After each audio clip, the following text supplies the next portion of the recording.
What is a demon? When I slaughter all the faithless in this world, I become the demon. In my past life as the demon emperor, I stood alone against the child of destiny, only to save the world of the great Tao that harbored hostility toward me. But in the end, I died by the sword of the one I loved. The very path I swore to protect became the very thing that killed me. Reborn once more, this time I will fight for myself. I will show this world what it means to face me, unshackled and unrestrained. The so-called chosen one is nothing but my plaything. Even the summit of the world is but fleeting smoke. Returning to the Hall of Justice, I now kneel in the main hall, clad in a dark cyan robe. Above me sits an elder with an immortal's grace, yet his eyes burn with disappointment at my perceived failings. Yumu, with things having come to this and your junior sister as a witness, how can you still refuse to admit your wrongdoing?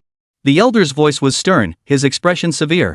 Even now, he could hardly believe that the top prodigy of his Unha sect could commit such an utterly heinous act. That's right, senior brother. Just confess. Even if we set aside the facts, the Earth Vein's energy was indeed stolen, and 13 fellow disciples died in the process. No one else but you could have done it. A delicate young girl in green stood beside the elder, speaking with a trembling voice, her expression fearful. Yet in her heart, she thought that since such a major incident had occurred within the sect, and the Earth Veins were still guarded by core disciples like them, as long as the senior brother took responsibility, they wouldn't be punished.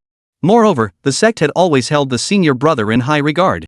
Even if he took the blame, he wouldn't face severe consequences. Then, I, who had kept my eyes tightly shut all this time, suddenly opened them and lifted my gaze.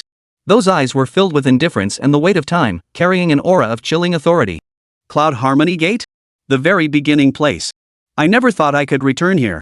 Is this the heavenly Tao's way of saving itself? Seeing that I remained unmoved, or perhaps angry at himself for being intimidated by a junior's gaze earlier, the old man's fury flared up instantly. Wretched fiend! How dare you remain defiant? Someone, bring me my azure cloud halberd. He simply assumed I had succumbed to demonic cultivation, having killed 13 fellow disciples, and yet my killing intent remained undiminished. As the leader of Yunha's sect, he naturally understood the importance of a top prodigy like me to the sect, so today he had to wake me up with a fight. No need. I admitted it was me. As I spoke, I slowly stood up.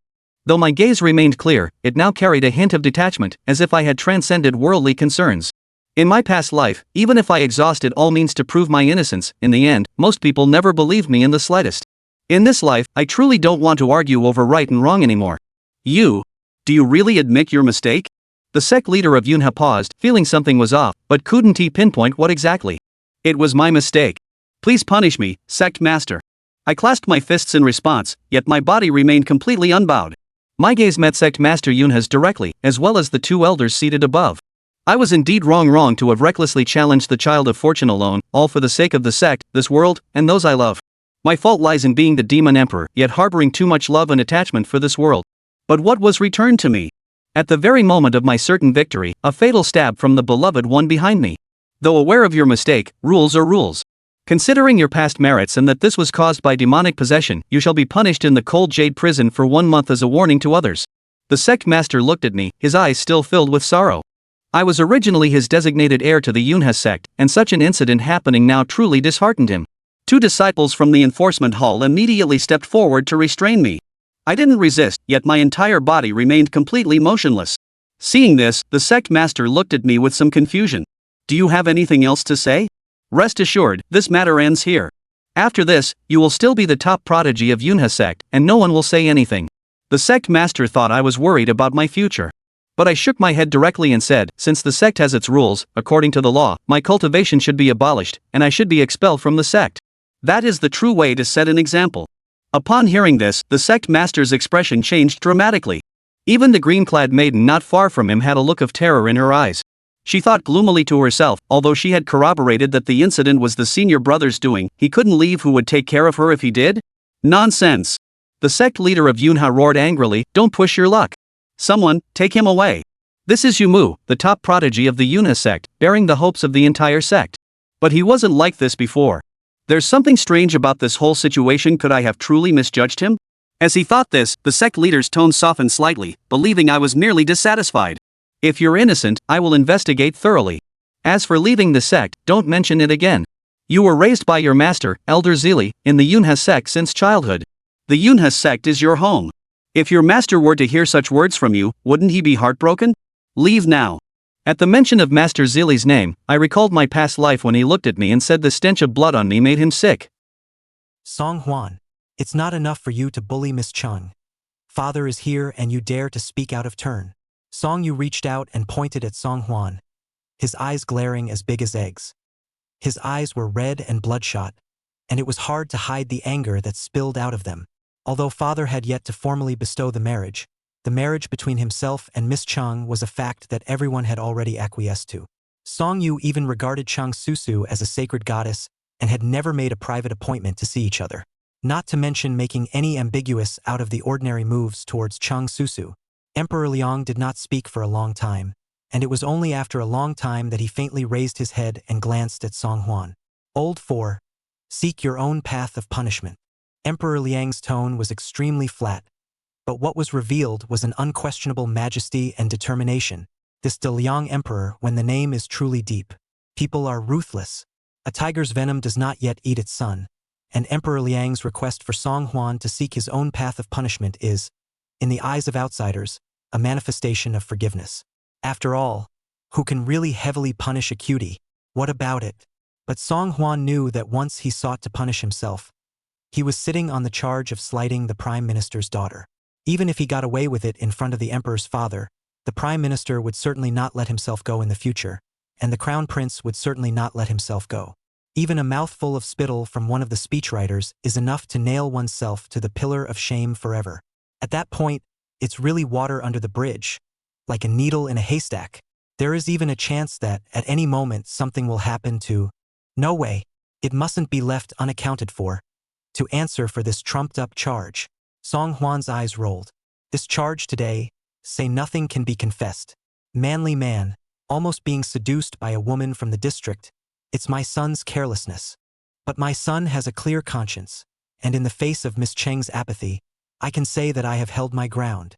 However, in order to preserve the face of the heavenly family, and even more so to preserve the face of Lord Prime Minister, my son is willing to take responsibility for the negative to the end, and take Miss Cheng as his wife. Song Huan deliberately emphasized the words, save face. Emperor Liang's mind was meticulous, so he should be able to understand what he was saying. Chapter 3. Picking up a tigress wife for nothing. Sure enough, after Song Huan finished his speech, a hint of surprise swiftly flashed across Emperor Liang's eyes. To be honest, after hearing that the Prime Minister's daughter was insulted by Song Huan, even Emperor Liang, as wise and calm as he was, felt some headaches. It was not only because Cheng Susu was really conscientious and dedicated as the Prime Minister.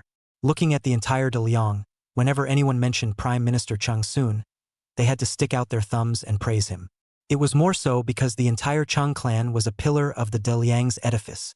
Cheng Susu's late father, Cheng Jin, was one of the 3 founding dukes of De Liang.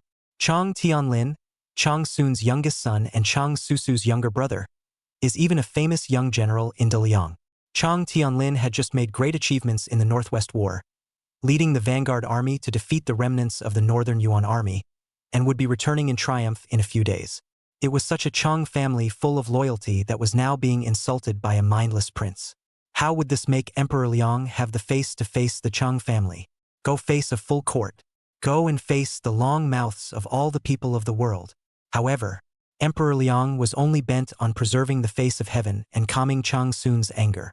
But it misses a crucial point that is of paramount importance. The family scandal is not for public consumption, no matter how many loyal generals the Cheng family has produced. However, as a ruler and a subject, they were always subjects of De Liang. Allowing Cheng Susu to marry oldest 4 was not considered an indignity to their Cheng family. Song Yu only thought that Song Huan had gone mad and was babbling there, and was proudly waiting for Emperor Liang to be furious. But when he saw that Emperor Liang had actually fallen into deep thought, Song Yu secretly said that it was not good in his heart. Father, it was clearly not like this just now. Shut up. Emperor Liang, who was always steady and calm, suddenly glared heavily at Song Yu. Such a shallow truth, the oldest has seen it all. As the crown prince, he doesn't know how to think about the big picture at all. Not even the admittedly demented oldest 4. Thinking of Song Huan, Emperor Liang could not help but narrow his eyes meaningfully. In these sons, the eldest is the first son of the Middle Kingdom, the second and third are also each outstanding. Only the oldest, who is congenitally deficient, is demented. However, it is the same son who usually gives the least attention. To come up with a solution that even he hadn't thought of. turning the tables on the other side of the fence. Even though he already had a decision in his heart, Emperor Liang's windy and calm face still did not have half a ripple. I will send someone to find out the truth about tonight. If the fourth prince misbehaves, I will not forgive him lightly. Hearing this, Song Huan then couldn't help but say in his heart, "Stable. Please rest assured, father. In no way has my son done anything to bring shame to the royal family. My son sends his father off." With that, Song Huan bent down and respectfully made a big bow to the departing Liang emperor. This emperor father looks quite deep. In the future want to stand firm in this big Liang. Must be coaxed him to be happy. The emperor's father is happy so that he can have a good life. Only the thought of marrying that condescending, arrogant and brash Cheng Susu as his wife made Song Huan feel a bit of a headache. Who would want to leave such a tigress at home if they weren't trying to get out of it? In the middle of his thoughts, he suddenly felt someone suddenly stop in front of him. Once he raised his head, he met Song Yu's gaze that was nearly ready to spit fire. Only Song Yu's forehead was covered in veins and his eyes were covered in blood. Both fists trembled slightly because they were gripped too tightly, as if they hated to break Song Huan into pieces. This matter, this palace will never just let it go. Song Huan shrugged indifferently. Whatever. The emperor's father wasn't even going to do anything to himself. And he, a crown prince, really wanted to sanction himself, didn't he? However, defense is not an option. Although tonight had passed with a scare, Song Huan knew it well. Everything, it's just beginning. This beam with Prince Song Yu is considered to be knotted. There is also the prominent Prime Minister Chang Sun, and the rapidly changing situation in the dynasty. That's all. It's futile to think too much, and for today's solution we can only improvise. The capital of Great Liang, south of the city. White courtyard walls surrounded a large mansion of great luxury, like a sleeping beast, lurking in the endless blackness of the night. Inside the study of the deep mansion, an old man and a young man sat opposite each other. The young man's face was full of anxiety, and it was none other than the crown prince of the dynasty, Song Yu. "Grandfather, on top of the morning court tomorrow, I beg you to be sure to petition father to block this marriage. This guy Lao Si doesn't talk about martial virtues to engage in sneak attacks. How dare he privately lay hands on Cheng Susu? Shaped like an animal. Once father really marries Cheng Susu to Lao Si, not only will son heir completely lose the support of the Cheng family, but he'll also let Lao heir and the others pick up the slack for nothing. Who doesn't know that Old Four has always been in a nest of snakes and rats with Old Two? They've been working together for a long time. Tonight's incident is definitely Lao heir's instruction to Lao Si to do so. Otherwise, how could Old Four's straw-like brain alone come up with this countermeasure?" Song Yu spoke with righteous indignation and gushing, but the old man across from him was calm. Only his temples were white, and his cheeks were as thin as a blade version of a knife. A pair of eagle eyes deep as a deep pool, for a long time did not see a ripple. A single glance at each other sent chills down one's spine. The old man was none other than Shangguan Yi, the father of the current empress, the grandfather of Crown Prince Song Yu, and one of the 3 founding princes of the country. Compared to Song Yu's excitement, Shangguan Yi was calm and collected, leisurely pouring himself a cup of hot tea. Grandfather, you are not in a hurry." Seeing Shangguan Yi so calm and composed, Song Yu was a bit puzzled. In today's De Liang dynastic hall, there is the Crown Prince faction led by the Crown Master Shangguan Yi, and the Second Prince faction led by the great General Su Rong. The remaining ones are the neutral faction dominated by Prime Minister Chang Sun. This marriage with the Cheng family would have been the perfect opportunity for Song Yu to draw in the neutral faction. However, Song Huan intervened in the middle, stirring up Song Yu's long-awaited plans. How could this not annoy Song Yu? How can you not be angry? It's obvious that the penis is the one who's making this happen. Shangguan Yi finally slowly put down the teacup in his hand and glanced up at Song Yu. "Your Highness, remember, on top of tomorrow's morning court, don't say that the 4th prince is no more. The emperor is most concerned with the face of the heavenly family. If your Highness says any more, will you not intend to disgrace the emperor in front of outsiders?" Song Yu was still extremely unconvinced. But Lao Si clearly reversed black and white, calling a deer a horse, which is obvious to anyone with eyes. Sonner doesn't understand how father just won't punish oldest for. Shangguan Yi sighed and explained. Even if it's obvious to everyone, so what? The 4th prince is the emperor's son. Even if he is not favored, he is ultimately a member of the royal family. Could it be that His Majesty would really turn his arm outward and admit in front of the world that he taught his son poorly for the sake of a minister's daughter? Song Yu was originally still trapped in deep incomprehension. Shang Guanyi's explanation finally woke up the dreamer with a word. Chapter 4, unique in the world. So it is. But is it because Old Four and the others understood father's thoughts that they were allowed to pick up such a great bargain for nothing? Grandson is not convinced. Song Yu decided in his heart that it must be with Lao Er's instructions that Lao Si dared to be so arrogant today. Shang Guanyi narrowed his eyes meaningfully, the playfulness in his eyes calling out. Among all the princes, the second prince, Song De, with the full support of the Tiger General behind him, was the biggest threat to the crown prince. The third prince Song Liang has the reputation of being the world's first literary hero, sitting down countless disciples, also has the corresponding supporters. Only the fourth prince, Song Huan, had neither birth nor ability, and was merely a follower with no presence beside the second prince. It's the most famous straw man in the great Liang kingdom, bar none, but it's such a world-famous straw man. But in the midst of tonight's dire straits, he took the emperor by surprise and held his mind, thus forging a way out for himself.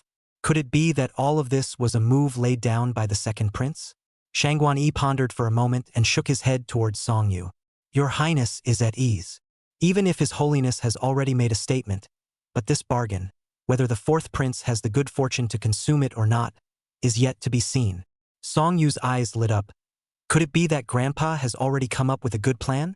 Shang Guanyi reached out and lightly stroked his beard, spreading his face and said, The Prime Minister hasn't even said anything yet, and old me is just heartbroken for Miss Cheng. Although the Prime Minister's family is loyal to the country, it doesn't mean that the Prime Minister doesn't have half a temper.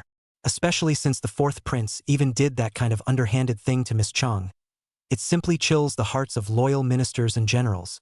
Song Yu's heart burst with ecstasy as he heard the words. Grandpa, grandchildren understand. This matter is not at all the turn of the grandson to be in a hurry. Just wait for the Prime Minister to personally step in and refuse it.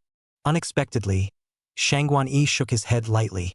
The Prime Minister is so preoccupied with his country that I'm afraid he still doesn't know exactly what exactly happened this night.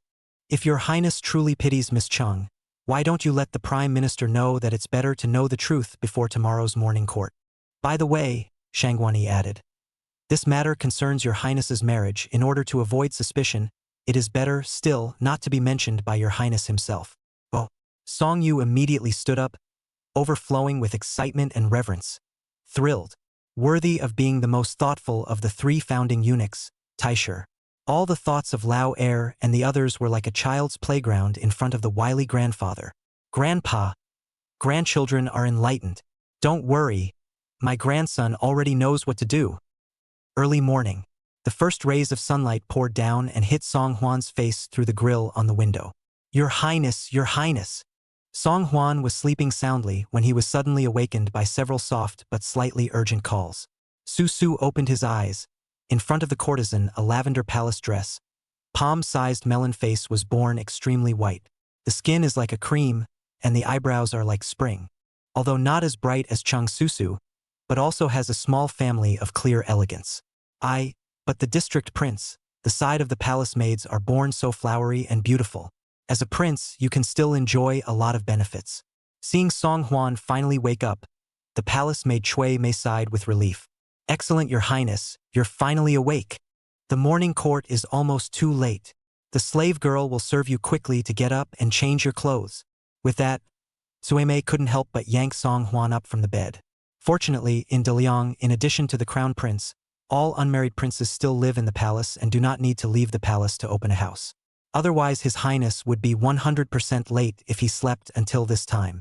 After simply freshening up and changing, Cui Mei hurriedly urged Song Huan to go out to the court. Wait! Song Huan suddenly remembered that there was a very important thing left undone. Seeing Song Huan stop suddenly, Cui Mei was so anxious that she seemed about to cry.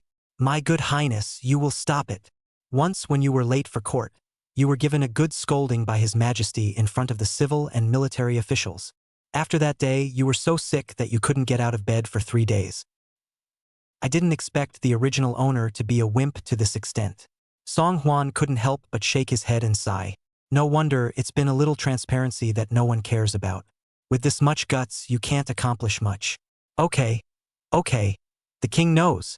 Suime. First tell this king what is the most valuable and rare treasure in this palace? Chui Mei was in a hurry to urge Song Huan to go to court, and this sudden question directly blindsided Chui Mei. Your Highness, what do you mean by this? Song Huan patiently explained. It's what you can hold and give away. The more expensive and rare the better. Suime thought carefully for a moment and immediately stomped into the bedchamber to rummage around. After a short while, another exquisite wooden box was brought out. Your Highness, is this okay? Song Huan opened the wooden box and saw that inside the box, there was an egg-sized night pearl lying. The night pearl has a glistening white light throughout. It looks expensive and unusually atmospheric. This size of the night pearl, even if it is placed in the palace where exotic treasures are all over the place, it is also considered to be very rare. Chui Mei looked at Song Huan with anticipation. Your Highness, how about this great gift? Is it enough to hold? The beads were good, but they were still far from the standard that Song Huan had in mind. Any more? Not only does it have to be valuable and rare enough, but most importantly, it has to be extraordinary, preferably something unique on this earth. This request from Song Huan caused Chui Mei to be in trouble once again. As the fourth prince, Song Huan was still far from being considered a favored prince in front of Emperor Liang. Still less are the courtiers vying for their followers. So in Song Huan's hands, there simply weren't many treasures that he could hold. Chui Mei gazed tightly in thought for a few moments, finally sighed and turned around to go to the bedchamber to take out a box. Your Highness, this is not considered much of a valuable item, but it must be something unique in this world. Inside the box was a hairpin made of jadeite of the finest color. Song Huan remembers that this item was exactly the pattern that Emperor Liang personally drew when the original owner's birth mother, Princess Su Guifei Meng, was in full favor, and ordered the craftsman to create it and give it to Princess Su. When noble consort Su died early, this hairpin became one of the few relics that noble consort Su left to Song Huan. Although it was not a valuable and exotic treasure, it was a pattern drawn by Emperor Liang himself. It's also considered a unique object in the world. No one must have dared to refuse this easily when it was taken as a gift. Song Huan nodded and took the box, tucking it into his arms. Even if they didn't put themselves in their eyes, with this hairpin designed by Emperor Liang himself, the other party had to sell themselves a face. Chapter 5. A powerful minister and a father. Inside the Hall of Supreme Harmony, Emperor Liang had not yet arrived, and the courtiers were in groups of 3 or 5, and each of them was chatting feverishly. Something big happened in the palace last night. Have you heard about it? TSK, what a sin. Miss Chang is a woman with an orchid heart. She should have been a perfect match for His Highness the Crown Prince. I didn't realize that a fourth prince would come out halfway through. I heard that Miss Chang was bullied by him last night. Through the door, I could hear Miss Chang crying her heart out. Huh? This is too pathetic. It's really a beastly thing to do. You don't know it yet. The most beastly thing is that the fourth prince even bit the bullet and said that it was Miss Chang who seduced him first. Yes, yes, yes. And the fourth prince is shamelessly asking His Majesty to bestow a marriage. What? So shameless? Shoo, keep your voice down. No matter what, the fourth prince is still a prince. Oh, in the whole world, who puts him as a prince in his eyes? It's just that poor Miss Chang, a young girl in her flower season, was tragically defiled. Several people gathered in a group and were in the middle of talking, but suddenly they all closed their mouths in unison. Only a long-faced man in his early 40s with a deep frown and an iron-colored face walked up with broad strides. Ahem. The man who led the chat earlier was a bit embarrassed and trailed the long-faced man. Prime Minister, don't be too angry. Though the fourth prince has bitten off more than he can chew, it was your love who was at fault first. But what the truth really is obvious to anyone with eyes to see. Don't worry, Mr. Prime Minister. We all support you. Prime Minister Chang Sun's face was expressionless as he looked up and glanced lightly at the man. This person's name was Zhang Yuandao, a newly promoted minister in the Ministry of Revenue, and he didn't have much interaction with Chang Sun on weekdays. I don't need you to worry about old man's family affairs. I don't need you to worry about it, Mr. Zhang. If Lord Zhang has this kind of spare time, he might as well give more advice for His Majesty and think about how to quickly fill up the treasury. Zhang Yuandao had been commanded by the Crown Prince today, and originally intended to give a good arch to the anger in Chang Sun's heart. I did not expect my hot face to stick a cold ass, made a fool of himself, and could only leave in disgrace. Cheng Susu didn't pay much attention to Zhang Yuandao though. But this comment did cause Cheng Susu to become even more upset.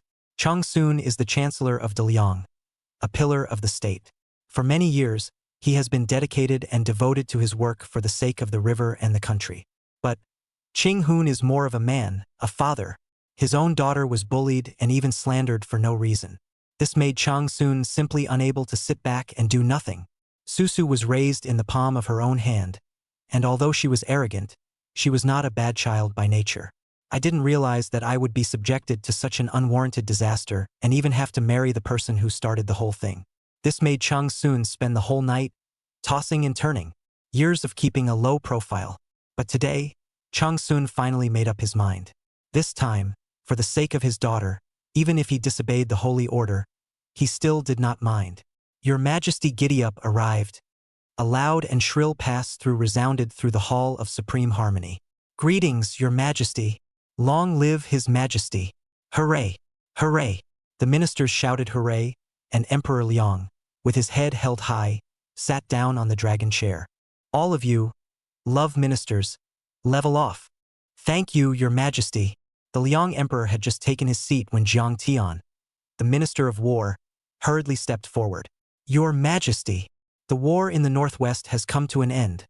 The great general will depart for the capital with his army on the same day, expected to arrive in half a month. Good. Hearing such good news, Emperor Liang couldn't help but be energized. In recent years, the forces of northern Yuan have gradually become rampant, frequently violating the northwestern border of Daliang, disturbing the people's livelihood and suffering. If this can be tolerated, the Tiger General Su Rong will personally lead the troops, and the vanguard General Chang Tianlin will charge. The Liang army defeated the northern Yuan army with a thunderous stance. For the entire country of Daliang, this was a great joyous event worthy of raising eyebrows. Only, behind the Great War, there must be huge financial support. Lu Delin, the Minister of the Ministry of Revenue, stepped forward and frowned. Your Majesty, Daliang has suffered successive droughts and locusts in recent years, which would have cost a great deal of financial resources. This battle with Northern Yuan is even closer to pouring out the entire nation's strength. I also ask Your Majesty to order that taxes be collected and the treasury be filled up quickly. Emperor Liang sniffed and frowned deeply. Increasing the taxes of the people is not the action of a wise ruler. It is just that there is still money to be used in Daliang. If the treasury is empty, no matter what, it will only be tied up and difficult to move. Emperor Liang turned his attention to Cheng Susu. Prime Minister, what do you think about this matter? Cheng Susu was mentally calculating how to speak to Emperor Liang, but still immediately looked serious when he heard Emperor Liang mention state affairs. I thought that imposing taxes would only increase the burden on the people. Not exactly a recipe for filling the treasury. But what exactly should be done? I still ask Your Majesty to allow the ministers and others to think twice before reporting to Your Majesty. Emperor Liang nodded his head and said, The Prime Minister understands the truth, and it's better to think long and hard about filling up the national treasury. Since the war in the Northwest was a great success, taking this opportunity, I would also like to announce a happy news to all the secretaries. Cheng Susu's heart tightened. I had thought of waiting for the morning court to retire before finding Emperor Liang alone to interview him about this matter. Now that it has come to pass, it is something that has to be brought up head-on in the courtroom. Your Majesty, please forgive me for my death. Cheng Susu took a violent step forward and knelt down in front of Emperor Liang. Before he could open his mouth to speak, he heard a clamor from outside the door of the Hall of Supreme Harmony. Father, my son is late. The ministers looked at the sound and saw Song Huan taking 3 steps and walking quickly into the Hall of Imperial Harmony. As soon as Song Huan appeared, the crowd of courtiers could already not help but mingle. This 4th prince is also too ridiculous. Even the morning court can be late. If the Cheng family's eldest mismarries him, it's really a flower stuck on cow dung. Seeing Song Huan appear, a fierce light appeared in Crown Prince Song Yu's eyes. This conspicuous bag even has the guts to come to court. There's no fear of being eaten alive by the Prime Minister. Seeing Cheng Susu looking at Song Huan with eyes that were icy cold to the core, Song Yu was even more pleased with himself, revealing an expression of waiting for a good show. Looking at the slightly distressed Song Huan, Emperor Liang was very dissatisfied. 4th Prince, did I say that before? If you're late for court again, you don't have to come. How did he, who had a lifetime of fame, give birth to such a borderline son. Sure enough, it still sucks. In the face of Emperor Liang's huffing and reprimanding, everyone had an expectant look on their faces, waiting to see Song Huan's joke. I didn't expect Song Huan to have the slightest fear, but instead, he had a calm and relaxed face. Father, don't be angry yet. The reason why my son is late is because today in the courtroom, my son is going to do something big. With that, Song Huan turned his pace and stopped in front of Cheng Susu. Pulling out the wooden box containing the hairpin, he held it in front of Cheng Susu's eyes with both hands. Lord Prime Minister, this is a token of my king's appreciation. I hope that the Prime Minister will marry Susu to this king as his wife. Chapter 6. This kid, he's worth watching. Wow. The Taiha Temple, which originally still had people whispering, was silent in an instant. You can hear a pin drop. The emperor's son is offering a bride price to a courtier. What a scandal. Even if this courtier is the prime minister who is the head of the group, it's not appropriate. Everyone subconsciously turned their gazes to Emperor Liang on the dragon chair at this instant. For a royal son, this kind of behavior is simply degrading to the dignity of the royal family. Even it's a whisper. Even if the one who did this was Song Huan, who was the least royal and the least like a qualified prince. Everyone had dark sarcasm in their eyes, just waiting to see Emperor Liang lash out at Song Huan. You insulted the daughter of a prime minister, and now you dare to ask for a marriage grant here? It's really shameless. However, to the surprise of all who dreamt of it, Emperor Liang unexpectedly stretched his brows and revealed a smile of immense satisfaction and relief.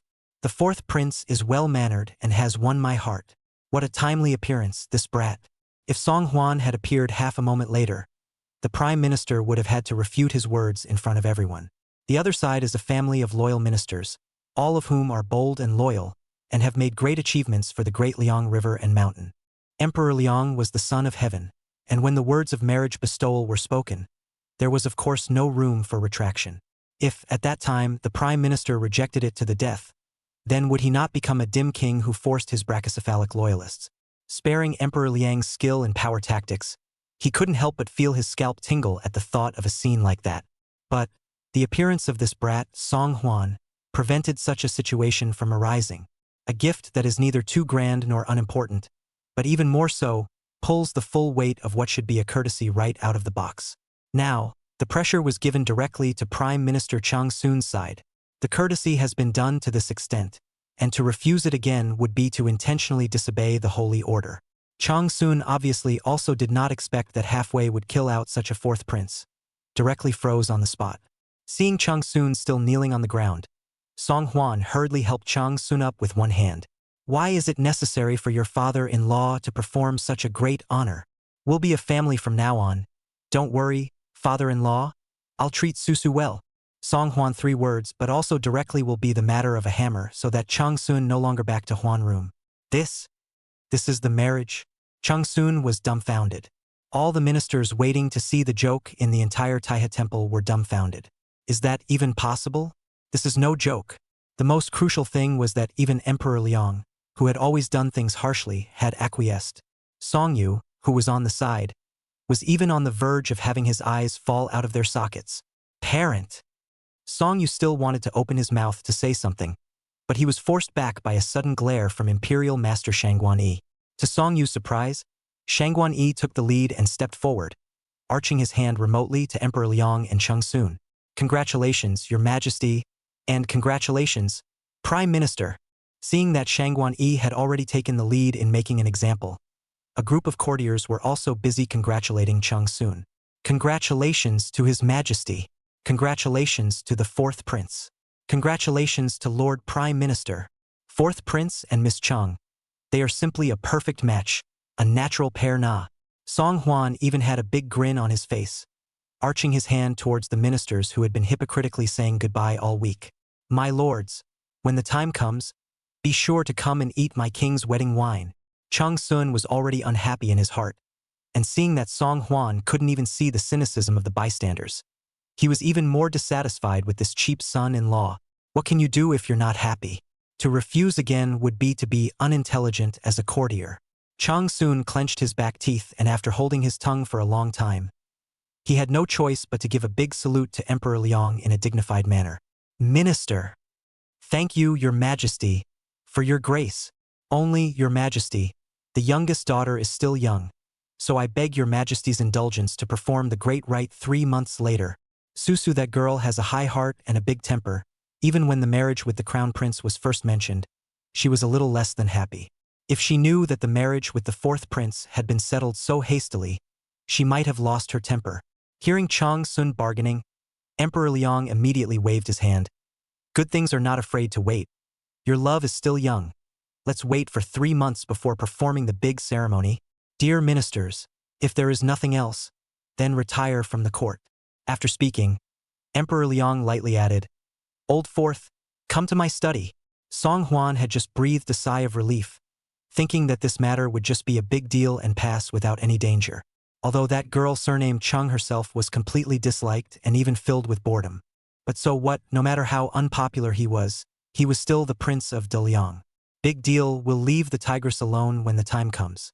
The world of flowers is beautiful and colorful. Wouldn't you allow yourself to have a good time? However, Emperor Liang's words caused Song Huan's heart to lurch. Is this not over yet? Song Huan looked sad and trailed Emperor Liang to the study. Just as soon as he entered the door, Song Huan couldn't wait to speak. Father, last night, I don't want to know what really happened last night. Emperor Liang changed his face from the full of joy he had felt just now in the Hall of Supreme Harmony and faintly opened his mouth to interrupt Song Huan. Last night is in the past and will not be brought up again in the future, including you. The matter of the Prime Minister's daughter wanting to marry you has been finalized. From now on, I want you to be careful with your words and not allow this to happen again. At this moment, Emperor Liang's face was written with seriousness and coldness, and Song Huan could not help but see that his back was chilled. This is the oppressive feeling of being an emperor. Song Huan was still a bit undeterred and pursued. Father, what do you mean? Emperor Liang didn't have the good sense to say, I don't want to hear the Prime Minister come to me again and tell me that my son's virtue is not good. Got it. Song Huan heard and understood. The meaning of this has been more than obviously is to warn Song Huan, and Cheng Susu married before, not to go out again to womanize, cause people to talk about. Beautiful dream broken a big half, Song Huan this heart that is called a bitter. As a prince, he even had to look at the face of a courtier's daughter. Isn't this ing suffocating? But the good thing is, once you smooth out the 3 months, you should be fine. By then, you Cheng Susu people have entered my Song Huan's house. What I want to do, there is still a part of you to speak. Only when he thought of this did Song Huan's heart finally get some comfort again. Father, don't worry. Song Huan patted his chest to Emperor Liang. I promise to be honest and satisfy your old man. Emperor Liang still had a cold face and raised his chin at Song Huan. Go down. However, just as Song Huan turned to leave, Emperor Liang couldn't help but raise his head and survey Song Huan's back with amusement.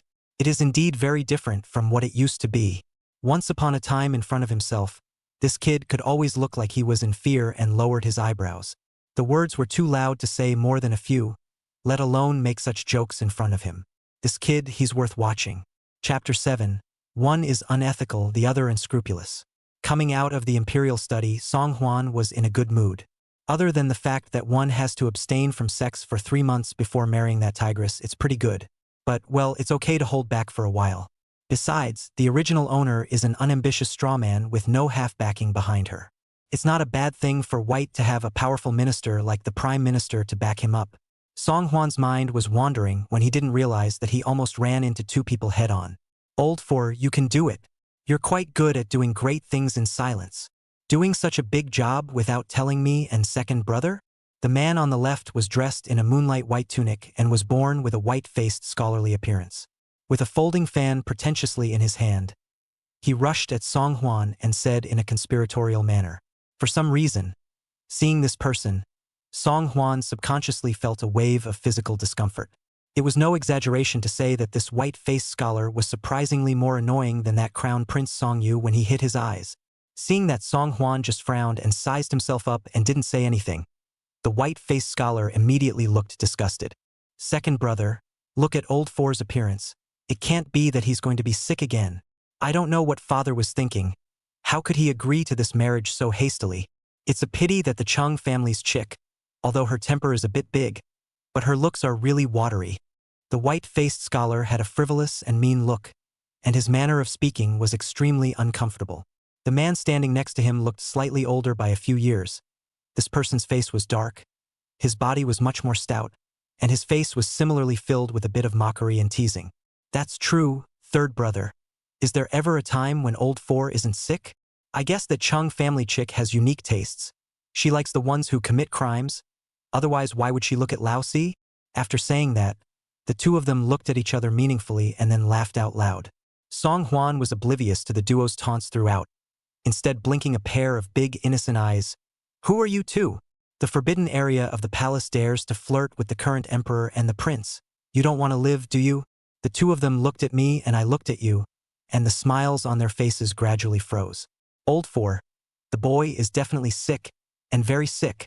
The white-faced scholar coughed awkwardly. What? Old four doesn't even recognize me and second brother. Next to this is the second prince of the dynasty, your second brother, Song Da.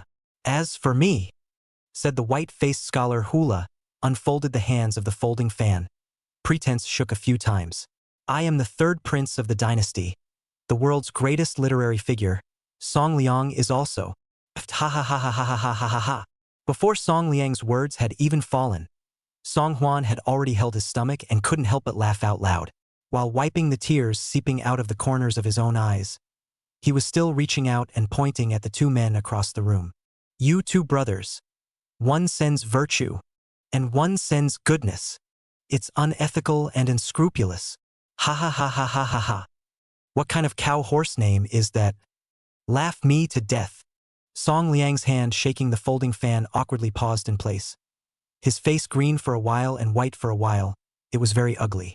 On the other hand, Song Da on the side was not so good-tempered, with a reddish color coming out of his dark leathery face, as if he had been annoyed to the extreme. With the prime minister as a backer, fourth brother is talking a lot harder now. Say, sending a bride price to the prime minister in public. Which high-ranking person instructed you to do so? Seeing that Song Da was fuming, Song Liang on the side could already not help but cover his mouth and snicker. Lao Si, why do you think you're messing with second brother for a good reason? Who doesn't know in the whole world, the second Prince Song Da has been practicing martial arts under the great general since he was a child. When the fire started, a few strong men couldn't stop it. However, it was strange to say that this kid, Lao Si, was usually terrified and respectful when he saw his second brother. How dare you take the initiative to provoke today? Could it be that, as second brother had predicted earlier, this kid's entire being had expanded after having the prime minister's family backing him up? In the face of Song Da's very oppressive shocking anger, Song Huan was neither fearful nor flustered. A pair of eyes stared straight at Song Da, but it made Song Da look a little hairy. Second brother, wasn't it you who said the other day that you couldn't stand to see the prince's villainous behavior and wanted me to kidnap the Cheng family's chick? Have you forgotten all about it? Let go of your mother's ass. Song Da was like a cat that had its tail stepped on, instantly storming up and copying his fist to greet Song Huan's face. Ergo. No way.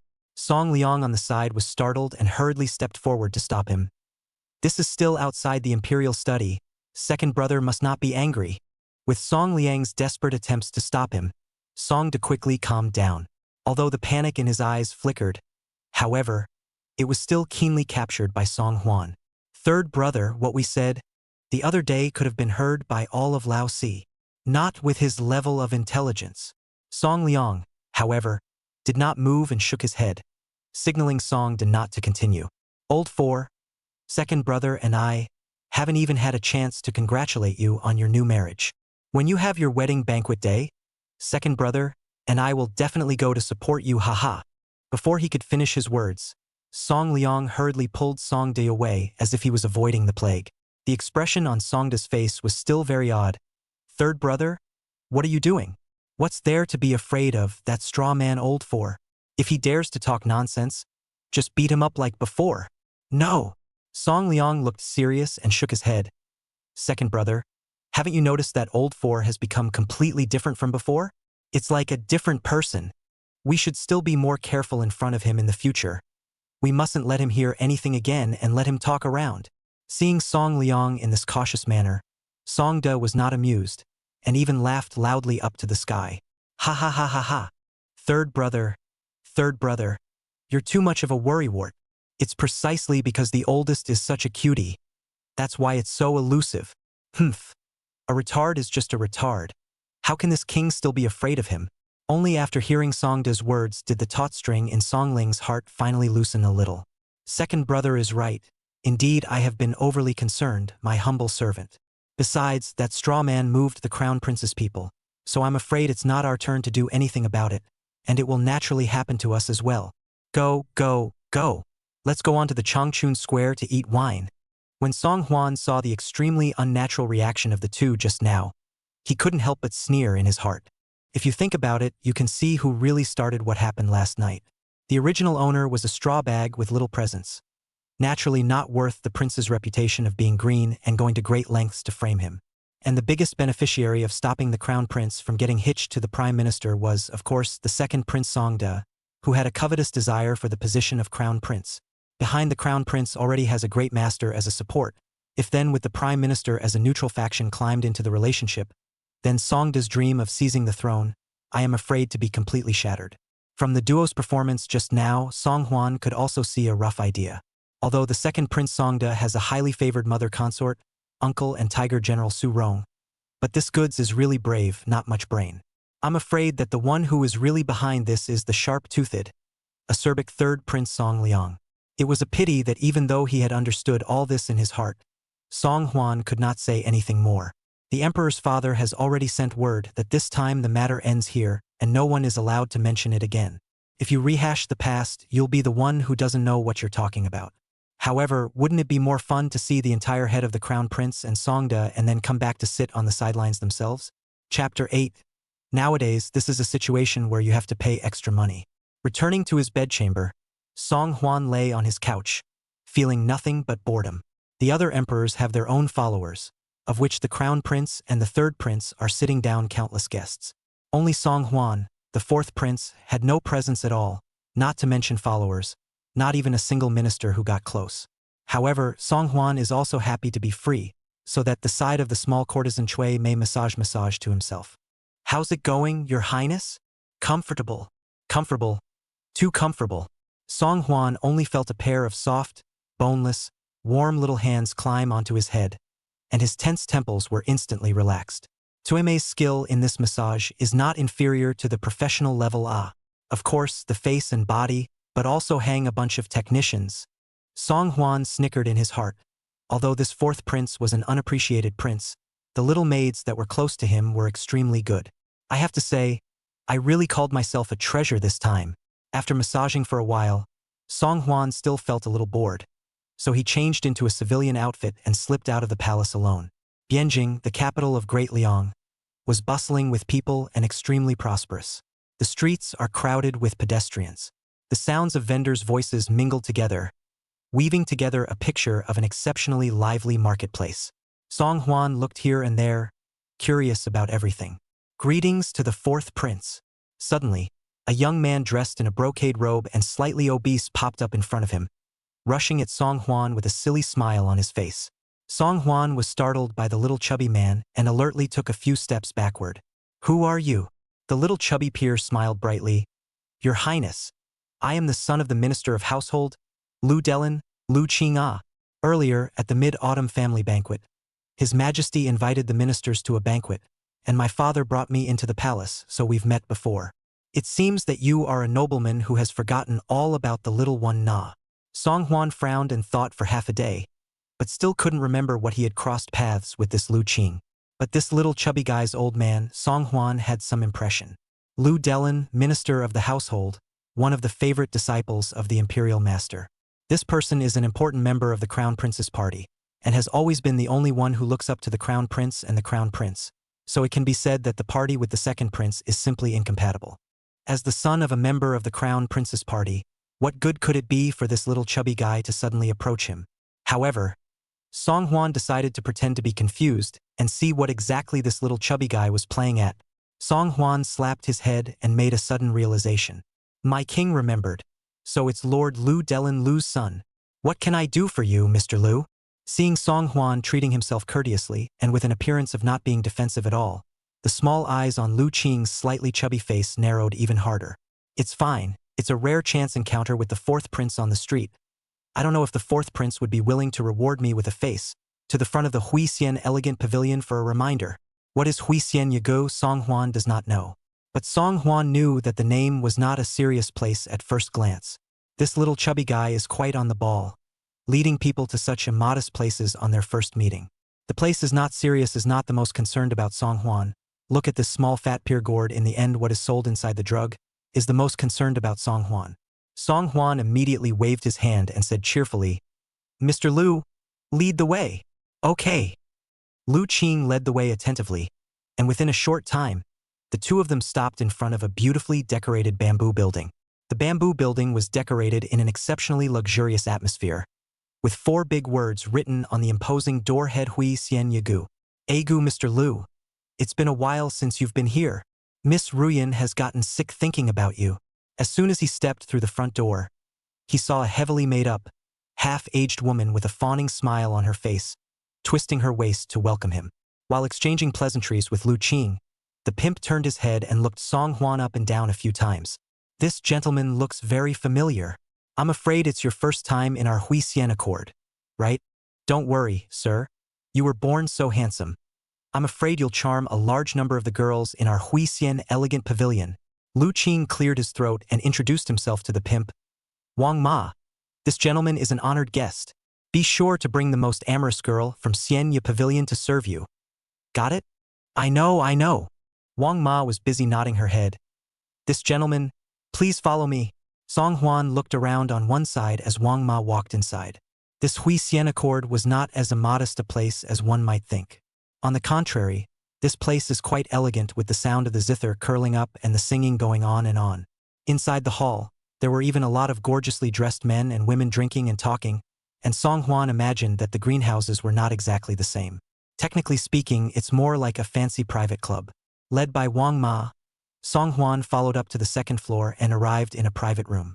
The private room was smoky and dimly lit, and before Song Huan could react, Wang Ma had already taken the lead and closed the door. My lord, my daughter has been waiting here for a long time.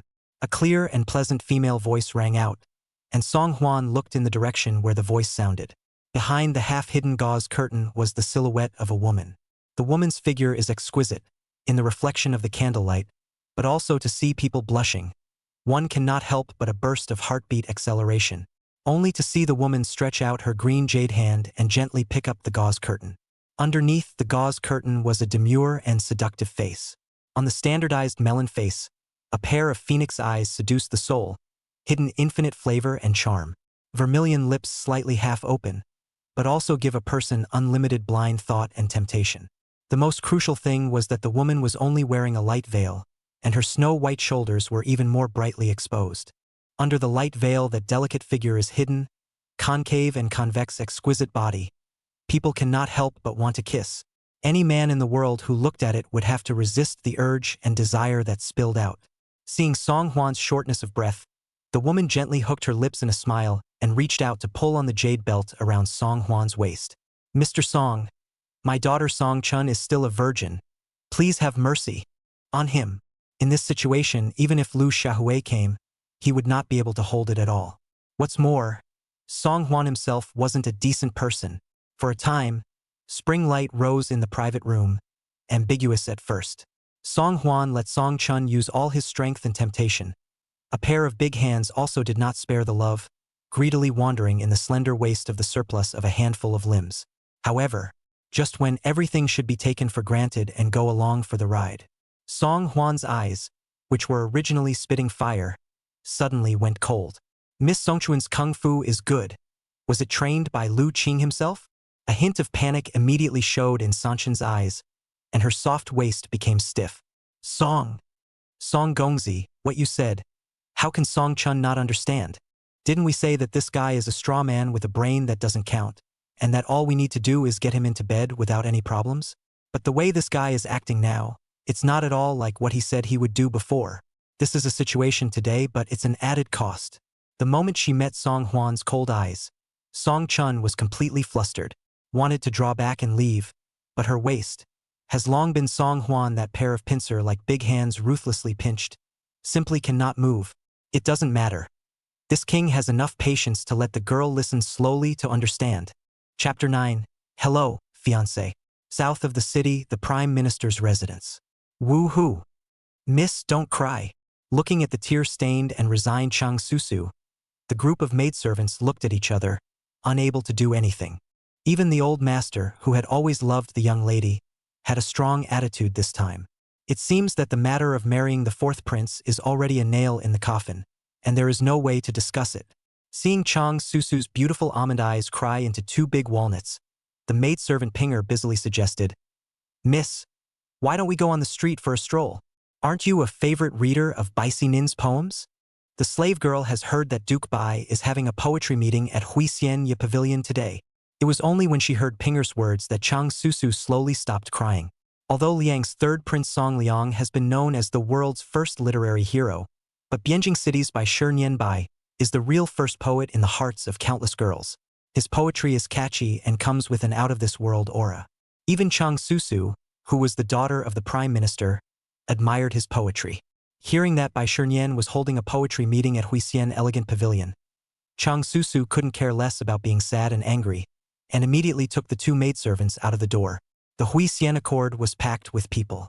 Many of them had heard that Bai Xinyan was holding a poetry meeting here, and that was why they had come. You say, is Bai Xinyan powerful, or is the third prince powerful? These two can't be mentioned in the same breath. Although Bai Xinyan has some literary talent, the third prince is a pillar of excellence. It's not like he's just a sour scholar who can only recite sour poems. Is that so? I still think Bai Xian is a bit more powerful. After all, the young girls who like Bai Xian, that can be lined up from the east end of the city to the west end of the city. Bah! It's just a little white boy. What's so great about it? Hearing the voices of the few people around her talking, Cheng Susu's small face involuntarily sank. In Cheng Susu's opinion, the reason why the third prince is the world's first literary hero is not based on his identity as a prince to get. Only someone with true talent like Baek Si-nyan deserves the reputation of a great writer. Cheng Susu had been well read in poetry since she was a child, and naturally she had admiration for such a man of letters. Cheng Susu stretched her neck and just wanted to look for Bai Xinyan's figure, but she heard a person behind her gently call her name a few times. Yo! If it isn't Miss Cheng Susu Cheng. What a pleasure to meet you. Cheng Susu turned her head with a stunned expression, and behind her was a naive and not very offensive smiling face. You are. Cheng Susu was a bit puzzled. Lu Qing was full of smiles. Miss Cheng doesn't remember me. I am the son of the Minister of Household, Lu Qing Ah. Is Miss Cheng also here in admiration for the Baisi Annual Poetry Festival? Cheng Susu had a slight impression of this Lu Qing, and although she was not familiar with him, she nodded politely. Mr. Lu, what is your business? Lu Qing's smile went cold all of a sudden as he shook his head and sighed. Miss Cheng, I've heard about you, you must protect yourself. When I came to Huisianya Pavilion just now, I also saw the fourth prince wrapping his arms around a coolly dressed girl and was walking towards the private room. Cheng Susu instantly looked disgusted. What's it got to do with me? Lu Qing sighed. Although the fourth prince has a bad character, but no matter what, he is still a prince and can do whatever he wants. This is pity for Miss Cheng. If she enters the door of the fourth prince in the future, then won't the fourth prince be even more unscrupulous? Cheng Susu was already a little annoyed in her heart, and being provoked by Lu Qing, it even provoked the nameless fire in her heart. Pinger on the side gently touched Cheng Susu and whispered, Miss, this fourth prince is also too ridiculous. This is simply not putting you and Lord Prime Minister in your eyes. You say, if this absurd behavior of the fourth prince reaches His Majesty's ears, will you not have to marry him? Cheng Susu's eyes instantly lit up. Yeah. The emperor, even if he is no longer protective of the calf, but in the face of the absurdity of the fourth prince, will not let their Cheng family to endure and compromise, right? It would be even better if we could take advantage of this incident to successfully withdraw from the marriage. Cheng Susu immediately said to Lu Qing seriously, Where is the fourth prince? Can you see which private room he just entered? Lu Qing made a difficult look. This is not very good. Don't worry. Cheng Susu's face showed her displeasure. I won't tell the fourth prince that it was you who gave him up. Lu Qing immediately pointed his finger towards a private room on the second floor. That? Miss Cheng, you mustn't say that I told you. If you let the fourth prince know. Cheng Susu didn't have the patience to listen to him finish, and immediately brought 2 small maidservants and rushed to the second-floor private room in a flurry. But as soon as she reached out and pushed open the door of the private room, Cheng Susu froze on the spot in dismay. Inside the private room, there was neither the blushingly hot scene nor the chaotic scene of catching an adulterer in bed that was imagined. Only Song Hwan was fully dressed and was sitting at the round table drinking tea. The other woman was even more covered, standing sideways, pouring tea and water for Song Hwan. Seeing Cheng Susu wind up appearing at the door, Song Hwan acted as if he had anticipated the scene before him. There wasn't a hint of panic on his face, much less a speck of surprise. "Hello, fiancé." Cheng Susu was dumbfounded. "You?" Song Hwan grinned. It seems that his fiancée is still very concerned about this king. As soon as she heard that this king was here, she hurried over. "Look, the hairpin on your head is running askew." Cheng Susu panicked and reached out to straighten her hair, then glared fiercely at Song Hwan. "Who cares where you are? All I have to do is see you and I get upset."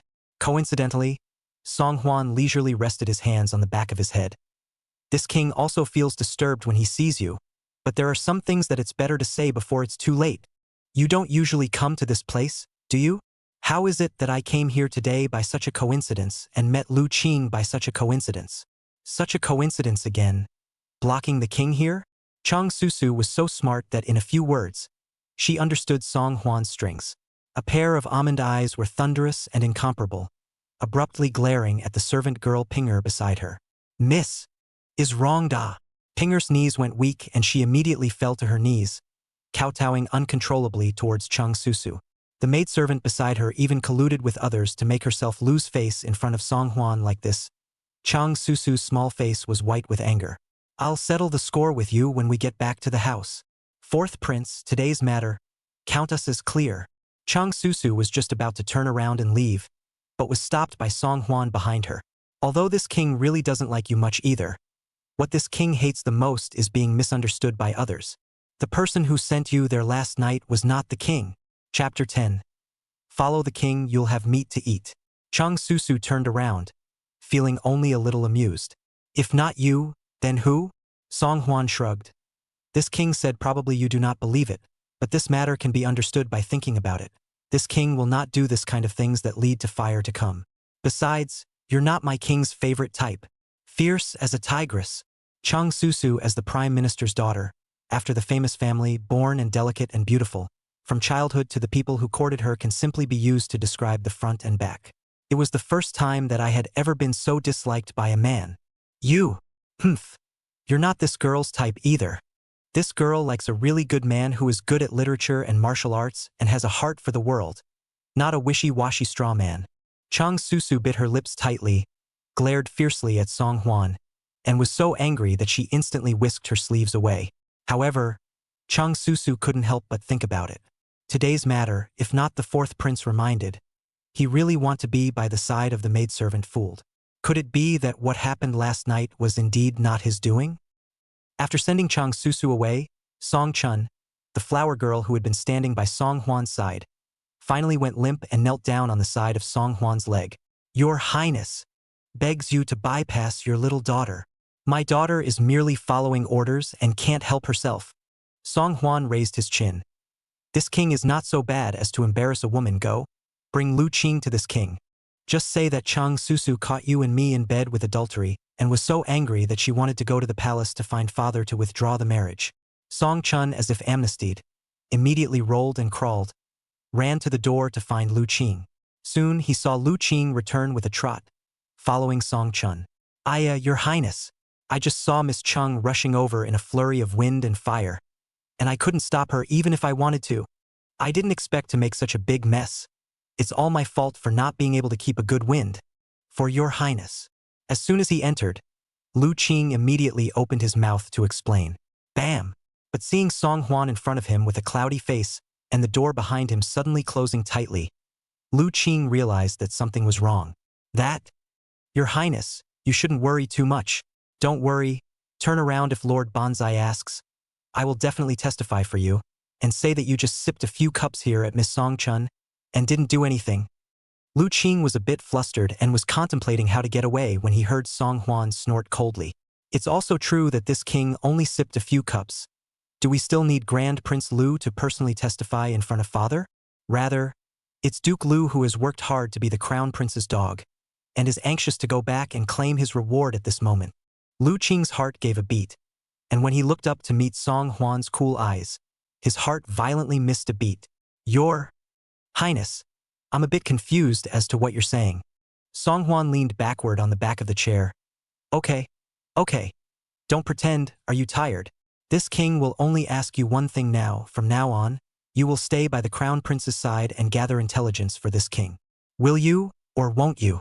Tick-tack. Lu Qing's cold sweat hung down his cheeks. Something's not right. How could this fourth prince have a sudden change in temperament? It's not even the same person compared to the cringing look of old. Not even the Crown Prince said, this fourth prince head demented very stupid. Casually use some tricks. Let Cheng Susu catch adultery in bed on the line. In the face of Song Huan's extremely oppressive aura, Lu Qing's throat tightened and it took an effort to hold back a few words. Your Highness, spare your life. Song Huan was dumbfounded. You people, you don't move to spare your lives. As if this king really needs your cheap lives. However, Song Huan looked straight into the bottom of Lu Qing's eyes. If you dare to go back and tell the Crown Prince about all of this king will tell him that all of this was something you took the initiative to tell this king. The fact that today's matter has not been finalized is also entirely due to you. Do you think, when the time comes, the Crown Prince will continue to trust you? Also, if your father finds out that you hang out at the fireworks day in and day out, in everyone's impression, Song Huan was a little cutie with low intelligence and absolutely no ability to make the slightest bit of judgment. If Lu Qing hadn't leaked the truth, what would Song Huan have known? What scares Lu Qing even more is, father is most concerned about the reputation of being an official, himself as the son of the Shangshu, every time to Huisian elegant pavilion, are sneaky to come. In case his old man found out, there was no telling how he would punish himself. Thinking of this, Lu Qing raised his hand and wiped his cold sweat, nodding his head like garlic. Don't worry, fourth prince. I know what to do. Then, going back today, how should I deliver to the Crown Prince? Song Huan didn't blink. That's your own business. If you can't handle this small matter, don't follow this king in the future. All in all, just remember the words. Follow this king and have meat to eat. What do you mean you'll have meat if you follow the fourth prince? Even if you don't follow him, you won't be missing a meal yourself.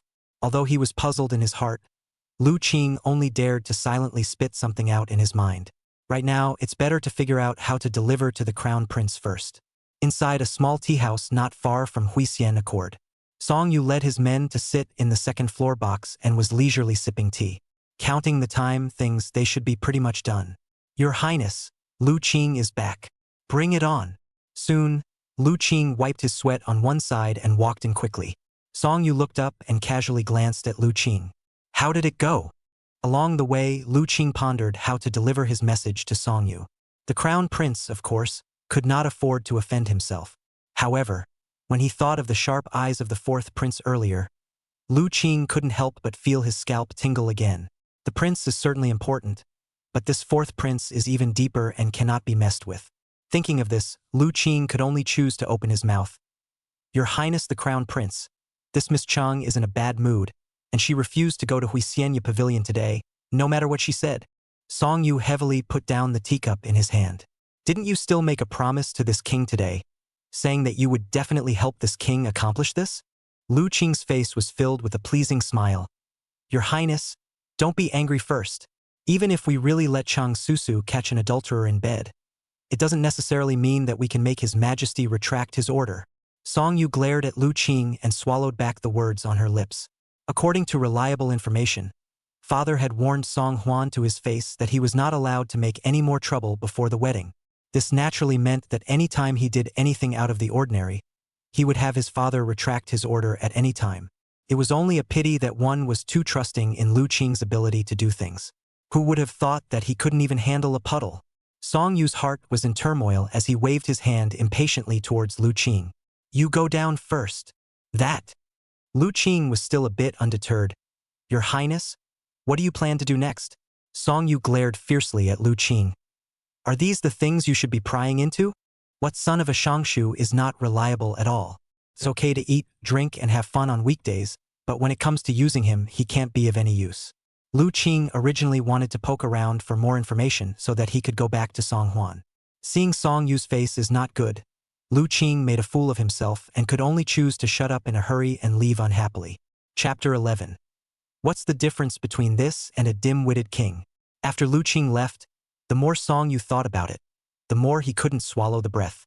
Song Huan, that guy is good, his own people dare to touch, and also get such a big bargain for nothing. Could it be that he just stood by and watched Cheng Susu marry him as his wife, and watched the Prime Minister's clan completely become his power? Pop! Song Yu ruthlessly slammed the teacup on the table and waved his long sleeve. Go to the Master Tai's house. Inside the Taisher's mansion, Shangguan Yi was leisurely feeding the koi by the pond, listening to Song Yu's rambling in his ears, but his calm face didn't half react. Seeing Shangguan Yi remain unmoved for a long time, Song Yu could not help but become more anxious. Grandpa, why aren't you angry? Originally, I thought Cheng Sun would defy father's orders, but I didn't expect this old man to be a tolerant one too.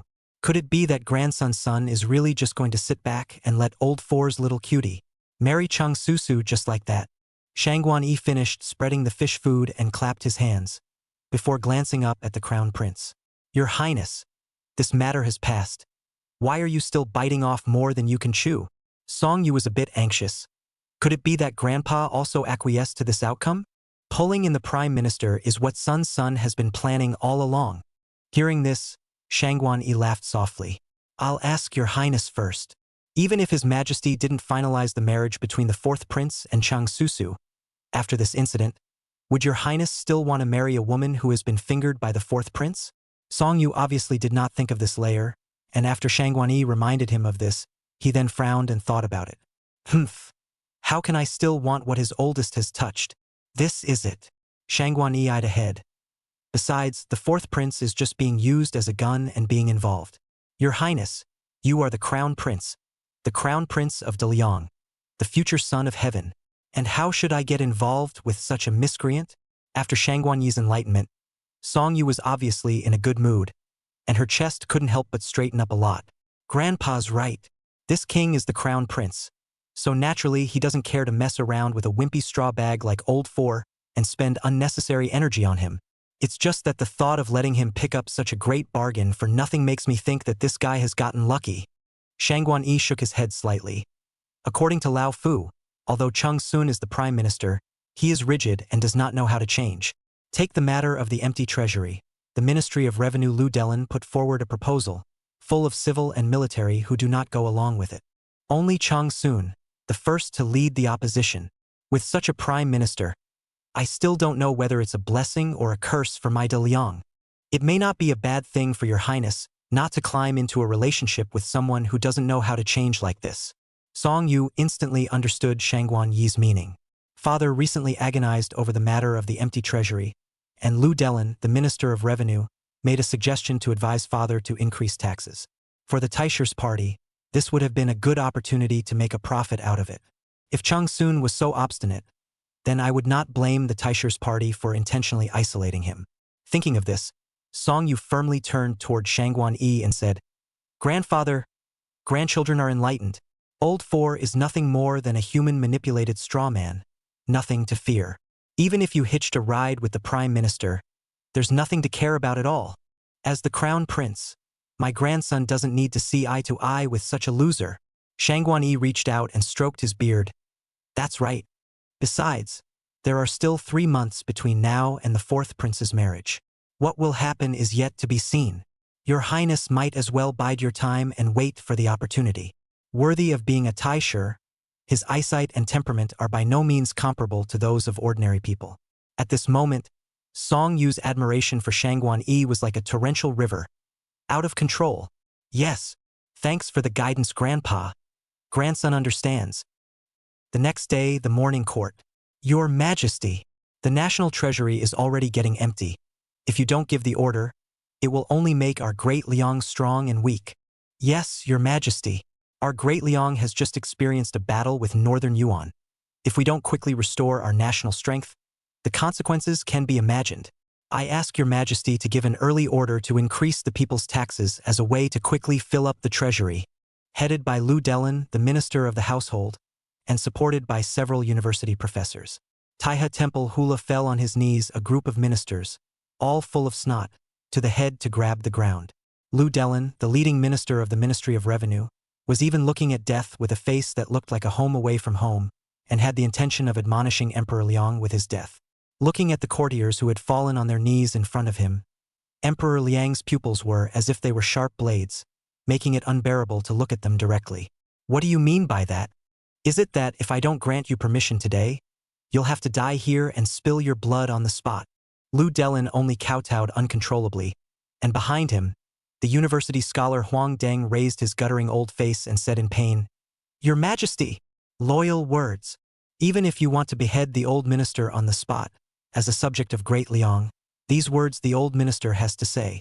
The old minister must not just stand by and watch the great Liang River and mountain go into decline." Emperor Liang almost fainted from anger on the spot. But it's just that the treasury has been tightened a bit lately. How did it come to the point that the great Liang River and mountain are heading for a decline? These old things can really rise to heights. Emperor Liang's eyes glanced over and saw Shangguan Yi, who was bowing his head to the side, seemed to have something to say. Does the imperial master have something to say? Shangguan Yi stood out a step and slowly bowed towards Emperor Liang. The old minister thought that although the matter of an empty treasury is not so imminent, it is indeed something that His Majesty has to pay attention to. It's just that the old minister has always been just a person who reads dead books, but he can't make any good suggestions for such a good recipe for governing the country. I wonder if Mr. Prime Minister has any excellent solutions for His Majesty on this matter? When these words came out, everyone instantly directed their gazes in unison at Prime Minister Cheng Susu. Cheng Susu was already annoyed by all the things he had been caught up in lately. Hearing Shangguan Yi suddenly mention his name, Cheng Susu immediately took a step forward as an afterthought. "Your Majesty, I thought that although the matter of filling the treasury is important, it must not be done at the expense of increasing the taxes of the people. Otherwise, what is the difference between such behavior and that of a fainting king?" "Good." As soon as Cheng Susu's words fell, Huang Deng, who was on the side, couldn't wait to say, "Since Your Excellency the Prime Minister has said so, it seems that there is already a good plan that can be offered to His Majesty. In that case, let the Prime Minister offer this good plan to His Majesty, and let us courtiers follow and open our eyes." Chapter 12. Straw man, after all, is still a straw man. These old guys. They're joining forces against the Prime Minister. Song Huan was watching from the sidelines, and today, these several ministers made a concerted effort to make trouble together, specifically to target Cheng Susu. As for the reason, it's simple. The marriage between the Crown Prince and the Prime Minister failed, and the Prime Minister's side didn't have the slightest intention of climbing up the ladder. "Since you're not willing to serve me, I'll completely destroy you, hollow you out, and make you a famous and useless waste of a Prime Minister. Even let you make frequent mistakes so that the Emperor has the mind to abolish the Prime Minister." Thinking of this, Song Huan couldn't help but sweat for Cheng Susu. But Cheng Susu was at least a Prime Minister who had seen great storms, and in the face of the crowds together, his face didn't show half a bit of panic. The problem of the national treasury is serious, but if you panic before solving the problem immediately, you are taking your own life. Although I can't come up with a good plan for a while, I understand one thing, that is, increasing taxes is never a way to benefit the country and the people. Once Cheng Susu said this, Huang Deng and the others became even more furious. Lord Prime Minister can't tell us anything either. Yet he's here to stop us at every turn. If it is because of the Prime Minister's stubbornness that he delays the state's major events, then I don't know if the Prime Minister will be able to bear the consequences of this. As Song Yu looked on, he suddenly rolled his eyes and let out a cold laugh.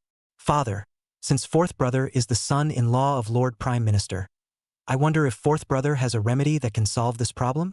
When these words came out, there was instant laughter inside and outside the courtroom. "Ha ha ha ha ha ha ha.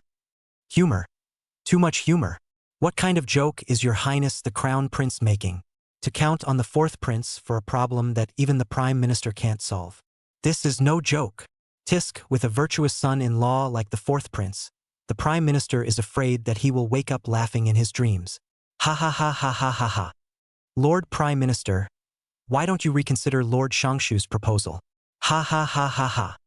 Amidst a seething chorus of jeers, Song Yu was even more smug and mockingly looked at Song Huan. Song Huan originally just wanted to quietly eat melon. Did not expect Song Yu, this ungrateful, even took the initiative to provoke himself. did not feel heavy sigh. Ugh! Why are you people still laughing? This king would like to ask you all what face you still have to be able to laugh. The cacophonous Taiha temple instantly quieted down.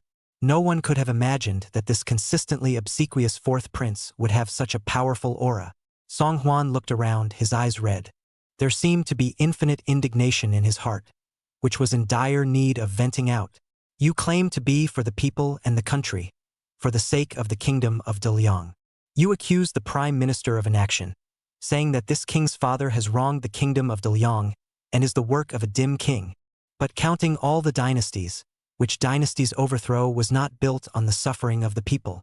Today, in order to keep your official positions, you have the audacity to say that you want to increase the taxes of the people. The king asks you, who is really the one who has wronged the people and the country? Just who is the abominable assholes of the Deliang court? Just who is the culprit that has caused the decline of my great Liang society? Your ugly faces really make this king feel sick. Song Huan's words cry for blood, and his sentences hurt his heart. The stirring sound echoed over the hall of supreme harmony for a long time. Looking at Song Huan, that's some generous words of valor. A group of ministers waiting to see the joke of each heart shocked. Has the fourth prince been taken over? Once upon a time, it was a case of chasing him with a stick, and he couldn't say anything so uplifting. Song Yu's face was filled with anticipation, and she was waiting to see Song Huan lose face ruthlessly in front of Emperor Liang. However, he had never dreamed that Song Huan would have behaved the way he did just now. Not only was Song Yu shocked, Chang Sun couldn't help but be impressed with Song Huan. Originally, the fourth prince was the one with the least presence amongst the group of princes, and to do something as disgraceful as that to Susu had caused Chang Sun's impression of Song Huan to fall to its lowest point. However, Song Huan's remarks just now caused Chang Sun to be unable to help but brighten his eyes. Isn't this impassioned speech a true reflection of your own heart? However, the fourth prince has always been inarticulate, and his homework and political achievements have been mediocre or even a mess. Who actually instructed him to say that just now? The crowd was silent, but they all had their own thoughts in their minds. The imperial master Shangguan Yi, who hadn't spoken for a long time, remained unhurried and slowly opened his mouth. The fourth prince said this. So it seems that he already has a wonderful plan to help his majesty? This old deng, he's so shady. Song Huan hadn't wanted to make a spectacle of himself in front of the crowd so soon, but Shangguan Yi had asked this question, clearly not leaving himself any way out. Song Huan blankly glanced toward Shangguan Yi. Even this king, a straw man's brain, can think of something, but you courtiers only know how to contribute a bunch of ridiculous schemes to my father. I really don't know what's the use of supporting a bunch of losers like you when the people of Deliang work so hard to pay their taxes. Shangguan Yi obviously did not expect that Song Huan would dislike himself back like this, and his face whiskers trembled uncontrollably. Since your highness has a plan, let's say it and let us courtiers open our eyes. Song Huan snorted coldly, then arched his hand toward Emperor Liang. Father, increasing the people's taxes is definitely not an option. Is that still a human thing? Isn't that proper blood-sucking assholes? My son believes that Daliang is now rich and prosperous, with merchants and businessmen everywhere, and the rich and powerful are making a fortune. If that's the case, then why not add imperial merchants and let these merchants pay for an honorary official position? Song Huan's words had just been spoken, and the Taiha temple burst into laughter in an instant. Ouch! I can't, I'm laughing my ass off. I was actually really expecting the fourth prince to offer some kind of good plan. I can only say that I am really too naive. Ha ha ha ha ha. Doesn't the fourth prince know that his majesty abhors the sale of official positions? To think of this idea, what a talent. Tisk tsk. A straw man will always be a straw man. Racking his brain, he can't come up with a useful solution. Song Yu cannot help but sneer cynically said. Also thought that the fourth brother to say what benefit the country and the people of the shocking words it. If you really cannot say out, don't force yourself, no one forced you. Emperor Liang originally also had some expectations for Song Huan's words. After all, this kid's operation yesterday was a bit surprising. But not expecting Song Huan to say this, Emperor Liang's brows couldn't help but tighten. The court is important. The family is important. You are not allowed to fool around here. Old four. If you can't say anything, shut up and don't say anything. If you dare to make a bunch of nonsense like that again, you don't have to come back to the morning court from now on. At least is also a hall of a prince, even in front of the civil and military officials, to say such a ridiculous words without the 4-6. Straw men, after all. Emperor Liang only felt humiliated. Chapter 13. No fish in clear water. Right? Throw this nonsense royal out. It's simply disturbing the court and talking nonsense. What a scandal. Your Majesty, we support your decision. Throw this credulous prince out. As soon as they saw that Emperor Liang had brightened up his attitude, the crowd of courtiers immediately became impassioned and pointed their fingers towards Song Huan. Looking at the excited faces of these people, Song Huan sneered. The fourth prince had never had much of a presence, but these people had rallied around him today. Why? Of course it was because Song Huan had just robbed the crown prince of his people and taken the crown prince's limelight that he was attacked by these people. Even the prime minister, who did not succeed in marrying the crown prince, was targeted by the crown prince's fans. Not to mention Song Huan, who had always been shown as a soft touch. Song Huan didn't pay any attention to these people, but insisted on arching his hand to Emperor Liang. Father, don't be in a hurry, listen to my son first. Before that, allow my son to ask Lord Lu of the Ministry of Revenue a few words. With that, Song Huan turned his body to Lu Delin, who was on the side. Dare I ask Lord Lu if there is tax evasion and tax evasion among my traders in Daliang nowadays? Lu Delin was stunned. Then his face showed disdain. Such phenomena certainly existed in all dynasties. It's inevitable. It's just a trashy prince. How dare you ask questions in front of yourself? If it wasn't in front of Emperor Liang, Lu Delin wouldn't even want to take care of this worthless waste of a prince. Song Huan nodded thoughtfully. Then in response to such a phenomenon, may I ask how Lord Lu, who is the Minister of Households, has responded to it all? When this question came out, Lu Delin was confused. How else can we respond? Naturally, I will order the various state capitals to supervise it. This fourth prince seemed to be really not very bright in the head. The questions asked are simply all nonsense. Song Huan seemed to be unsatisfied with Lu Delin's answer. Then this king will ask Lord Lu a few last words. How has this method of Lord Lu's been implemented and how has it been received? Are those traders paying their taxes as they should? And where are the specific taxes paid? Song Huan's life-threatening trio of questions directly caused Lu Delin to suck in a breath of cool air. For years, the Ministry of Revenue has turned a blind eye to the payment of taxes by traders. The reason for this is, naturally, that whoever gives more favors will be able to reduce taxes. As for the high taxes these merchants have paid over the years, Lu Delin raised his head sheepishly, and when he saw that Emperor Liang was staring at him solemnly, he hurriedly dropped his head again. With a turn of his mind, Lu Delin hurriedly asked Song Huan in return. The specific taxes are naturally recorded in the files of the Ministry of Revenue over the years. It's just that the fourth prince asked these questions. What exactly does it have to do with any imperial merchants? Song Huan wasn't looking at Lu Delin, but turned around with a big smile. Lord Lu has a weak heart. I'm afraid I can't even organize a complete record of tax payments. With that, Song Huan turned back to Emperor Liang. Father, instead of raising the taxes of the common people, we should severely investigate the major traders for tax evasion. These rich merchants and businessmen are often worth a fortune and are rich as a nation. Using thunderbolt tactics to make them make up for the missed tax payments would be a considerable amount of money coming in for the treasury. Emperor Liang seemed to be interested in what Song Huan said. Speak on. Song Huan continued. Of course, the traders will inevitably be disgruntled after the thunderbolt. My son thinks that after the heavy pressure, father can give these foreign businessmen a little sweetness to do his part to appease them. For example, set up chambers of commerce in each state capital, so that it will be easier to count the breakdown of taxes paid by merchants around the country.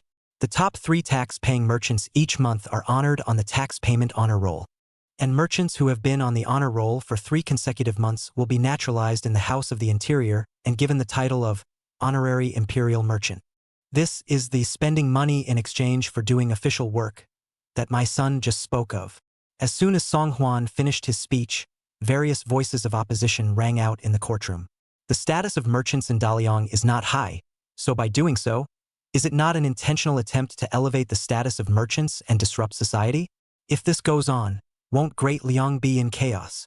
The beautiful name is to urge the payment of taxes, but in reality it is not still selling officials to these businessmen. Emperor Liang frowned and pondered for a long time, and finally shook his voice. This matter ends here today. I will think long and hard about it. Old Fourth, come with me to the study. Song Huan laughed bitterly in his heart. Get it? He was called to the office by the emperor's father again. Inside the imperial library. As soon as Emperor Liang took his seat, he couldn't wait to open his mouth and ask, "Who taught you to say these words just now?"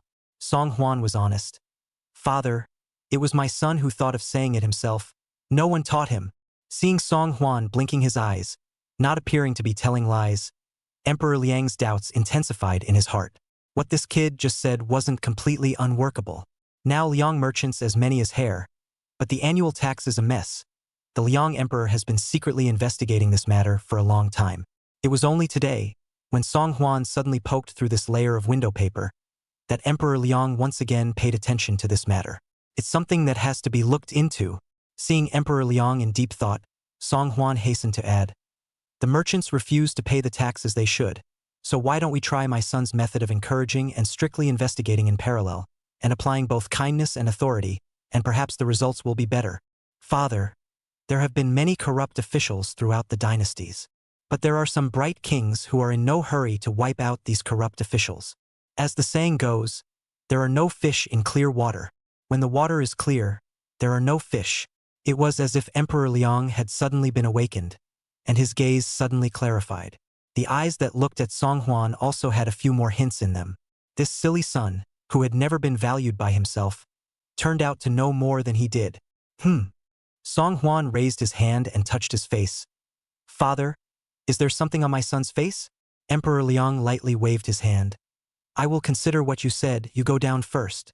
From tomorrow, you can proceed back to the state prison to study. There is a state scholarship within the Diliang Palace, with several university professors headed by the Grand Master specializing in the schoolwork of a group of imperial sons. The original owner was ordered to stop classes by Emperor Liang because she was too stupid and really greasy. I don't know how the emperor's father had the sudden idea to make himself go to class again today." Song Huan immediately put on a mask of pain. "Father, my son's brain is stupid. I can't keep up with the progress of my several royal brothers. If you'll be so kind, don't let my son go."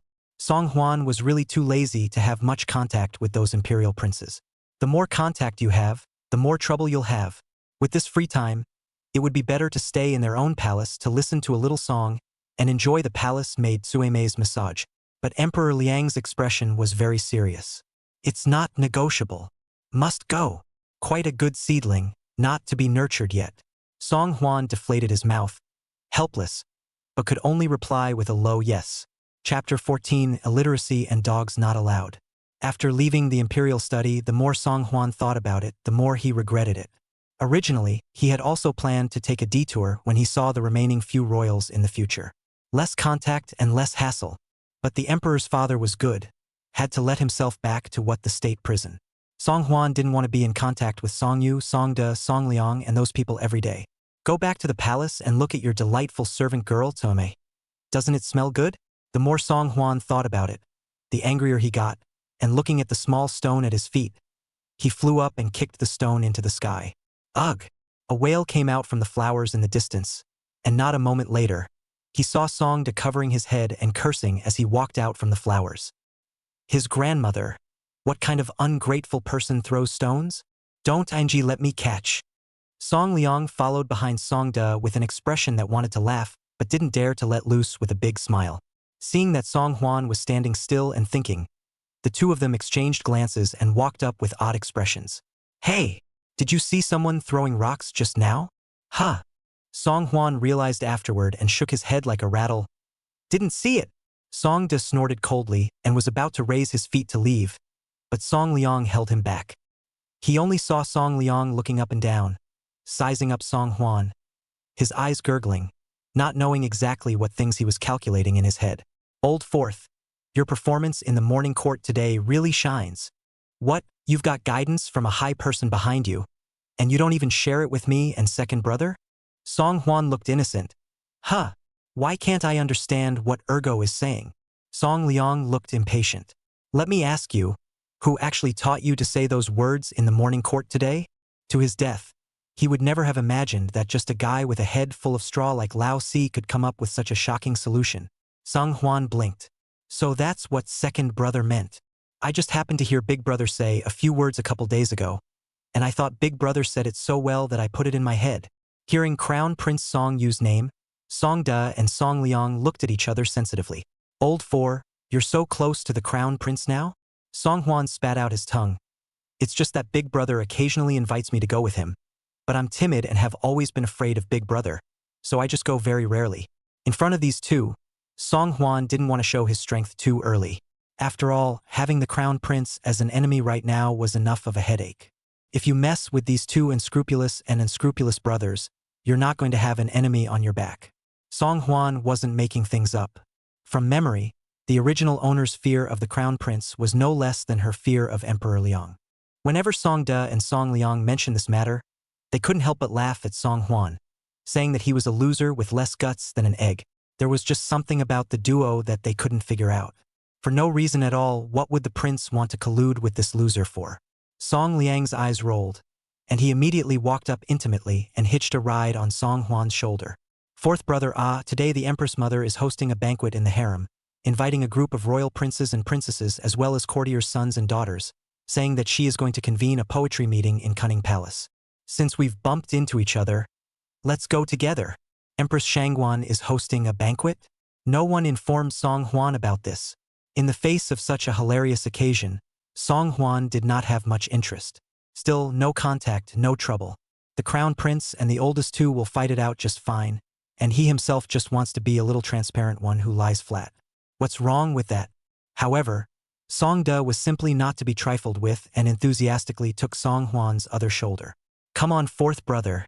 There's a lot of people. Song Huan screamed in his heart. These two brothers really think out of the box. It's just a matter of going. The big deal is that when you go, you just bury your head in the sand and eat. Empress Shangguan's cunning palace is behind the imperial garden, where the courtyard walls are high, the decorations are gorgeous, and the bustle is extreme. When the three of them arrived, Kuan-Ning Palace was crowded with people. There were already quite a few young masters and young ladies from the families of princes and ministers who had already arrived in advance. Song Huan immediately saw the crowd, the dress fresh and elegant, slightly powder, exquisite like a porcelain doll. Cheng Susu. Have to say, even among a group of richly dressed princesses and ringed rich ladies, Cheng Susu's beauty was unique and seductive. It's just a shame, such a beautiful skin to go with a tigress personality. Noticing that someone was staring at her, Cheng Susu looked back and happened to meet Song Huan's gaze. The moment they met each other's eyes, the two of them had a 10,000% tacit understanding and threw a blank stare at each other at the same time. Obscure. Song Huan walked along with Song Da and Song Liang toward the front, and soon he bumped into Crown Prince Song Yu, who was having a good conversation with Lu Qing. Seeing the three of them appear at the same time, Song Yu had a mocking expression on his face to the extreme. Oh, third brother, after advising you for so long, why are you still hanging out with these two brain-dead guys? With your intelligence and your reputation as the #1 writer, you don't need to look up to anyone at all. When he finished speaking, he didn't forget to coldly glance at Song Huan. My mother is holding a poetry party here today, and illiterates and dogs are not allowed in. Don't you know? Song Huan was not angry or annoyed, but instead showed his teeth and laughed. The prince is wrong. How can you say that illiterates and dogs are not allowed? Isn't the crown prince staying here just fine? Song Liang was the first to react and couldn't help but snort with laughter. Whether the straw man did it on purpose or by accident, cursing can be really advanced. Could it be that the crown prince has the strange habit of being scolded, which is why he invites Lao Si to the banquet every now and then? Song Yu was so angry that her face was red. Just before she had the chance to find Song Huan and theorize, she was interrupted by the eunuch of Cunning Palace, San Bao. Your highnesses, gentlemen and ladies, the backyard is ready. Please come along with the mongrels. Song Yu could only resentfully retract his words, his gaze glaring viciously at Song Huan. Under the guidance of San Bao, the crowd came to the backyard of Kuan-Ning Palace in a row. Empress Shangguan has sent people here to prepare a small table, the table and fruits and tea, as well as the 4 treasures. All of them took their seats one by one, and not long after, under the support of several palace maids, Empress Shangguan moved her lotus steps gently and slowly came to the backyard. Greetings to the Empress. Thousand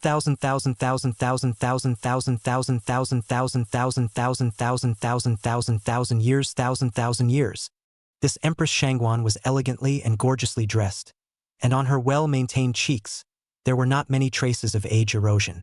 At first glance, at most only in the early 30s, or a charming young woman look. Only when Empress Shangguan looked around the room and saw Song Huan's figure in the crowd, she still couldn't help but look disgusted. What's he doing here for good reason? It's not like the palace invited him to come to the banquet. Chapter 15. Doing everything through the back door. Song Liang noticed Empress Shangguan's disgusted expression and hurriedly stepped forward. Empress Mother, my son happened to run into fourth brother in the imperial garden and invited to come along. The Empress won't blame my son, will she? Having Song Huan come along, Song Liang could be said to have no good intentions. Everyone knows that the previous marriage between Song Yu and Cheng Susu has not yet been appointed by Emperor Liang, but it is a fact that everyone acquiesces to. One of the most important reasons was that Empress Shangguan was extremely satisfied with Cheng Susu as her daughter-in-law. If it wasn't for the fact that Emperor Liang hadn't appointed a marriage for a long time, Empress Shangguan would have hated to receive this daughter-in-law into the palace. Who would have thought that a daughter-in-law who liked how she looked would be cut off by Song Huan? Who else could be happy? Song Liang had to drag Song Huan along with him, also in order to add to Empress Shangguan's heart. Only in front of a crowd of courtiers' sons and daughters, although Empress Shangguan was not happy in her heart, she could not say anything more. All that could be done was to put a stiff smile on his face and reluctantly say, "Why yes, this palace is holding a poetry meeting today, so naturally everyone can come and participate. Only, it's still up to the individual to come out on top." Empress Shangguan waved her hand, and behind her, a few small palace maids slowly walked out with a sword in their hands. This sword was given by the late emperor when he was a young man, when he was fighting for the late emperor in the battlefield. For so many years, this palace has been keeping this object on behalf of His Majesty. Now that the great general is about to return victorious, the war with Northern Yuan will soon come to an end. That's why this palace is convening a poetry fair today, and the one who can win the poetry title will receive this sword from His Majesty. As soon as Empress Shangguan's words fell, the sound of the crowd in the courtyard collectively sucking in a mouthful of cold air could clearly be heard. This is the sword that His Majesty held back then. With this object by his side, the meaning behind it was naturally self-evident. The eyes of everyone looking at this precious sword also instantly became blazing with longing. It was only when Song Huan looked around that he saw a person in the crowd who was a little too calm to speak. This person was naturally Empress Shangguan's own son, Crown Prince Song Yu. Also right, as the son of the Empress, the Crown Prince was afraid that he had already known about this. The significance of this sword is not trivial. If the Empress Shangguan just rewarded Song Yu, it will definitely fall into gossip, said Empress Shangguan, as the mother of a country, but only has her own son in her eyes, is just a selfish and self-interested person. That's why Empress Shangguan found such an excuse to be able to give it to the Crown Prince in a dignified manner. If I'm not wrong, the Crown Prince must be the poetry champion of this poetry meeting. This mother and son duo is really hypocritical to a certain extent. Thinking of this, Song Huan couldn't help but face a snicker. Only his smile was keenly captured by Song Yu on the opposite side. Song Huan, what are you laughing at? This is the sword of father's conquest in the battlefield, and it's a symbol that my great Liang has finally expelled the Northern Yuan from the country. You show shame on the spot, and that is a great disrespect to father, a great disrespect to the late emperor. Such a disrespectful and unfilial person begs for mother's punishment. Looking at Song Yu's look of righteous indignation, Song Huan couldn't help but smile even wider. Pop! Ha ha ha ha ha ha. Big brother, don't misunderstand.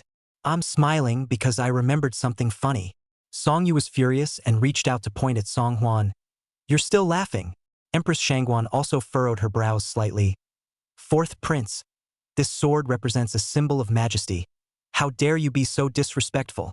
If you can't tell me why you're laughing, get out of this palace right now. Song Huan finally stopped smiling and raised his hand to wipe the tears from the corners of his eyes. Empress Mother, my son really did think of a funny joke, so that's why he laughed maniacally. Absolutely no great disrespect was meant to father's great sword. The joke that my son remembers is that once upon a time there was a man who had to take the back door no matter what he did, and as a result, when he died and arrived at the Nika Bridge, he had to take the back door to jump the queue and be reincarnated before anyone else. As a result of this, he plugged into the queue, but even plugged into the queue, reincarnated into a pig. Ha ha ha ha ha. Laughed my ass off. The joke that Song Huan had told wasn't funny at all, but there were still a few people who understood what Song Huan was saying.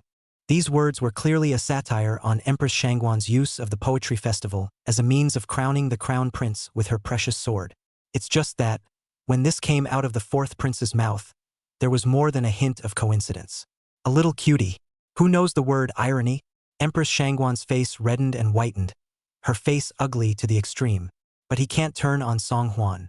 After all, who would mess with a cutie? Getting over it. As expected, after being messed up like this by Song Huan, Songda immediately got up and bowed to Empress Shangguan.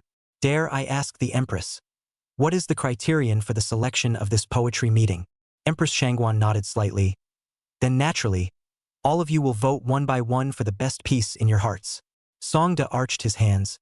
For the sake of fairness, let's also ask the Empress to adopt an anonymous method to collect the poems. The precious sword, Songda naturally wanted it too.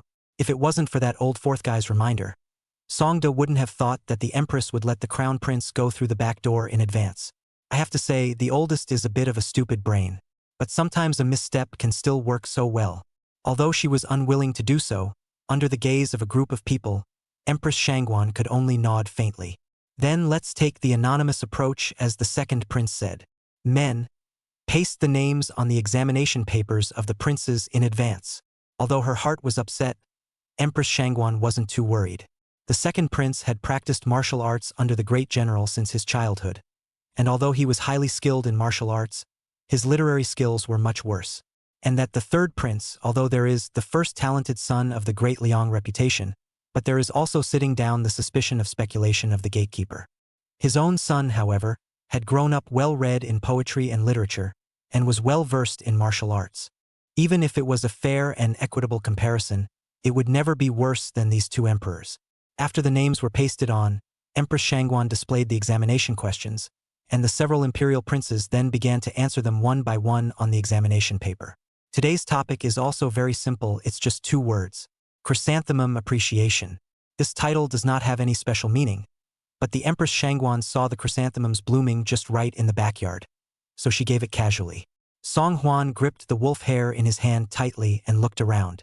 Seeing that Song Liang and Song Yu had already been writing furiously on the rice paper, while Song De, like himself, was biting his pencil, unable to think. Noticing that Song Huan was staring at him, Song De raised his head and silently glared at Song Huan. It was already being disturbed by the title and lack of inspiration. I can't believe I've been stared at by this straw man. Wouldn't that make it even more difficult to write? Chapter 16. Sorry. I wrote it.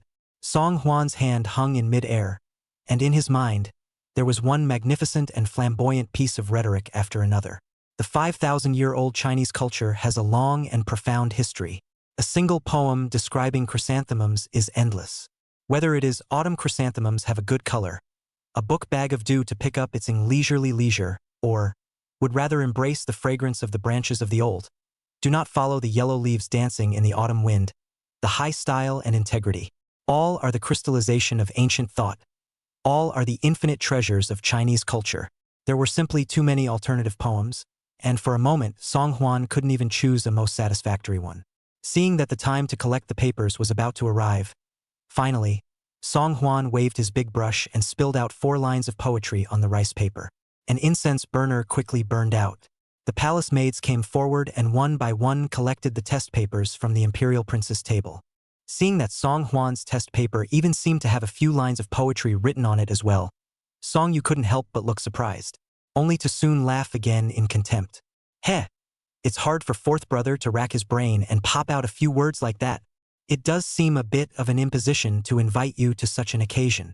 Hearing Song Yu's words, the group of young ladies and gentlemen couldn't help but eat and laugh. Looking at the entire capital, who does not know that the fourth prince was born stupid, can barely read a few words. Today, he dared to participate in the poetry festival without any self-importance. Isn't that pretentiousness and self-disgrace? Being humiliated by His Highness the Crown Prince was really not an offense at all. In the midst of a bunch of people laughing, only Cheng Susu had a serious face without any semblance of expression. In all fairness, Cheng Susu adores good men who can write and fight, and who are talented. But since the marriage contract between herself and Song Huan had already been made, then even if he was no longer good, he was still her husband. No matter how much she despised Song Hwan in her heart, Cheng Susu couldn't possibly make fun of him in front of everyone. A flash of doubt appeared on Song Hwan's face, and while fanning the wind with his hand next to his nose, he looked around. Huh! Second and third brothers? Do you smell that? What a stench! Did someone fart? Or put them one after the other? When these words came out, Song De and Song Liang immediately laughed out loud. The rest of the crowd of young ladies and gentlemen also held back their red faces, just in front of the crown prince's face, really embarrassed to laugh out loud. Who are you talking about? Song Yu was so angry that his face turned red and his eyes glared angrily at Song Hwan. At this moment, all of the advice from the imperial master was left behind by Song Yu. He just wanted this little cutie in front of him. Die without a burial. Ahem. A faint coughing sound brought back some of Song Yu's sanity. Empress Shangguan gently glanced at Song Yu and shook her head at him without moving. Strangely enough, Song Yu, this child has always been stable and seldom gets emotional. On weekdays, he was always able to respond to the provocations of the second and the third in a calm and unperturbed manner. How is it that, in front of this loser strawbag old four, but always easy to get angry, lost his identity as a crown prince? As he spoke, Lu Qing, the son of the minister of the household, being the representative of the crowd, had already selected a poem that the crowd highly esteemed. Only Lu Qing was seen carefully, holding a test paper in both hands. It was as if he was holding a treasure worth 10,000 taels of gold in his hand, and he was incredibly careful, fearing that he might crumple the roll if he was not careful. Greetings, Empress. After our unanimous selection, we have chosen a most wonderful poem. This poetic composition is forceful, and it is truly a proud existence.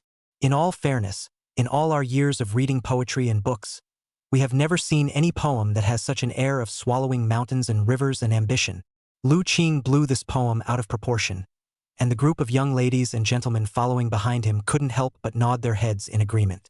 Cheng Susu, in particular, couldn't help but have her eyes light up when she looked at the test paper that Lu Qing was holding in his hands. Cheng Susu had loved reciting poetry since she was a child, and in recent years she had been attracted to Bai Xinyan's poetry.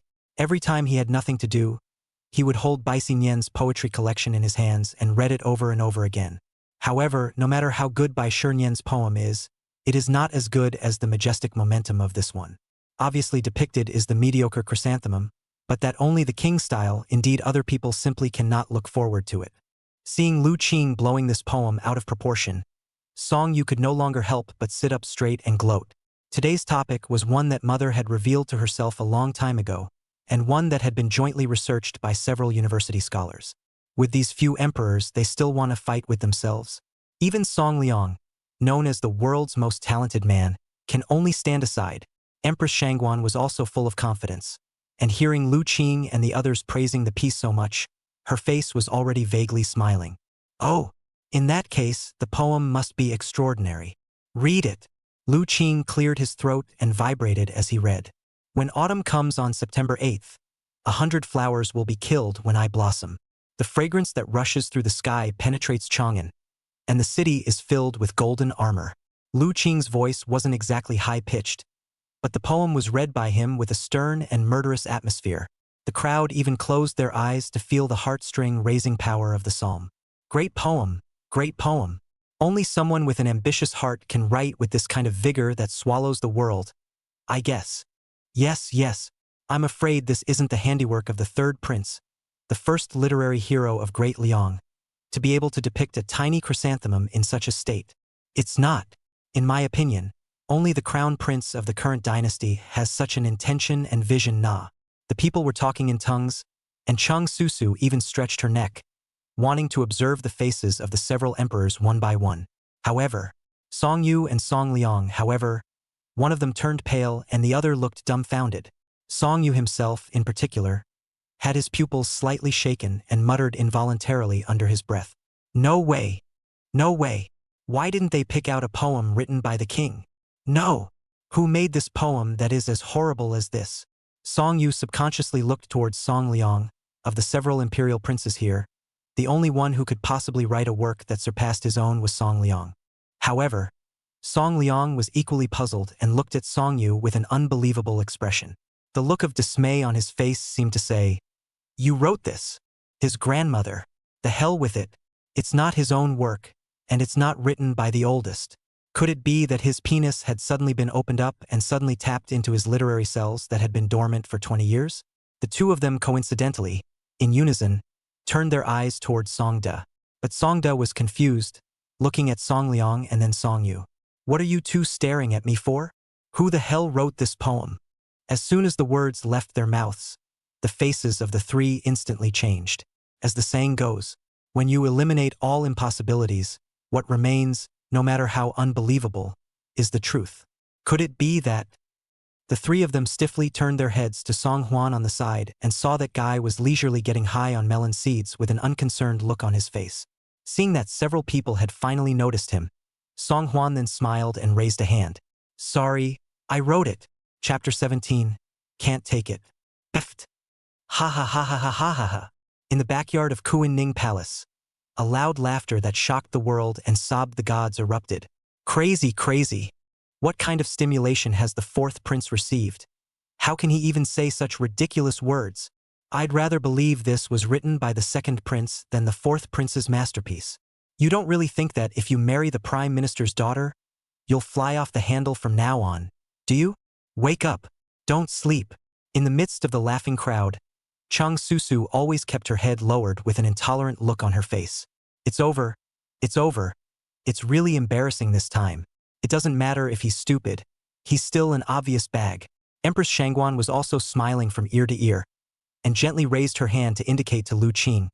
Tear down the paste names and announce the results. Yes. Lu Qing carefully tore off the paste name on the paper. However, the two big words on the test paper that dragon flew, but it was like a pair of invisible big hands, ruthlessly clutching Lu Qing's tongue. This? How is this possible? Lu Qing stared with wide eyes, repeatedly looking at the name of the test paper's fall, wondering if he had misread his eyes. This stuttering look quickly drew the ire of the crowd. Hurry up and announce the results. Yes. Was it the crown prince or the third prince who won the title? Does that mean it's the second prince? Amidst a chorus of speculation, Lu Qing swallowed and said in a trembling voice, the author of this poem is? Yes. It's His Highness the Fourth Prince. When this statement was made, all four seats were shocked. The smiles on everyone's faces hadn't even had time to recede before they couldn't help but collectively suck in a mouthful of cold air. The eyes that looked at Song Huan were also filled with surprise, incomprehension, fear and unbelief at this moment. This magnificent poem, which is so strong, so powerful, that it can even be said to be unprecedented, is surprisingly the biggest and smallest cutie in De Liang. By the biggest cutie in Liang? Does that make sense? Is this like that? Is that possible? Empress Shangguan was even more unsteady and almost fell off the main seat. No! How could this be? Could it be that the works written overnight by three grand maestros are no match for the four sentences this fourth prince made up out of thin air? No! Maybe it's because this fourth prince bought off the crowd in advance. Thinking of this, Empress Shangguan's anger attacked her heart, and she was so angry that she fiercely slapped the table. Unbridled. Rest in peace, Empress. The people did not know why Empress Shangguan was angry and hurriedly left their seats to salute. Empress Shangguan glared angrily at Song Huan, the annoyance in her eyes not hidden at all. Good fourth prince. This palace really misjudged you earlier. This palace originally did not know that the fourth prince even had such a good means, and had already operated in advance. Song Huan scratched his head with a confused expression. Empress Mother, didn't your title just come to you on the spur of the moment, when you saw the chrysanthemums blooming just right in the backyard? Even if my son wanted to maneuver ahead, he couldn't guess what the Empress Mother had in mind. Song Huan's words caused Empress Shangguan to be momentarily speechless, completely unable to think of any words to retaliate. But again, it's simply unacceptable. All that could be done was to stay frozen in place, his brain losing the ability to think in any way. 10 years ago, when Empress Shangguan obtained this sword, she intended to gift it to her own son, Crown Prince Songyu. But at that time, Emperor Liang said that the Crown Prince was still too young to understand the meaning behind the sword. Besides, the Empress is a motherly figure and should not give the Crown Prince this sword, which represents far-reaching significance, just because she is the Crown Prince's birth mother. For so many years, Empress Shangguan had been in charge of the sword. It was so that one day he could give this sword to his son in name only, on an occasion when all were convinced. However, today's matter, was completely unexpected by Empress Shangguan. Even the brilliantly literate Song Liang was on Empress Shangguan's watchful eye. But it didn't occur to me that 1,000 defenses had failed to protect against a straw man that no one even cared about. Now, in front of a crowd of courtiers' sons and daughters, what was said was like water that had been thrown out. There is no more room for maneuver. Empress Shangguan's silver teeth were clenched, knowing that there was no way back from what happened today. Then present the sword to the fourth prince. After Empress Shangguan dropped these words through gritted teeth, she indignantly flung her sleeves and left the table, leaving behind the crowd who were completely unable to react in time, as well as Song Huan, who gladly held the sword in his arms. Before arriving today, Song Yu had originally been determined to get this sword. This sword, when such as following the father to fight in the east and west, in the eyes of a group of veteran generals, naturally has an extremely far-reaching influence. He himself is the crown prince. Isn't it a logical and deserved thing to get this sword? However, it was not to be. The sword had actually fallen into a little cutie just like that, his hands. How could Song Yu be willing? You are good. Once upon a time, it was this king who underestimated you, and one day, this king will take this sword back. Song Yu gritted his teeth and put down harsh words towards Song Huan. Then, without looking back, he left with a cold snort. Song De and Song Liang were not expecting such a result, and it took them a long time to accept such a fact. Originally, Song Huan was forced to come here only to discuss the Empress Shangguan and the Crown Prince. Results: this precious sword, which the two of them had coveted for a long time as well, had just fallen into the hands of this sizable cutie. The sword has fallen into the hands of this cute little guy. Who swallowed this? Song De's eyes stared straight at the sword that Song Huan was holding in his arms, and his eyes erupted with fire-like desire. Song Liang even surrounded Song Huan and shifted in a conspiratorial manner. Hee. How come I didn't know earlier that fourth brother even has such an ability? Can it be that this poem today is also something you heard the Crown Prince mention by chance?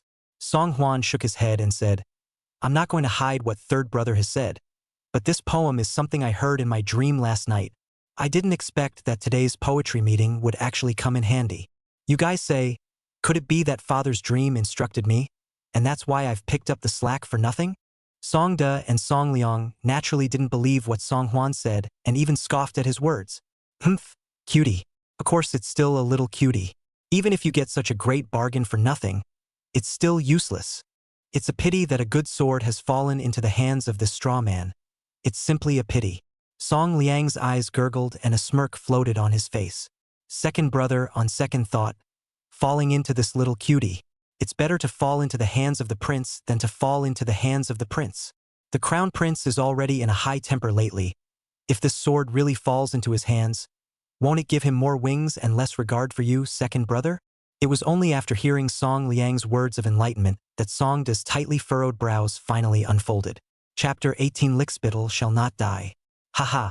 Old for. Good job this time. This sword, you will collect it on my behalf for the time being.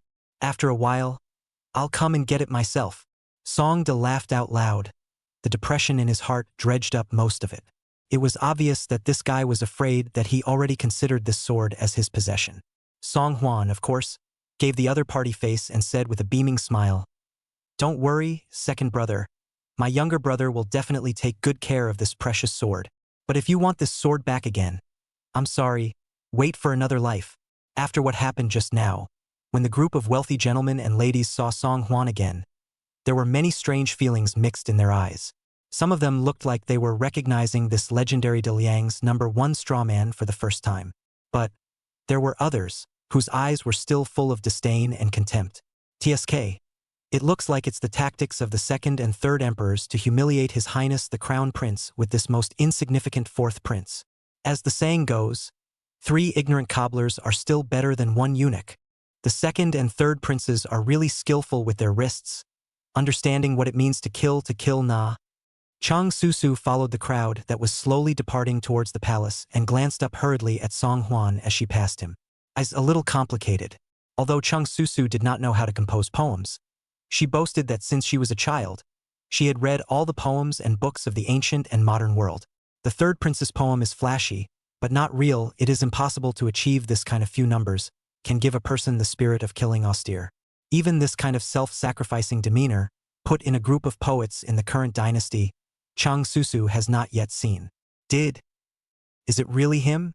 Thinking back to yesterday in Huisienya Pavilion, Song Huan's calm performance that was completely different from the ordinary.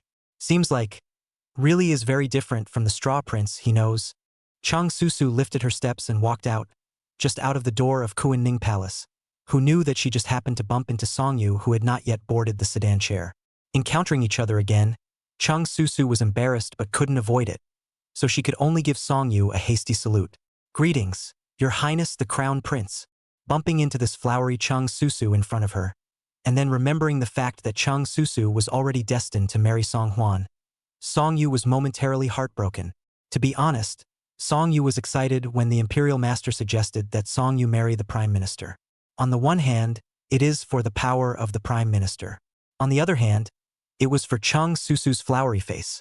Even though he was used to seeing the beautiful concubines in the palace, Song Yu couldn't help but feel a sense of unease at the sight of Cheng Susu. It could be said that to Song Yu, Cheng Susu was simply a goddess. But the thought that so pure and clean goddess, that day was actually Song Huan under the body. Song Yu then felt that there was a full of anger that could not be vented at all. "Susu, that day it was all my king's fault for not pleading with my father, and that's why I ended up like this. But don't worry. When this king finds the opportunity, he will definitely still plead with father. Whether or not to seek mercy from father, this can be discussed in the long run." But Cheng Susu was a person that Song Yu was bound to get. Even if he ascends to the 9 to 5 in the future, it is not impossible to take the person from Song Huan again. But to Song Yu's surprise, Cheng Susu avoided Song Yu's large hand and took a violent step back. "Your Highness the Crown Prince is joking. Since my daughter has been promised to His Highness the 4th Prince, she is already His Highness the 4th Prince's person. As for the rest, my lady does not think otherwise." Although Cheng Susu did not like Song Huan from the bottom of her heart, and was not willing to accept this marriage, but the education received since childhood still taught Cheng Susu, parents' orders, matchmaking. Since the marriage was already authorized by his father, he must not do anything out of the ordinary and fall into disrepute again. Song Yu did not expect that his passion would run into the cold as ice. Cheng Susu. Having made a fool of himself, Song Yu could only cough awkwardly twice.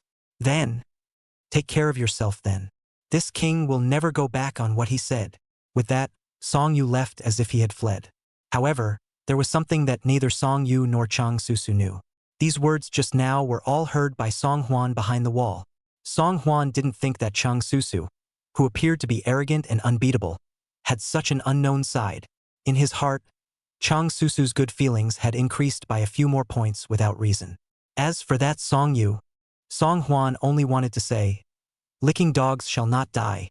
Holding the sword he had just obtained, Song Huan's first move was not to return to his chambers, but to go around to the imperial study. Prime Minister Chang Sun happened to be coming out of the imperial study and came face to face with Song Huan.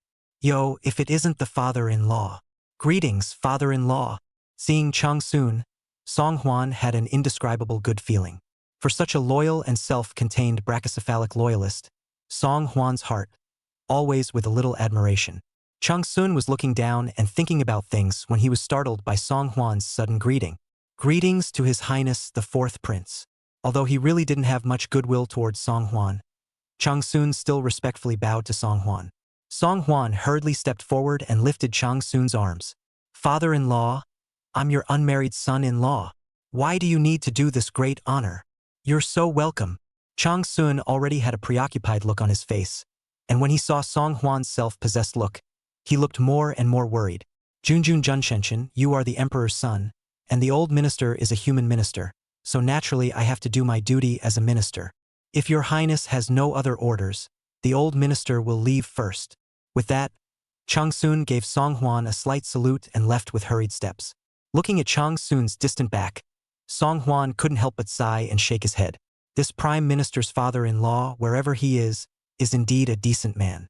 But being too rigid as a prime minister is not a good thing. In the courtroom today, most of the officials were from the Crown Prince's faction that followed in the footsteps of the Imperial Master, and a portion of the military generals were from the Second Prince's faction that followed the Tiger Runner General. There is also a section that is as unbiased and neutral as the Prime Minister. Only, as the fight between the crown prince and the second prince became more and more intense, the number of officials from the neutral faction was decreasing drastically.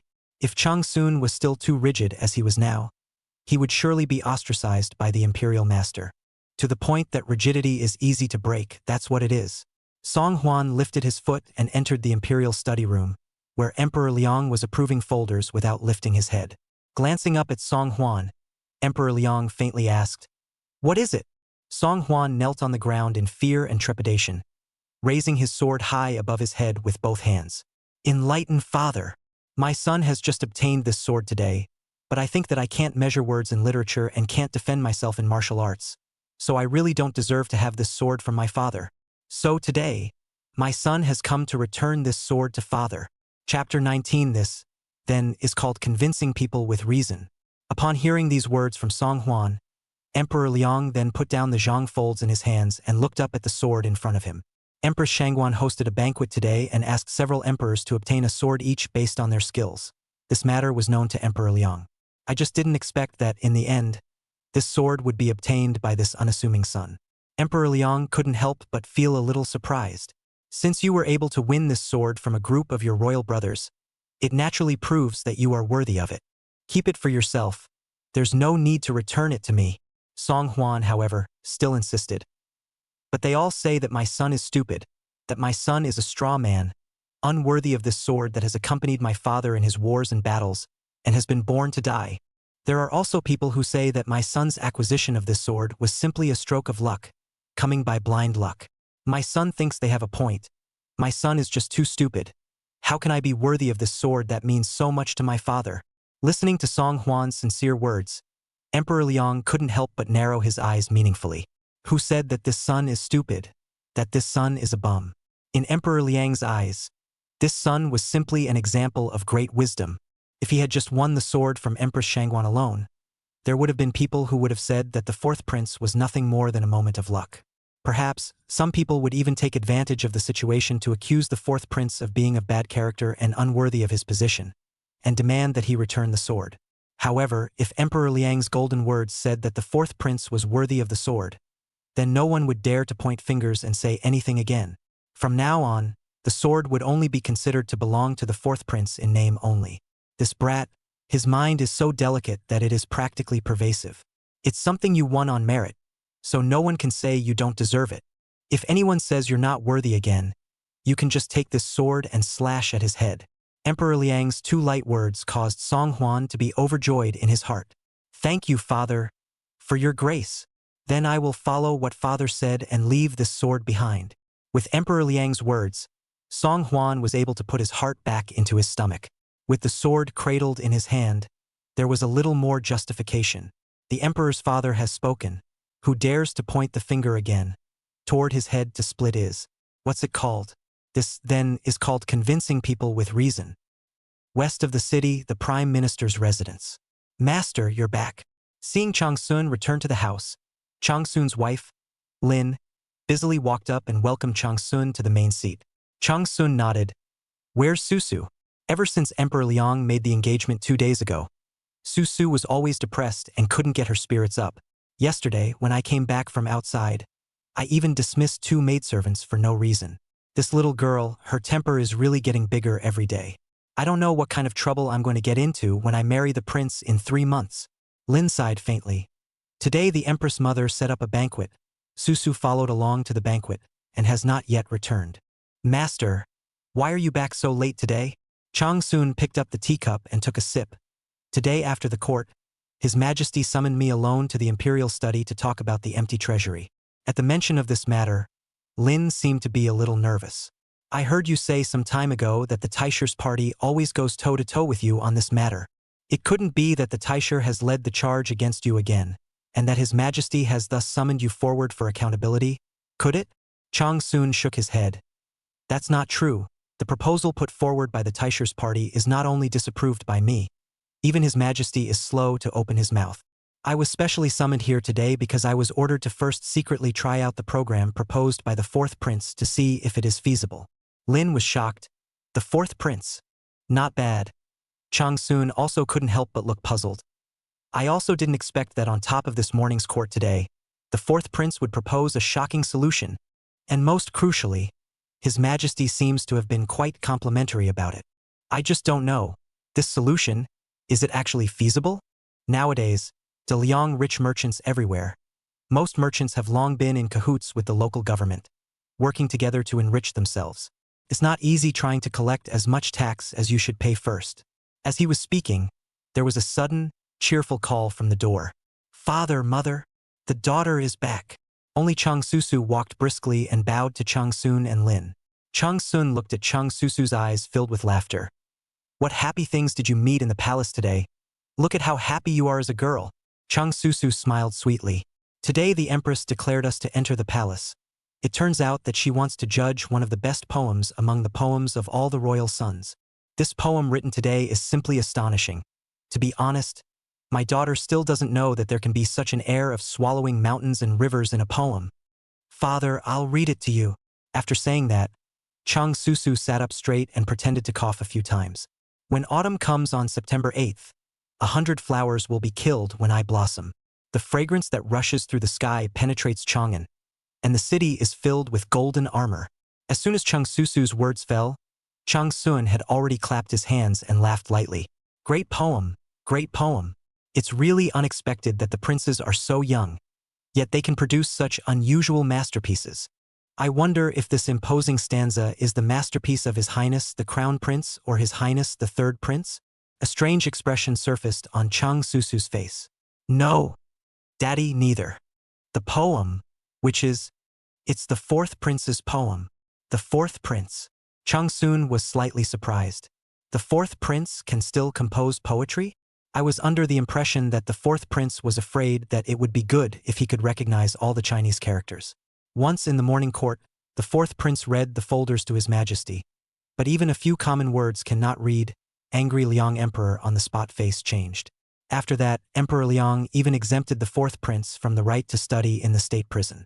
A prince who can't even recognize all the words, but he can still compose poems? And to make a poem that even So-So could sigh and praise? Cheng Sun felt extremely incredulous.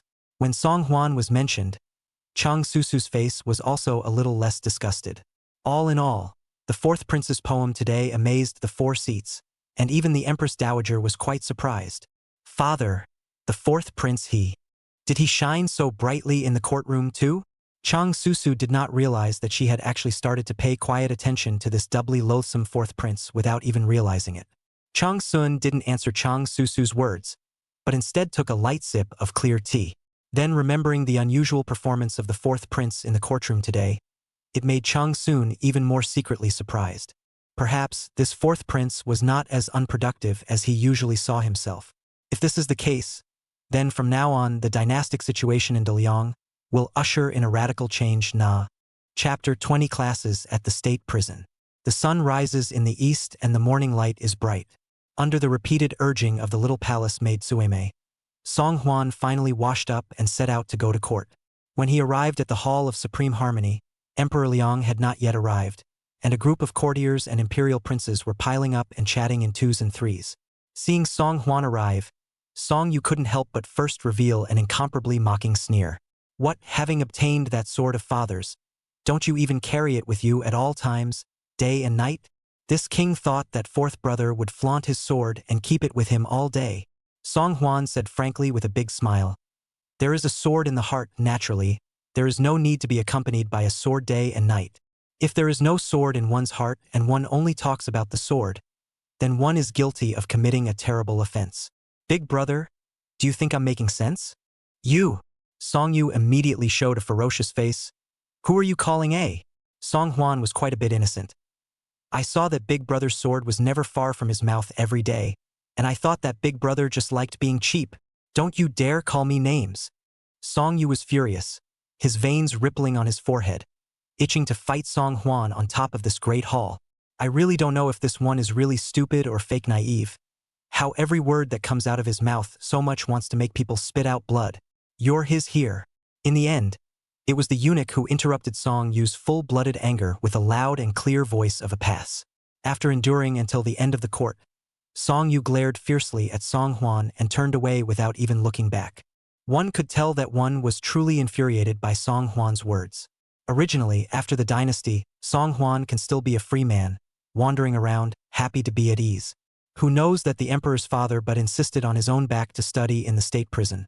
Song Huan has no choice but to hang his head and hoof it to the class. When they arrived at the state academy, Song De and Song Liang had already arrived early. Seeing that Song Huan had actually come, both of them felt a bit incredulous. Senior, what brings you here? Good lord, are you awake today?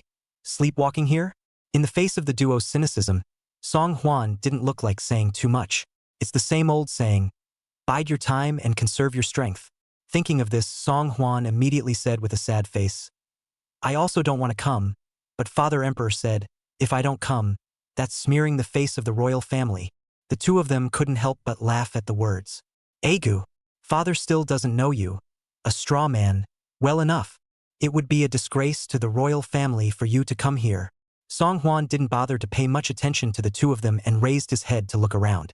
It turned out that in addition to the prince, there were 4 other young men of similar age and gorgeous clothes in the state prison. He didn't recognize any of the others, but there was a slightly obese smiling face that Song Huan was extraordinarily familiar with. Sango, why is he here too? Song Huan raised his hand and pointed at Lu Qing in the back and asked Song Liang. Song Liang was a bit impatient. These people are naturally the crown prince's chaperones. Has it been so long since you've been to the state prison that you don't even remember the 4 great Vajra, the crown prince's companions? Speaking of the 4 diamonds, Song Huan finally had some impression. These 4 were Lu Qing, son of the Minister of Revenue, Lian Kong, son of the Minister of Justice, Sun Tong, son of the Minister of Mandarins, and Zhao Ping, son of the Minister of Rights. Worthy of being the crown prince of the dynasty, even to read a book in the state prison, have to have this 4 Shangshu son as a chaperone. This, I guess, is the platitude of being the crown prince. Seeing that everyone had arrived but Song Yu, Song Huan couldn't help but ask again, and where's the crown prince? Why don't you come? You ask me, who do I ask? Song De muttered in an uninterested manner. He's the crown prince, so naturally he can come whenever he wants. It is not permissible to give others the finger. Could be heard that Song De's tone also carried a lot of dissatisfaction. After waiting for another half-morning, just as Song Huan had begun to doze off, Crown Prince Song Yu finally arrived late. Following behind Song Yu is a stooped old man with a snowy white beard. This person is named Chan Zilin, who is the head of the 8 university professors of the One Yuan Pavilion. Song Huan originally thought that the head of the university scholar in modern times, Lai Good, is also considered a senior professor level of prestigious universities. The content of the lessons must not be comparable to that of the ordinary teaching staff. Who knows, with the mindset of coming to learn, Song Huan had only made an effort to listen for 5 minutes before he was already starting to get a little sleepy. This old man Chun was teaching nothing else, but surprisingly, it was something Song Huan had memorized since the 2nd grade of elementary school. 99 multiplication tables. De Liang emphasized on the literary way, even the middle school homework in the academy, but also to learn some curricula, poetry, and lyrics. Like these arithmetic knowledge, in addition to the royal son only qualified to learn, ordinary people's families simply do not have the opportunity to get in touch with. Song Huan understands all the reasoning, but this 99 multiplication table, there is really nothing to learn, right? It was hard to get through to the end of class. See Prince Song, you also do not greet people, look hurried to leave, do not know is going to do what to go. There's something fishy about the look. Song Huan did not move and stopped Lu Qing, who was about to go out of the palace when no one was looking. While Song Huan suddenly appeared in front of him, Lu Qing was like seeing a ghost in broad daylight, and his joyful, obese, smiling face instantly drooped. See the 4th prince. Your Highness the 4th prince? Is there something you want to order me? Lu Qing still remembered Song Huan's unusual performance that day at Huixian Accord. It was a far cry from the demented image you usually see. Fearing that Song Huan would say something unfavorable about himself in front of the crown prince, Lu Qing also had to be polite and did not dare to mess with Song Huan. Song Huan raised his chin. What about what was promised to this king earlier? Lu Qing's gaze a little averted. This? I don't remember. What have I promised your highness? Oh. Song Huan smiled meaningfully. It doesn't matter if Mr. Lu doesn't remember, but Mr. Lu's date in Huixian Pavilion should be remembered, right? This king vaguely remembers that girl is called Ru Yen, and she looks very tender. That. Lu Qing's heart was in his throat as he hurriedly brightened up to Song Huan. Your Highness's command. I don't dare to forget half of it. It's a pity that the Crown Prince hasn't even declared a meeting with me lately, nor has he explained anything to me. I just have the intention to reveal it to your Highness, but I don't know where to start. Song Huan nodded thoughtfully. Since that's the case, then it's better for this king to go directly to his big brother and ask him personally. By the way, let's talk. That day in Huixianya Pavilion, what exactly is the reason let Big Brother's plan did not succeed?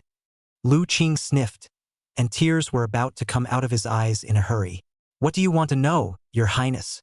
I'll know everything I need to know and say everything I need to say. Tell me everything you know about everything. Chapter 21, The Prince's Secret. Song Huan finally nodded, finally a little more satisfied with the answer Lu Qing had just given. This king wants to know what the Crown Prince has been doing every day lately? Meet someone. As the saying goes, know your enemy and know yourself. The beam with the prince has already been knotted. If you don't pay attention to each other's dynamics in time, you may not even know when you are killed by others. Lu Qing frowned and pondered for a moment and answered truthfully to Song Huan. It is true that the Crown Prince hasn't declared much of a meeting with me lately, and every day after the morning court, he just goes to find the imperial master to have some tea. Other than that, not much more. Song Huan continued to pursue. Then what did the Crown Prince go and do during the time after the morning court, and before he came to the State Scholarship Academy to attend classes? If I'm not mistaken, it's been a little more than half an hour in the meantime, and this king has seen the behavior of the others. All of them are accustomed to this matter, so it seems that it is not the first day that the Crown Prince has been late. Lu Qing obviously knew something, and his expression was a bit complicated at the mention of this matter. Every day after the morning court, His Highness the Crown Prince has to make a trip to Cunning Palace to greet the Empress. Ask for peace? There are so many hours in a day. Song, you just chose to pick such an important time to go and ask for peace? That's not bull. Especially looking at Lu Qing's expression of weakness, it was obvious that there was something else going on. Lu Qing was stared at by Song Huan's measuring eyes and always felt like a cat's claws were gently scratching at his heart. Your Highness, you. Don't look at me like that. I'm scared. Well, Song Huan nodded slightly. This king knows you may go.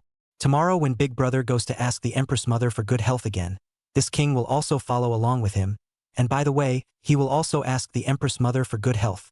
Looking at Song Huan's teasing eyes, Lu Qing understood that he didn't believe what he said at all, and in case he said something in front of the Crown Prince again, he didn't know how he was going to be targeted by the Crown Prince. Thinking of this, Lu Qing had a smile worse than tears on his face. He knew that he could no longer take any chances when facing Song Huan in the future. What you know is what you have to say. This fourth prince is simply too difficult to deal with. Your Highness, this is also something I heard about by catching wind. Just listen to it. But don't say that I revealed this to you. Song Huan became interested. Tell me how first. Lu Qing swallowed hard and saw that there was indeed no one in the four corners of the room before he approached Song Huan's ear. Your Highness, you know that in the morning court, after all the lords hand in their folders, His Majesty doesn't have time to correct them on the spot. So these folders are waiting until after the morning court retired, by the cabinet eunuchs one by one according to the content of the division of the organization, and then sent into the imperial study, by the long-lasting master a batch of changes. I just heard, this half hour after the next morning court, it is the cabinet eunuchs to organize the folders of the time. His Royal Highness the Crown Prince usually enters the cabinet during this hiatus to take a look at the contents of these folders in advance. Song Huan was slightly surprised. He dares to look at the zoning in advance in private? This is a crime of great disrespect. On a larger scale, it's simply an attempt at treason. He doesn't want to die? Lu Qing looked around and hastily lowered his voice. Your Highness, you lower your voice. This matter the Crown Prince also did not mention it to me, only that I went to the outhouse before class once earlier and happened to overhear the conversation between the Crown Prince and the Imperial Master. Think about it, the Imperial Master often walks around the One Yuan Pavilion and the State Prince's eunuch, and his relationship with the cabinet is naturally close. Wanting His Highness the Crown Prince to look at the Zhang in advance and learn to deal with state affairs, that's nothing wrong with that.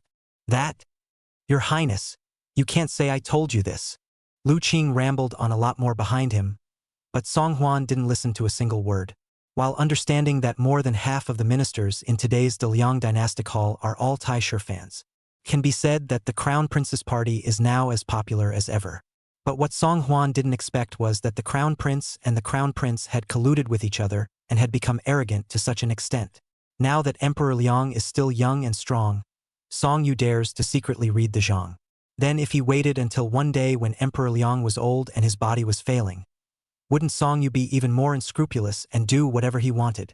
When it comes to that time, I'm afraid that the first person Song Yu will start to fix is himself, who let himself steal someone's unmarried daughter-in-law as soon as he arrived.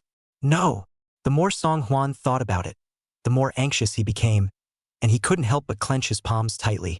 Song Yu's party was not in a hurry to go after himself now because as a powerless fourth prince, there was simply no need to target him. But if he let it go, then one day he would be met with Song Yu's crazy revenge. Instead of sitting on the sidelines, we should counterattack ahead of time and make Song Yu's job as the crown prince impossible. Lu Qing was startled by this sudden move and cautiously asked Song Hwan, "Your Highness, are you all right? You don't want to be stimulated and say something in front of the crown prince?" The fourth prince was sometimes shrewd, sometimes demented, and had a look of not being in very good mental condition, which was really scary. In case he had a sudden impulse to run to the crown prince and make up a story, then both himself and his old man would be doomed. Song Hwan reached out and patted Lu Qing's shoulder. "Don't worry. Since this king is going to make you an eyesore, naturally he won't be able to reveal your identity. But kindly remind you, if you are sincere for your father and for the good of your Lu family, then remember to go back and persuade your father properly. From now on, keep a certain distance from the imperial master, and don't do anything you shouldn't." Although Lu Qing is also a standardized dude, what his father did on weekdays, Lu Qing that is neither asked nor cared. But how much dirty work his father had done to help the imperial master and how much property he had amassed, Lu Qing still probably knew. Looking at Song Hwan's unmistakably serious expression, Lu Qing could also understand the importance of this matter. The fourth prince is biding his time for many years and is finally going to make a move on the crown prince. Thank you for reminding the fourth prince. After I go back, I'll find my father here and make it clear. After returning to the mansion, Lu Qing hoofed it and immediately went to the study to look for his father, Lu Delin. Lu Delin was busy and thought that this indisputable loser was coming to ask for money again and could not help but be a little angry. "Ungrateful fellow, can't you see I'm busy? Even if our family has $10,000, sooner or later you'll lose it all." However, to Lu Delin's surprise, Lu Qing did not break the ground by hugging his thigh and crying poor, but showed a look of desire to speak. "Oh father, are you still helping the imperial master and his highness the crown prince and the others these days?" Chapter 22. Chanting and saluting the Buddha is even more important than classes? Hearing this, Lu Delin finally looked up and glanced at his son. "Don't ask what you shouldn't ask, and stay out of what you shouldn't care about. If you have this free time, why don't you hurry up and review what you learned in the state prison? His Majesty has been gracious enough to give several of you the opportunity to read with the Crown Prince. You don't know how to make the most of it, and you're here prying into things you shouldn't know." Lu Qing was a bit speechless.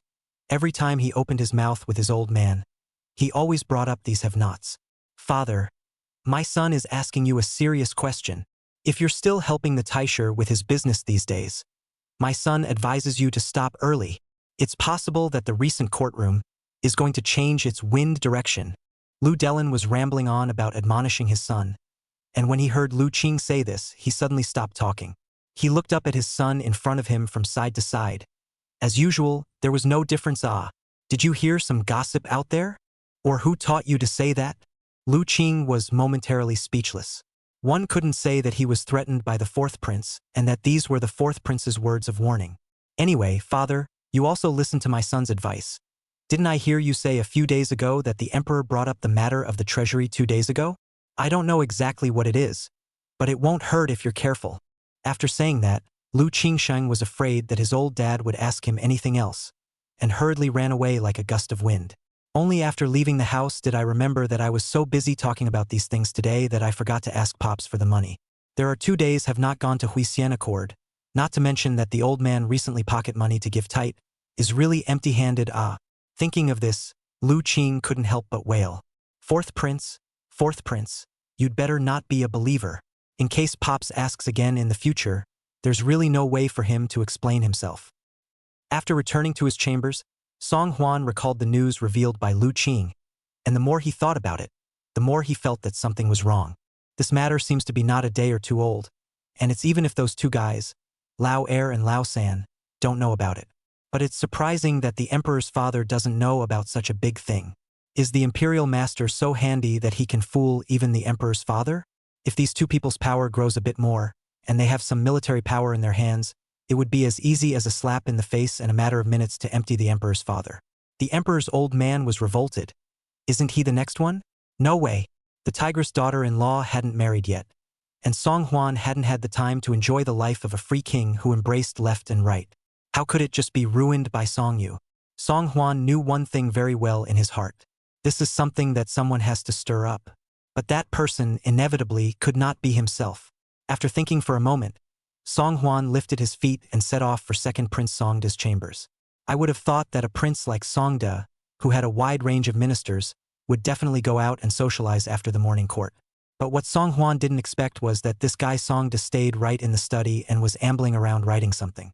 Seeing that it was actually Song Huan who had arrived, Songda gathered the things on the table with his hands and feet and coughed twice somewhat unnaturally. Ahem. Senior, what are you doing here? Song Huan pretended that he didn't see Songda's actions just now, and came to sit across the bookcase with a big grin. Second brother, my humble servant brother. I was bored with my leisure and suddenly thought of something very important. I heard that every day before class, the crown prince has to go to the empress to ask for peace. Is that right? Songda rolled his eyes. It's none of my business what the crown prince goes to do. If you want to go, big deal, just tag along in the morning. Tell me what to do. Oh. Song Huan nodded thoughtfully. Yesterday the empress mother sent me the sword, and I was thinking of going to the empress mother together tomorrow to ask for peace. Since second brother doesn't want to go, I won't go either, so that the empress mother won't think I'm in the way again. But second brother, you say there are so many hours in a day, why does the crown prince have to go to the empress mother before class? Sond was dumbfounded. You didn't know? Empress Shangguan has a daily Buddhist ritual, and when the crown prince went late, he delayed the empress from going to the Buddha hall to perform the ritual. It's been a custom for many years, and we've gotten used to it long ago. It can't be helped. Who made them the queen and the crown prince? Songda's tone was sour, as if he was extremely dissatisfied with the empress mother and son for behaving like this. But there was little that could be done about discontentment. What could one say about something that even his father had tacitly agreed to? Song Huan didn't say anything, just made an unexpected expression. So that's it. It seems that going to the Buddha hall to pay homage to the Buddha is surprisingly much more important than going to the State Academy for classes. Then I won't bother second brother. After saying that, Song Huan waved his hand and leisurely left. As soon as Song Huan left, it was Songda's turn to begin to feel a little upset. This guy, Lao Si, is a bit of a brainiac, but he says so many things once in a while that are still quite thought-provoking. He's right. It's still important for the empress to go chanting and worshipping Buddha, but it's still important to attend classes.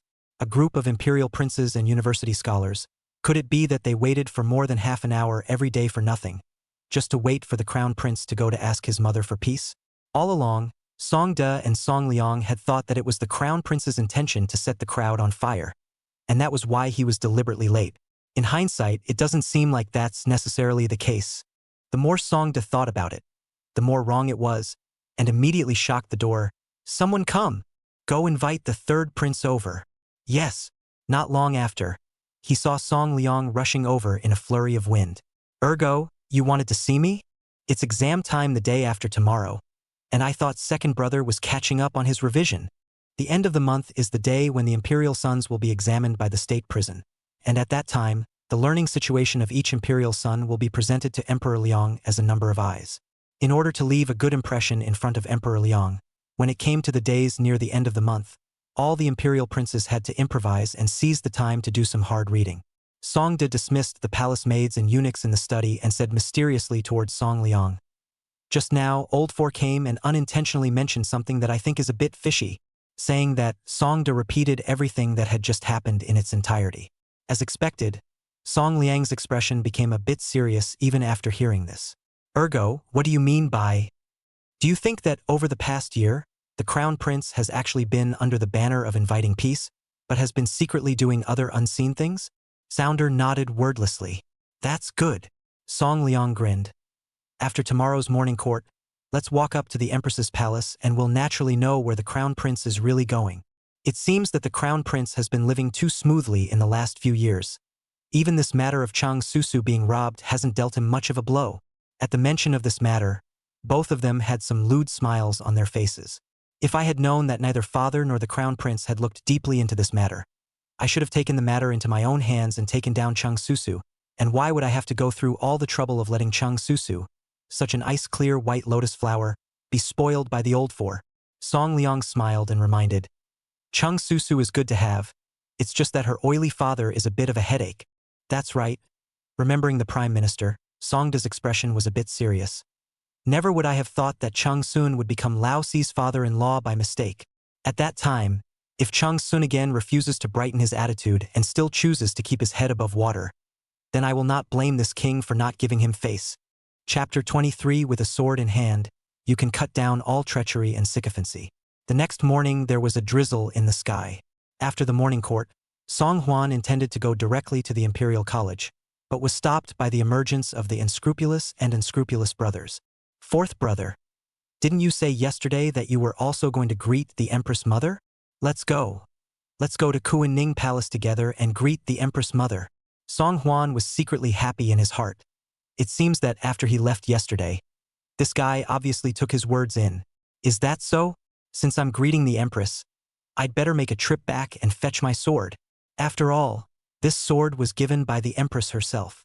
Song De and Song Liang were both slightly impatient, but under Song Huan's repeated insistence, they still followed Song Huan to quickly fetch the sword. The moment he saw the sword, Song Huan could clearly feel that Song De's eyes were looking straight. Envious? That's right. Song Huan insisted on taking the sword, also because when he arrived at Kuan-Ning Palace later, the sword had other wonderful uses. The three hurriedly rushed to Kuan-Ning Palace, and the result was just as the three had expected in advance. There was only Empress Shangguan in Cunning Palace, and there was no sign of Crown Prince Song Yu at all. Seeing that the three of them actually appeared here, a trace of surprise flashed across Empress Shangguan's dignified face. What brings you here? Seeing that Song Yu was not in Kuan-Ning Palace, Song De and Song Liang looked at each other and smiled. It seems to have really gotten to old for. We are here specifically to greet the Empress. By the way, look for your elder brother to go to the state prison with you for classes. Empress, why don't we see the big brother man?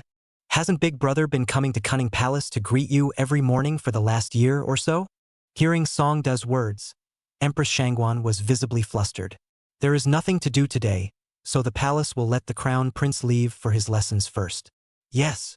Song Liang smiled a taboo smile and said aggressively, how is it such a coincidence? 3 of my brothers come to greet the Queen, and the Crown Prince leaves so early? This is a phenomenon that hasn't been seen in almost a year. Empress Shangguan endeavored to contain the panic in her heart and looked ahead. The Crown Prince comes here day after day, that is to fulfill his filial piety as a son. This is an act that His Majesty has all but approved. If the 2 emperors are so inclined, they should also walk around the harem more often during the weekdays and greet their respective mother consorts.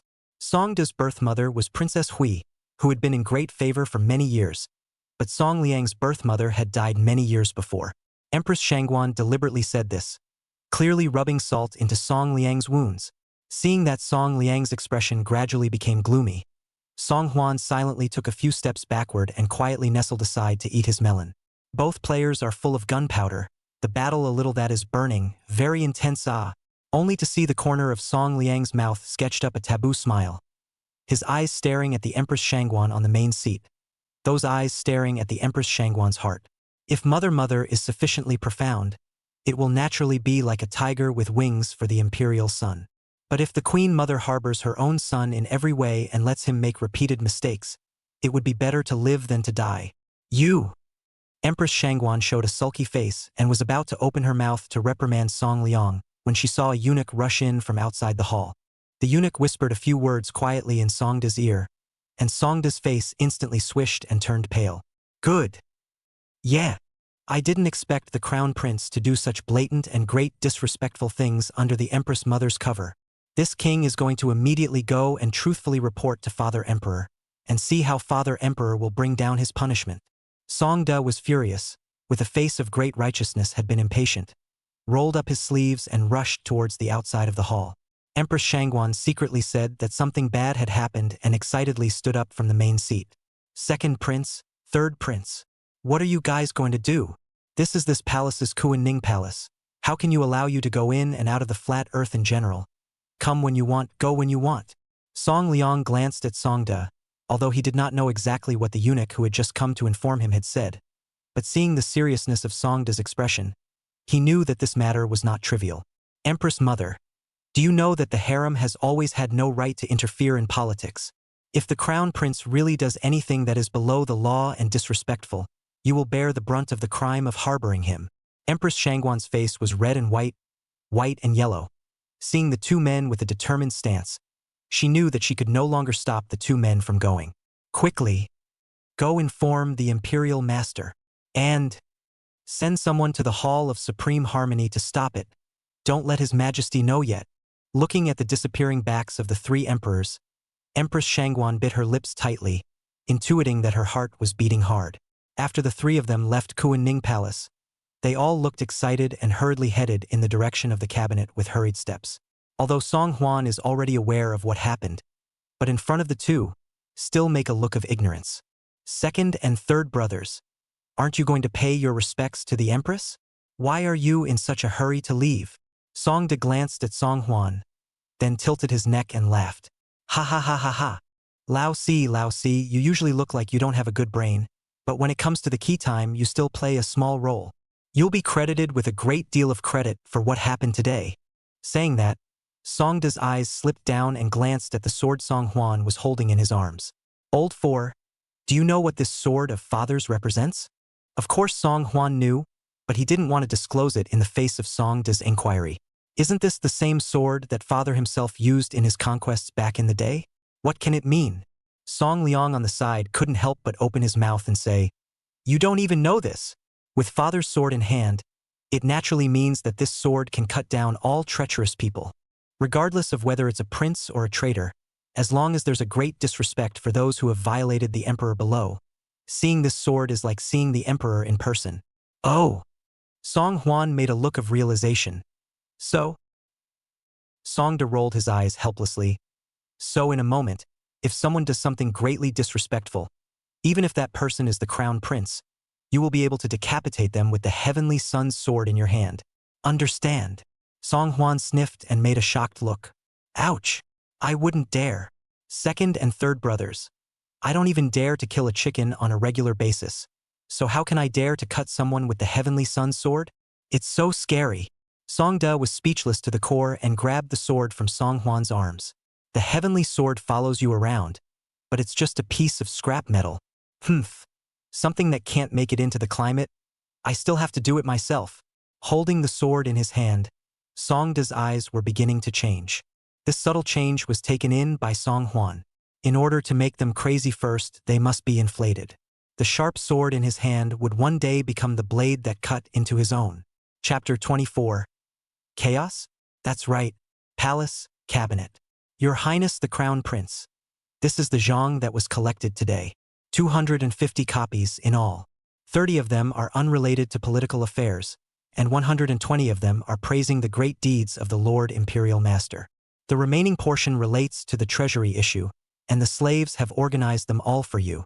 Cabinet Pen Eunuch Zhao Zhong respectfully, to sit behind the bookcase Song Yu as reported. Zhao Zhong is the eunuch promoted by the Master Shangguan Yi, and has been in the cabinet for nearly 20 years. As a fan of the Imperial Master, Zhao Zhong naturally obeyed his words, including organizing the sonnets day by day and presenting them to the Crown Prince for his perusal. Only the Imperial Master's beloved can be trusted in such a way.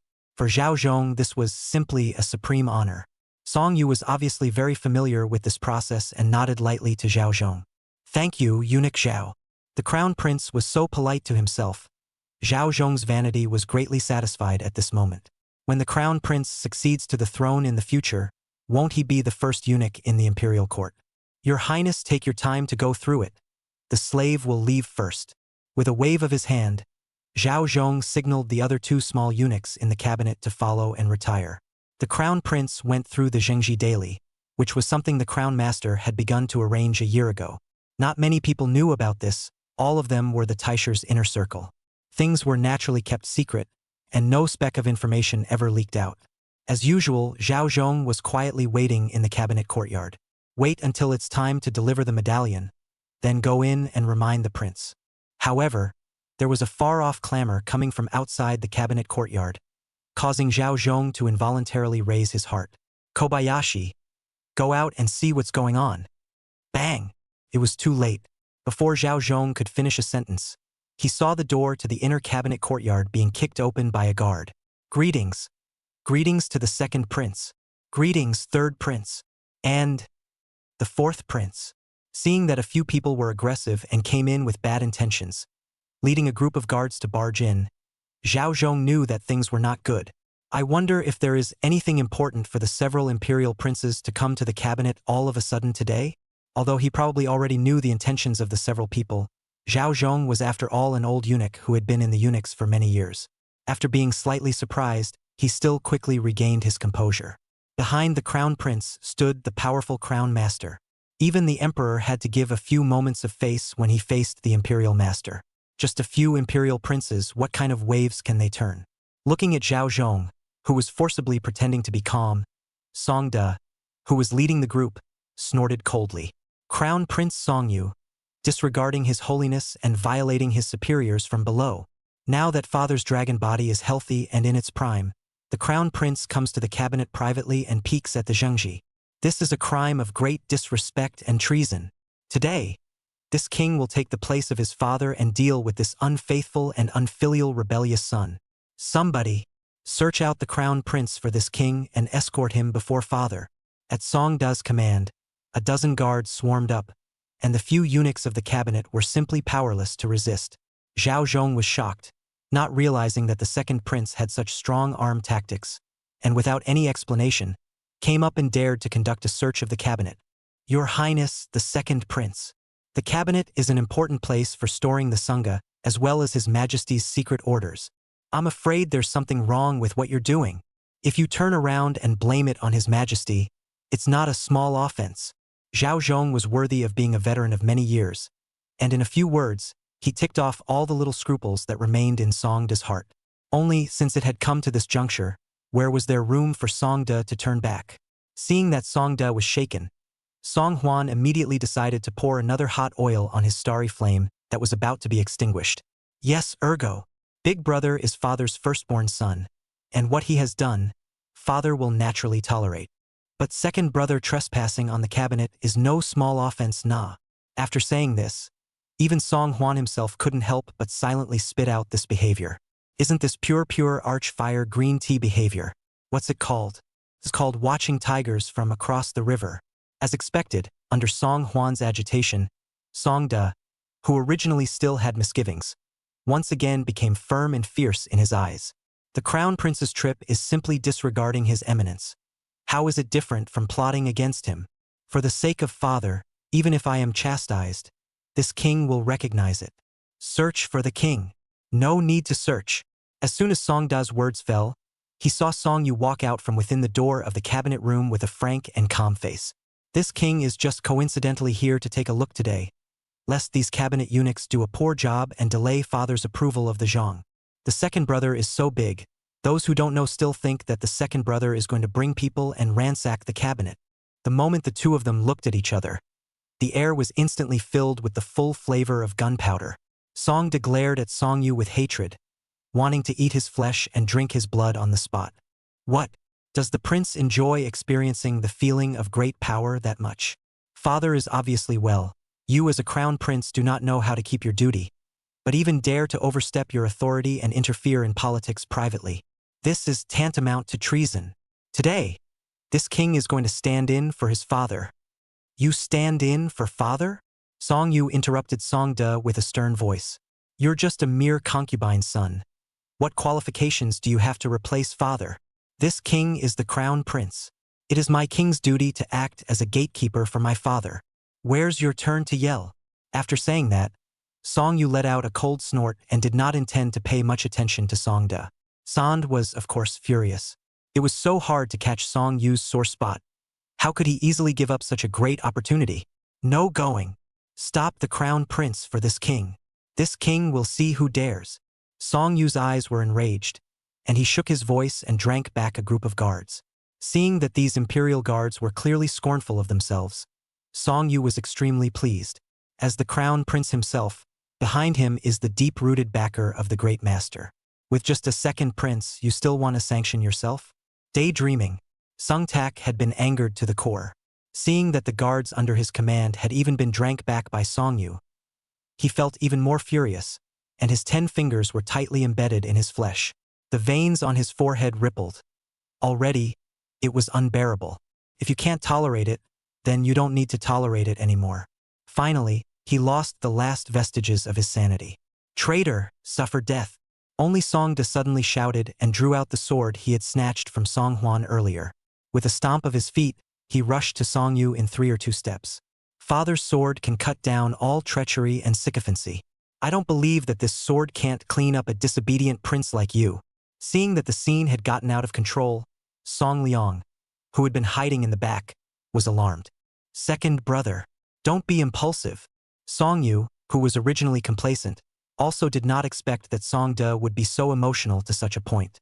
He subconsciously took his arm to fend off the sword, but how could his movements be faster than Song De, who had practiced martial arts since childhood?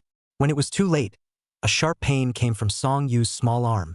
Immediately afterward, there was a rush of warmth and blood. Song Huan silently took a few steps back and stood at the base of the wall, coldly observing the chaotic scene in front of him. Chaos?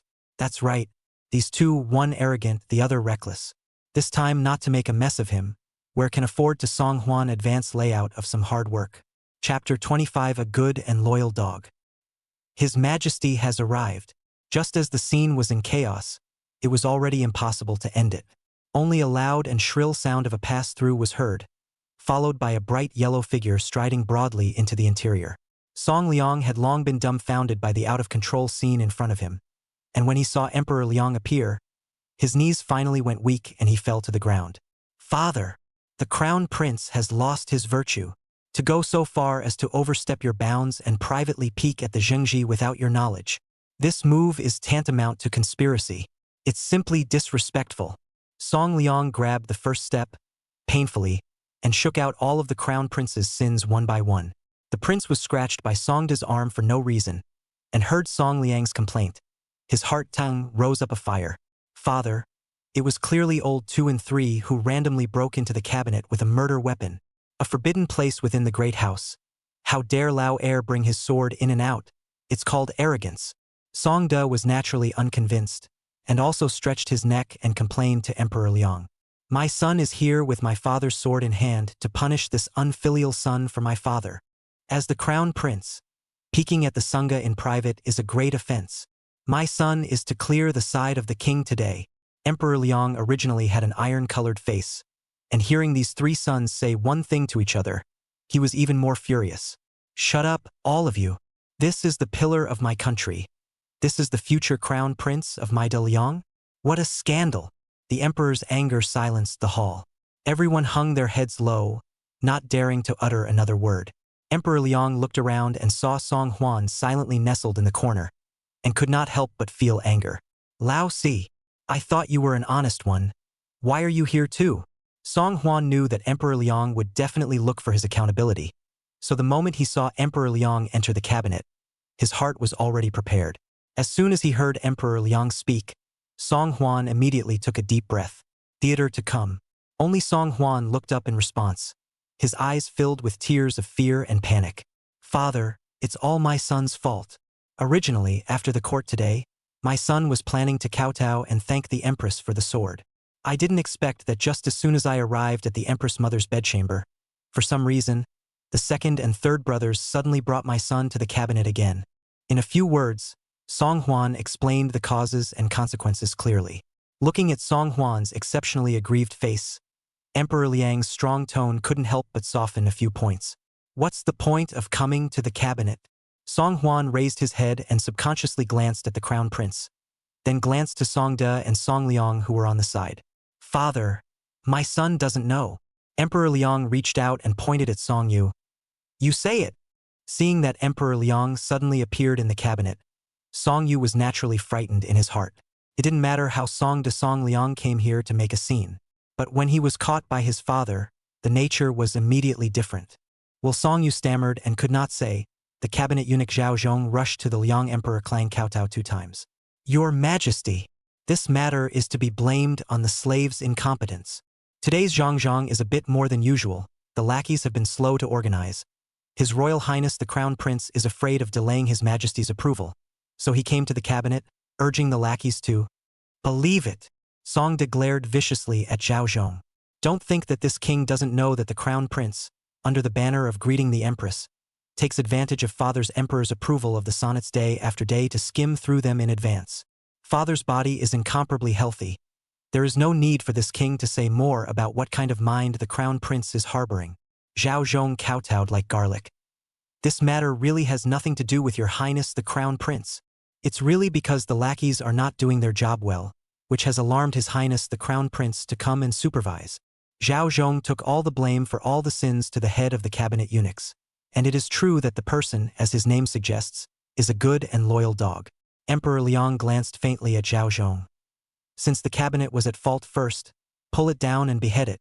A light sentence immediately made Zhao Zhong scared out of his wits. Your Majesty, be gracious, Your Majesty. The slave has already known his mistake. Please give the slave a chance to change his ways.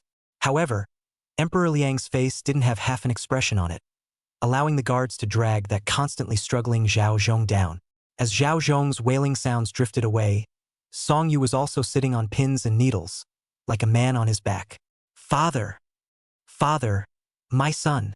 My son is just… Emperor Liang glanced at Song Yu, his face not showing much expression, making it impossible to guess what exactly he was thinking about. I will investigate today's matter. The Crown Prince and the Second Prince have misbehaved and are grounded starting today. Until I find out the truth, then I will deal with it. As Emperor Liang's words fell, Song De was already dumbfounded on the spot. He never dreamed that today was supposed to be a punishment for the Crown Prince's crime. So how did he end up grounded as well? Father Emperor, my son has been wronged, Father. Everything my son did was for Father's consideration. However, no matter how much Song De cried, Emperor Liang still did not look back and left with large strides. In the meantime, inside the Taisher's residence. Master Taisher, it's not good. The Empress sent a message over, saying that His Highness the Crown Prince went to the cabinet to read the folders and was discovered by the Second Prince. The Second Prince has already led his men over in a rage at this moment. The Empress said to ask you to hurry and make a trip to the palace. Taisher Shangguan-yi is leisurely lying in the backyard lounge chair sunbathing. See in front of the report of the boy gasping for air, instantly faced dissatisfaction.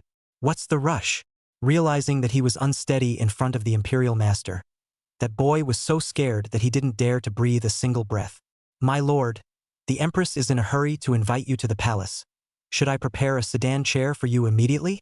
Shangguan-yi looked up and glanced at the boy, seeing that the boy did not look familiar and was a new face. Called Jiang Lin over. The boy was embarrassed, wanted to open his mouth to say something, but saw that the Taisher's expression was as cold as ice and frost, so he could only retreat unhappily. Not long after, he saw a middle-aged man with thin cheeks and a goatee hurrying over. My lord, you called for me. Jiang Lin was the steward of the Taisher's residence, and even more so, a man who had followed the Taisher for many years in his heart. Seeing Jiang Lin arrive, Shangguan-yi said in dissatisfaction, Who was the person who came in just now? It's unseemly to venture out. Jiang Lin was a bit embarrassed. My subordinate just went to the door to send Lord Liu of the Ministry of Revenue. I didn't notice that it was even a boy who came to report. It was my subordinate's negligence. I beg your honor to atone. Shangguan-yi's face is expressionless. With the palace dealings or pay attention to some good, so as not to fall into the mouth of outsiders. That little guy just now wasn't steady enough. Seeing that Shangguan-yi's eyes showed a smear of killing intent, Jiang Lin instantly knew what to do. Don't worry, my lord. My subordinate knows what to do. Chapter 26. 50 lashes each. Shangguan-yi nodded slightly, seemingly slightly satisfied with Jiang Lin's words. Seeing Shangguan-yi remain very calm, Jiang Lin couldn't help but open his mouth and say, I have also heard about what happened in the palace. Do you not intend to make a trip to the palace, my lord, to discuss your plans with the Empress? Shangguan-yi lightly stroked his beard. What is the old man doing in the palace?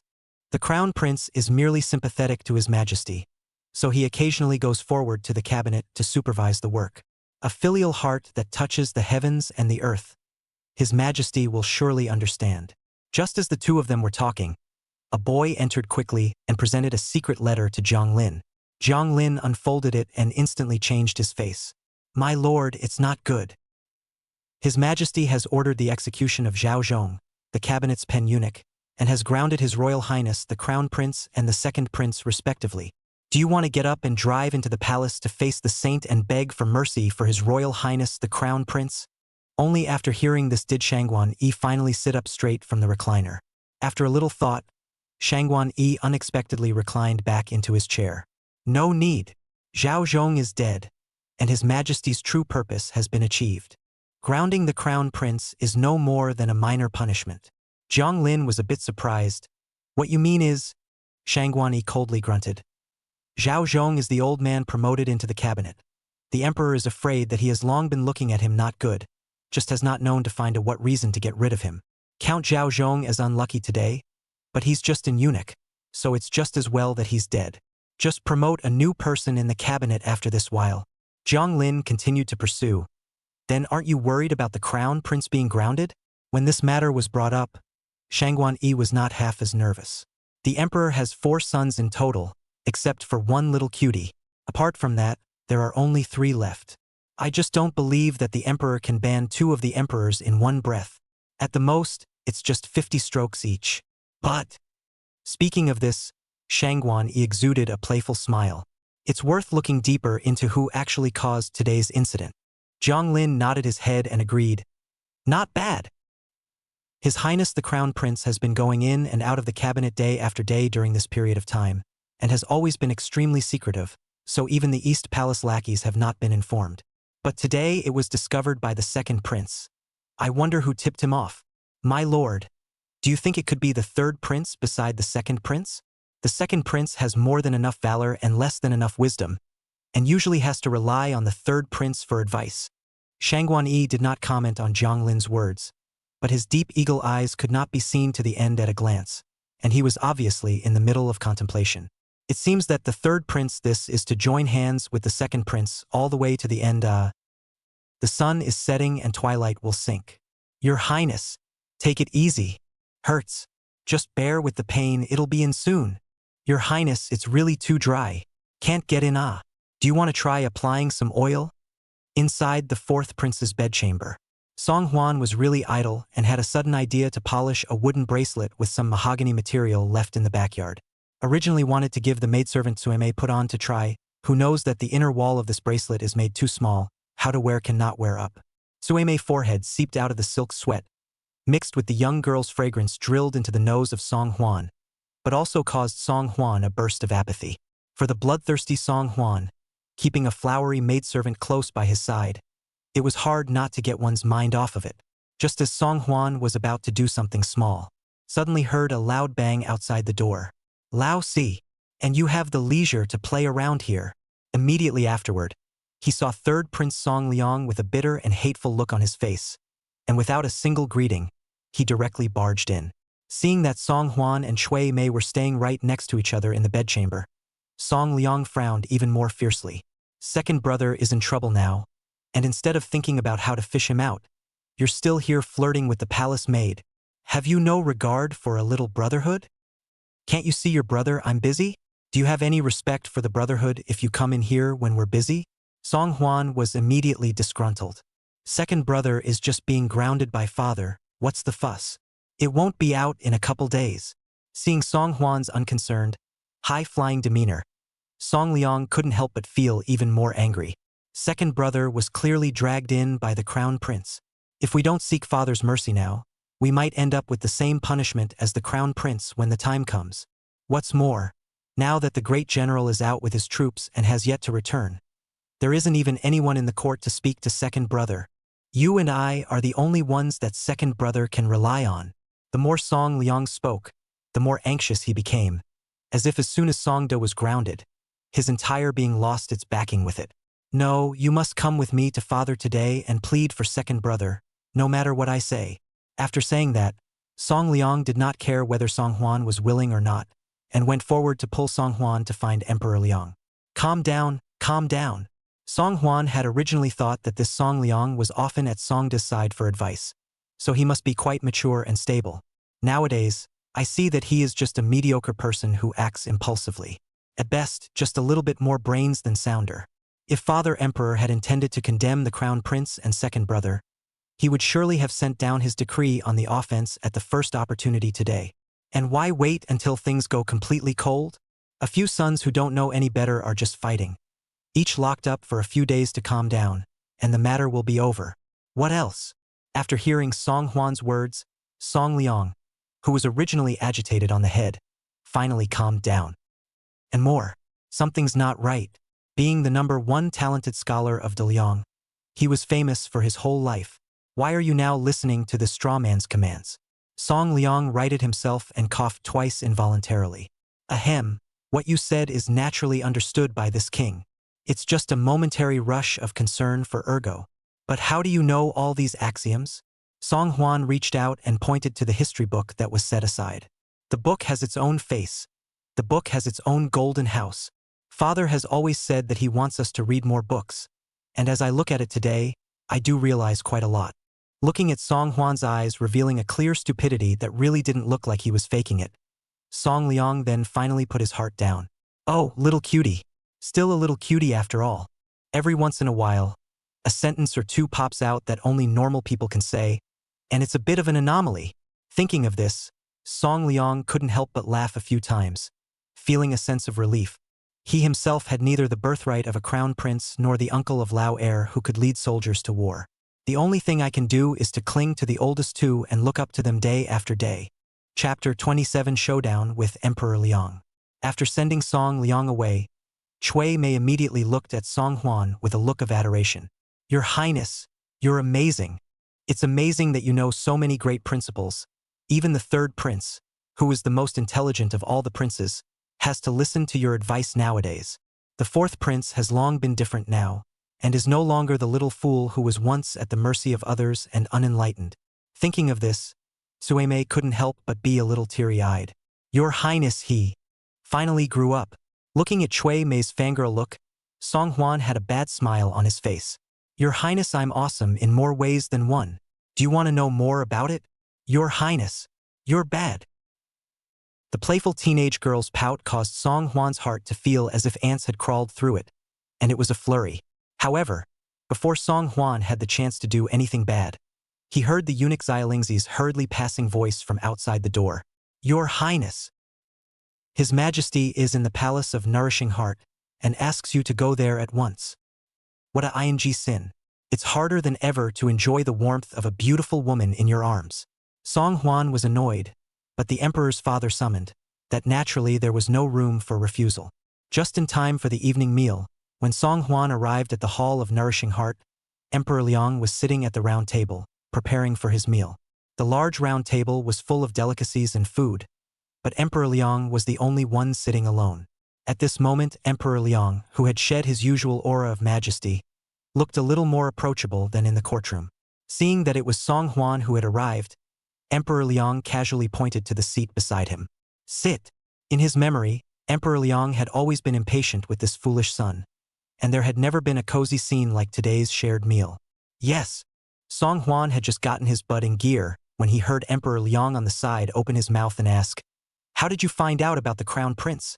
Song Huan's heart shook. So the emperor's father knew all about it. Since he knew everything, there was no more need to play dumb himself. No more pretending showdown. Only at this time it was absolutely impossible to give up one's own eyesight, Lu Qing. Song Huan's eyes rolled back in his head, and he hurriedly replied, Back to father, it was my son's abdominal pain that day before he went to the state scholarship on his way to the outhouse. He happened to overhear the conversation between his elder brother and the imperial master lord, that's all. Emperor Liang gave Song Huan a sideways glance. It was precisely because you knew that Lao heir had an impulsive temper that you deliberately went back to the palace to fetch the upper sword, just in case this matter didn't turn out to be a big deal. Yes. Emperor Liang's tone was light, but in Song Huan's ears, it was like a thunderclap on a flat earth. Ginger is still hot. As an emperor, Emperor Liang could naturally see through all of this easily. However, Song Huan had no intention of hiding anything, and admitted to Emperor Liang with a big smile, That's right. Because my son is a man of few words, and there are some words that if they came from my son's mouth, no one would care in the least. The only way to get enough attention from you, father, is to make a big deal out of it. Emperor Liang narrowed his eyes and sized up Song Huan. There's no semblance of clarity? Song Huan confessed. Of course there is. My son and the crown prince have formed a bond, and have always been looked down upon by second brother. If you want to survive on this perilous path of seizing the throne, the only way is to use some unorthodox tactics, so I'll let father laugh at you. Seeing that Song Huan was not only so open, but also not half panicked, Emperor Liang couldn't help but be impressed with him. These days, Emperor Liang had been secretly observing this son. Of the four princes, the crown prince was too close to the imperial master, and showed too much ambition that shouldn't have belonged to him at such a young age. The second one is reckless and is more porous than wise. The oldest has a deep heart and a feminine personality, making it difficult for him to become a great man. Only the oldest four, a change from the previous stagnant, demented appearance, this biting of light, so that Emperor Liang could not help but brighten his eyes. The path of seizing the throne is full of perils, and the slightest mistake will land you in a situation of no return. No matter what tactics are used, they are not considered unorthodox. I'm going to ask you a question, and I want to hear what you really think. How do you feel about the situation in Liang today?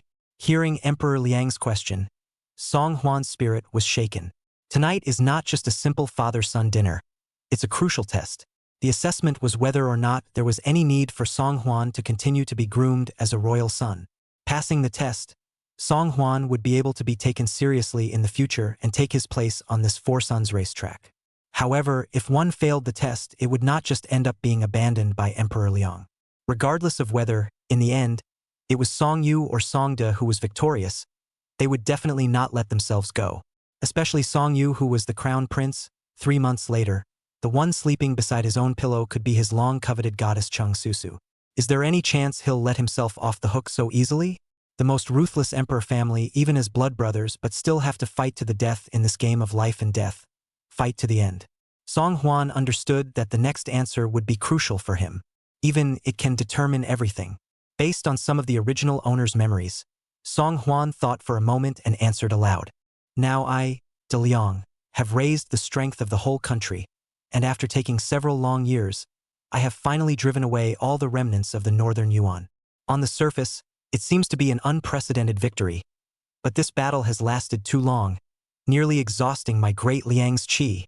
This battle would have emptied the treasury. Nay, most of the silver today is still in the hands of these two parts. Part of them are corrupt officials in the imperial court, and the other part lowly but rich merchants. After the war, the floats are everywhere, only the people suffer, and in the long run, there is no guarantee that there will not be riots. Emperor Liang raised his eyebrows and looked at Song Huan with some surprise. The kid guessed right. News has just come from Liangzhou that a group of underfed refugees have recently fallen into the grass and are making mischief everywhere. And that simply is not a problem that can be solved by suppressing it once or twice. The only way to put an end to the problem is to tackle it at the root. And the root rot is in no one else but one person. Taisher Shangguanyi. As the founding of the three princes in the only one of the long-life Shangguanyi fans, can be said to look at the entire court, nearly half of them are his former students. Immersed in the officialdom for several years, the power is in the hands of the big, the ambition is getting bigger and bigger. He Shangguanyi not only wants money and power, but also wants the king of this great Liang River and mountain to be used for him. The wolf's ambition is clear.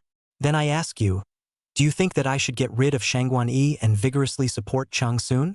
Song Huan's gaze flickered. That's a giveaway. As the saying goes, credit where credit is due.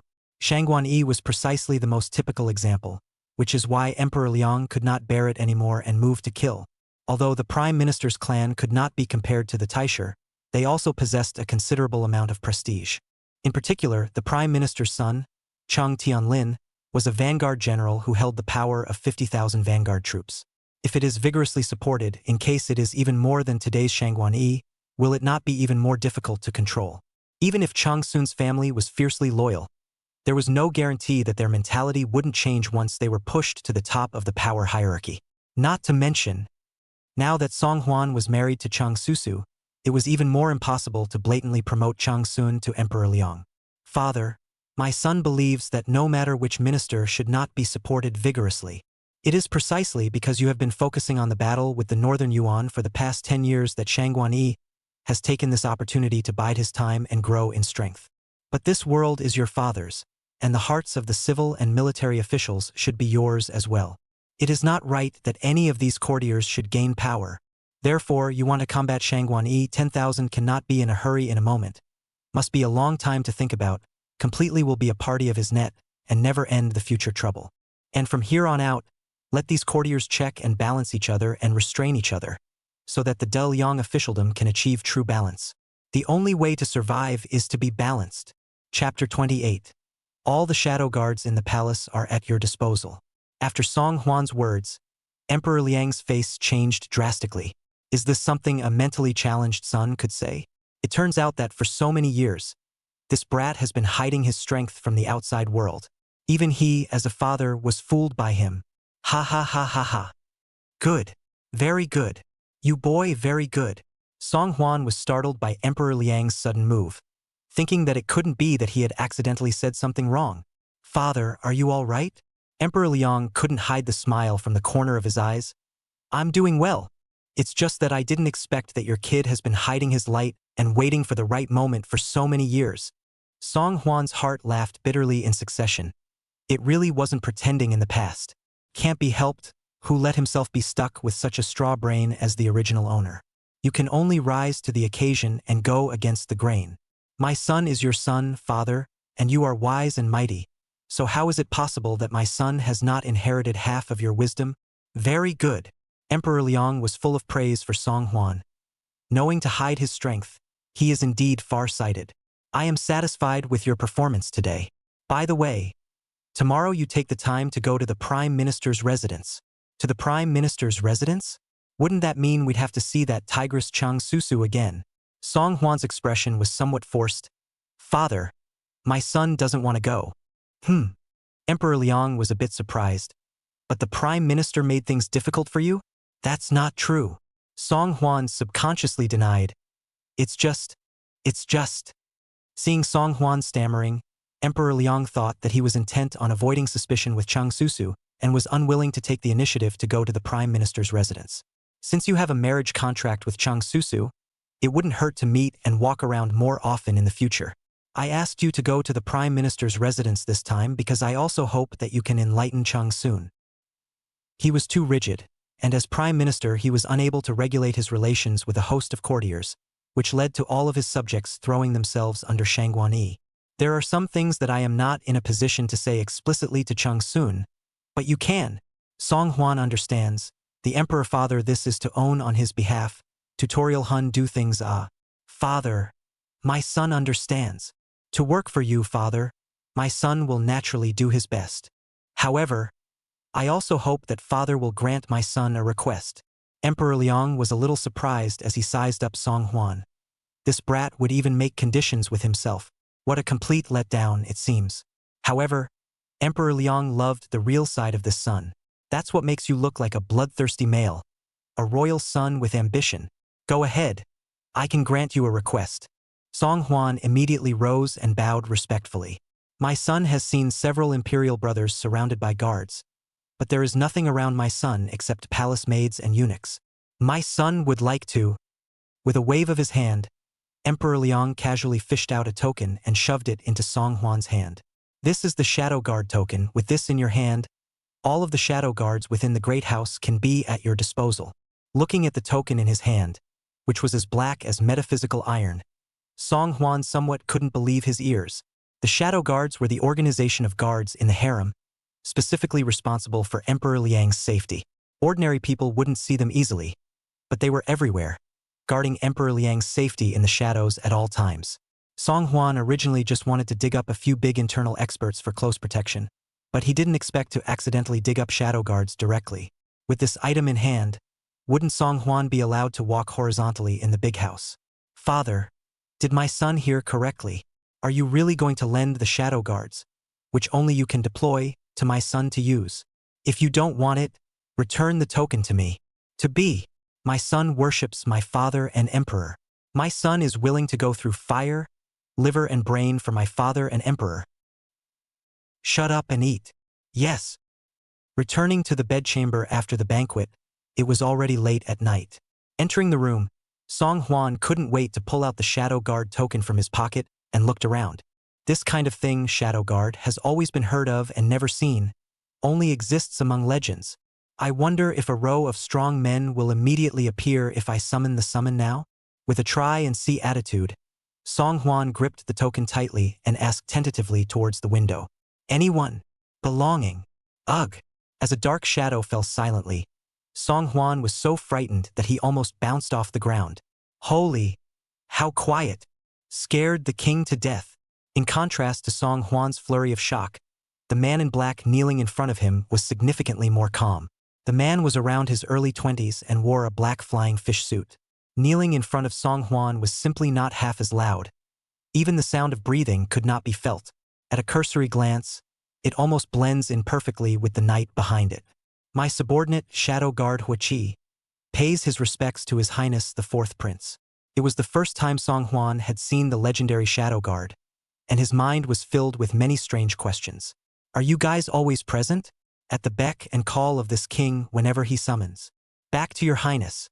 The Shadow Guards are everywhere, protecting His Majesty and you at all times. What about when the king bathes? Or even the night of the wedding, you were there. Subordinates will stand guard outside the door at all times. What do you guys usually do? To keep His Majesty and you safe and at His Majesty's and your disposal. Then if the king commands you to do something, will you do it? Will. This king wants you to kill people, and you do it? Will if necessary. Song Hwan felt like he was on the verge of rendering the other party speechless, so he busily waved his hand. This king just asked casually, and it's not as if he really wants you guys to go kill people. However, this king needs to keep tabs on all the movements of the remaining 3 emperors. That's no problem. No problem. Huichi remained expressionless, like an ice-cold instrument with precise calculations. Song Hwan explained a few more sentences, saw that it was getting late, and only then dismissed Huichi, washed up and went to bed. On the second morning court, Song Hwan had just arrived at the Hall of Supreme Harmony and felt an incomparably tense and depressing atmosphere. What's going on, Sango?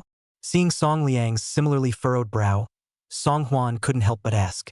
Song Liang rolled his eyes. Bull! Now that the crown prince and second brother have all been grounded by father, and it's unknown how father will descend upon them, naturally people are on edge. Who's like you?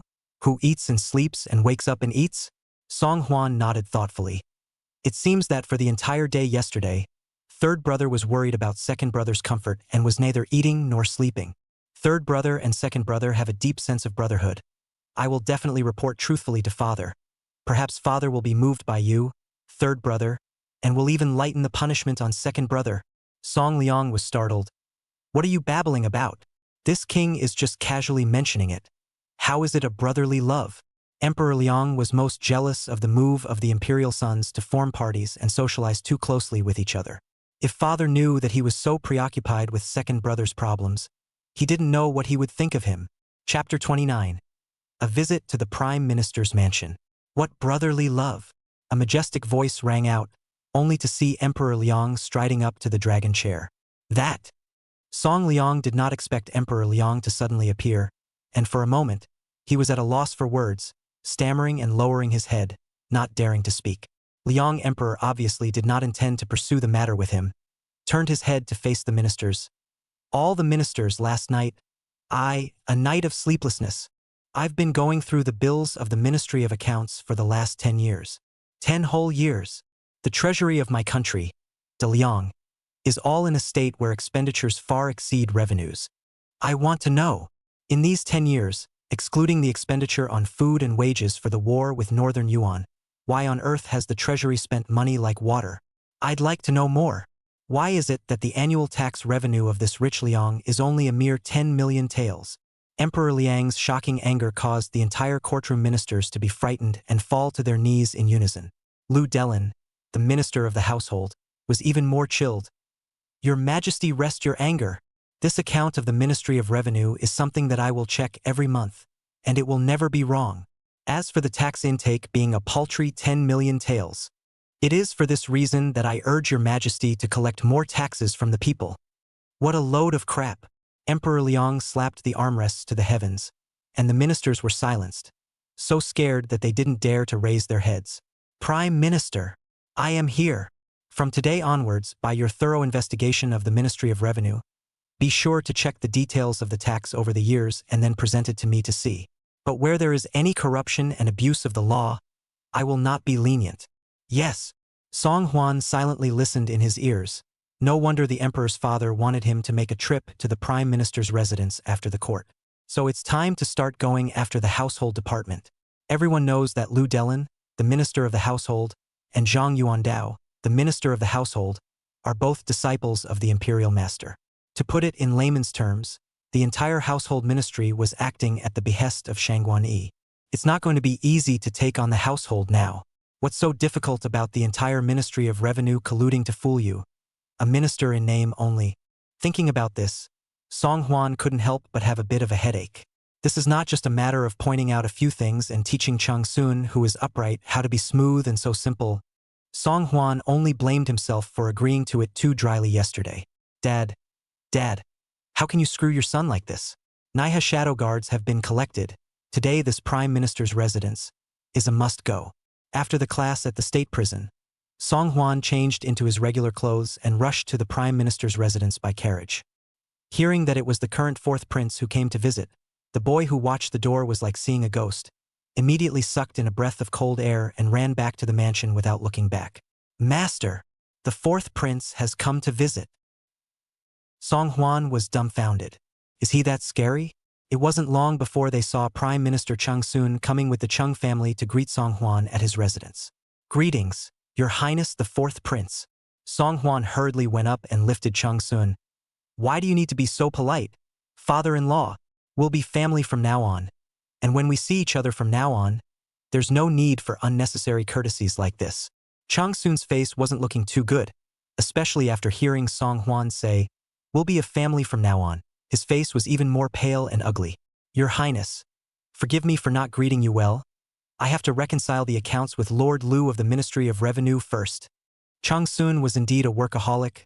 Liang Di had just finished explaining his work in front of him, but he had already started working on his side. But working with Lu Delin of the Ministry of Households, think about it and know that it is bound to be impossible to ask a question. However, these were just Song Huan thinking to himself and didn't say anything more to Cheng Susu. It's okay, father-in-law, you go ahead. The king is just wandering around the mansion for a while. Just wait. Cheng Susu originally intended to politely persuade Song Huan to leave, but did not expect that Song Huan could not even hear the strings, and could only sigh helplessly. Well then, Your Highness, make yourself at home, and I'll come back to entertain after I've finished my work. In Song Huan's imagination, the Prime Minister is the existence of a person under a person and 10,000 people in Daliang, and his residence should be incomparably luxurious. But when I arrived at the Prime Minister's residence, I realized that the place was nothing short of austere. Although the Prime Minister's mansion wasn't exactly a snail's pace, most of the guest rooms were empty and didn't have a few valuable objects. The gardens are also filled with mediocre, ubiquitous flowers and trees, with no exotic flowers or trees to make them nice and rare. Even all the servants and maidservants together were only a handful of dozens. To put it mildly, the residence of any fifth-ranking official who followed the imperial master was more luxurious and extravagant than the prime minister's residence. Song Huan shook his head while wandering around the small garden. Turning around, he bumped into someone he desperately didn't want to see. Why are you here? When this question was asked, Song Huan felt a little abrupt. Crap, this is the home of someone. Cheng Susu. Why are you asking me why I'm here? Cheng Susu coughed twice extremely unnaturally. My father said that you are a guest and deserve to be entertained by your host. My father is busy with politics. My mother has gone back to her hometown to save her family. And now I am the only one who owns this house, so I must be the one to entertain you. Song Huan smiled helplessly and bitterly. With such a tigress following him around, it would be better to be alone and get away with it. To be fair, Cheng Susu is really beautiful. On the palm-sized melon face, a pair of fawn-like almond eyes were dynamic and glowing. Under the high bridge of the nose, the rosy cherry mouth is slightly opened, which is even more delicate and incomparable. Against the backdrop of the begonias, Cheng Susu, who already had a fair complexion, seemed like a fairy who had descended from the earth and was immaculate. Realizing that Song Huan was staring at himself, Cheng Susu's small face turned red. What are you staring at me for? It's just a pity that such a beautiful skin has to be matched with this tigress's grumpy personality. Song Hwan's eyes glanced up. Who's going to stare at you? This king is enjoying the flowers in this garden. And he is enjoying them well, and you have to jump out and get in my king's way. Excessive. Cheng Susu blushed slightly and glared fiercely at Song Hwan.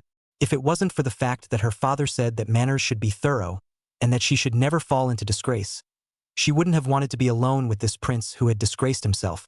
However, when she thought of the poem that Song Hwan had made in Cunning Palace that day, Cheng Susu couldn't help but mutter straight away. It was said that this fourth prince was a chestless straw man. But how did he make that poem that no one had ever seen before? Cheng Susu was so thoughtful that she didn't notice that there was a quietly approaching small snake at her feet. The small snake was emerald green in color, hissing and spitting scarlet snake letters, and was crouching on the ground, shaking its head and wagging its tail in the direction Cheng Susu was standing. At a glance, Song Hwan could tell that this was an action that a snake would do only before launching an attack. Chapter 30. Touching the wrong places. Watch out! The moment Song Hwan's words came out, it was already too late, only to see the little snake as if it were an arrow feather shot out in a flash, darting towards the direction where Cheng Susu was. Ah! Cheng Susu was so scared that she lost her color, but her body was frozen in place without the slightest bit of control, unable to move by half at all. It happened so fast that it didn't give Song Hwan time to think or react. He quickly stepped out and swept Cheng Susu over, holding her steadily in his arms. Hiss! The little snake pounced, but did not die and continued to pounce towards where Song Hwan was. Whoosh! Pop! It was too late. There was only a flash of cold light. A sharp and compact dagger flew straight over, abruptly slicing off the snake's head. In an instant, blood splattered. Looking at the head of the snake that had been separated from its body but was still hissing and spitting out letters, Song Hwan knew that it was the shadow guards hiding in the shadows that had stepped in and taken the life of the little snake. As expected, these shadow guards would only be responsible for the lives and safety of Emperor Liang and the person holding the token. Cheng Susu was terrified by the menacing scene that had just occurred, and her entire body trembled involuntarily. Lying in Song Hwan's arms, he didn't dare to move at all. Okay, it's okay. Facing the stunned Cheng Susu, Song Hwan didn't know how to comfort her, but could only gently reach out and stroke her head. Warm and soft girl in the arms, a virgin fragrance straight to the bottom of Song Hwan's nose drill, but let Song Hwan some of the heart ape up.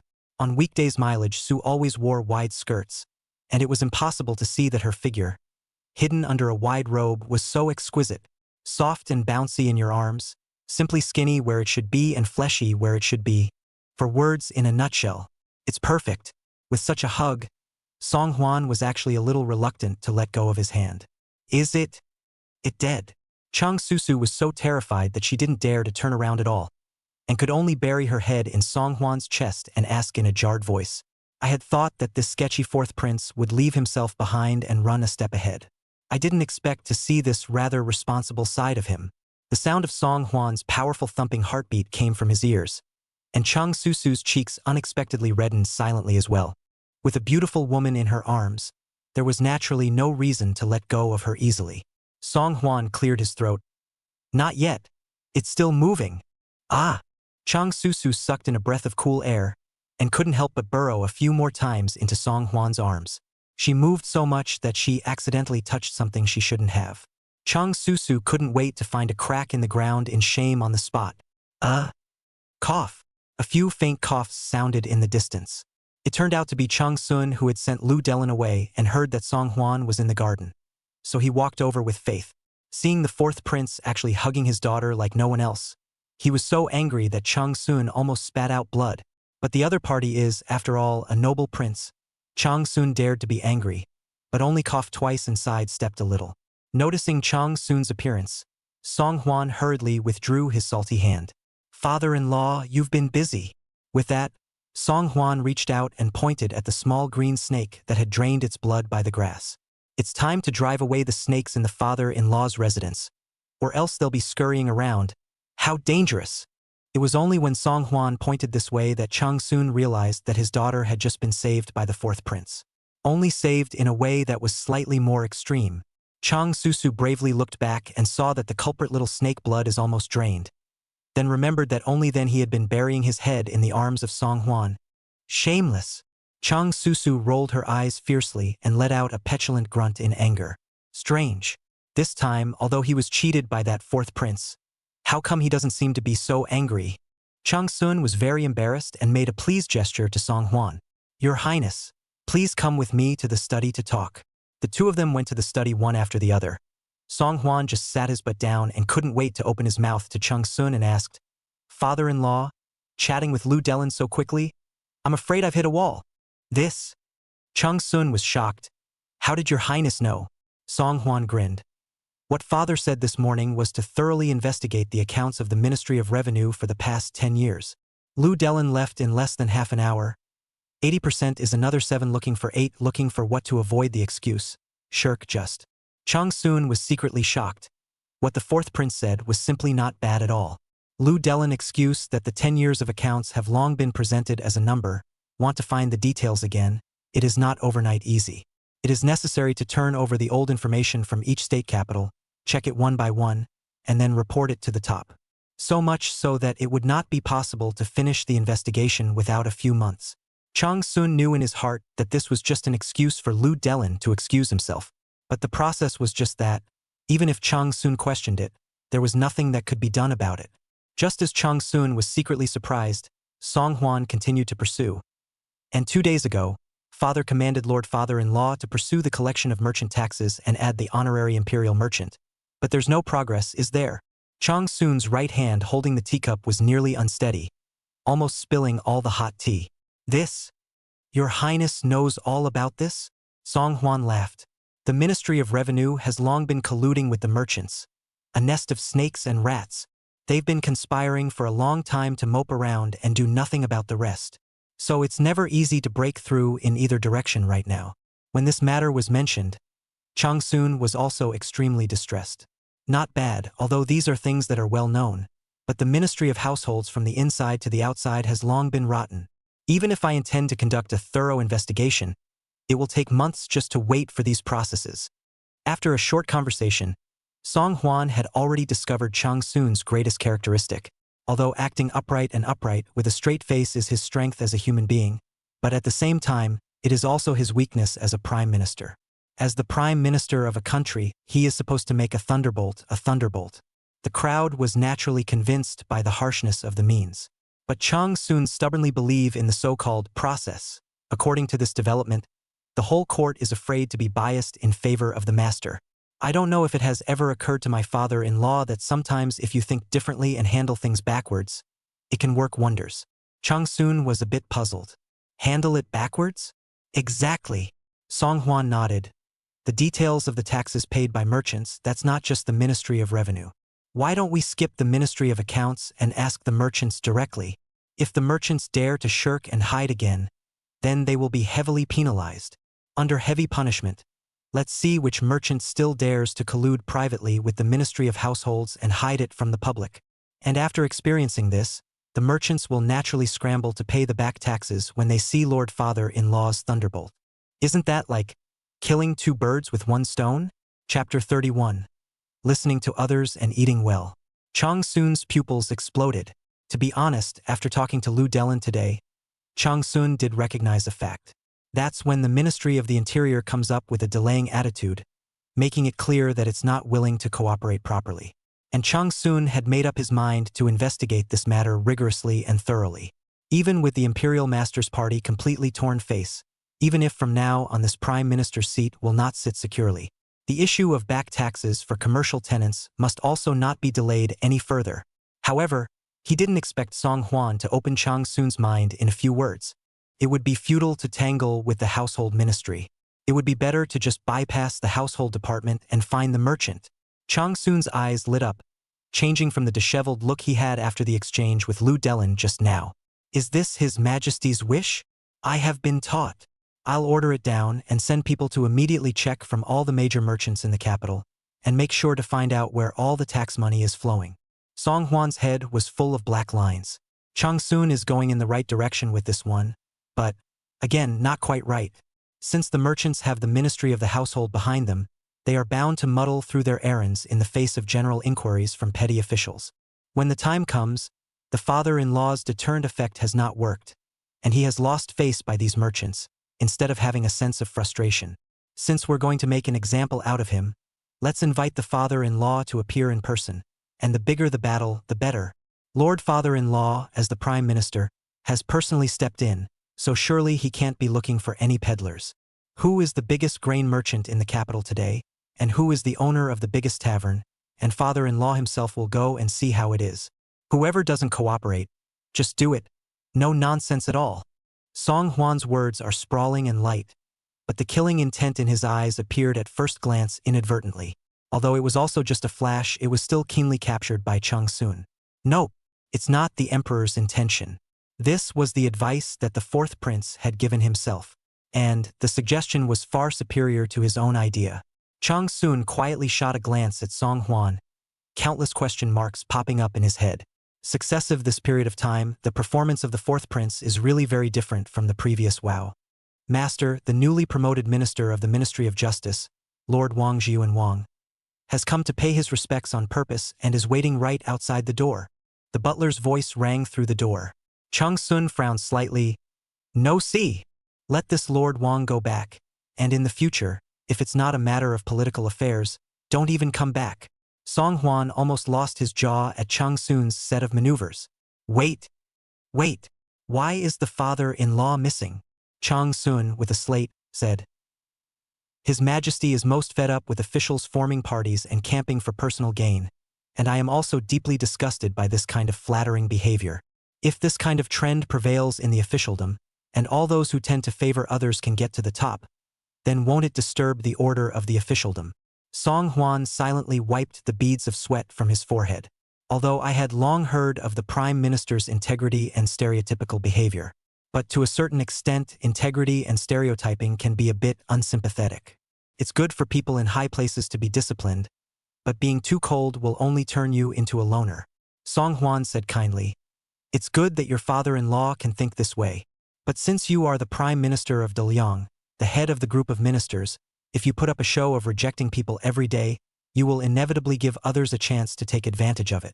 The reason why the imperial master has grown in power nowadays is inevitably because he is good at power tactics and knows how to buy people's hearts.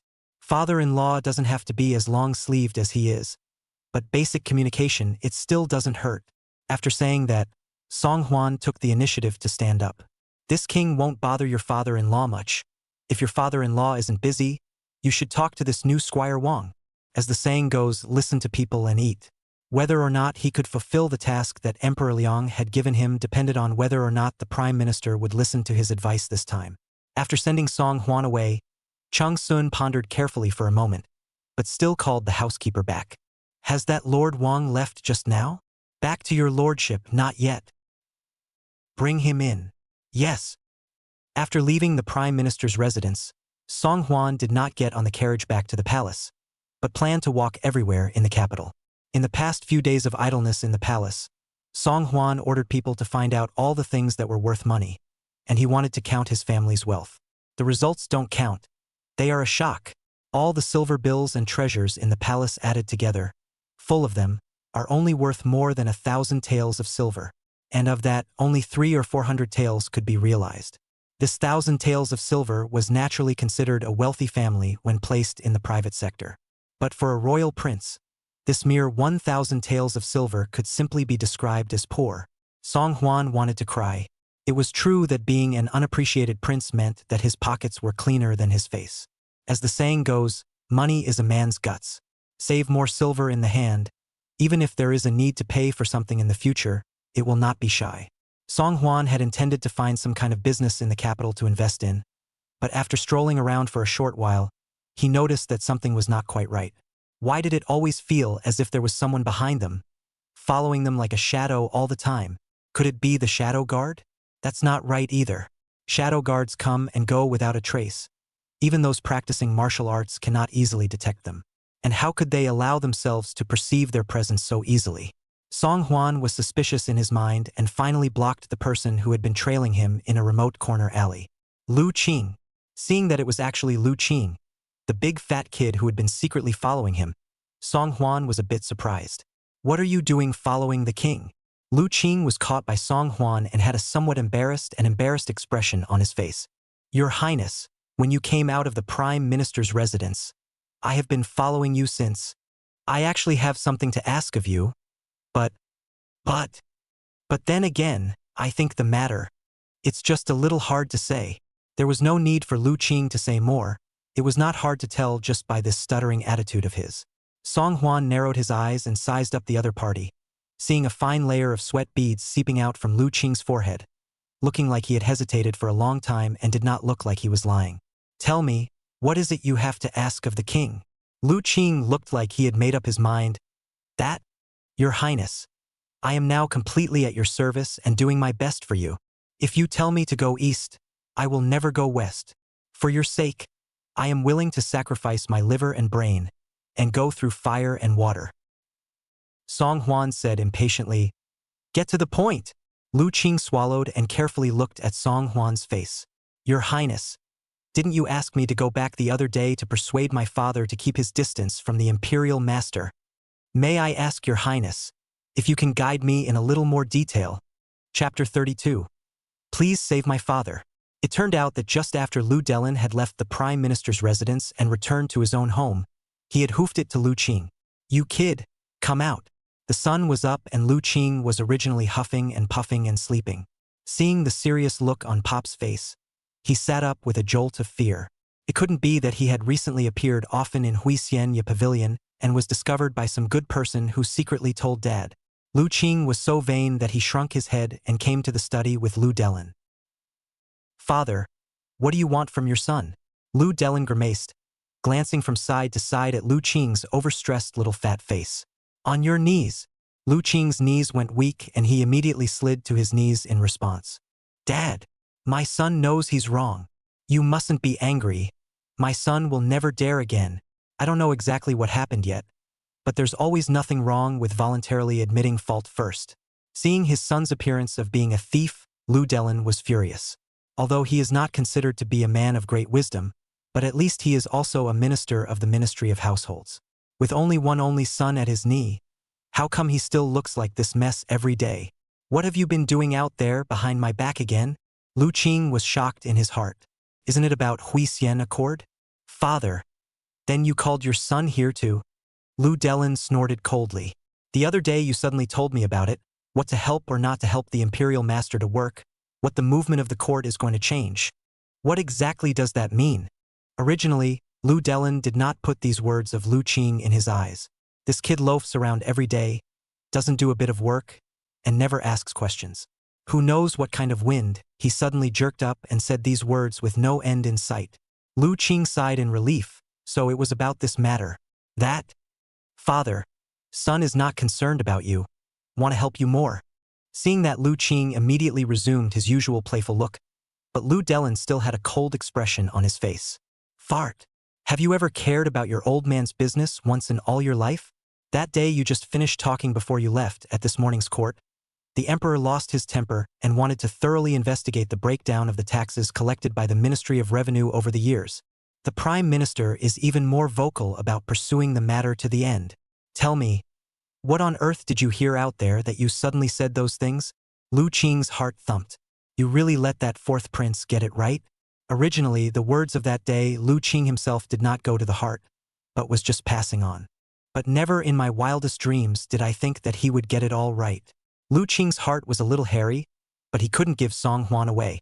In case father told the master then told the crown prince, then his own contact with the fourth prince is something is not going to be exposed. Lu Qing made up a random excuse in a hurry.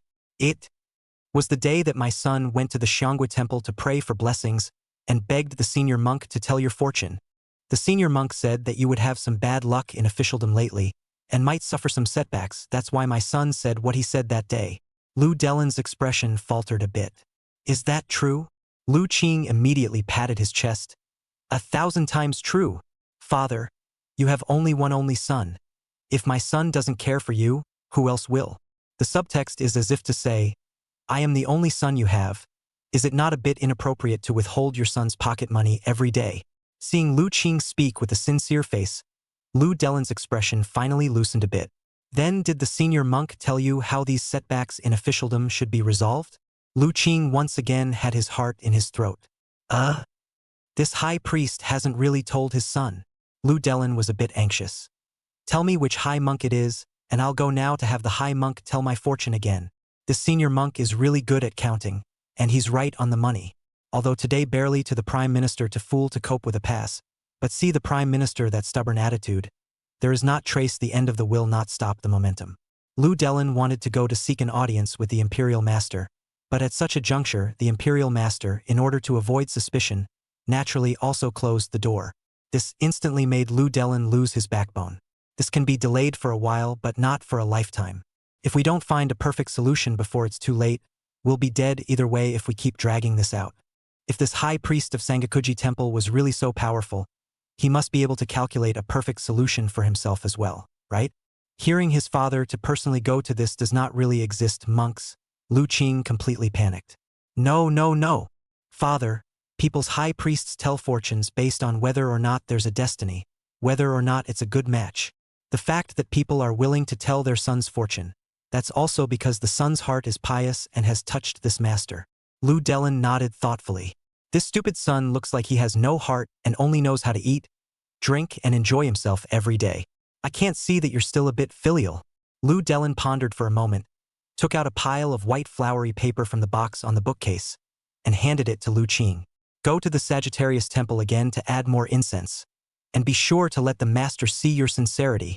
By the way, may I ask this master if there is any foolproof method to dissolve the disaster in front of us? Staring at the thick pile of silver bills in his old man's hands, Lu Delin's eyes went straight. Boy, Pops is so generous. This ticket is less than 10,000 taels. Lu Qing quickly stepped in, as if he was afraid that his old man would regret it, and shoved the silver ticket into his arms. Father, don't worry. My son will surely express his sincerity to the high priest, though it had been promised to Pops in a heartbeat. A bunch of silver bills tucked in his arms also brought an unprecedented sense of security and fulfillment. But Lu Qing was in trouble. The words of that day were clearly something the fourth prince had casually said to himself, so what if he refused to talk about it when he went to him again? After all, this incense money received. Where and then return the reason? Hearing that Song Huan was in the prime minister's residence, Lu Qing squatted outside and followed Song Huan all the way around for a long time. Now that he has met Song Huan and felt the great sense of oppression coming from Song Huan, Lu Qing has again become a mute who swallows and does not dare to speak. Hearing what Lu Qing had just said, Song Huan only felt a little amused. The king has already told you what needs to be said. What else do you want the king to say? Officialdom is so secretive that whether one lives or dies is often just a matter of thought. If Lu Delin's obsession was too deep and he didn't know to hang on to the cliff, then even if he revealed more to him, it would be futile. Lu Qing has long seen Song Huan's calm and dark side, and now that he is facing Song Huan, he really doesn't dare to hide anything anymore. Your Highness, this is a small token of appreciation, no honor. Though I have not been concerned with my father's public affairs in the past, I see that he is in such a hurry today that his mouth is blistered. Please, Your Highness, save my father and show him the way. Chapter 33. Conversion to a Tainted Witness. After saying that, Lu Qing reverently bowed towards Song Huan. In his hand, there was an extra neat stack of silver bills. Looking at the great filial son in front of him, who was full of sincerity, as well as the silver ticket in the great filial son's hand, Song Huan pretty much guessed what was going on. So when you went back that day, you relayed my king's words to your father. Your father intends to use your mouth to try to pry some inside information from this king, so that he can learn how my father is planning to do it. Yes. Lu Qing's heart and liver trembled, and he almost fell to his knees as soon as Song Huan's stern gaze hit him. No, no, no. I know that your identity is sensitive, Your Highness, so I would never dare to speak nonsense to my father in such words. I just told my father that a high priest from the Sangwa Temple had done a fortune-telling for him and figured out that his official luck was not good, which is why he made that comment earlier. I can't see that this little chubby guy has some brains. Song Huan nodded his head in satisfaction. So your father listened to you and let you find a high-ranking monk to tell his fortune again, to see if he could figure out any way to resolve the calamity. With that, Song Huan reached out and pointed to the pile of silver tickets Lu Qing was holding in his hand. If I'm not mistaken, this is the incense money your father told you to take and donate to the temple. Lu Qing's cold sweat ran down his face. Is this fourth prince a pervert? You can guess that? Your Highness. You simply anticipate everything. You are right. It is indeed incense money. Song Huan nodded. How much? Lu Qing was a bit vain. 3,000 taels. Pops to the incense money. Their own take 70%, to the fourth prince 30%. Generous enough. Oh, Song Huan said thoughtfully. Looking at the entire Great Liang, the minister of the household is the fattest official position. There is no one. In order to keep his official position, would he, Lu Delin, be so petty as to offer only a mere 3,000 taels of silver? 80%, it's a kickback for the fat kid. It seems your father's official luck is worth only 3,000 taels. This king has already said quite a bit of what needs to be said, and the rest is up to your father's own destiny. Help yourself. No, no, no. Seeing that Song Huan was about to leave, Lu Qing was in a hurry and stopped him in his tracks. How is it that every time in front of the fourth prince, it's as if he's seen through by the other party, unable to hide half of his secrets?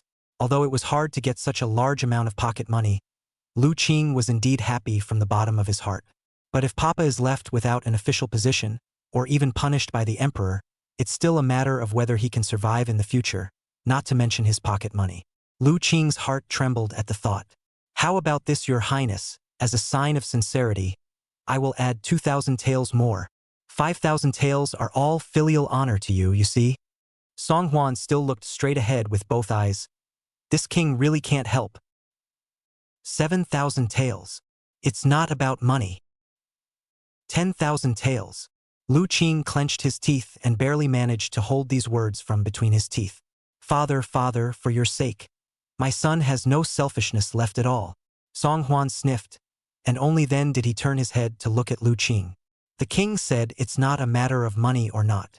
Over the years, your father and the Taisher have been snakes and rats, working together, and have indeed embezzled a lot of tax money. Other than that, that alone is enough to make your father lose his head. Lu Qing's jaw dropped and he froze on the spot for a moment. Although I know that Dad has been an official for all these years, it is true that he is not considered to be a clean official with clean hands. And by climbing up the great tree of the Imperial Master, one should be able to spend one's life in peace and honor. Unexpectedly, when it came to the mouth of the fourth prince, it was just one step away from losing his head. This, Your Highness, my father, is he really hopeless? Opening his mouth again, Lu Qing still had a few moments of crying. Song Huan sighed. It's not impossible to get your father to save himself. Let your father turn himself in to the emperor. If he can turn it into a tainted witness, he should still be able to stay alive. The Ministry of Households is an important department for the Taisher to amass wealth, and once the officials of all sizes undergo a major bloodletting, it is bound to cause the Taisher to suffer a heavy blow. But He Shangguanyi is not a person who will easily give up, since the Ministry of Households for new people then continue to the Ministry of Households for corrosion. One will always be available to him, and one day his minions can spread across the household once again. Instead of this, it would be better to let Lu Delin continue to sit in the position of minister of the household and continue to collect evidence of the Taisher's massive enrichment. In this way, one department after another was gradually broken through, until Shangguanyi's original henchmen were no longer at his disposal, leaving him a true loner. At that time, what difference would it make whether or not to get rid of this once powerful imperial master? Song Huan's words left Lu Qing in a state of confusion. Surrender. Tainted. Tainted witnesses. What does that mean? Your Highness, my father has been helping the imperial master, but it's not all tainted. Song Huan was a bit amused. You go back and tell your father to organize the family property and go to the palace to face the saint. Tell my father that he is willing to donate all of this ill-gotten wealth to the treasury. The records of dealings with all the merchants over the years must also be disclosed without any concealment. My father is magnanimous and will not fail to give your father a chance to reform. However, when your father does these things, he must keep a low profile and not let anyone know. When he heard that he had to donate all of his family's assets, Lu Qing immediately looked as if he had lost his life. But if it would have gotten Dad a life back, there would have been no excuse. That's probably what the old saying about breaking the bank means. Lu Qing cried out, but he was still respectful and bowed to Song Huan. I understand. Thank you, Your Highness, for your guidance. I'll go back and relay it to my father as it were. Staring at Lu Qing's disappearing back, Song Huan looked up at the cloudy sky. The heavy rain that has been brewing for a long time is about to fall. In the morning court on the following day, Emperor Liang thundered out 2 holy edicts. First, strictly investigate the Ministry of Household, Longzhong, the Ministry of Foreign Affairs, a total of 8 people, but all involved with the merchant tax case, decapitation and execution. All the state capitals, the Ministry of Household's inspectors, the chief of all those involved, do not have to be escorted to the capital, beheading. The Minister of the Household, Lu Delin, was poorly governed and was fined 8,643 million taels of silver, all of which were included in the national treasury. Second, the capital grain merchants Fu, to the Ministry of Households, Zhou Quanan bribes for many years, a total of leakage of 30,048,000 taels of tax. He confiscated all of Fu's assets and sent the head of Fu's family to the heavenly prison, where he will be beheaded on a certain date. Once the 2 holy edicts were issued, the court was shocked. Emperor Liang had always done things in a moderate manner and rarely made such big moves. But now, in order to the treasury matter, apparently determined to thoroughly investigate the Ministry of Households' rotten accounts, the Ministry of Households to carry out a thorough blood change. Just the most surprising thing is that Lu Delin, who is the Secretary of the Ministry of Revenue, has avoided this sanction of strong-arm tactics. This caused the crowd to get off the court and couldn't help but gather together and talk about it. Chapter 34. An unknown pet peeve. What do you say? How could His Majesty use such a strong-arm tactic this time, leaving no mercy for the people involved in the Ministry of Households? Nonsense. These few from the Ministry of Revenue have long colluded with merchants. How many favors have they taken over the years, and how much less tax have they let into the treasury? It would still seem unnatural if His Majesty didn't investigate the matter thoroughly. As I see it, it's abnormal enough that that old fox, Lu Delin, was even just confiscated from his family's assets. How is it abnormal? Lu Delin is the Imperial Master student, and after such a big incident, the Imperial Master is still not trying to protect Lu Delin. Shoo, you don't want to die. Keep your voice down. Don't let anyone hear you. Don't you think that the Prime Minister's actions yesterday were even more surprising? Yes. I heard that yesterday the Prime Minister Vast, leading people personally visited the grain merchant Fu's residence. The Fu scared Yo. On the spot words cannot speak out. Fu, that old treacherous businessman, died also deserved. A few years ago, during the drought, the grain in the Fu family's granary was infested with worms, and he refused to sell it cheaply to the people. It's a sin. Yes, this old adulterer has made a lot of money over the years, and I don't know how much tax he has evaded. The Prime Minister's iron fist. Kill the chicken to warn the monkey. See who will dare to follow this kind of unethical trend in the future. I just didn't expect that the Prime Minister, who has always acted in a low-key manner, would also reveal this murderous and decisive side. Meanwhile, inside the Imperial Master's residence, after returning from the court, Shangguan Yi shut himself in the study, claiming illness, and no longer seeing guests behind closed doors. In fact, Shangguan Yi had already sent someone to secretly contact Lu Delin. At this moment, Lu Delin was standing in the study with his head hanging down, not daring to raise his head to make eye contact with Shangguan Yi. Shangguan Yi just flipped through the books and didn't pay attention to Lu Delin, who was always standing in front of him. I don't know how much time passed until Lu Delin felt physically exhausted and almost collapsed on one side. Only then did Shangguan Yi slowly close the book in his hand. Lord Lu, what are you standing for? Sit down. Thank you, Taisher. Lu Delin was like an amnesty, dragging his already numb legs and reluctantly sitting down. Shangguan Yi's face is calm and steady, no sadness or joy, as if today's household department was ordered to rectify the matter and he did not have the slightest relationship. Wasn't it just yesterday that I heard that Lord Lu didn't have enough books on hand and would need to wait a few months to get them together and hand them over to the Prime Minister? How is it that in the courtroom today, the account book in the Emperor's hands was recorded neatly and halfway? Lu Delin's heart trembled, knowing that Shangguan Yi was already suspicious of himself. Taisher. It's all because Squire Zhou Quanan was so eager to make up for his mistakes in front of the Emperor that he didn't consult with the micro-consultant and presented the accounts privately. It's a pity that Zhou Quanan made 1,000 calculations and didn't realize that His Majesty would be so deeply disgusted by this matter that he would kill to such an extent. It's really a case of lifting a stone and smashing your own foot. Last night, when he entered the palace to face the saint, Lu Delin has already been everything in detail, will be everything as a report to the Liang Emperor. Since the senior monk in his son's mouth was so capable of counting, let's do as he said, and maybe we can really save our lives.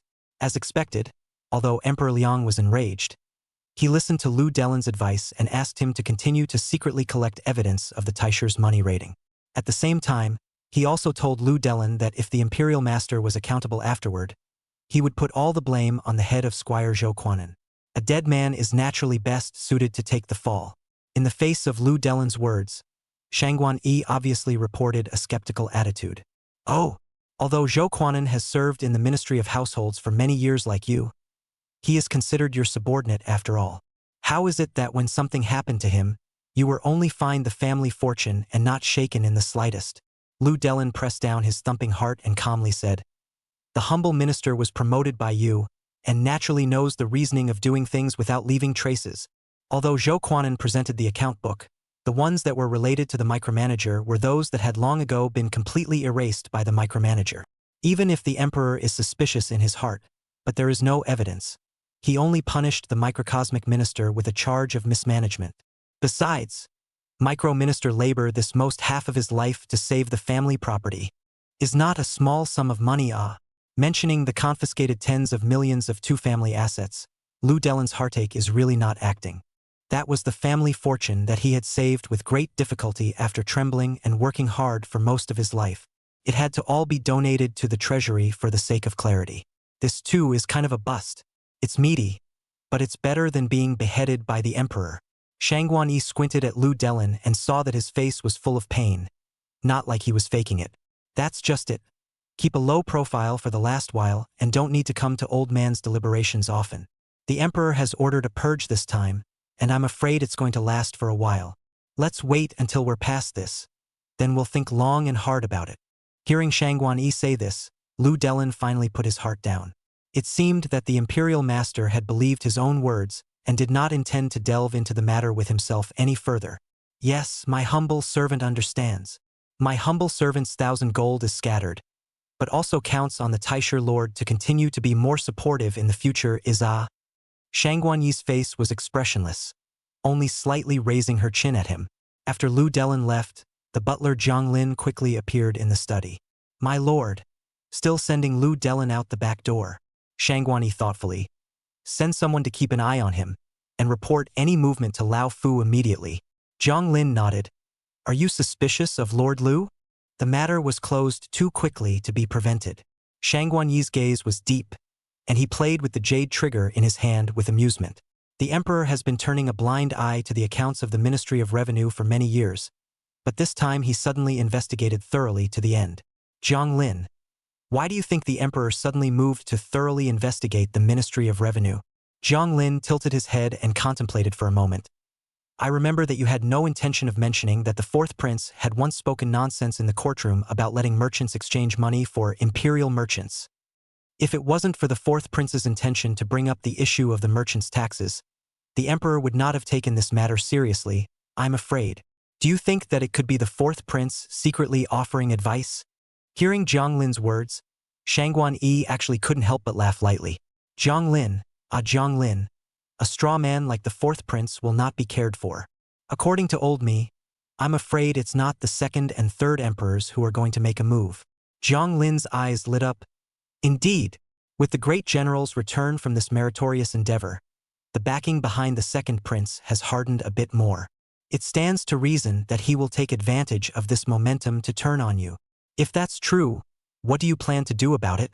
Shangguan Yi's face still hangs a faint layer of smile in the eyes, but endless ice cold. "I think I've heard that the third prince has an unknown pet peeve." Chapter 35. Was it intentional or accidental? Zhang Lin had been following the imperial master since he was young, and over the years, he had long since developed a good skill at detecting words and observing colors. Hearing Shangguan Yi's meaningful words, Zhang Lin immediately understood his intentions. "Yes, my lord. My subordinate understands what to do. By the way," Shangguan Yi was thoughtful, "tell Sun Wanli of the Ministry of Mandarins that the new man at the Ministry of Households must be well guarded by him." Zhang Lin slightly sidled his head. "Subordinate understands." "The Imperial Palace. The Imperial Study. Your Majesty, you've been criticizing folders for 2 hours now. It's time to take a break. Let's start with the evening meal." The chief eunuch Shui Hai had served Emperor Liang for many years, and seeing that Emperor Liang had been burying his head in political affairs, he couldn't help but be concerned. Emperor Liang put down the vermilion approval in his hand and moved his somewhat stiff wrist. Seeing that Emperor Liang had a somewhat pained expression on his face, Shui Hai hurriedly spoke. Your Majesty, you've been practicing your pen too much in the past 2 days, so I'm afraid your wrist is starting to get uncomfortable again, right? I'll go and ask the eunuch to come, so that the eunuch can prescribe 2 more prescriptions for you to regulate the conditioning. Emperor Liang shook his head. My wrist is an old problem. Every time I say that I am adjusting and toning it, but it is only treating the symptoms but not the root cause. It won't take 2 days for the old disease to kick in. By the way, you bring the 4th prince to the Palace of Nourishing Heart, and say that I have summoned him to dine with me. Yes. Not long after, he saw Song Huan obediently following Shui Hai and appearing in the Hall of Nurturing Heart. Father, my son is here. Do you have something to discuss with your son? Emperor Liang immediately pulled down his face. What? The old man who wants his son to accompany him to dinner, still have to find a reason first? Song Huan smiled playfully and casually pulled a stool around and sat on it. Hey, it's not that you suddenly asked me to have dinner, so I'm a bit flattered. Seeing that you, Father Emperor, have been busy with the Ministry of Households in the last few days, you're all haggard. Bringing up the issue of the Ministry of Household, Emperor Liang sighed. I have thought from time to time lately that at that time I should not directly investigate the Ministry of the Household and scrutinize Lu Delin. Make him give up Shangguan Yi. Song Huan shook his head. Father, what you said has also been considered by my son.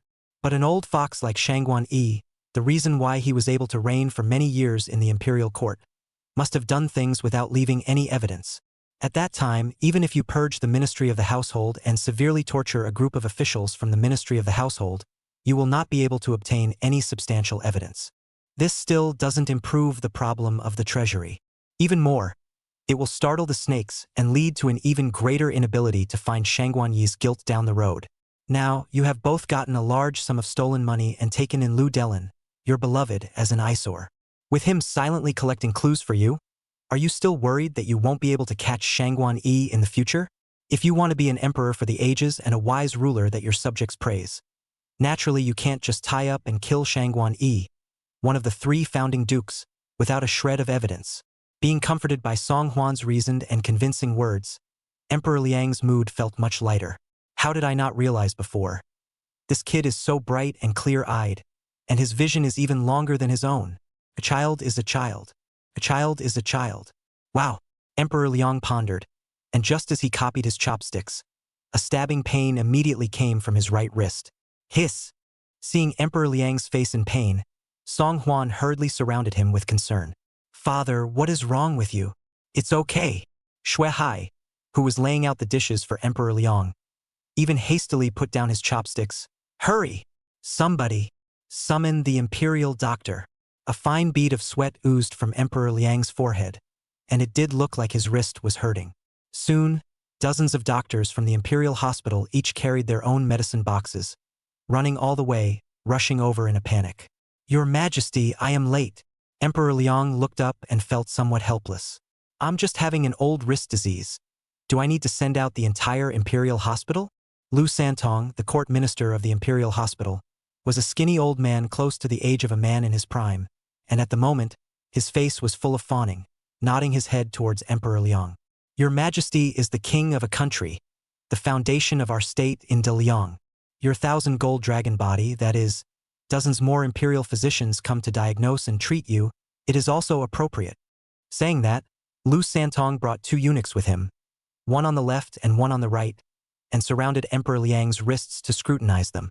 Your Majesty, you are suffering from paralyzed tendons and veins, and your qi and blood are not flowing well. Just wait for the micro-minister to apply needles to treat you, and then pair it with medicinal prescriptions to regulate it. Only in the meantime, please, Your Majesty, never write with a pen again. Hearing this, Emperor Liang frowned slightly. Thou shalt not write with a pen anymore?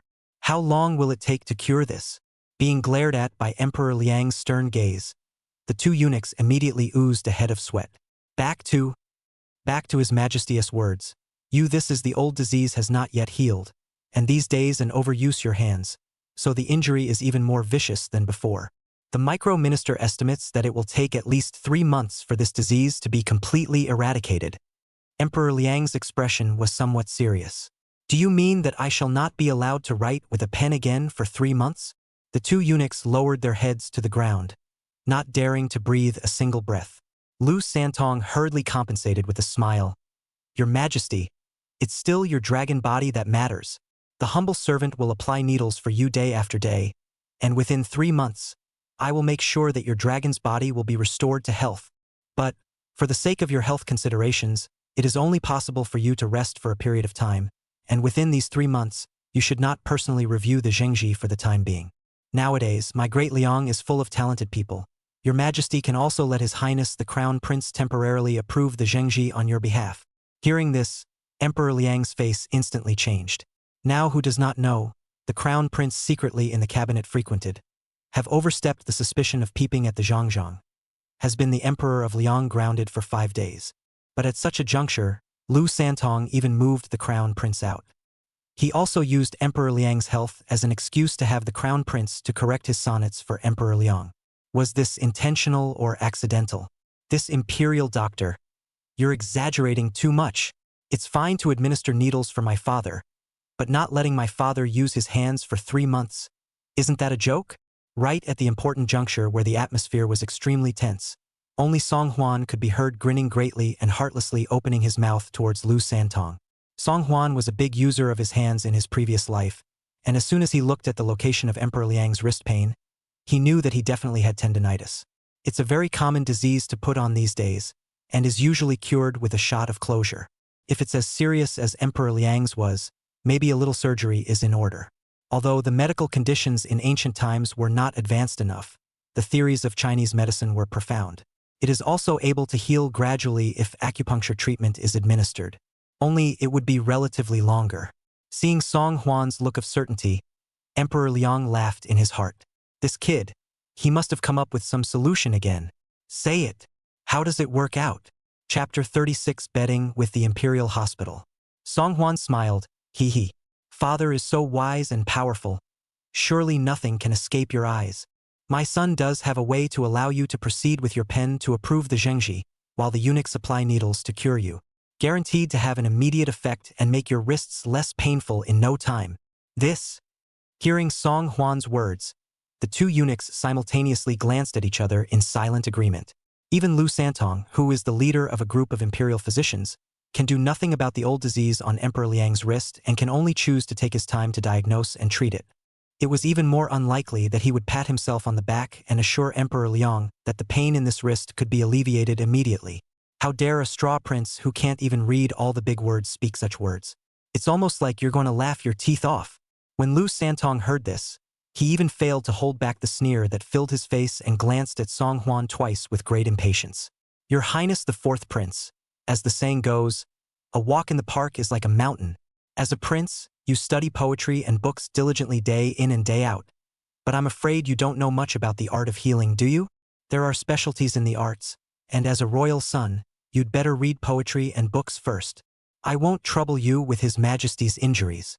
Even the slowest of brains could hear the heavenly mocking intent in Lu Santong's words. Emperor Liang immediately pulled a face. Are you all usually this reckless and arrogant in front of the fourth prince? Lu Santong had never dreamed that this fourth prince, who had never received any attention, would cause Emperor Liang to lose his temper like this. Dare not, dare not. I dare not. I just thought that your dragon's body is important and should not be delayed at all, much less risk your dragon body. What's going on today? Did the sun come out of the west? Song Huan, however, always wore a cloudy smile on his face, as if he did not care about Lu Santong's words and actions. It seems that eunuch Lu simply doesn't believe what this king has said. How about this king and eunuch Lu come to make a bet? If it turns out that this king was indeed talking nonsense and not pretending to understand just now, and could not alleviate father's old illness, then this king will bow in vain and apologize to Imperial Dr. Lu in front of everyone at the Imperial Hospital. But if this king can indeed ease the pain of father's old illness, then please ask Dr. Lu to take the initiative to resign from his position as a minister of the Imperial Hospital and ask for his own retirement. Once Song Huan's words came out, a group of doctors at the Imperial Hospital were dumbfounded in an instant. Lu Santong is the earliest and most skillful eunuch in the group of eunuchs who entered the palace. Not only that, but he was also the imperial physician that the imperial master personally introduced to Emperor Liang back then. The status and medical skills are simply a ride to the top. It was such a respected minister of the imperial hospital that was provoked by a piece of trash today. What's that supposed to mean? Does that make sense? All the eunuchs at this moment coincidentally had a similar scene in their minds. The wasteful fourth prince was snotty and bowed in front of Lu Santong as he cried, "Imperial Dr. Lu, I was wrong. I'll never dare to be a class act and be serious in front of you again. I'm still too young." It's a scene that's just ridiculous to think about. Of course, Lu Santong would not let go of such an opportunity to slap the fourth prince in the face. After all, as the imperial physician personally promoted by the imperial master, in Lu Santong's eyes, all the imperial sons except for the crown prince were all trash. What's more, this congenitally underdeveloped fourth prince was the straw man of straw men. The garbage of garbage. Since he was so fond of making a fool of himself, he himself would accompany him to the end. Yeah. The old minister has served in the imperial hospital for many years, and today there is this opportunity to ask for advice from His Highness the fourth prince, so of course I won't easily miss it. Although Lu Santong spoke humble words on his lips, the expression on his face was already arrogant to the point of being unbeatable. You want to sweep yourself off your feet with such a dumbass? Daydreaming. Song Huan smiled without saying anything and got up and walked over to a small eunuch. "Sorry to borrow your clothes." "Ha!" Jap. Before the young eunuch had time to react, a piece of the robe on his body had already been torn open by Song Huan. Immediately after that, Song Huan fished out a small knife from the little eunuch's medical kit and methodically cut the cloth he had just torn off. Seeing Song Huan's surprisingly bizarre behavior, the crowd of eunuchs looked at me and I looked at you, wondering what this outrageous prince was mad about again. Emperor Liang trusted Song Huan and was still filled with curiosity when he saw Song Huan methodically busy. "Old four, what are you doing?" Song Huan blinked at Emperor Liang. "My son is making bandages." Bandages?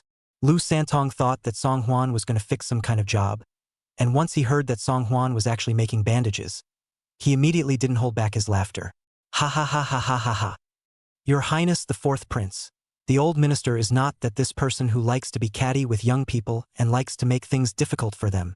All healers know that the bandage can only be used to stop the bleeding, not for any other purpose. Bandages aren't a cure-all for gold sores. You're a royal son. It's normal that you don't know much about medicine. If you want to back out, the old minister can completely pretend that this bet never happened." Lu Santong's meaning couldn't be more obvious. "Compare your medical skills with me, you're a piece of... But I'm too highly respected and skilled in medicine to talk to a retard like you. If you admit defeat now, it's considered that I'll be magnanimous and let you off the hook." Song Huan coldly glanced at Lu Santong. Only this glance, so that the original is complacent Lu Santong instantly closed his mouth. That icy cold to the extreme eyes, just one glance, made people fall into the ice cellar and couldn't help but get goosebumps. Strange. How could a normally demented prince have such a stern look in his eyes? Lu Santong was silenced, his eyes closely following the movements of Song Huan's hands, the hatred in his heart spilling out. This is a case of being given a face but not facing it, so you have to let people come and hit you in the face. Wait and see how you, a royal prince, are going to end up losing a contest with me. Soon, Song Huan's few bandages were ready. "Father, please allow me to bandage you." With that, Song Huan wrapped bandages around Emperor Liang's wrists, Tiger's mouth, and other key locations. The bandages were wrapped so tightly, leaving no room for anything, that even Emperor Liang couldn't help but feel suspicious. "Son, is it necessary to tie it so tightly?" "There." Song Huan was very satisfied with the results of his bandaging. "Father, try again and see how you feel now." In Emperor Liang's heart, he actually secretly sweated for Song Huan. Thought the kid could come up with something amazing. "I didn't realize it was nothing more than a few ragged strips of cloth wrapped around my wrists. Can these 2 strips of rags alleviate the piercing pain of this age-old disease?" Liang Di was a little nervous, but tried to move his wrist. However, to the surprise of Emperor Liang, the wrist that had been stinging to the bone with the slightest movement was now surprisingly free of that tingling sensation. Chapter 37. The Baosheng Emperor has dreamed a dream. "Ha!" Liang Di's eyebrows revealed some delight, and he tentatively increased the intensity of moving his wrist again. "No. Not a hallucination. The tingling in the joints had indeed been sharply reduced by half, and was no longer as painful as it had been before. Because of the old injury to his wrist, Emperor Liang had been in so much pain that he could not sleep well for a night. Sometimes the pain was so bad that even the whole right half of the arm followed with pain and numbness and agony. However, even this age-old disease that this group of eunuchs were unable to do anything about was actually solved by these few strips of cloth from old fur. When did this kid teach himself medicine? Looking at Emperor Liang's expression of not having seen the world, Song Huan said in his heart, "Stable. Father, try using chopsticks?" With a skeptical attitude, Emperor Liang reached out his hand to the silver chopsticks on the table. Suddenly, Emperor Liang's pupils clenched and his spirit lifted. Lifted up, this right hand, which could not lift the chopsticks for several days. Today, unexpectedly lifted them up in an unbelievably firm and stable manner. The key thing was that the wrist that was steadily lifted up was like it wasn't half as old as it was, hardly feeling any pain. Emperor Liang's eyes glowed with delight like a child in his 50s. It doesn't hurt anymore. It really doesn't. For 10 years or so, my wrists have always healed and hurt again, and have never been as comfortable as they are today. You brat. Where did you learn the art of healing? Seeing that Emperor Liang's mouth was almost grinning up to his ears, smiling with a worthless look on his face, he knew that he must have relieved most of the pain this time and was in an extremely comfortable mood. Only when the emperor's father asked where this medical skill was learned from, Song Huan couldn't answer. Well, my son went into a dream at night, and in the dream there was an old immortal man in white who claimed to be the heavenly Baoshang Dadi. The Baoshang Emperor has sent word that the true dragon heavenly son on earth is suffering from an old illness, and has specially imparted this method to my son in order to relieve my father's illness. My son originally just thought that he had read too many books before going to bed and had this irrelevant dream. Never would I have thought that there is really a Baoshang Emperor sheltering the true dragon heavenly son. Song Huan's words could be said to kill two birds with one stone, both skillfully explaining the origins of this approach and leaving the crowd of eunuchs speechless. And by the way, I patted the Liang Emperor's ass to please his own father, not shabby. The key thing is that they must be convinced of such a statement and will not look into anything further. Sure enough, as soon as Song Huan's words left his mouth, he heard a loud noise coming from his side, only to see the imperial Dr. Lu Santong has long since lost just that pair of calm and relaxed look, full of disheveled, like in an instant aged 10 years. He fell to his knees with a thud, his knees colliding with the floor with a loud clang that seemed to shatter them. However, his face had long been filled with shock, and he didn't seem to feel the pain in his knee at all. This? How? Lu Santong couldn't believe that a waste of a prince that no one even cared about could be entrusted with a dream by Emperor Baoshang in his sleep. The Baoshang Dadi is the mythological god of healing who is in charge of the healing arts of all worlds.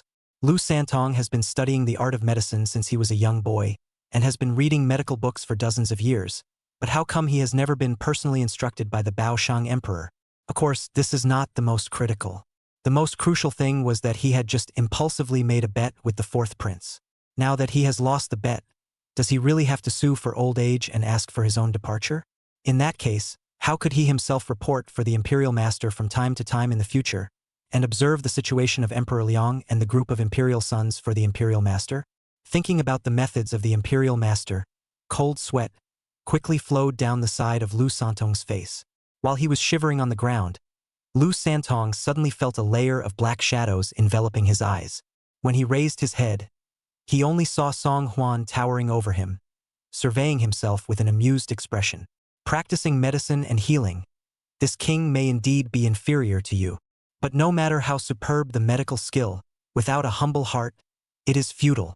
Treating for someone, not this king, but being human you can't. Song Huan's words were effusive and loud. The crowd of eunuchs present had already been stunned by Song Huan's words and actions, each with their mouths half open, unable to say a word. Peft! Lu Santong was even more anxious, and a mouthful of old blood sprayed out on the spot. He never dreamed that his 30 years of career as a eunuch doctor would be defeated in the hands of this once most despised prince. After dismissing the group of eunuchs, Emperor Liang looked at Song Huan again with a few more moments of joyful abnormality in his gaze. It's like a diamond in the rough that was never really noticed, and now it shines so brightly that you simply can't take your eyes off it. Feeling Emperor Liang's excessively hot gaze, Song Huan felt a little uncomfortable all over. That? Father, you don't keep staring at my son. Hurry up with your meal. The food is getting cold. Also, although my son has eased the tingling sensation of your old illness, if you want to cure it at its root, you still need to supplement it with acupuncture from the imperial physician. Song Huan rambled on, realizing that the smile on Emperor Liang's face was getting thicker. You brat, you reacted fast enough. Song Huan's heart was shocked. Could the Liang Emperor see? Was the reason he had just given just now just making things up? Lu Santong, as the imperial doctor, dared to bring up the matter of letting the crown prince approve the zhengzhua on my behalf in front of me. I really didn't expect that the Shangguan's minions were spread all over to my side. This Lu Santong really needs to thank you for saving his life. If not, just based on his words just now, I would have taken off his head a long time ago. Emperor Liang still had a smile on his face, but the murderous determination in his eyes still caused people to feel an extremely strong sense of oppression. Song Huan was relieved. So that's what he meant by reacting fast enough. Yes, father. Some years ago, Great Liang was in constant trouble both internally and externally, and you really didn't have the leisure time to get generalized with that old deng of Shangguan. He has been painstakingly working and laying out his plans for many years, so that he wants to control the entire court, the future candidate for the crown prince, and even to control your every word and action. His minions are all over the former dynasty and harem, and to remove them is by no means an easy task overnight. That's why you mustn't be too hasty, father. Emperor Liang reached out and patted Song Huan's shoulder. I'm not alone. It's not that there's still you kid to advise me. The crown prince is too deeply influenced by Shangguan, but in my eyes, you are a moldable talent. The implication of Emperor Liang's words couldn't be more obvious. Follow me and do a good job. If you do a good job, the crown prince position will be yours. To be fair, in the beginning, Song Huan merely wanted to be a free and idle prince. You don't need to have a lot of concubines, but you can be similar to the famous Duan Wang on the line.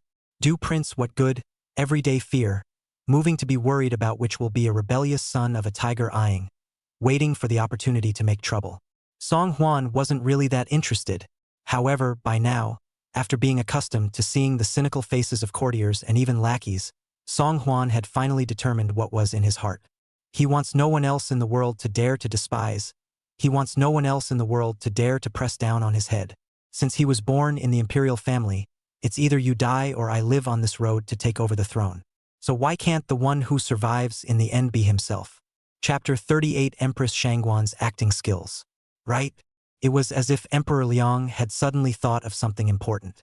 Once Lu Santong is gone, the imperial hospital will be short of a hospital ambassador. I can't trust anyone else, so I'll leave the selection of a new court ambassador to you. Song Huan suspected that he had misheard, pointing to the tip of his nose with a stunned expression. The sun's servant to do it? Emperor Liang smiled slightly. Didn't you get a dream from Bao Shengdadi last night? That's something the entire imperial hospital has heard. There's no one more qualified to run this thing nowadays but you. Moreover, I don't trust the people in the palace. So this new court ambassador, let's choose from outside the palace. Seeing the secretive, wry smile on Emperor Liang's face, Song Huan couldn't help but win a jolt. Lean. Only then did Song Huan realize that Emperor Liang had not believed, from beginning to end, the dream talk that he had just made up, but he doesn't mention it. So, he's here waiting for himself. It couldn't be seen that this old man was still a rather cunning old fox. Song Huan was instantly left with two big heads. Father, why are you addicted to pitting your son? Nowadays, the medical talents of the whole de Liang, I am afraid that all of them are in the palace to be the eunuchs to come. Where can I find another miracle doctor for Emperor Liang? Song Huan was worried, but he saw the eunuch Shui Hai, whose face was even more ugly than his own, tiptoeing in. That! Your Majesty, news has come from the Eastern Palace that His Highness the Crown Prince has started a high fever and would like to ask you to take a look. Hearing this, Emperor Liang's face pulled down. If you're sick, get a doctor. I don't know how to see a doctor, so what am I supposed to see? Shui Hai's expression was a bit embarrassed. Someone from the Eastern Palace said that the imperial physician has been asked to visit several times, but His Highness the Crown Prince's fever is always recurring and not getting better at all. The people from the Eastern Palace say that what His Highness the Crown Prince is suffering from this time is a heart disease. The Crown Prince has been reading about your Majesty, saying that he has upset you and is frightened in his heart, which is why he has a high fever. Emperor Liang's brows were locked. As the crown prince, he doesn't even know how to repent, but instead, he is still pretending to be here. What a scandal! Song Huan was instead interested in the crown prince's intentions. Father, no matter what, Big Brother is also your own son. Why don't you go and see how things are going, in case Big Brother's fever doesn't go down and he burns out his brain over time? Emperor Liang glanced at Song Huan in dismay, not expecting him to take the initiative to speak for the crown prince. But this kid has a lot of ghost ideas, so he might want to take this opportunity to see what the crown prince has prepared to say. Besides, in all fairness, even if the crown prince had made a mistake, he was after all his own son. When a son makes a mistake, he can't stay locked up. Sooner or later, there has to be an excuse to release it. It's rare that you and the crown prince have a deep brotherly love. Then you should join me and go to the Eastern Palace to take a look. Yes. Emperor Liang's ceremonial car was in full swing, and had just traveled outside the East Palace courtyard wall when he heard a whimpering and crying sound coming from the vicinity. Son, the eunuchs have said that you have a high fever caused by a stagnant heart.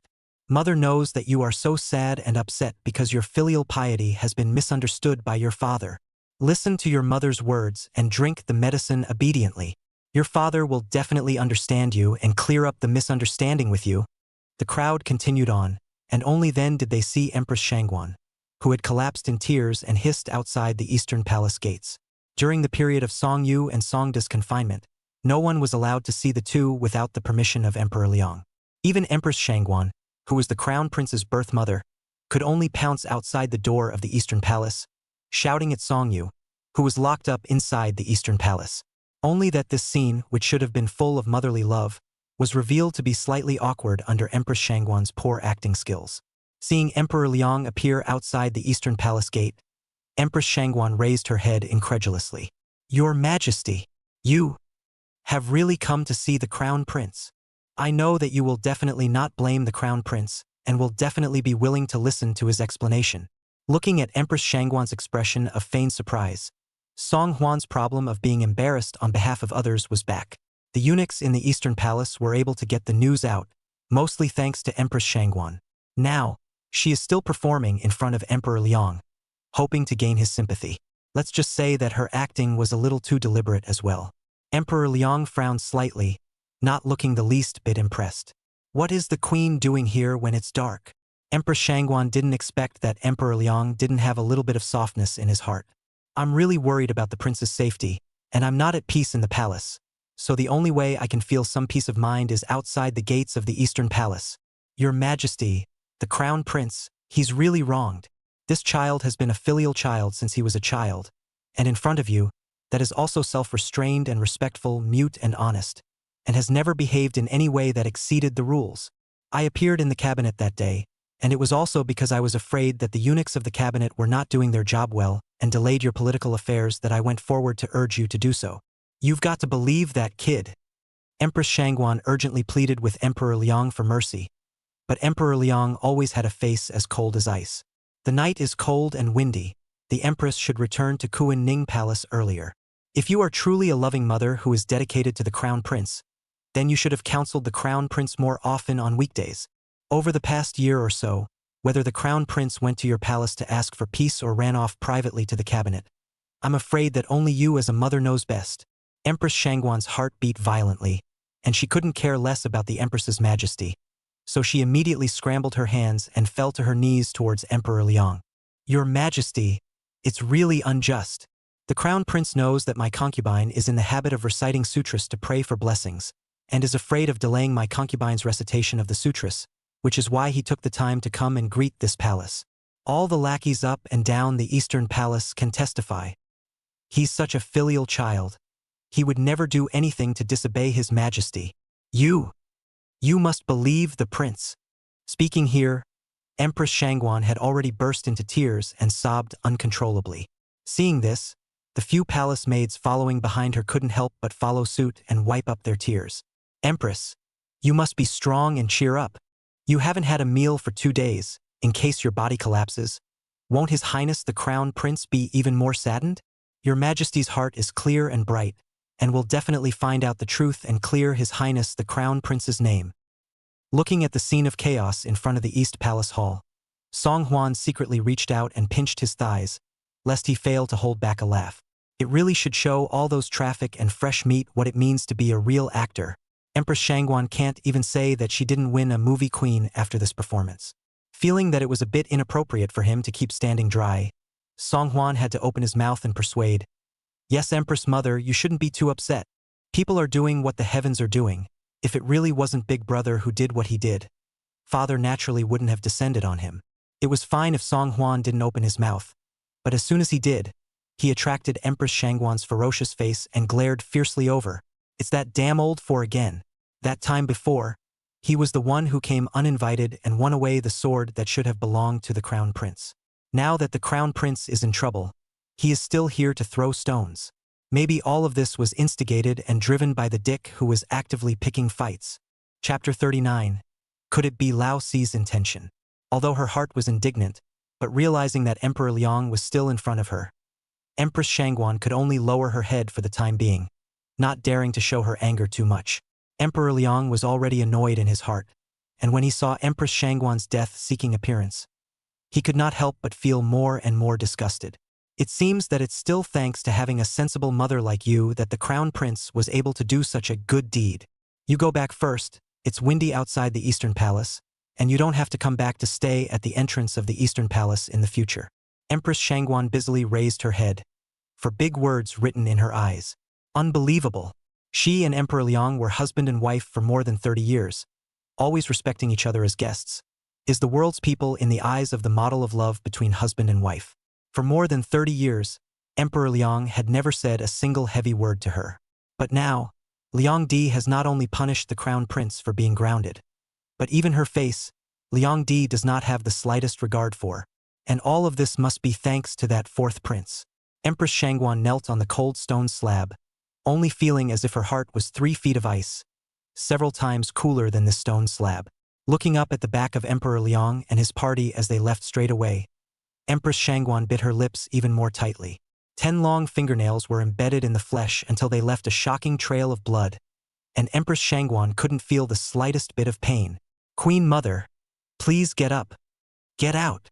The palace maid just wanted to go forward to help, but she didn't want to be slapped by Empress Shangguan and knelt on the ground. "Rest in peace, my lady." Blood oozed from the corners of the palace maid's mouth, and she trembled with fear as she hurriedly kowtowed uncontrollably towards Empress Shangguan. Empress Shangguan's eyes seemed to be spewing out sparks of resentment as she stared dead on in the direction Song Hwan had left. "Hey! Is nothing but a straw man who only slips around, taking advantage of the fact that the emperor has no other princes around him, which is why he seizes every opportunity he can to get to the top. As long as there is a day that this palace is around, it will never let this stupid person succeed. Never." Achoo! Outside the East Palace bedchamber, Song Hwan sneezed several times in succession. "What's going on? It always feels as if someone is chanting behind me." When Emperor Liang heard the commotion, he couldn't help but show concern on his face. "Catching cold. Should we have the doctor come and take a look?" This unusual performance of Emperor Liang made the crowd of palace maids and eunuchs following around secretly stagger. The previous Banzai never showed such concern for any of the royal sons. Even the Crown Prince, who has always been the most favored in the imperial court, has never attracted such attention from His Majesty. Not to mention the fourth prince, who has always been disliked and bored by the Hail Master. In the past, as soon as he heard the news of the fourth prince, the Hail Master would look sad and impatient. But just now, how could he be so nervous about the fourth prince's body and bones? This is so not normal. Song Hwan had already gotten used to Emperor Liang's transformation and busily waved his hand, saying, "There's no harm in my son. Father should still go and take a look at Big Brother's condition first." According to what Empress Shangguan had just said, if Emperor Liang didn't come again, Song Yu was afraid that she would have to go on a hunger strike and die from her medication. His Majesty has arrived. Under the small eunuch's clarion call, Song Hwan trailed Emperor Liang and stepped into the door of the East Palace's bedchamber. The person who caught his eye was Song Yu, who was sitting at the table, writing with his head buried in his hands. Cough, cough, cough. Only Song Yu was draped in a long shirt, holding a brush in his hand, constantly writing something on the rice paper. One cheek was pale and bloodless, and he coughed a few times now and then. Seeing Emperor Liang appear, Song Yu hurriedly put down the brush in his hand and rose to salute in fear. My son pays his respects to my father. Cough, cough, cough. Father, my son did not expect that you would still come to visit my son. My son's heart is inadvertently terrified. Cough, cough, cough. Saying that, Song Yu actually had red eyes and choked a little. I do not dare to ask for forgiveness from you, father, and after this incident, I have finally realized the truth. Even if my son has the heart to share his father's worries, he cannot ignore the rules and go to the cabinet privately to urge the matter. This is all my son's fault. My son already knows it's wrong. Cough, cough, cough. Speaking in an emotional place, Song Yu once again coughed violently. Look at that, it's almost like you're coughing your lungs out. Listening to Song Yu's words, it seems that he intends to bite the bullet and say that his appearance in the cabinet that day was nothing more than urging the eunuch to do his job for Emperor Liang. Anyway, now that Zhao Zhong, the executive eunuch of the cabinet, is dead, no matter what Song Yu says again, it is already dead. Emperor Liang did not comment on Song Yu's words, but instead faintly asked back, "What are you writing?" Song Yu hurriedly replied, "Returning to my father's words, my son always remembers my father's teachings, and even when he is sick, he does not dare to forget to read. Coupled with the fact that I did not go to the state prison for 5 days in a row, my son read and took notes, not wanting to miss out on the progress of his studies at the state prison." To not be so curly, Song Yu always lowered his head, with a look of sincere repentance, fearing that any further words would be wrong and cause displeasure in Emperor Liang's heart. Emperor Liang frowned slightly. "Since you're sick, you should stay in bed and rest properly, lest your condition recurs and you fall ill." "Yes." Song Yu's heart snickered. It seems that the father is still very concerned about his condition. "Father, my son knows I shouldn't have angered you and made you sad and angry. In the future, when my son acts, he will definitely not be so careless and reckless again, and be taken by people with a heart to make a big deal out of it." Looking at Song Yu's face full of anticipation, he was obviously waiting for Emperor Liang to open his mouth and speak the good news of exempting himself from his grounding. However, Emperor Liang did not have any obvious expression on his face, much less any semblance of opening his mouth. During this long, suffocating silence, Song Yu's heart drummed 7 times. Father was clearly willing to come and see himself, and even took the initiative to care about his body. It's a sign that you're not angry anymore. Yet why is he still hesitant to speak up and release himself from his confinement? Just as Song Yu's head was filled with random thoughts. Finally, Emperor Liang slowly opened his mouth. "Old four, didn't you say you'd come to see the crown prince? Mindful of your brotherhood? Now that the people are done watching, let's go." What? Song Yu's mouth opened like a huge round egg and could no longer close. Coming to see yourself is not what father meant. Rather, it's the oldest four? Wait a minute. Since when has father been so obedient to old four? Song Yu's brain buzzed with a loud roar. The roar was so violent that it shook Song Yu's brain to the point of raw pain, and he was even still a little out of breath. He suspected he'd heard wrong. Either that, or he was really feverish, so much so that he actually had such ridiculous hallucinations. However, Song Huan's words were like a basin of ice water that chilled the heart, splashing Song Yu upside the head. "Since that's the case, then big brother, you can recuperate at ease. Father and I will go back first, haha. Wait a couple days and I'll persuade father to come and see you." Chapter 40. A man may be killed but not dishonored. Song Yu no longer remembered how he had sent Emperor Liang and his party away and how he had returned to his chambers.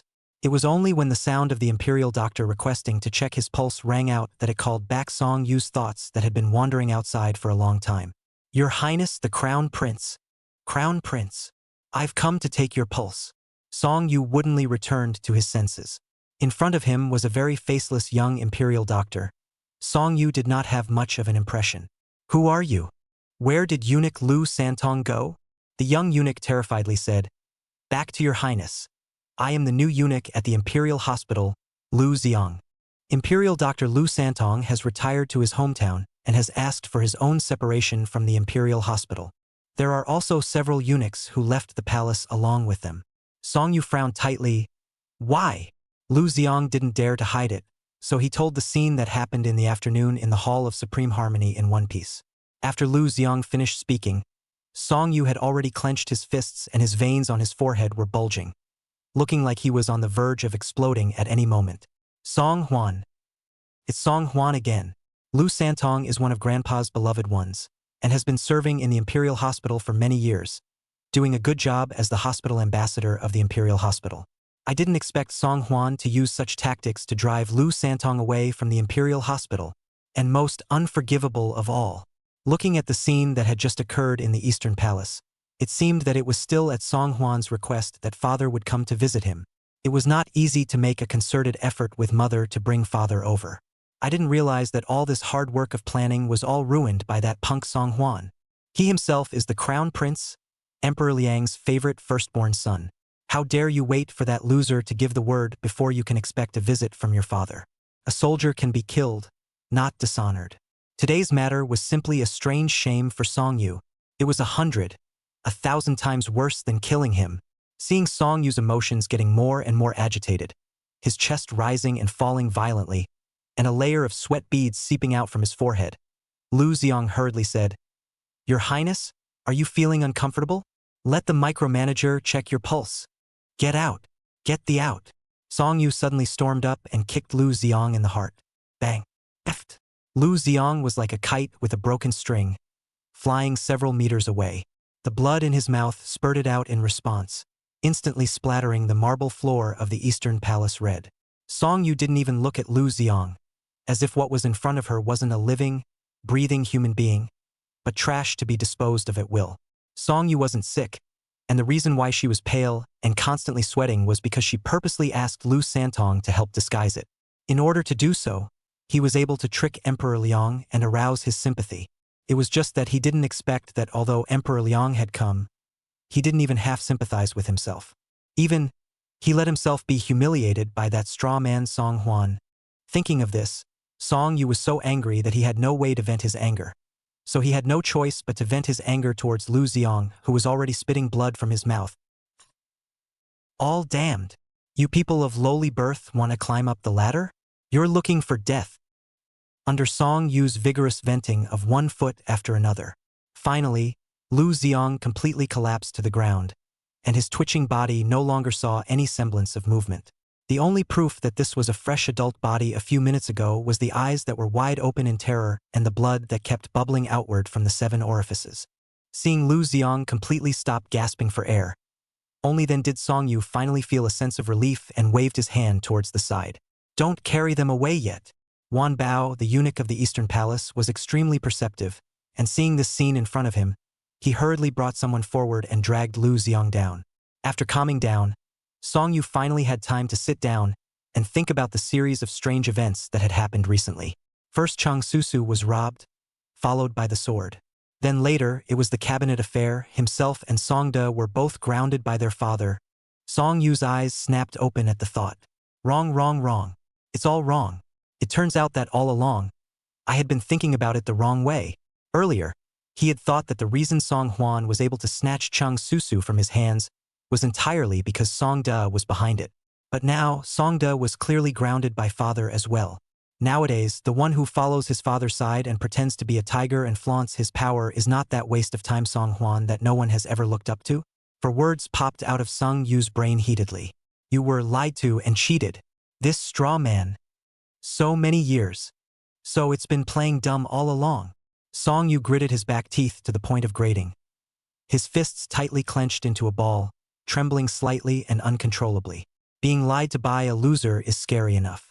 What was even more frightening was that one would be deceived by this loser for as long as 18 years. Of course Song Yu couldn't accept this fact. Eyes averted, killing intent, millimeter by millimeter. Song Huan must die. Achoo! Achoo!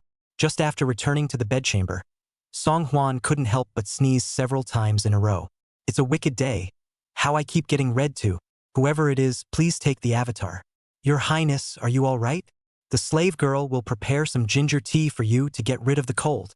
Seeing Song Huan sneezing, Cui Mei showed concern. "Okay, there you go." Just in time, Song Huan needed to summon Shadow Guard Hua Chi out to ask a question. When Cui Mei lightly exited the door, Song Huan couldn't wait to poke his head outside the window. Squire Hua? Squire Hua? Subordinate. Ugh. Not surprisingly, Hua Chi's silent appearance still startled Song Huan. Probably a few more summons to get used to this unique appearance of his. Song Huan coughed gently twice, trying to cover up his lack of calmness just now. Servant Hua, this king would like to know what the third prince has been doing lately? Huiqi's face is expressionless. Back to your highness. The third prince has been very busy in recent times, often going out of the palace on business. Sometimes they go to eat wine in the Changchunfang and meet with Bai Xinyan. I don't know exactly what they are discussing. Sometimes they go to the mansion north of the city and stay there for a whole day. Song Huan was a bit surprised. Song Liang still has properties in the north of the city? Huiqi nodded. Yes. According to the rules of the De Liang royal family, all the royal sons before they marry and have children, they have to live in the palace, and they are not allowed to leave the palace to open a house. Song Liang was still a bachelor like himself, so what made him able to own his own mansion in the north of the city? Servant Hua, continue to watch Song Liang. This king wants to know what he has in his mansion in the north of the city, and what he's discussing when he meets with Bai Xinyan. Yes. Song Huan had originally thought that his request would be a bit too much, causing Huiqi to be apprehensive and not dare to agree. I didn't expect him to agree so readily. As expected of the legendary Shadow Guard, his business skills are really impeccable. Chapter 41. Horse Bandits of Liangzhou Generation. Right. Song Huan suddenly reached into his arms for a moment to fumble around, and soon fished out a short knife sheathed in a black leather sheath. This is a short sword that this king has specially sent for skilled craftsmen to create from the Xian iron of the far north. I saw you use the dagger well last time in the Prime Minister's mansion. Only the quality of that dagger was so poor that it curled its blade after chopping off a snake's head though. This is good. You used this. Huiqi seemed extremely shocked and froze briefly, then took the short sword in Song Huan's hand with both hands. Miso. The moment the short blade was sheathed, points of cold aura flashed, illuminating Huiqi's eyes. Thank you, Your Highness the Fourth Prince. This was the first time that Song Huan saw an expression of delight on Huiqi's face. Song Huan understood that by accompanying Emperor Liang to the East Palace this evening, he had completely exposed himself in front of Empress Shangguan and Song Yu. With this mother and son's vindictive character, they will surely do something soon. With a great general as a backer behind them, they couldn't move Song De. They don't care about Song Liang, who specializes in right and left and acts in a low-key manner. So, in such a situation, the 24-hour close protection of the Shadow Guards was vital. The Hall of Supreme Harmony, the Morning Court. Your Majesty, Tiger General Su Rong and Vanguard General Chang Tianlin have already departed and set off on their way back to the court. It is expected that in half a month, it will arrive at the capital without any problems. Hearing this uplifting news from Jiang Tian, the Secretary of the Ministry of War, Emperor Liang was glowing and in high spirits. Yes. Yeah. Zhao Yuanshan. I am here. Zhao Yuanshan, the Minister of Rights, was a slightly short and fat middle-aged man, and when he heard Emperor Liang summoning him, he hurriedly took a step forward. Emperor Liang waved his hand. The great general has returned victorious. This is a great joy for all of heaven to celebrate. In half a month, I will host a banquet in the palace to welcome the great general back to the court in style. This affair must be organized in great style. This battle has consumed too much time, manpower, and financial resources. It is time to organize a hot and lively, notorious to the world. Zhao Yuanshan smiled brightly and joyfully arched his hand toward Emperor Liang. The humble servant obeys the decree. Congratulations, Your Majesty. This is a great joy for my De Liang and a great joy for the people of the whole world. His Majesty is far-sighted and wise. The great general is also charging into battle with unrivaled valor. In the courtroom, a succession of horses' asses rang out. However, Jiang Tian's face did not look particularly good. Your Majesty, I have one more thing to report to you. Seeing Jiang Tian's expression of wanting to speak and being preoccupied, the courtroom quickly quieted down. Your Majesty, news has come from around Liangzhou. A group of stragglers fell into the grass and developed into a sizable group of horse bandits. This gang of horse bandits plagued the people passing by, robbing them of their wealth and killing them if they had none, causing the local people to suffer, and the people are full of grievances. The Liangzhou government has sent officials and soldiers to suppress it, but all repulsed by horse bandits. When these words came out, the whole room was shocked. A few courtiers had not even finished congratulating Emperor Liang, and the smiles on their faces had not even had time to be put away.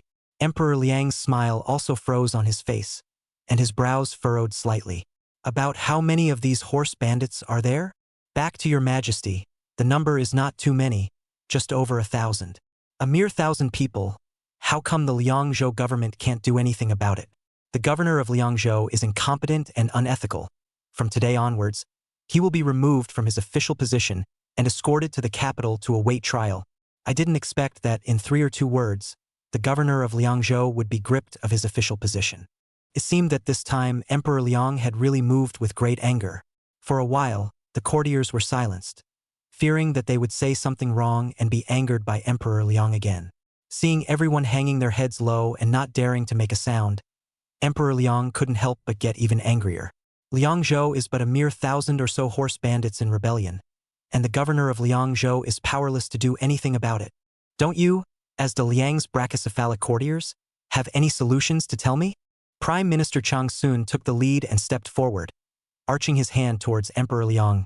Your Majesty, I think that we should first send additional manpower to Liangzhou to deter the horse bandits. The neighborhood of Liangzhou, as well as Yongzhou and Jingzhou, can all borrow troops from Liangzhou first. Not bad. Emperor Liang nodded his head slightly satisfied, immediately passed the order with the governor of Yongzhou and Jingzhou to reinforce Liangzhou. Yes. Seeing this, Jiang Tian also hurriedly stepped forward. Your Majesty, this method of the prime ministers can certainly serve as a slight deterrent and mitigation. But these horse bandits don't even care about the local officials and soldiers in Liangzhou. Even if we order Yongzhou and Jingzhou to send additional manpower, it's just a drop in the bucket. The humble minister thinks that the great generals of the court still need to be dispatched as soon as possible in order to completely wipe out the rebellious horse bandits. When Jiang Tian said this, the courtroom was in an uproar. Lord Jiang is not talking nonsense. The great general has not yet returned with his troops, and the remaining troops in the court are for the defense of Daliang, so they must not be deployed at will. In the absence of the great general, who in the dynasty will go to Liangzhou to quell the rebellion? Yes. Now there are only soldiers but no generals. Is it hard for you, Lord Jiang, to personally lead troops to Liangzhou to suppress it? The ministers launched an attack on Jiang Tian's proposal with 1 word from you and 1 from me. Emperor Liang even pondered for a moment. Nowadays, there are still soldiers available within the Daliang dynasty. This point is not false. But a few generals who are good at leading troops on campaigns have all been sent to the northwest front. Could it be that we still have to wait until Su Rong and the others return, and then immediately send them to Liangzhou to quell the chaos? Liangzhou was located in the southwest direction of the capital city of Yuzhou, a bit further away from the northwestern battlefield. Waiting for Su Rong and other generals to return to the capital before going forward to Liangzhou would take at least as long as 20 days. If we really waited until that time, the local horse bandits were afraid that they would have already made a scene. Amidst a chorus of skepticism, Jiang Tian made a deep bow to Emperor Liang. Your Majesty, in my humble opinion, it's not as if there are no valiant and skillful generals above my Daliang court today. His Royal Highness the Second Prince has been studying military books with the great general since he was a child, and he is even more highly skilled in extraordinary martial arts. It's the right person to lead the troops to quell the horse bandits this time. Hearing Jiang Tian's words, the courtroom fell silent. Song Huan felt even more amused in his heart. It turns out that Jiang Tian laid out so much in order to draw out the second Prince Song Dea. Emperor Liang changed his gaze to a scrutinizing one, sizing up Jiang Tian in front of him with interest. The second prince is still being grounded by me today. Lord Jiang wouldn't be the one who doesn't remember. Jiang Tian, however, wore a face that looked at death with a determination that was written on his face that he was not at all afraid of being descended upon. I remember, but as a subject of Daliang, all of my proposals are for the sake of Daliang's kingdom and people. Your Majesty, this matter is a matter of great urgency. The only way to return the people to normal life is to send the second prince to lead the troops to suppress and eliminate the horse bandits as soon as possible. Chapter 42, Emperor Liang's Task. Your Majesty, the old minister thinks so too. Suddenly, an old voice trembled. The crowd raised their heads in surprise, but they actually saw the imperial master Shangguan Yi facing Emperor Liang and slightly saluted. Horse bandits are on the prowl, looting everywhere they go, making people's livelihoods difficult, and the people around Liangzhou are living in dire straits. These horse bandits are extremely cunning, and can by no means be suppressed and resolved by ordinary state officials and soldiers. Please, Your Majesty, Send the second prince to lead an expedition to show your attention to the people. The moment Shangguan Yi said this, all the ministers opened their eyes wide in disbelief. Isn't the Grand Master the Crown Prince's grandfather?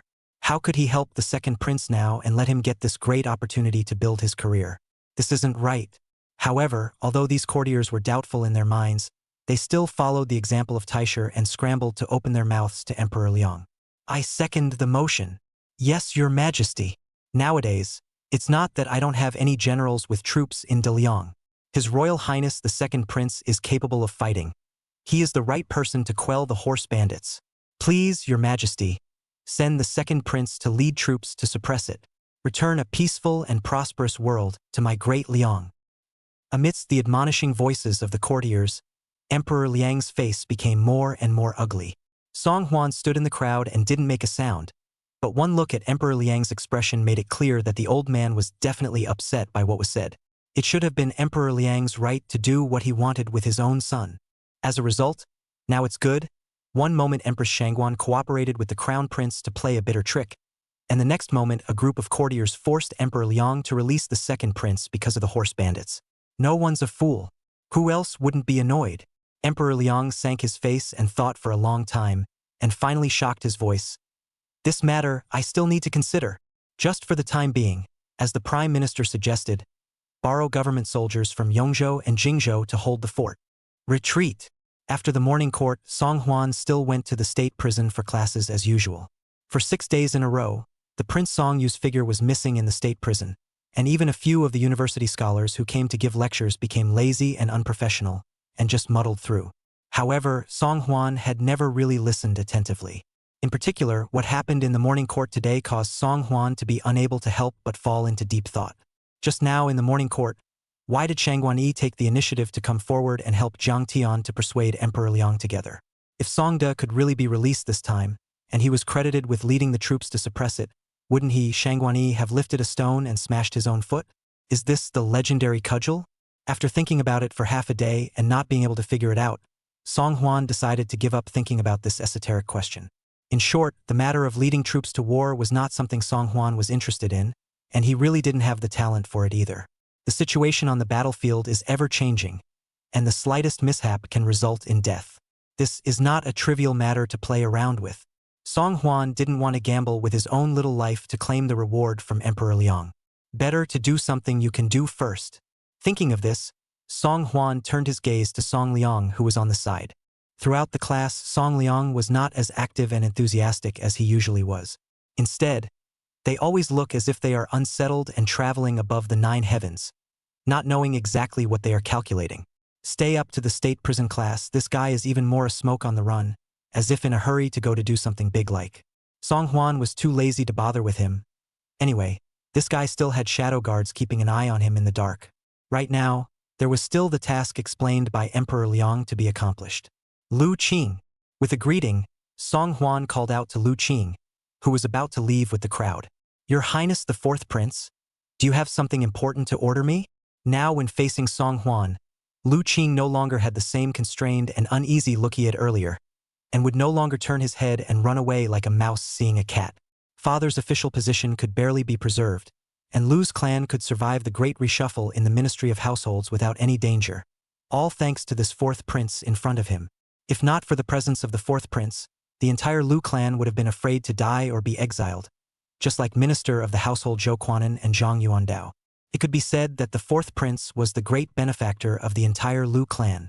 In the face of the great benefactor, Lu Qing, naturally full of enthusiasm, smiling face to welcome. Song Huan opened his mouth and asked, do you know of any famous miracle doctors in the capital? Or around the capital would be fine. Lu Qing's mouth grinned as he bared the flowers of his teeth. There are famous doctors. There are as many as there are. I wonder what your highness is doing out of the palace looking for a famous doctor? Is the palace doctor no good? Song Huan shook his head. The divine doctor that this king is looking for, his medical skills must be far above the palace eunuchs. At the very least, it must be at the level of the palace eunuchs. Most of the seniority of the old eunuchs have been dismissed by the Liang Emperor, a large palace. Now there are only a few young eunuchs left. Lu Qing was still smiling like a flower, but when he heard Song Huan's words, The smile on his face immediately faded for the most part. Looking for a doctor outside the palace? Even quite a bit more than the eunuchs? Your Highness, your request is a bit strange. Lu Qing tried to restrain himself before swallowing back the words, strange request. Could it be that the fourth prince was really too unappreciated in the palace, and there wasn't even a eunuch who was willing to treat him? That's why he turned to himself, wanting to find a miracle doctor whose level was even higher than that of the imperial doctor. If that were true, the fourth prince would be too pitiful. Thinking of this, Lu Qing could not stop shaking his head and sighing even more. The fourth prince. What a nice man. Smarter than the prince and a better person than the prince. How is it that you have to ask for help to even find a miracle doctor to see you? Seemingly seeing through Lu Qing's inner thoughts, Song Huan silently sent the other party a blank stare. What are you thinking about you? This king is merely following father's decree to look for a miracle doctor in the folklore to be the new ambassador of the imperial hospital. Just tell me if any of them meet the criteria. Hearing that, Song Huan, instead of being as downtrodden as he had imagined, was instead acting on Emperor Liang's secret orders. Lu Qing finally breathed a sigh of relief for the other party. Worthy of being the fourth prince that he chose to follow. He really did receive His Majesty's appreciation. Only the question Song Huan raised still made Lu Qing difficult. Bianjing is the capital city after all, and there are many major medical centers all over the place. There are naturally countless bone setters with excellent medical skills. However, if it is said to be at the level of the Thai hospital, or even far above the level of the Thai hospital, then it is really impossible to find a few. Lu Qing racked his brain and finally his eyes lit up. There! Your Highness! I have really thought of a far-famed divine doctor. This divine doctor comes from a family of healers. When the owner of Bianjing's largest restaurant, Chang Shenfang, was critically ill, all the city's bone setters were at their wits' end. It was still this divine doctor who stepped in with his marvelous hands and pulled the old man back from Hades. It's been 3 or 4 years since this happened, and that boss of Chang Shenfang is still alive and kicking like nothing's wrong. It's just that this divine doctor lives in deep seclusion and rarely shows up, and whether or not he wants to treat someone depends on his mood. So, there's really not much certainty that I can ask the other party to come out. Chapter 43. The Lu Divine Doctor Who Lives in the Northern Suburbs. Song Huan was also energized by it. With such an eccentric temper, he must be a man of the world. As the saying goes, money talks. Who cares what you are in the world? There is still a time when you don't come out of the woodwork when it comes to the ability to pay your bills. There's nothing that can't be done if enough is given. Upon hearing Song Huan's insistence on going in search of this divine doctor, Lu Qing immediately instructed his men to go ahead and investigate the divine doctor's address. It didn't take long for the boys under Lu Qing to return with the news. Your Highness and young master, I have inquired, and this divine doctor lives at the foot of the mountains near the northern outskirts. Worthy of being a man of the world, even the place where he lived was so refreshing. Song Huan immediately instructed the eunuch Xiaolingzi. You bring a few more people and make a trip to the northern suburbs, and make sure to invite this divine doctor to appear. As for the salary, you tell him to just drive. Anyway, this money is from the emperor's father. Song Huan is not distressed. Yes. Xiaolingzi made a bow and hurriedly retreated to get ready. Song Huan purposely left Lu Qing behind. When Xiaolingzi brought the divine physician, he still had to let Lu Qing follow along with him as a gatekeeper. Who knew that after an hour, he saw Xiaolingzi return with a group of people who were downcast and wilting like frosted eggplants. Your Highness, I've heard that the divine doctor has a rule that he doesn't see anyone during his consultations with patients. There are still many people waiting outside the mansion, but this divine doctor just doesn't show up. Song Huan was puzzled. Have you even seen the true face of this divine doctor? Also, did you state the reason for your visit? Xiaolingzi hurriedly knelt down and kowtowed to Song Huan. Your Highness. The slave opened the door and explained his intentions as soon as he went there. But this divine doctor refuses to even make a sound, not to mention showing his face. Minion's errand was unfavorable. I beg your Highness to forgive me. Being a divine doctor, you really do have a bit of a temper. It's true that you can't blame Lingzi for not bringing anyone. However, this stirred Song Huan's intense curiosity. Oh, so condescending. This king would like to see with his own eyes just how superior this rumored divine doctor's medical skills are, that he is so bullying to such an extent. Song Huan didn't delay much, and the group immediately set off in great numbers towards the northern outskirts of the capital. As the carriage continued to head north, the pedestrians and houses around it became more and more sparse. Traveling to the foot of the mountain in the northern suburbs, there are not many people living here anymore, except for a small, lonely courtyard. To Song Hwan's surprise, there were quite a few opulent and luxurious carriages parked outside the small courtyard. At the entrance of the courtyard, there were even countless young rich gentlemen waiting, each with their necks stretched out to look inside. Seeing such a scene, Song Hwan couldn't help but feel amused. Does it mean that all these rich kids are sick? If that was really the case, then this divine doctor was indeed a great dignitary, to the extent that he had made these male children suffering from illnesses personally wait outside. Lu Qing followed behind Song Hwan, and at a glance he saw a very familiar figure in the crowd. Woozy, what are you doing here? A man whose age was not similar to Lu Qing turned around at the sound of the voice, and seeing that the visitor was actually the son of the minister of the household, he hurriedly came up at a trot. Mr. Lu, so you still remember me? Lu Qing introduced Song Hwan in a low voice. Your Highness, this man is the son of the largest medicine store in the capital, the 100 Herb Hall family, Wu Zi. This man is a notorious womanizer. I wonder what he's doing here? Song Hwan nodded slightly and opened his mouth to Wu Zi. Are you also here to see the divine doctor? Although Wu Zi did not know the true identity of Song Hwan, but seeing Lu Qing's respectful attitude towards Song Hwan, he guessed that this person is by no means simple. This gentleman, I'm afraid you don't know anything. The divine doctor who lives here is named Lu Chenxue, and his family has practiced medicine for generations, but he is the descendant of the legendary medical Saint Lu. In our entire Daliang, that's quite famous. As for why I'm here, well, speaking of this, Wu Zi showed a demented smile. Not only is this Miss Lu a woman with an orchid-like quality and excellent medical skills, she is even more florid and beautiful. Half a year ago, I had a meeting with her at the 100 Herb Hall. To tell the truth, just by taking a look at her from afar, I fell in love with her at first sight and swore that I would never marry her in this life. For her sake, I have abstained from female sex and purged my mind for the past 6 months, just so that I can beg to marry her for initiation. Hearing this, Song Hwan and Lu Qing's expressions changed, for big words were carved all over the face.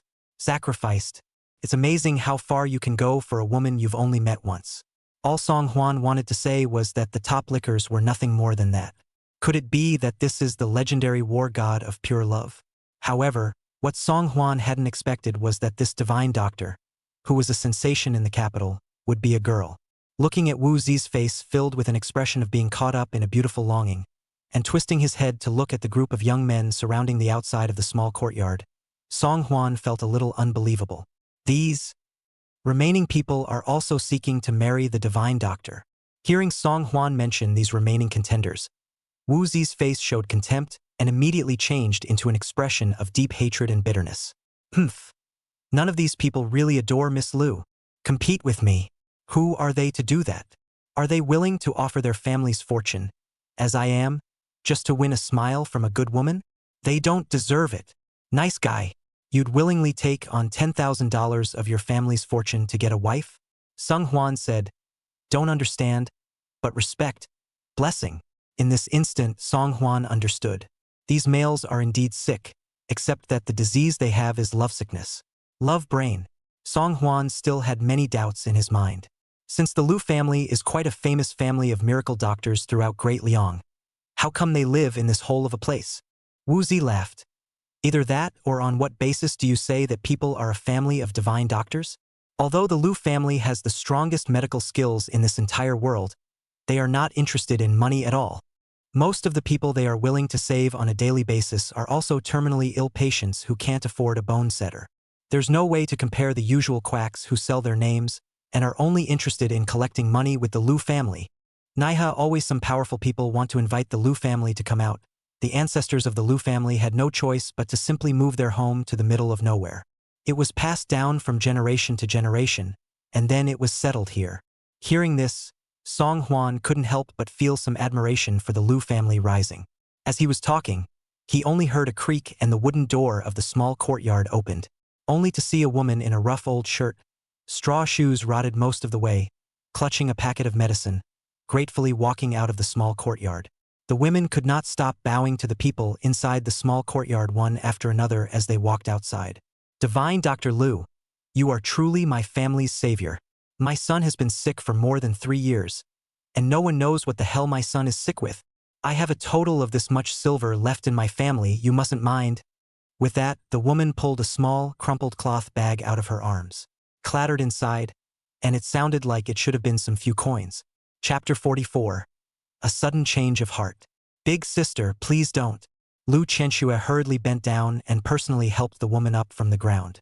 As soon as she appeared, she could clearly feel the sound of the crowd outside the courtyard collectively sucking in a breath of cold air. Song Huan raised his eyes and couldn't help but freeze as well. The woman in front of me was dressed in white, standing in a pavilion, as if she were a moon god who was not contaminated by the clamor of the world. On the slim melon face, a pair of phoenix eyes glistened, and the delicate humped nose added a point of Englishness, so that people simply could not take their eyes off. If Cheng Susu's beauty is a delicate and bright beauty, then the Lu Chenxue in front of her is a beauty so cold and noble that people only dare to look at it from a distance, not dare to get close. Seeing Lu Chenxue reveal herself, the crowd that had been waiting outside the small courtyard for a long time finally stirred. My name is Wang Zhong of the Heavenly Fragrance Pavilion. I wonder if I could ask Miss Lu to show her face and come to your residence. Miss Lu, they are all bad people. Don't listen to them. I, Zhang Yuanpeng, just want to invite Miss Lu to a casual dinner. Bah, you this abacus playing, I heard it in Yunzhou. Miss Lu, I rushed for 3 days and 3 nights. Just want to catch a glimpse of Miss Lu your face nah. Heh, you people are so false. My name is Wu Zi of the 100 Herb Hall, and I would like to offer the 100 Herb Hall with both hands, just to sincerely beg for Miss Lu as my wife. In the midst of the crowd's boiling clamor, Lu Chenxue did not utter a single word more, and after sending the woman away, she turned around and closed the small courtyard door with a bang. It looked as if it had become commonplace to the scene in front of them. As Song Huan took in this scene, he couldn't help but take a keen interest in Lu Chenxue. In the face of the pursuit of the capital's top gentry, this girl surprisingly didn't even blink her eyes more than once, and even felt a hint of contempt from her. This kind of girl who treats money like dirt is close to being extinct. And the bottom line is that there are not a few people who covet her beauty and talent. But how dare she, a delicate woman, live alone in the middle of nowhere where she screams for help? It seems that there must be an unknown backstage or an excellent skill. I wonder, with a temper like hers, would she willingly follow herself into the palace as a eunuch doctor? Song Huan was skeptical, but, come as you are, you have to go in and try it out. What if? Song Huan gave a wink to the eunuch Xiao Lingzi who was following him, and Xiao Lingzi understood and immediately pulled out the duster from his arms. His Highness the 4th Prince has arrived. A group of people gathered around the outside shouting, heard the eunuch's shrill voice ringing behind them, and one turned back to look. Seeing that there was actually a man behind him with luxurious clothes and extraordinary demeanor, the crowd was shocked and hurriedly knelt down with 7 hands and 8 feet.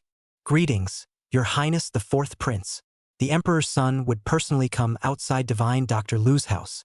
Could it be that this 4th Prince has also heard of Dr. Lu's reputation, or covet her beauty? However, the 4th Prince was a notorious straw prince throughout Great Liang. Miss Lu is notorious for not loving money or power, so maybe even if the prince comes, she won't necessarily give face to the other party. Xia Lingzi, together with the remaining 2 eunuchs, opened the way in front and took the lead to the door of the small courtyard, knocking on the door. His Highness the 4th Prince is here. Please trouble Divine Dr. Lu to open the door. It took a long time of knocking before he saw the door to the small courtyard being opened with a creak once again. Lu Chenxue's face revealed some impatience, but she could only bend down in the way of Emperor Song Huan's status. My daughter, Lu Chenxue, pays her respects to His Highness the 4th Prince.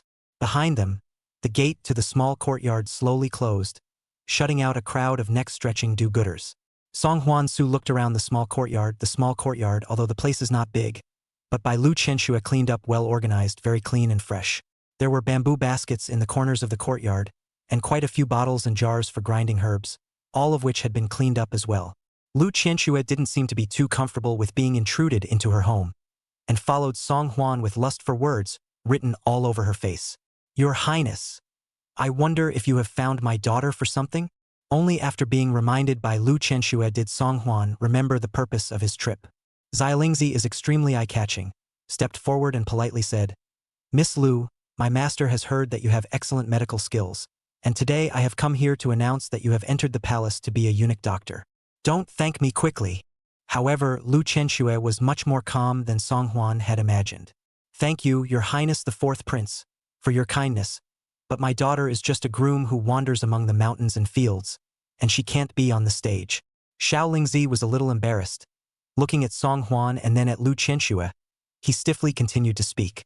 "In the past, if you want to enter the palace as a physician, in addition to the Ministry of Ceremonies to directly transfer and recruit, you need to pass through layers of assessment and screening.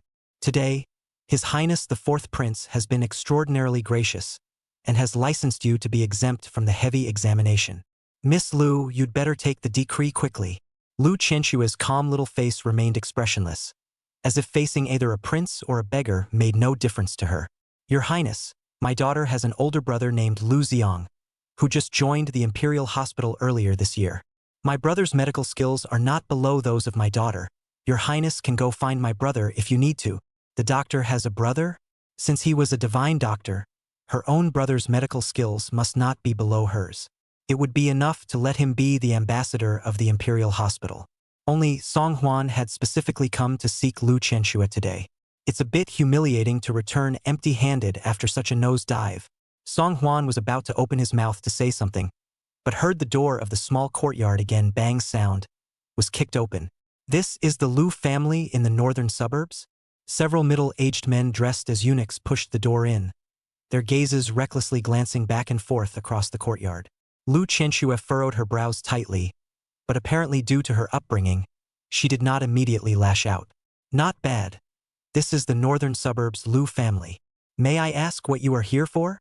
The eunuch at the head arrogantly raised his hand and greeted the small eunuchs to carry in a mouthful of marijuana bags from outside. "Your brother Lu Xiang died last night, and this is the settlement money from the Ministry of the Interior. Bury it well." Saying that, the eunuch waved his hand, and several small eunuchs threw the sack in their hands heavily on the ground. Lu Chenxue's glacier-like expression that saw no ripples finally began to undergo a slight change. Her eyes widened incredulously, shock and disquiet abounding in them. The lips that were as delicate as flower petals trembled slightly, as if they simply couldn't believe what they were hearing. "No. No way. My brother was in his prime and had excellent medical skills. How could he suddenly die violently?" The eunuch at the head snorted coldly. "It's not very common to lose your head if you're not careful when working in the palace. You've been paid for your placement. What do you have to be unhappy about?" After saying that, the eunuch showed disdain and threw a bag of silver on the ground in front of Lu Chenxue. Chapter 45. Isn't this bullying an honest man? Lu Chenxue's already fair face had long since become bloodless and as white as paper. She only felt her brain buzzing, and instantly lost all ability to think and understand. The brother who has only just successfully joined the Imperial Hospital, vowing to join the Imperial Medical Department and carry forward the Lu family's medical skills, is just gone. Lu Chenxue stretched out her trembling hand, but in the end, she didn't have the courage to open the hastily wrapped sack. She couldn't believe that her brother, with whom she had grown up, was now lying cold in this worn-out sack. "No. No way. This eunuch, are you mistaken? It can't be my brother. My brother is still very young. How could it be him?" Seeing that the eunuch turned around and was about to leave, Lu Chenxue suddenly became agitated and went forward to stop the other party. "What for? Rebel you still?" The eunuch was impatient to the extreme and flew up to kick in Lu Chenxue's direction. "Pa! Ah!" A scream rang out suddenly, echoing through the empty courtyard. The eunuch never dreamed that he would receive a solid kick on his ass from someone else first. "What kind of asshole dares to kick me?" The eunuch was on fire, twisting his head and cursing. Who knew that when he turned his head, he saw a face that was completely unexpected. His Highness the Fourth Prince. Recognizing that the man in front of him was actually Song Huan, the eunuch was violently shocked and hastily bent down to kneel on the ground. In the middle of nowhere, how could the fourth prince appear in such a place? Song Huan stood in the corner and had taken in the scene that had just occurred. Looking at Lu Chenxue, who was heartbroken and crying until she wanted to break her breath, and then looking at the worn-out sack, Song Huan also frowned slightly. What's going on? In the face of the titular fourth prince, the eunuch no longer had the same high and mighty impatient attitude he had earlier. The forehead was pressed firmly to the ground, not daring to breathe a single breath. Back to the words of your highness. Slave is the eunuch Zhou Ninghai of the Internal Affairs Department. This imperial Dr. Liu was passing through the imperial garden last night when he unfortunately lost his footing and fell, resulting in drowning. Slave today is here to send back Dr. Liu Taihei along with the resettlement fee. Impossible. Lu Qianxue raised her tear-stained cheeks. My brother has loved to swim since he was young, and he must go to the small river in the mountains to play in the water on summer days. How can you lose your footing and drown? I don't believe it. Zhou Ninghai has long since ceased to be that high and mighty just now, but instead cried and mourned. But Dr. Liu is indeed the drowned Miss Liu, we know that you're grieving over the loss of a loved one for a while, but you have to mourn your loss as well. Hearing this, Lu Qianxue raised her hand to wipe away the tears from the corner of her eyes and struggled to support herself to the edge of the sack. With all his might, he opened the sack and inside was Lu Xiong's pale cheeks. Only Lu Xiong's hair and clothes were wet, as if he had just been fished out of the water not long ago. The skin on his body even had some traces of being slightly soaked and wrinkled, and at a glance, he had been soaking in the water for some time. Zhou Ninghai breathed a sigh of relief and urged Lu Qianxue, Miss Lu, look, we really didn't lie to you. The imperial garden is difficult to walk in the dark. The pond is full of strange rocks. There is also the risk of losing one's footing and falling into the water. Although Zhou Ninghai had been persuading Lu Qianxue, his eyes flicked to Song Huan from time to time. Although the fourth prince has always been unappreciated in the palace, but no matter what, that is also the imperial son of the dynasty Na. Not something that a lackey of his own could afford to offend. Seeing Lu Xiong's appearance, Lu Qianxue finally accepted this fact in a daze. She didn't shout or scream. 2 lines of tears flowed down her eyes, and her body shook violently.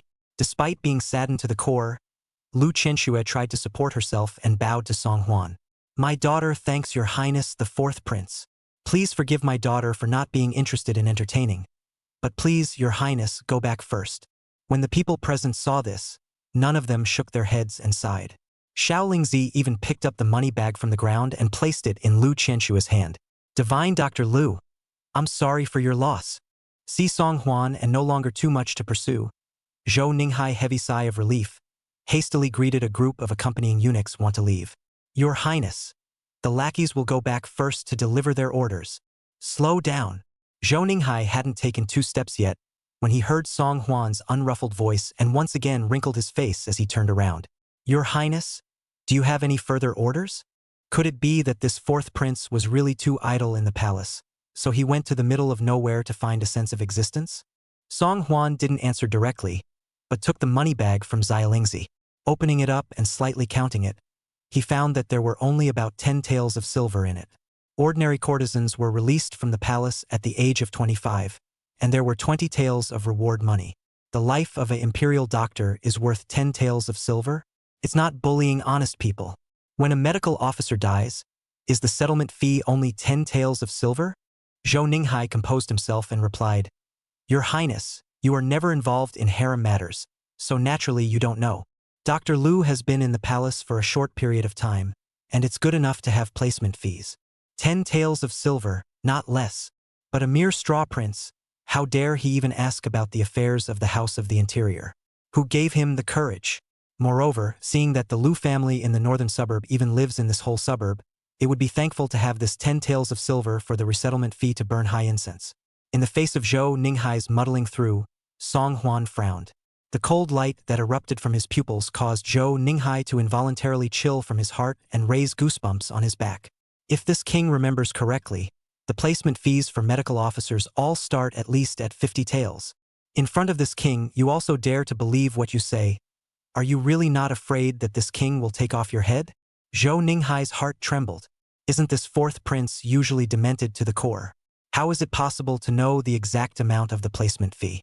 In the face of Song Huan's extremely oppressive words, Zhou Ninghai was so frightened that his liver and gall bled, and he hurriedly kowtowed and saluted Song Huan. It was the slave who misremembered. Hurry! Why don't you guys make up the rest of the resettlement money?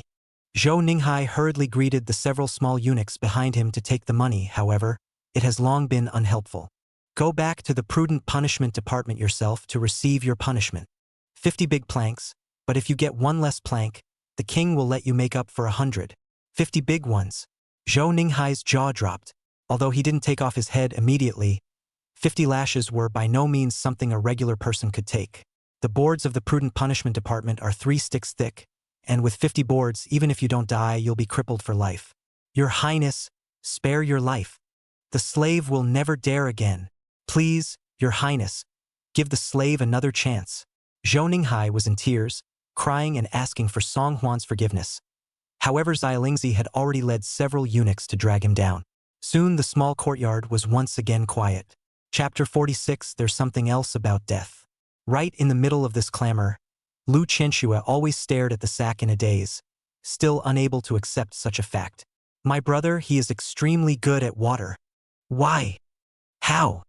Looking at Lu Qianxue, who was already on the verge of collapse, Song Huan couldn't help but feel compassion. Dr. Lu, do you still believe that your brother's death was fishy? Hearing Song Huan's words, Lu Qianxue abruptly raised her head. His eyes looked straight at Song Huan, as if he was clinging to a life-saving straw. Your Highness, do you have a way to find out how my brother died? It's funny, as a healer yourself you can only treat the living. But there is no way to know the cause of death of your biological brother. Looking at Lu Xiang, who was lying in a sack soaked to the skin, most people's first reaction would have been to think that he died from drowning. Song Huan knew that the standard of medical care in Daliang was not high.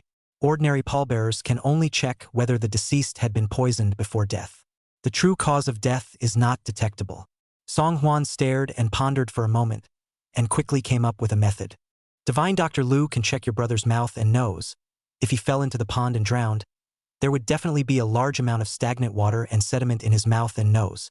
Lu Qianxue returned to her senses in a daze. The fourth prince was right. How could I not even think of this method when all I was doing was grieving? Without delay, Lu Qianxue hurriedly stepped forward and examined Lu Xiang. However, the results of the examination caused Lu Qianxue's eyes to blacken, and she almost fainted. Dr. Lu! Song Huan stood by the side, seeing Lu Qianxue unsteadily standing and about to fall to the ground. He hurriedly stepped forward and held her in his arms. Lu Qianxue in the embrace was soft, and her body emitted a faint fragrance, which should have been an ambiguous scene. But looking at Lu Qianxue's grief-stricken face, Song Huan just felt pity and didn't even think of his mind in any other way. Only Lu Qianxue trembled her lips as bean-sized teardrops continued to well up in her eyes. My brother, he. There was no pooling of water in his mouth or nose and no semblance of mud. Instead, it's all bruises. Hearing Lu Qianxue's description, even Song Huan, who didn't know how to examine injuries, immediately understood one thing. Lu Xiang didn't die from drowning at all, but from other causes. The mouth and nose were full of petechial blood, and in all likelihood, the death was due to massive internal bleeding. Song Huan was puzzled and inquired to Lu Qianxue, "Does your brother have any enemies in the palace?" Lu Qianxue slowly shook her head. My brother has been in the palace as a doctor for less than 10 days, and he has always been kind and acted in a low-key manner. How could he make enemies? His original intention of entering the palace was also just to share my Lu family's medical skills, unwilling to find a cure for some difficult cases in the future. Who on earth would lay such a cruel hand on my brother? Speaking of this, Lu Qianxue finally couldn't support herself and broke down and cried. She buried her head in Song Huan's arms. Her shoulders couldn't stop trembling, like a fragile butterfly that had suffered from a raging storm, so that people couldn't help but feel pity. Song Huan comforted Lu Qianxue on one side, while on the other side, he was also considering ways to find out the real culprit. How dare you murder the eunuch in the palace and disguise it as a drowning death? Whoever it was, the man had a lot of nerve. Soon, Song Huan thought of someone. Although the shadow guards were only responsible for the safety of Emperor Liang and himself, it was impossible to say that they would also see Lu Xiang's movements. Holding the idea of giving it a try, Song Huan came to the courtyard and summoned outward, "Servant Hua." Belonging. Ugh. This time, Song Huan had already adapted to Hua Qi's unique appearance. Instead, Lu Qing by his side was jolted, not expecting such a large guard to fall from the sky. Could this be the legendary shadow guard who never shows his face? I didn't expect the fourth prince to be so powerful that he could even summon the shadow guards who were always only responsible for the emperor's safety. At this moment, Lu Qing's admiration for Song Huan reached a new peak. Song Huan inquired to Hua Qi, "Servant Hua, have you ever seen this imperial doctor in the palace?" Hua Qi glanced towards Lu Xiong and shook his head. "My subordinate was only responsible for your safety, your highness, in the palace and did not notice any eunuchs." Hearing this, Song Huan couldn't help but feel a little disappointed. But that wasn't Hua Qi's problem. After all, it wasn't like he would have countless doppelgangers. While being responsible for his own safety and security, how could he possibly notice the movements of others in the palace? But, just as Song Huan felt a bit disappointed, Hua Qi's turn of phrase caused Song Huan to light up a glimmer of hope again. "But what?" Hua Qi replied.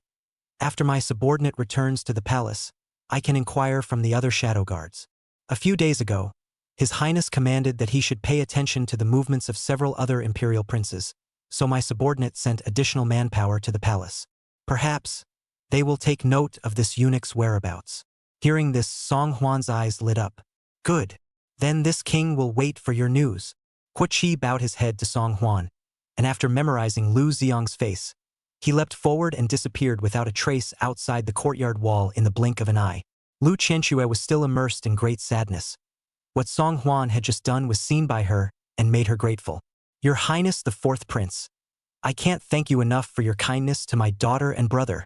I wonder what my daughter can do to repay you." There was quite a lot that Lu Qianxue could do, but Song Huan didn't want to take advantage of the situation at this time. People's brother died accidentally, and at the moment we can't find out any reason for it. To make any excessive demands at this time, wouldn't that be an animal taking advantage of someone's situation? There was one thing she could really do, though. Why doesn't divine Dr. Lu join this king in the palace and serve in the imperial hospital first?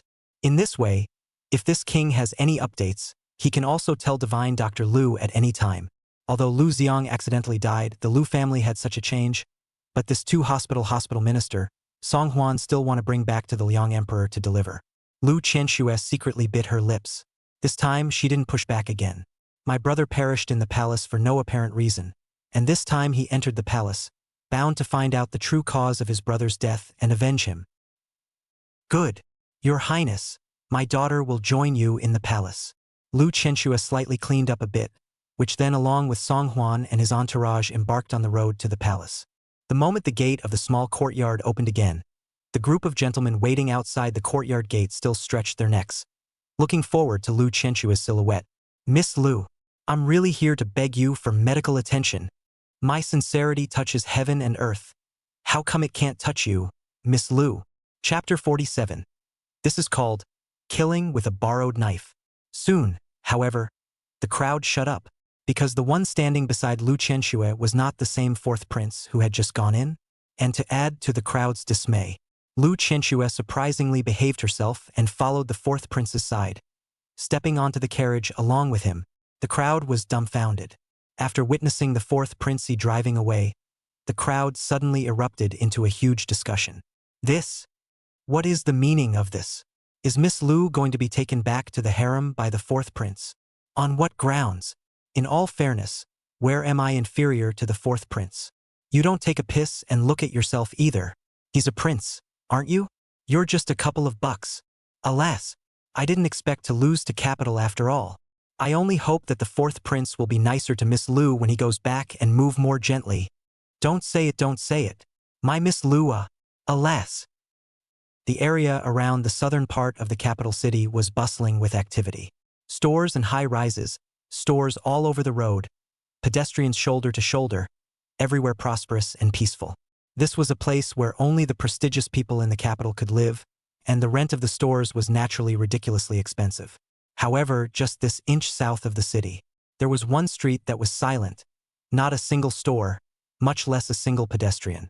There was only one vermilion-colored luxurious gate on the wide and neat main road. Two huge stone lions stood in front of the door, which were silently telling the noble status of the owner of this mansion. Under the main door, the threshold made of fine Hutian jade, but also highlights the owner's generous family.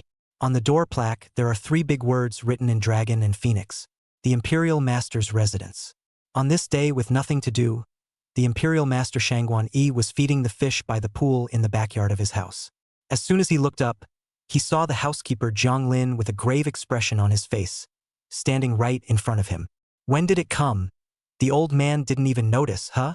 Shangguan Yi was still unperturbed as she fed the pool fish, and the group of maidservants around her would understand, and had already knowingly retired and left. In an instant, only Shangguan Yi and Jiang Lin were left by the pond. Jiang Lin pulled out 2 secret letters and presented them to Shangguan Yi with both hands. My lord, the Empress Mother and His Highness the Crown Prince sent letters at the same time. I'm afraid it's something important. Shangguan Yi was not in a hurry, tearing open the envelopes one by one and checking the contents of the letters. After reading the contents of the secret letter, Shangguan Yi's bland expression also seemed to be like a pool of water that had been wrinkled by the wind, and finally got a ripple. The 4th prince. Oh, so that's him. To be able to conceal one's true strength and lie dormant for more than a decade is indeed an existence that cannot be underestimated. No wonder the queen is in such a hurry. Although Jiang Lin didn't know exactly what was written in the letter, he could guess a rough idea by looking at Shangguan Yi's reaction. My lord, is there anything I can do for you? Shangguan Yi tore the secret letter in his hand, reached out and raised his hand, and the fragments were raised in the middle of the pool water. An inconspicuous 4th prince is just that. So what if he hides his strength? He's still alone. As I recall, there are no guards around the 4th prince, right? Jiang Lin bowed his head once. Your honor remembers correctly. Well, Shangguan Yi looked up into the distance. Old me doesn't like people who hide their strength. Jiang Lin had followed Shangguan Yi for too long, and there were some words that Jiang Lin could quickly understand and comprehend without Shangguan Yi pointing them out. Yes, my lord knows what to do. By the way, my lord, there is one more thing. The news from the imperial study room side, Sun Wanli, the minister of the Ministry of Revenue, handed in the latest list of candidates for Minister of the Household today. But the emperor was furious and didn't adopt any of them. How is this? This? Only when he heard this did Shangguan Yi's leisurely expression suddenly become serious. Because such a situation has never happened in the past decades. Why is the emperor furious? What did he say?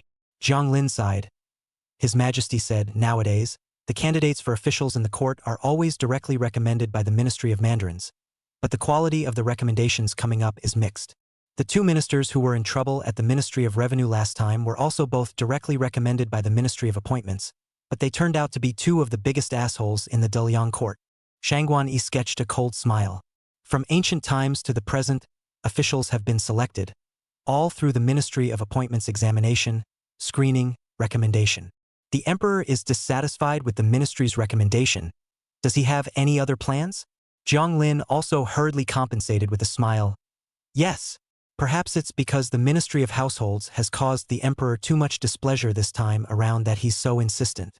Your Excellency, rest assured, my subordinate has already informed the university scholar Huang Deng in advance. Let him in a few days and then together with Sun Wanli, to advise the emperor. The official position of the Minister of the Household is incredibly important, so I don't think the emperor will delay for too long. Shangguan Yi nodded his head in satisfaction.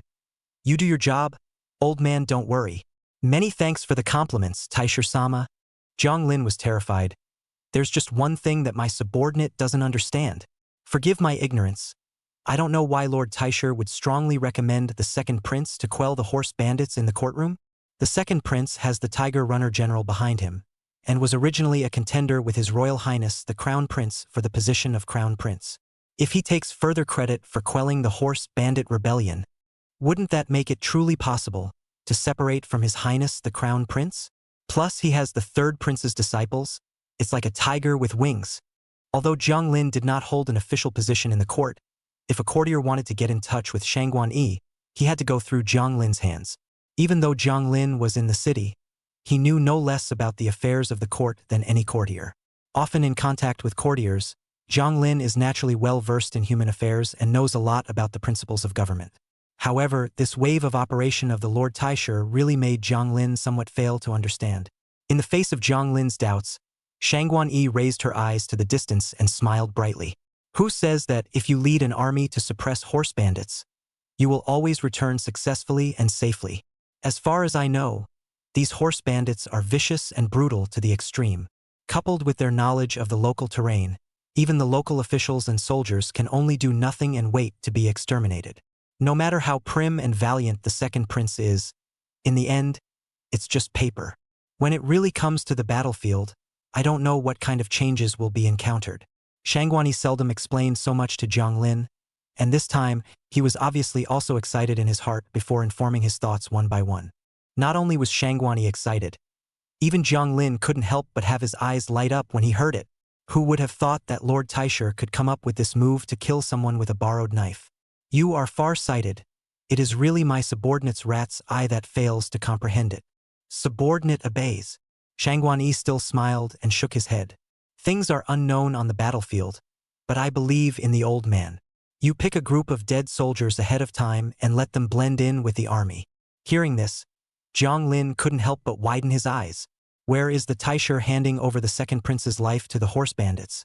This is simply to personally decide whether the second prince is going to return alive or not. My subordinate understands.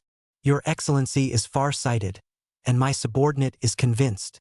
Chapter 48, Solving the Problem at its Source. The night is cool as water. Only after settling Lu Chenxue down did Song Huan drag his tired body back to the palace. The people of Daliang are open-minded, and although women can't join the government as officials, they can be medical officers. After all, Lu Chenxue is a woman. I don't know if she can convince the public after entering the imperial hospital. That, however, was up to her. Although Song Huan is compassionate, but if Lu Chenxue can't convince a group of eunuchs, naturally he can't be the head of the eunuchs. At that time, if people catch a big article said he Song Huan Hall of the fourth prince, even by the female sex dazed mind, led back to a good-looking to-do the hospital minister, that would not be good. Your Highness, you're back. As soon as Song Huan returned, he saw Tsuemei greet him with a gleeful face. Having been delayed outside for a long time today, Song Huan only felt sore all over and waited to have Cui Mei give himself a good massage. I didn't expect Tsuemei to say that Emperor Liang had sent people to ask several times, just waiting to see himself. Although Song Huan was tired, he didn't want to be delayed for too long when he thought that Emperor Liang was still waiting for him in the Yangxin Hall. Looking at Song Huan's hurriedly departing figure again, Cui Mei's eyes were unusually pleased. Your Highness, he's finally been rewarded by His Majesty. Obviously a few days ago, His Highness the Fourth Prince was still just a prince that no one cared about or even put in their eyes at all. The master is not valued. As a lackey, Tsuemei is naturally ostracized by other palace maids and eunuchs. However, today has long been different from the past. His Highness the Fourth Prince has risen to the occasion and has been recognized and reused by His Majesty. What's the saying? If it's gold, it's bound to shine. Tsuemei raised her hand to wipe the tears of excitement. In the future, in front of those unrivaled palace maids, one would finally be able to raise one's eyebrows and straighten one's back. Inside the Yosemite Hall, it was already twilight and late at night though, but Emperor Liang was already reclining on the couch, looking over the Zhangji close to the candlelight. Eunuch Xuehai saw that Emperor Liang was still busy with political affairs, and his brows were filled with worry. Your Majesty, it's late at night, you should rest early too.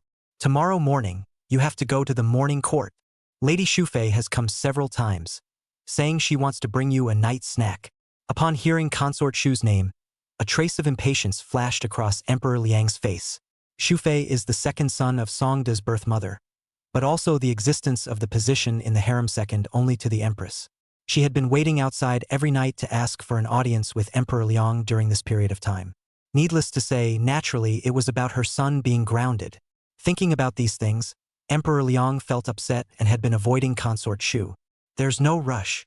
Emperor Liang faintly waved his hand. I still have to wait for the oldest four. I don't know what's wrong with me lately, but if I don't ask that brat about something big, it's like I don't have a backbone. Even Emperor Liang himself did not realize that he had unconsciously regarded this son as so important. Father, my son is late. Before the words fell, he saw Song Huan stride up. In his hand, he also carried a food box. Hearing that it was Song Huan's voice, Emperor Liang then put down the zhengji in his hands and frowned with feigned displeasure. You kid, run off somewhere. Returning to the palace so late? Song Huan playfully smiled, and after bowing to Emperor Liang, he sat down across from him with a big grin. I know I'm wrong, father. Don't be angry. Anger hurts your body.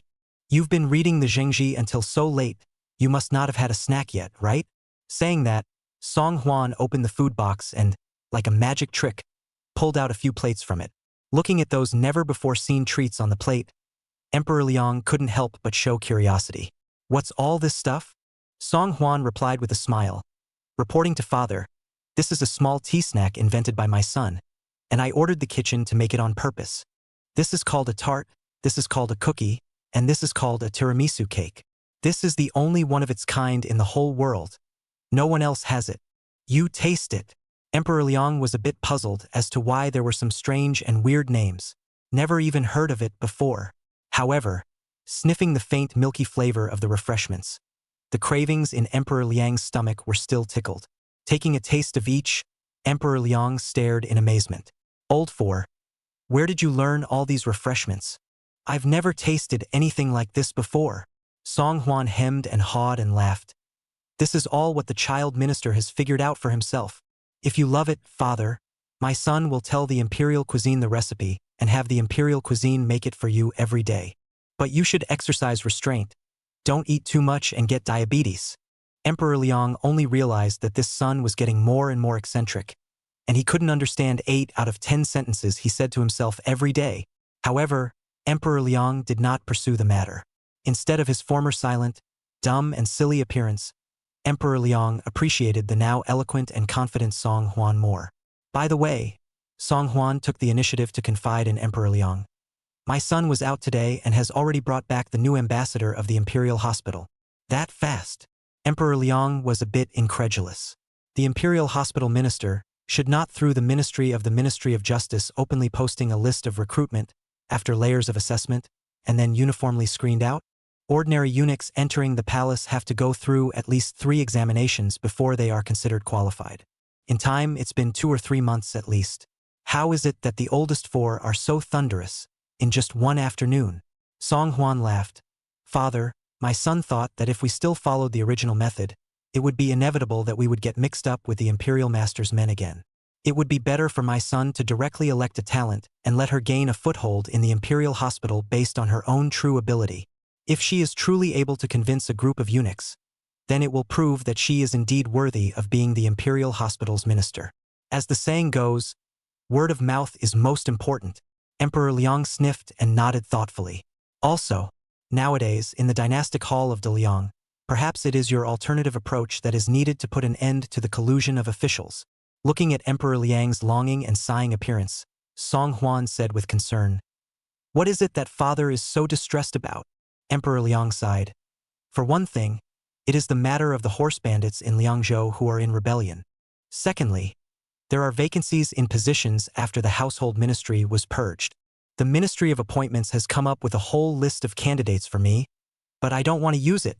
Without much thought, this group of personnel must still be screened by Shangguan Yi. What use do I have for them?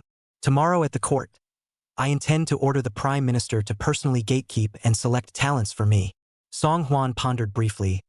"Father, my son believes that this is not a matter of who will pick the talent. Even if Lord Prime Minister were to step in, he wouldn't be able to do everything and find out where everyone came from. If one of them is mixed in with the Imperial Master's men and the Prime Minister fails to find out in time, won't he be implicated again then? It is a small matter for the Prime Minister to be implicated, but if he is introduced under the Taisher again, will there not be a repeat of the same mistake? So this time, the problem must be solved at the source before it can be solved." Chapter 49: A Great Change in the Landscape.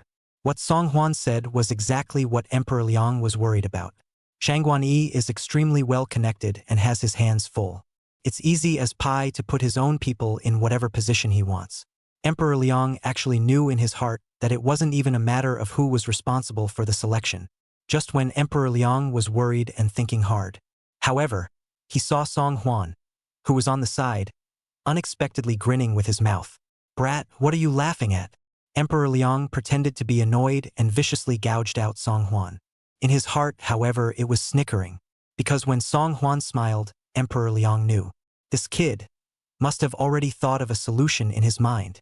As expected, Song Huan did and did not disappoint Emperor Liang. "Father, my son actually has an idea. Have you ever thought that the fundamental problem is not that Shangguan Yi has one hand in the pie, but that the method of electing officials today is just too stereotypical?" "Stereotypes?" Emperor Liang blinked uncertainly. "Every year when the time comes to recruit officials, the Ministry of Mandarins will purposely conduct heavy election screening to finally select talents. It's a rule that's been set since the previous dynasty, so how can it be stereotypical?" Song Huan patiently explained. It's not true that the Ministry of Mandarins is going to be elected, but I'm curious to know what the criteria for the Ministry of Mandarins elections are. Qualified or unqualified? It's still not up to those examiners at the Ministry of Appointments. When they meet a connected person, they can lower their requirements. When they meet ordinary civilians, they charge a lot of money for favors and take this opportunity to make a lot of money. In the long run, such an election method will not only bring about a wave of unorthodox wins, but will also leave the court with fewer and fewer available talents. Even if there is no Shangguan Yi, there will be Ouyang Yi and Shenyuan Yi appearing in the future, continuing to single-handedly control the election of officials. So the most efficient way to change the situation is to abandon the current system of selecting officials. Hearing what Song Huan had said, Emperor Liang couldn't help but be intensely interested. Look at your kid's statement, but have you already come up with some perfect response? Song Huan smiled faintly. Perfection can't be called perfect. My son merely hopes that he can come up with a way that is as fair and just as possible. There are thousands of readers in the world, and even more young talents who aspire to serve the motherland. But there are some people who have a lot of talent, but suffer from not having a good birth, not having those silver that take to dredge up the relationship, and can only seal their ideals, and from then on spend their lives in obscurity. From the bottom of my heart, my son feels displeased for these people. I beg my father to be able to give these lowly-born chilies a chance to prove themselves. Looking at Song Huan's magnificent look, Emperor Liang could not help but be infected by him. How vast is the area of Daliang, and how many talents are there? Why do we not give an equal opportunity to all learned men and women in the whole world, as proposed by Lao Si? Tell me, what are you going to do? Song Huan spat out 2 words from his mouth. The imperial examinations. Science. Although Emperor Liang did not yet understand the meaning of what Song Huan had said, he could feel that it was not simple just from the name. Song Huan nodded. Exactly. There are no entry requirements or high entry fees for the imperial examinations. Anyone who is knowledgeable in our great Liang, regardless of whether they have taken lessons in private schools or not, can enroll. Father can order when Yuan go to unify the questions and conduct a unified examination at a fixed time each year. This way, one can completely get rid of Shangguan Yi's control. Secondly, it will be able to provide a fair and just platform for all the knowledgeable people in the whole world. Why wouldn't Father be happy with that?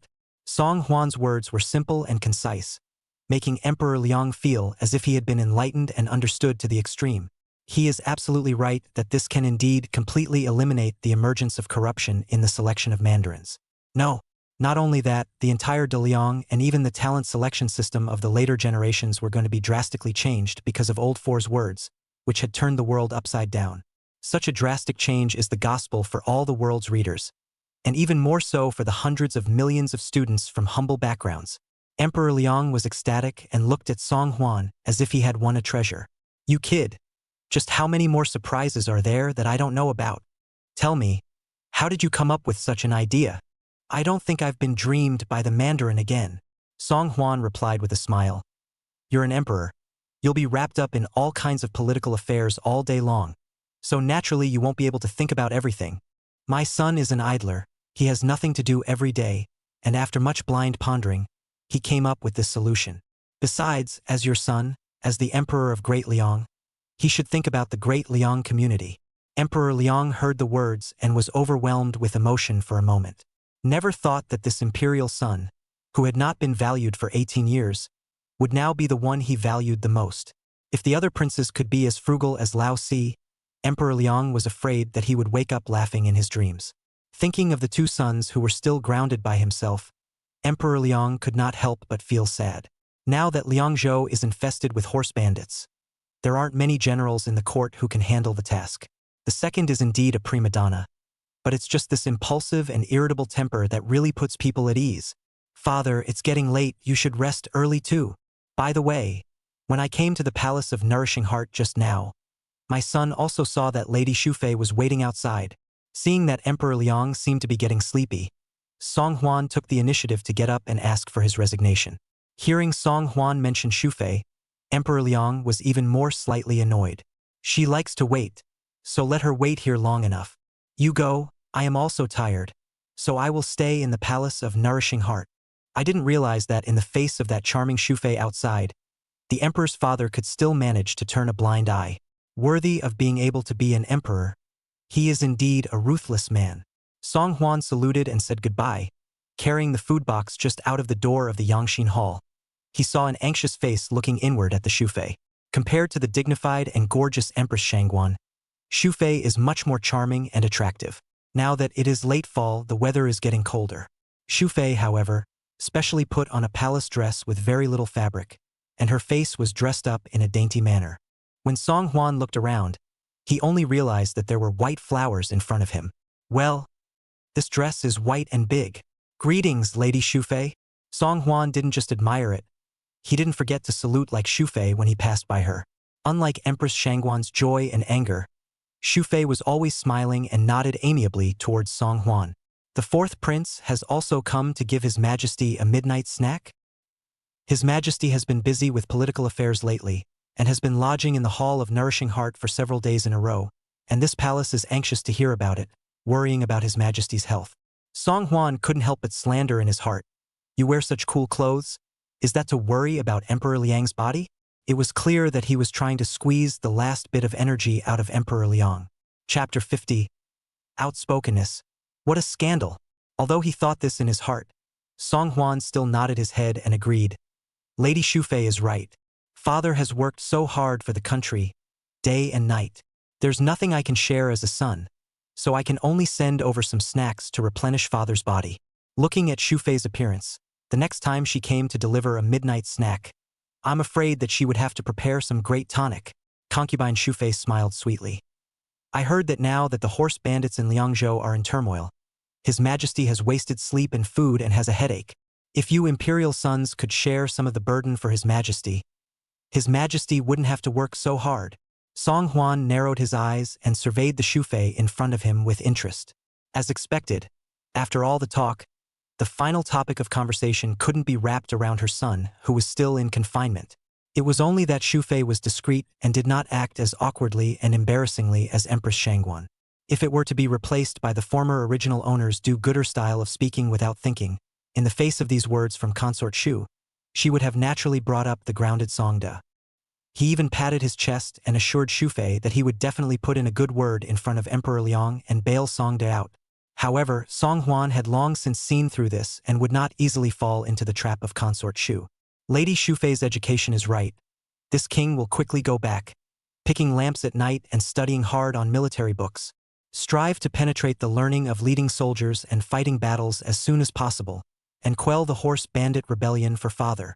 After saying that, Song Huan also ignored Shufei's stunned to the point of distortion face and saluted himself and left. At this level, you still want to dig a hole for yourself to jump into? Not even close. With this effort, it would be better to think about what style of cool dress to wear exactly to attract Liang Di's side eye.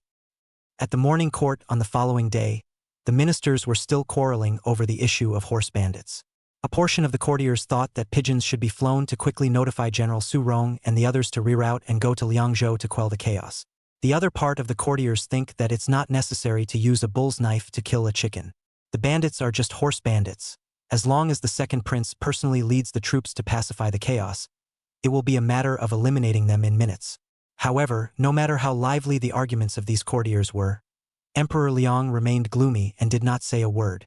After finishing his work in the palace, Song Huan planned to go to the imperial hospital to see how Lu Qianxue was doing. After all, she was a weak woman who had just lost her family, and suddenly came into the middle of this hooked-up harem. Her situation would not necessarily be very good. What's more, to be able to serve in the palace, these eunuchs all came from a family of healers, and most of them were pretentious and high-minded. Can she be convinced by a little girl of her name? Who knew that before he could set off, he would see Xialingzi come to inform him. Your Highness, Lord Prime Minister sent someone to deliver a message inviting you to the Prime Minister's residence. Cheng Susu invited himself? The matter of the Ministry of the Household has come to an end, and the rest are trivial matters that can be dealt with according to the rules. For no reason at all, why did Cheng Susu invite himself over? I was under the impression that Cheng Susu shouldn't be particularly happy with this son-in-law of his. Song Huan's heart was filled with many doubts, but he still changed into civilian clothes and stepped onto the carriage going to the Prime Minister's residence.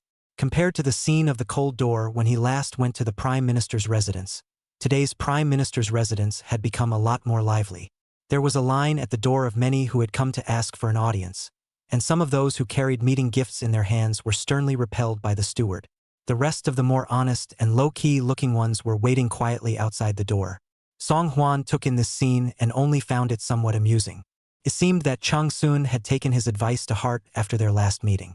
That's how it should be, a prime minister who has no dealings with other courtiers. In the long run, won't you become a loner? At that point, who would want to be at your disposal? Seeing that it was Song Hwan who had arrived, the butler of the prime minister's residence hastened to be respectful. Greetings, Your Highness the Fourth Prince. Lord Prime Minister has been waiting in the study for a long time. This way please, Your Highness. Song Hwan followed the butler in the direction of the study, meeting several ministers who came to visit along the way. When they saw Song Hwan, they all revealed slightly unbelievable expressions. Isn't there a rumor that the Prime Minister is very dissatisfied with the Fourth Prince as his son-in-law? Why would he still invite him? Perhaps he was specially persuaded to come and beg him to let his daughter live. Alas, Miss Cheng is the #1 beauty in the capital, the object of admiration of many talented young masters. It is said that His Royal Highness the Crown Prince is all moved.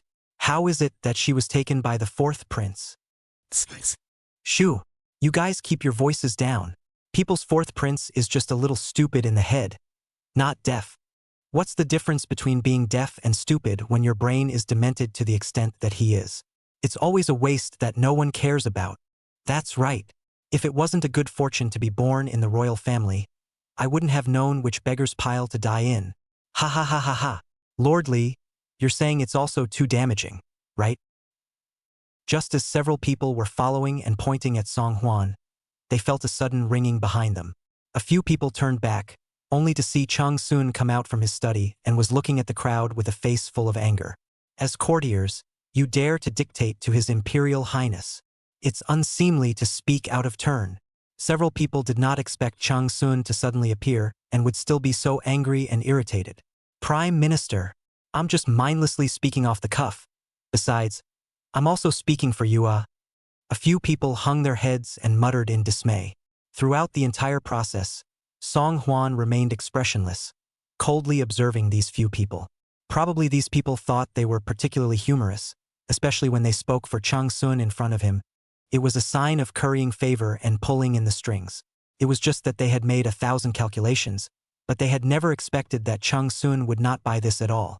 You are courtiers, yet you make up stories about the emperor's son as you go along. This is a crime of great disrespect to the royal family. Please don't be angry, Your Highness. I will not condone all those who have shown great disrespect to you. After hearing Cheng Susu's words and seeing this respectful attitude of Cheng Susu towards Song Hwan, several people's eyes were about to fall out, especially the leader, Li Xian, who was the recently promoted vice envoy of the political envoy department. I thought that I had pulled together this relationship with the Prime Minister and was gloating, but I didn't want to be treated so harshly by Cheng Susu in the blink of an eye. Moreover, what was even more shocking to several people was that Cheng Susu was so obedient to the Fourth Prince. A waste of straw, Prince. What makes the Prime Minister so respectful? Several people subconsciously moved their gazes towards Song Hwan, seeing that although Song Hwan's face was expressionless, he was not angry and was so powerful that people did not dare to look directly at him. A few people's hearts trembled, and only then did they realize just how much trouble they had brought upon themselves with their mouths just now. Immediately, his knees went weak and he prostrated himself on the ground facing Song Hwan, unable to stop nodding the ground with his head. Please don't be angry, Your Highness the Fourth Prince. I really didn't mean it. It is the humble servant who has a foul mouth. It is the humble servant who speaks out of turn. I deserve to die. Your Highness, you are generous. Please, please, please, please, please, please, please, please, please, please, please, please, please, please, please, please, please, please, please, please. I won't dare to do it again. Chapter 51. Fair or treadmill fair. Song Hwan towered over the group of terrified to death ministers as he quietly looked down at them. Even if Cheng Susu did not take the initiative to stand up for himself just now, Song Hwan had no intention of letting them go at all. He dared to be so reckless in front of his own face, and he didn't know how arrogant he would be in private. Although Song Hwan intended to hide his strength, it didn't mean, however, that he was willing to be a retarded person who let people abuse him.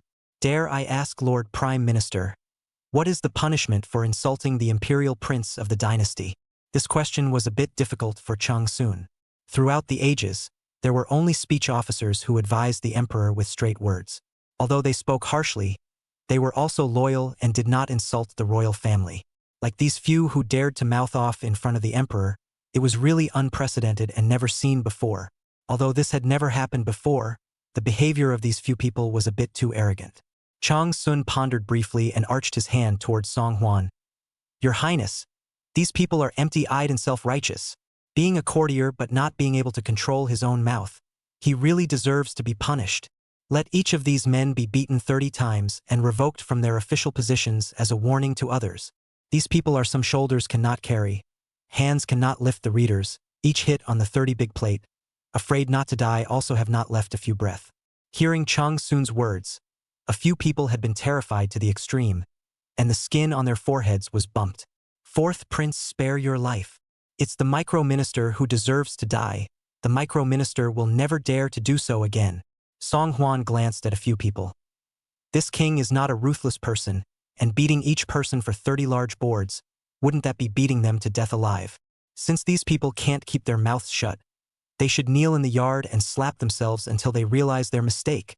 Several people's cold sweat had long since dampened their clothes, and when they heard that Song Huan had been spared the punishment of caning, they were all so grateful that they scrambled to swing their arms open and fan themselves in the face.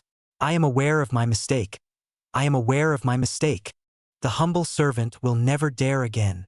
A few people were afraid that Song Huan would be dissatisfied, and they hit their mouths extra hard. Within a few moments, these people's cheeks were swollen to a high level, and bits of blood oozed from the corners of their mouths. However, without Song Huan giving the word, none of them dared to stop without authorization. For a while, outside the study of the Prime Minister's residence, there was a lot of hearing and snapping. Song Huan stopped ignoring these people and resumed a warm expression. Lord Father-in-law, is there something you want to see this king about today? Cheng Susu has seen Song Huan square that is full of majesty and oppression, and now when faced with Song Huan again, the heart is added a lot of strange feelings. How did I not realize before that the always low-profile fourth prince had such a domineering side? Your Highness, please come sit with the minister in the study first.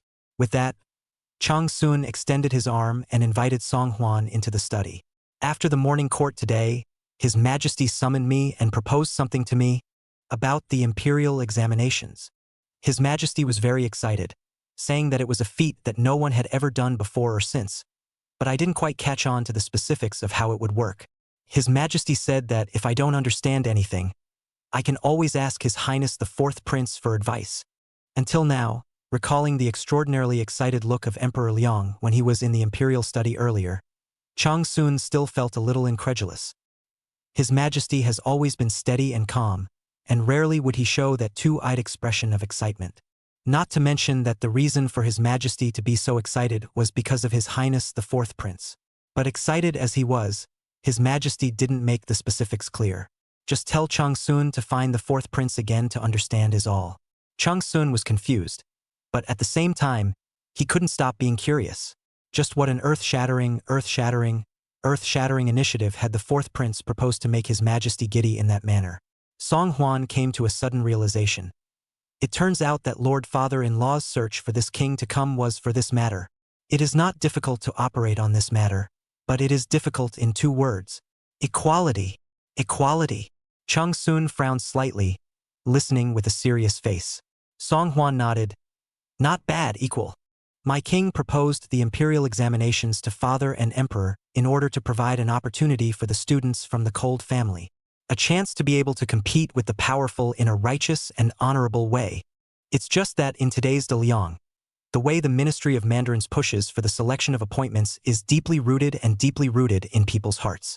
Those who come from the powerful clans of the scholars look down on the humble, believing that life is divided into 3, 6, 9 classes, and that those who come from the poor deserve to live in the muck all their lives. So once the system of imperial examinations is introduced, first of all, it will usher in a flood of opposition from courtiers. Even after it is implemented, it is inevitable that there will be a suppression of the choleric everywhere.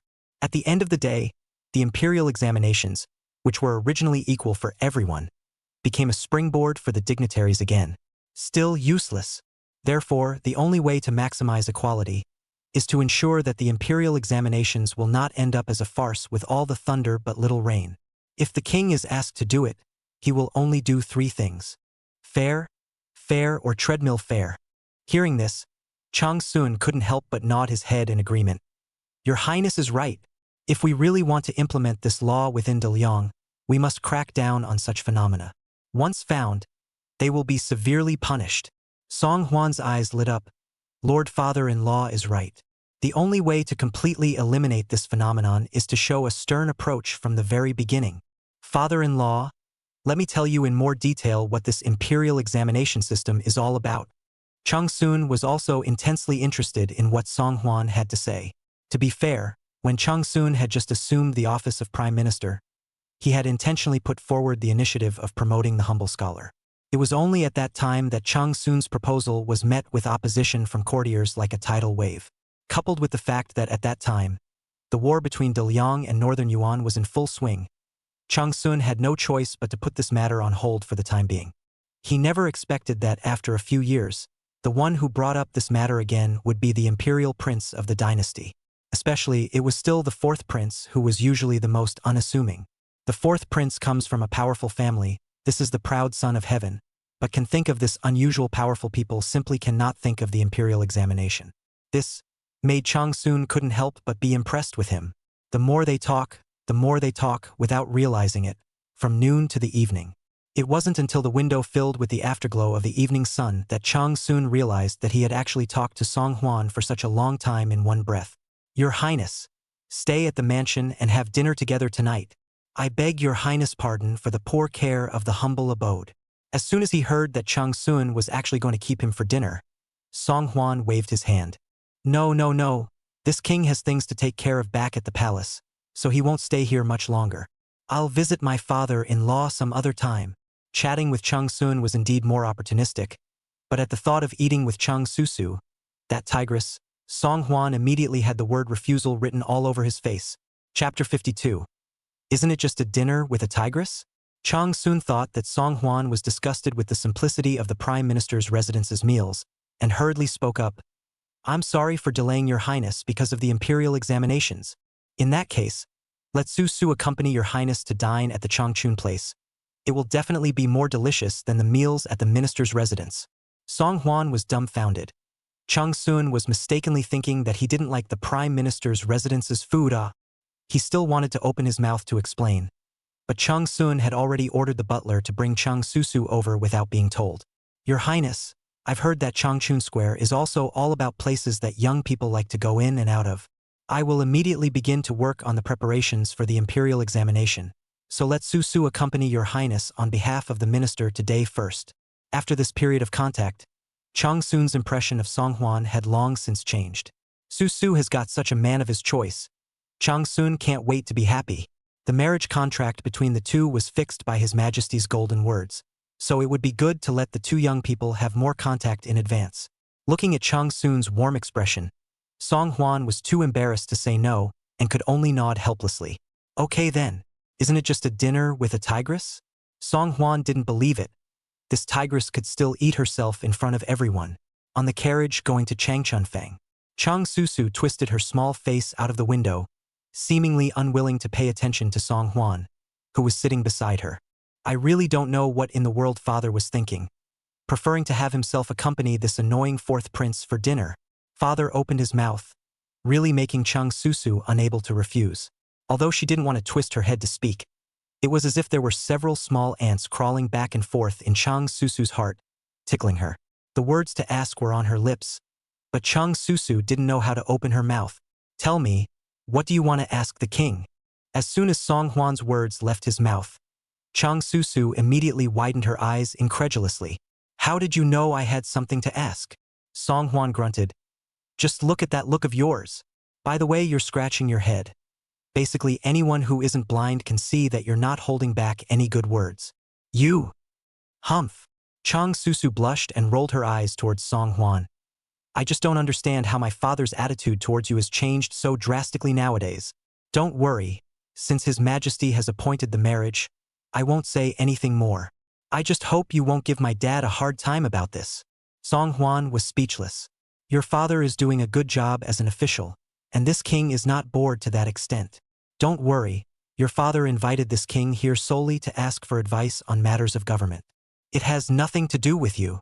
Having said that, I don't see that Cheng Susu is still quite filial. Only this worry of hers was completely superfluous. Only after hearing Song Hwan say this did Cheng Susu seem to finally feel a little more at ease. No is good. Although there was a haughty expression on her face, Cheng Susu couldn't help but feel some good feelings towards Song Hwan rising in her heart. Once upon a time, everyone rumored that he was engaged to the crown prince. But this was not actually something that Emperor Liang had opened his golden mouth. Empress Shangguan has always been quite satisfied with Cheng Susu, always joking in front of everyone that it would be nice if the Cheng family girl could be her daughter-in-law. At first, Cheng Susu would have refused with trepidation, because marrying into royalty was not at all what her heart desired. But Empress Shangguan always, intentionally or unintentionally, brought up the relationship between Cheng Susu's marriage and Chang Sun's future. Cheng Susu, how smart, understand that if they insisted on refusing to let go, the crown prince may make it difficult for his father, had to reluctantly agreed. Who would have thought that in the end, what he waited for was not Emperor Liang's bestowal of marriage, but this fourth prince who had intervened from it? Is it possible that this is the fate of misadventure? Taking a closer look at Song Hwan's side face, this fourth prince was still very handsome, as if it wasn't as annoying as it was at first sight. Hey, here it is. Cheng Susu was lost in thought when she was suddenly called back to her thoughts by Song Hwan. Seeing that Song Hwan had already gotten out of the carriage a step ahead of time, when he extended his hand towards himself, Cheng Susu's face was even more small and red. Who wants you to help? Humph. Despite saying this, Cheng Susu still reached out her small hand and slapped Song Hwan's palm. Song Hwan grinned helplessly and stepped into the Changchun Fong after Cheng Susu. Could this be the legendary straight talk? Compared to the Huisien Accord, which I had visited earlier, Changchun Fong is clearly a step up. All the decorations are splendid, and the ears are filled with the continuous sound of silk and bamboo and women's chanting. The guests were even more well-dressed, polished, and extraordinary. A quick glance showed that this must be a place frequented by the top rich second generation in the capital. Miss Chang, why don't we take you to the second floor bleachers? As soon as the two of them entered, they saw a runner warmly welcome them. Cheng Susu turned her head and was about to ask Song Hwan for his opinion. Seeing that Song Hwan shook his head without moving, he understood that Song Hwan did not want to expose his identity outside. Okay, let's go to the usual place. Okay. The runner's enthusiasm was extraordinary, and he immediately led the duo upstairs. Miss Chang, you've come by coincidence today. Mr. Bai is going to hold a poetry party in the hall, and quite a few of the literati in the capital are gathering here tonight. If you come a little later, I'm afraid there won't be any old seats left. As soon as she heard that a poetry festival was going to be held here, Cheng Susu's eyes lit up. Is it Mr. Beck C. Nyan Beck? The runner narrowed his eyes and nodded. That's true. Looking at our entire capital, is there any literati whose name is louder than that of Bai Xinyan, Mr. Bai? Oh yes. Realizing that he had said the wrong thing, the runner hurriedly smacked his own mouth. There's also His Royal Highness the Third Prince. It's just that coincidentally, His Royal Highness the Third Prince couldn't be there today, so he's letting Duke Bai preside over the big game. Song Hwan listened to the conversation in his ears and couldn't help but be slightly puzzled. I don't know what that guy Song Liang has been busy with lately. Even today's opportunity to make a big splash, he didn't even show up. However, the shadow guards have already been instructed to watch his movements at all times. And if there really is anything out of the ordinary, Huichi will report it to himself. The view from the elegant room on the second floor of the Changchun place was excellent, and it was able to take in all that was going on in the hall on the first floor all at once. Soon after Song Hwan had taken his seat, he heard a loud noise coming from downstairs. Mr. Bai, you're here. Quickly, it's Mr. Bai coming. Song Hwan followed the sound and saw a white-shirt man of about 20 years old waving a folding fan as he walked in. The man's face was extremely white, his thin face nearly bloodless, and he had a weak, civilized look. At first glance, it's a very good singer, dancer, and ventriloquist look. No need to guess, this was the capital city's talented Bai Shernyan, who was second only to the third Prince Song Liang, according to the crowd. Chapter 53, The Annual Poetry Festival. I'm grateful to all of you for appreciating my honor, and I've come to Changchun Square today to come and participate in the annual poetry competition. This year, The third prince was so wrapped up in various matters that he had to instruct me to come and preside over the poetry festival. Today's poetry meeting focuses on an exchange and appreciation of music, so I hope that all of you talented people will enthusiastically speak up and share your masterpieces. Hearing the name of third Prince Song Liang, a kind of literati gentleman surrounding Bai Xinian, became even more excited. Duke Bai is now in front of His Royal Highness the third prince.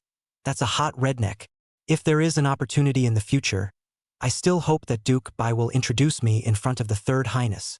With Duke Bai personally presiding over it, today's poetry meeting will surely be a great success. Listening to the crowd's flattering compliments, Bai Xinian was obviously very flattered. Song Huan sat on the bleachers, taking in the scene below and laughing in his heart. What crowned poetry meeting is nothing more than a means used by Song Liang to make a party out of himself. Emperor Liang was most fed up with the royal sons making private friends with ministers or accepting a wide range of disciples. However, if poetry sessions are organized under the banner of literary exchanges, then naturally it is not considered as party affiliation. It had to be said that Song Liang's head was indeed spinning fast enough. Song Huan was disillusioned, and when faced with the delicious meal on the table, he just wanted to feast quickly, eat and go back to the palace to sleep and get away from this overly boring poetry session. Cheng Susu, on the other hand, had been looking around with interest, and was a little surprised to see that Song Huan only knew how to bury his head in his food. "Aren't you coming to perform at the poetry festival today?" "Me?" Song Huan pointed to his nose. "This is just a means for Lao San to enlist people. What am I getting into?" Cheng Susu bristled in silence. Obviously, a few days ago in the Kuan-Ning Palace, this fourth prince also wrote down "I flower blossom after the 100 flowers kill." Such shocked the world's best sentence.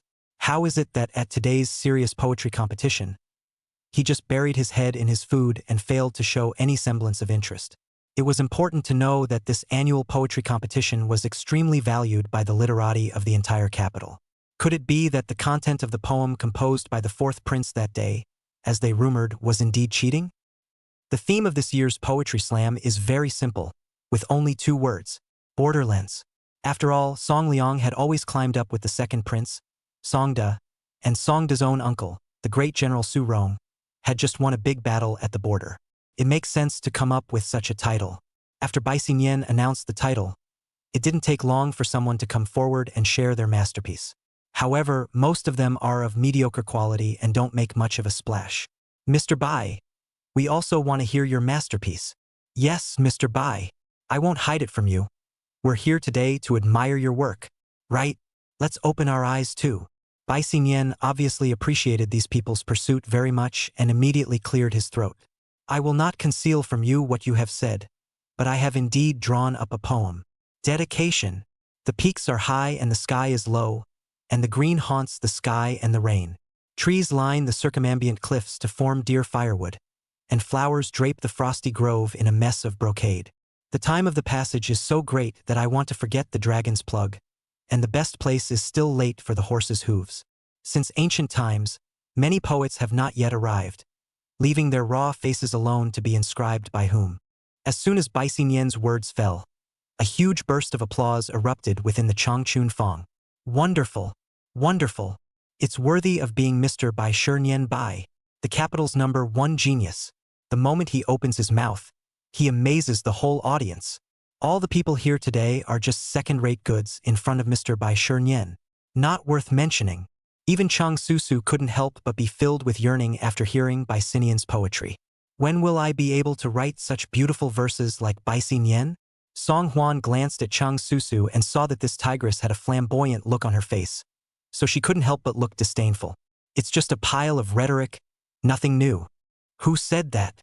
Cheng Susu had little stars in her eyes. "Most people appreciate Bai Shinian because he's handsome, but in my eyes, this talent is so much more interesting than boring skin." "Humph. You wouldn't understand if I told you." Song Huan shook his head breathlessly. Although it could be seen that this tigress wasn't really attracted to Bai Xinian, but simply appreciated the other party's talent. But in all fairness, his poem is a really bad one.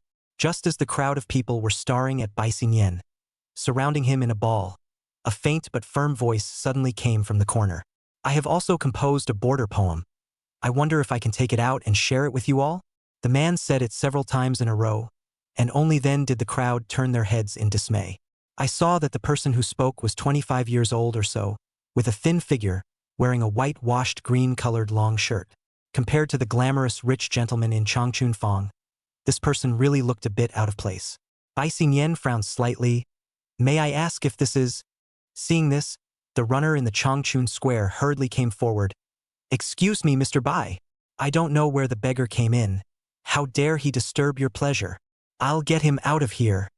The man at the door, although dressed in rags, but always straightened his back, a pair of eyes glittering, and is not some beggar for food in the mouth of the running hall.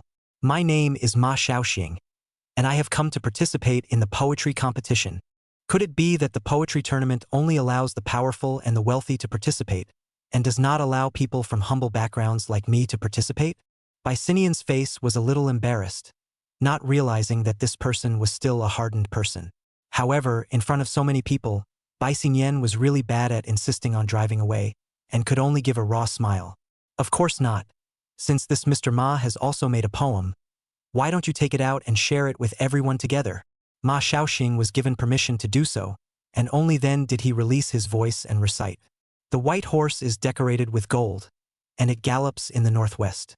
Whose son is this? A ranger's son. When I was young, I went to my hometown, and my voice was heard in the desert. In the past, I held a good bow, but the broken vectors were not as different as they used to be. Control the strings to break the left side, the right side to destroy the moon branch. Raise your hand to catch the flying brushes, and bend down to scatter the horse's hooves. They were more cunning than monkeys and apes, and as brave as leopards and she-dragons. There were many alarms in the border towns, and the captive riders migrated several times. The horse is coming from the north, and the horse is ascending the high bank. The long drive to the Xiongnu, the left to the Xianbei. How can I give up my life to the edge of the sword? How can I speak of my children and my wife if I don't care about my parents? The name of the compilation of the Book of the Strong Will shall not be in the middle of the private. I donate my life to the national tragedy, and I see death as if it were a return. Chapter 54.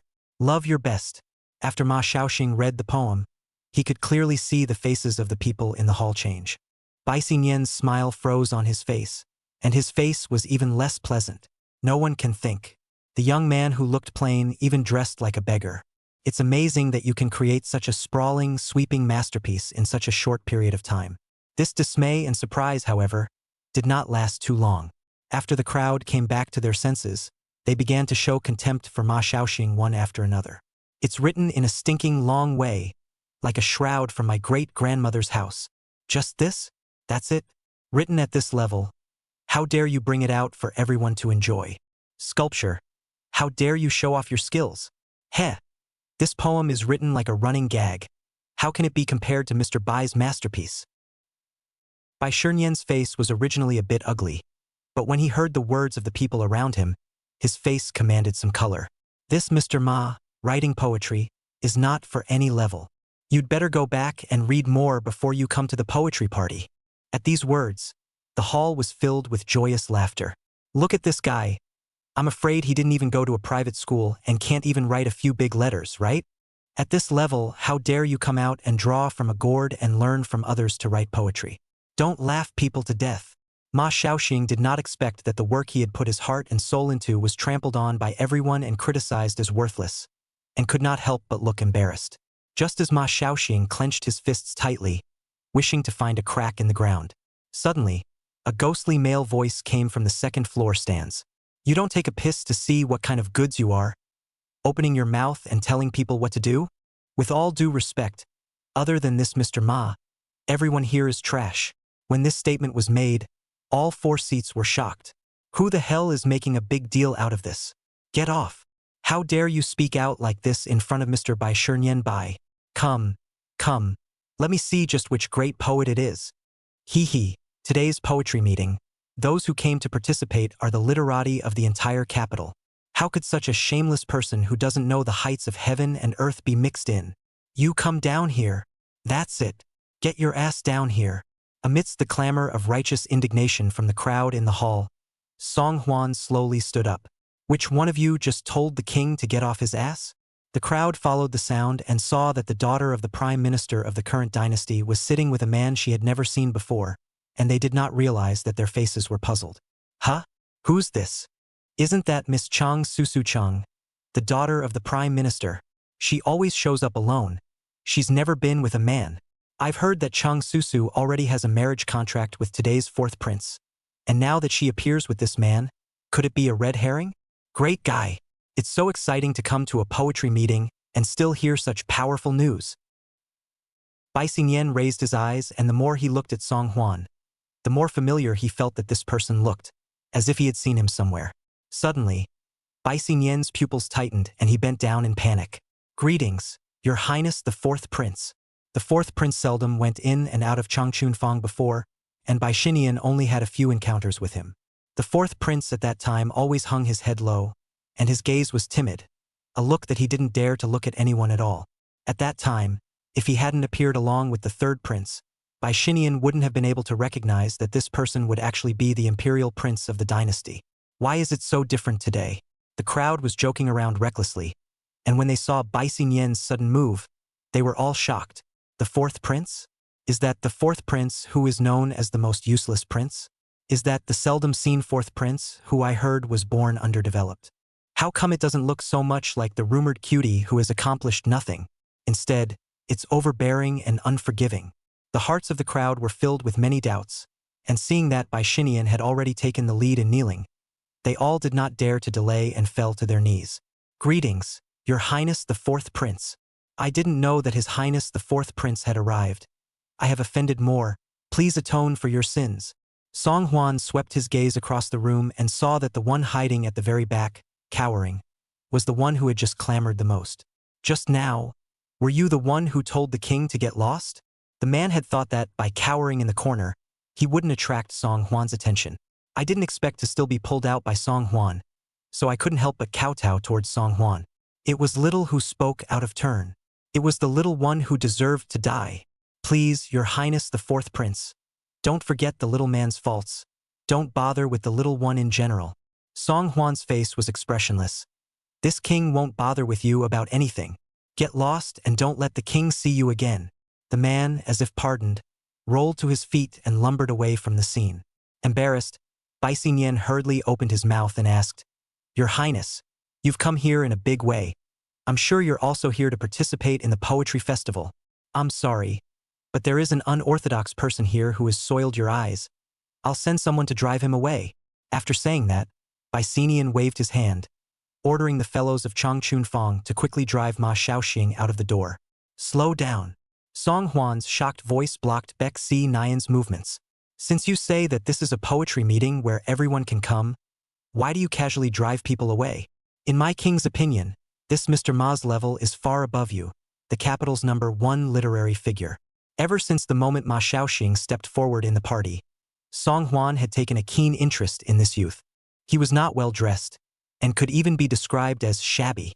However, when faced with a group of prominent rich kids, he always straightened his spine and did not show any sense of timidity. Especially after he read one of his poems, Song Huan couldn't help but be impressed. His work is clearly higher than that #1 talent in the capital, who only pretends to be the most talented man in the capital. Upon hearing Song Huan's words, the gloominess on Bai Xingyan's face swept away, and then he slowly smiled. Worthy of being a notorious strawman in the whole of Daliang, how dare you have the nerve to point and laugh here? It's ridiculous. Your Highness the Fourth Prince, I'm afraid you don't know much about composing poems and writing essays. Do you? Normally when you compose a poem, it's not like the more words you have, the better it is. Why don't you go back and find the third prince to have a good discussion? Next year's poetry competition, I will definitely be waiting for Your Highness's presence. Once Bai Xingyan said this, a few people had already been unable to hold back their secret snickers. If he wanted to reach the level of the third prince, this straw man could only hope for the next life, I guess. Now, you're even talking about it in front of Mr. Bai? Let's just say he's still naive. Chapter 55. Creative ability, horrible as it is. Ha ha. Ha ha ha ha ha ha. Funny, too funny. Amidst the stunned gazes of the crowd, Song Huan laughed with his belly, as if he had heard the funniest joke in the whole world. What? You think you're awesome and bad when you can sourly recite a few lines of acidic poetry and bite your tongue to put together a bunch of flashy rhetoric? Don't you? Isn't it just composing poetry? You guys really think you're superior? Wow. Song Huan's words immediately caused an uproar. Your Highness the Fourth Prince, we know you're in a hurry, but don't be in a hurry. Yeah. Do you realize what a huge store of knowledge it takes to write a stunning poem out? It doesn't just come out of your mouth. Bai Xinyan even smiled, and even looked at Song Huan with a bit of a sneer on his face. Since writing poems is an easy task in the mouth of the Fourth Prince, why don't we let His Highness casually recite a few to open the eyes of all of us? Bai Shernyan had witnessed that the Fourth Prince had once followed the Third Prince, with that weak look of fearfulness and chestlessness. I don't know who in the end gave him this courage to create something out of nothing, so that he dared to say lightly that it is not difficult to write poems in front of all the literati gentlemen in the capital. Since he was so arrogant, let him lose his face once in front of the crowd. Anyway, the Third Prince has, more than once, been disgusted with him. Upon hearing Bai Xinyan's words, the crowd immediately chimed in as well. Yes, Fourth Prince, you let us open our eyes. We also want to enjoy reading your great work. Cheng Susu's face looked worried when she heard this. Hey, stop it. There are quite a few of them here who are the sons of dignitaries. In case today's events reach the palace and His Majesty hears about them, he might even think something of you. Song Huan was a bit stunned. He didn't think that this tigress would be worried about himself. You're not afraid I'll be humiliated? Cheng Susu was a bit anxious. What do I have to dislike about you being a disgrace? It's not the first day I've known you. But surely His Majesty wants to save face, and if he feels that you've disgraced the royal family, there's no telling how he'll chastise you. Even Cheng Susu herself didn't realize that at some point, she would actually care extraordinarily about the man in front of her. Song Huan grinned and raised his eyebrows at Cheng Susu. Don't worry, soon you'll find out just how trashy the idol in you really is. Ha! Before Cheng Susu could understand what Song Huan was talking about, she saw that he was already striding towards the stairs. As this king remembers, the theme of today's poetry meeting is border poetry. Bai Xinyan smiled faintly. Not bad, but for His Royal Highness the Fourth Prince, there will be no limit on titles. Of course, there are no restrictions regarding the content or length of the poem. As long as Your Highness the Fourth Prince is able to write a complete stanza, today will be considered a win for Your Highness the Fourth Prince. Hearing Bai Xinyan's words, everyone ate and laughed. Indeed, given the Fourth Prince's level of intelligence, to be able to write a poem at random was already considered overplaying his hand. And expect him to pull off some amazing masterpiece? It's just a big joke. Song Huan, however, just shook his head. For your poetry meeting, this king is not half interested. Winning or not winning is nothing to this king. But, if this king can compose a poem, all of you present must kowtow to him and apologize. With that, Song Huan reached out and pointed to Ma Shaoxing, who was standing on the side. Bai Xinyan frowned. Does Your Highness recognize this person? Don't recognize. Song Huan replied. This king just simply dislikes all of you dog-eyed second-generation ancestors, pointing fingers at people with real talent when it's obvious they don't have a clue. There is something so underhanded and disgusting about this behavior. Song Huan's words caused the crowd's faces to turn green and red for a while. Bai Xinyan even suppressed the anger in his heart and made a pleased gesture to Song Huan. Then let Your Highness begin. Song Huan stood at the edge of the staircase, twisted his head to look at the worried Cheng Susu, and then, one step at a time, walked down the staircase. When the moon is bright in Qin time and Han time, people have not yet returned from the long march of 10,000 miles. But make the flying generals in the Dragon City, and don't teach the bearded horses to go over Yinshan. The long clouds of the green sea darken the snowy mountains, and the lonely city looks at the Jade Gate Pass from afar. Gold wears gold armor in 100 battles, and we will never return until we break through Lulan. The city is about to be destroyed by black clouds. The armor light opens to the sun with golden scales. The sound of horns filled the sky with the colors of autumn, and the swallows on the plugging swallow fat congealed in the night purple. The road to my hometown is long, and I can't dry my tears.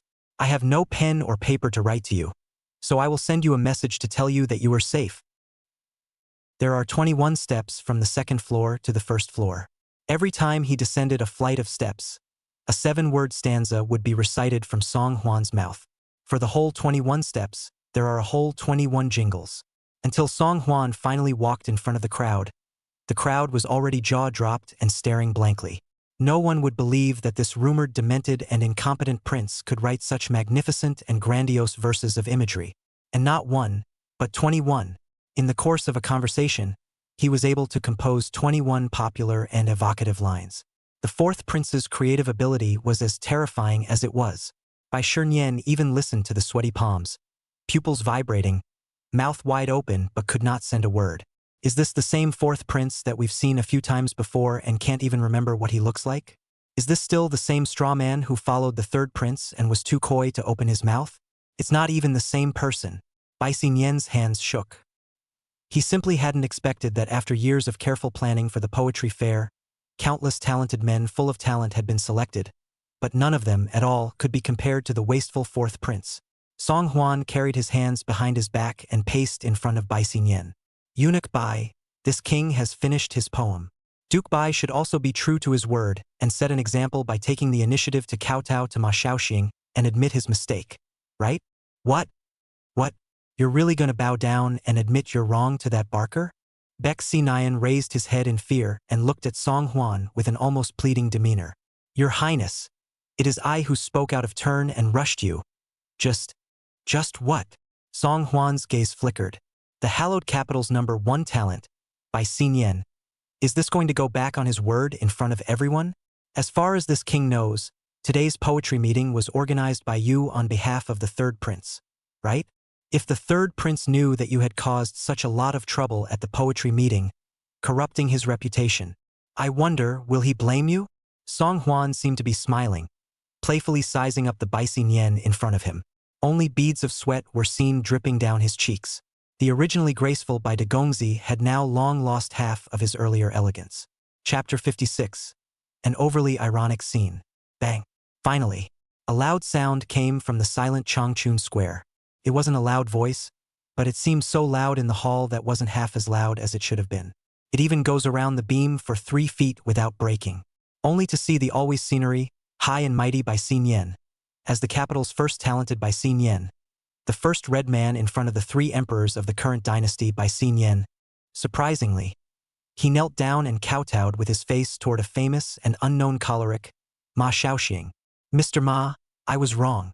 I'm sorry. Everyone's pupils dilated rapidly in this instant. No one dared to believe that such a scene could appear before their eyes. That's Mr. Bai Shinian Bai, who has always been sought after by everyone. Now, unexpectedly, just because of a bet with the fourth prince, he put down all his stature and kowtowed to a beggarly poor scholar to apologize. The image was so exciting that it really shocked everyone's 3 views and eyeballs. However, just as everyone was dumbfounded and couldn't believe the scene that appeared before their eyes, Song Huan, however, only cleared his throat lightly, then glanced up at the crowd behind Bai Xinyan. What? Was it Bai Shinian alone who made the bet with this king just now? Why don't you guys apologize? Even Bai Xinian, the red man beside the third prince, had to kowtow and apologize. In the face of the domineering Song Huan, the remaining crowd didn't even dare to utter a single breath and hurriedly followed suit, kneeling on the ground. Mr. Ma, we were wrong. I'm sorry. The scene that appeared in the Changchun Square was too ironic. The usually high and mighty sons of nobles now all threw themselves on the ground, respectfully, kowtowing and apologizing towards a poor scholar whose name was unknown. This? Ma Shaoxing was so shocked by the scene in front of him that he couldn't say half a word. Today came to participate in the poetry meeting. Ma Shaoxing has long been prepared to be taunted and ostracized by the crowd. It's just that he didn't expect that things would develop so outrageously, completely exceeding Ma Shaoxing's imagination. Seeing Ma Shaoxing's look of helplessness, Song Huan spoke Susu. Mr. Ma, now the king gives you this opportunity. These people who once despised you, demeaned you, and even tried to drive you away, now prostrate themselves before you and kowtow to you. Among them, there are rich kids who have received higher education since they were young, and there are even the top 2 generations of officials who were born with a golden spoon in their mouths. The heights they reach at birth are the heights you will never reach in your lifetime. These people were equally rude to this king in the party. Now, the king gives you the right to dispose of them. Hearing Song Huan's words, the kneeling crowd was instantly frightened and bloodless.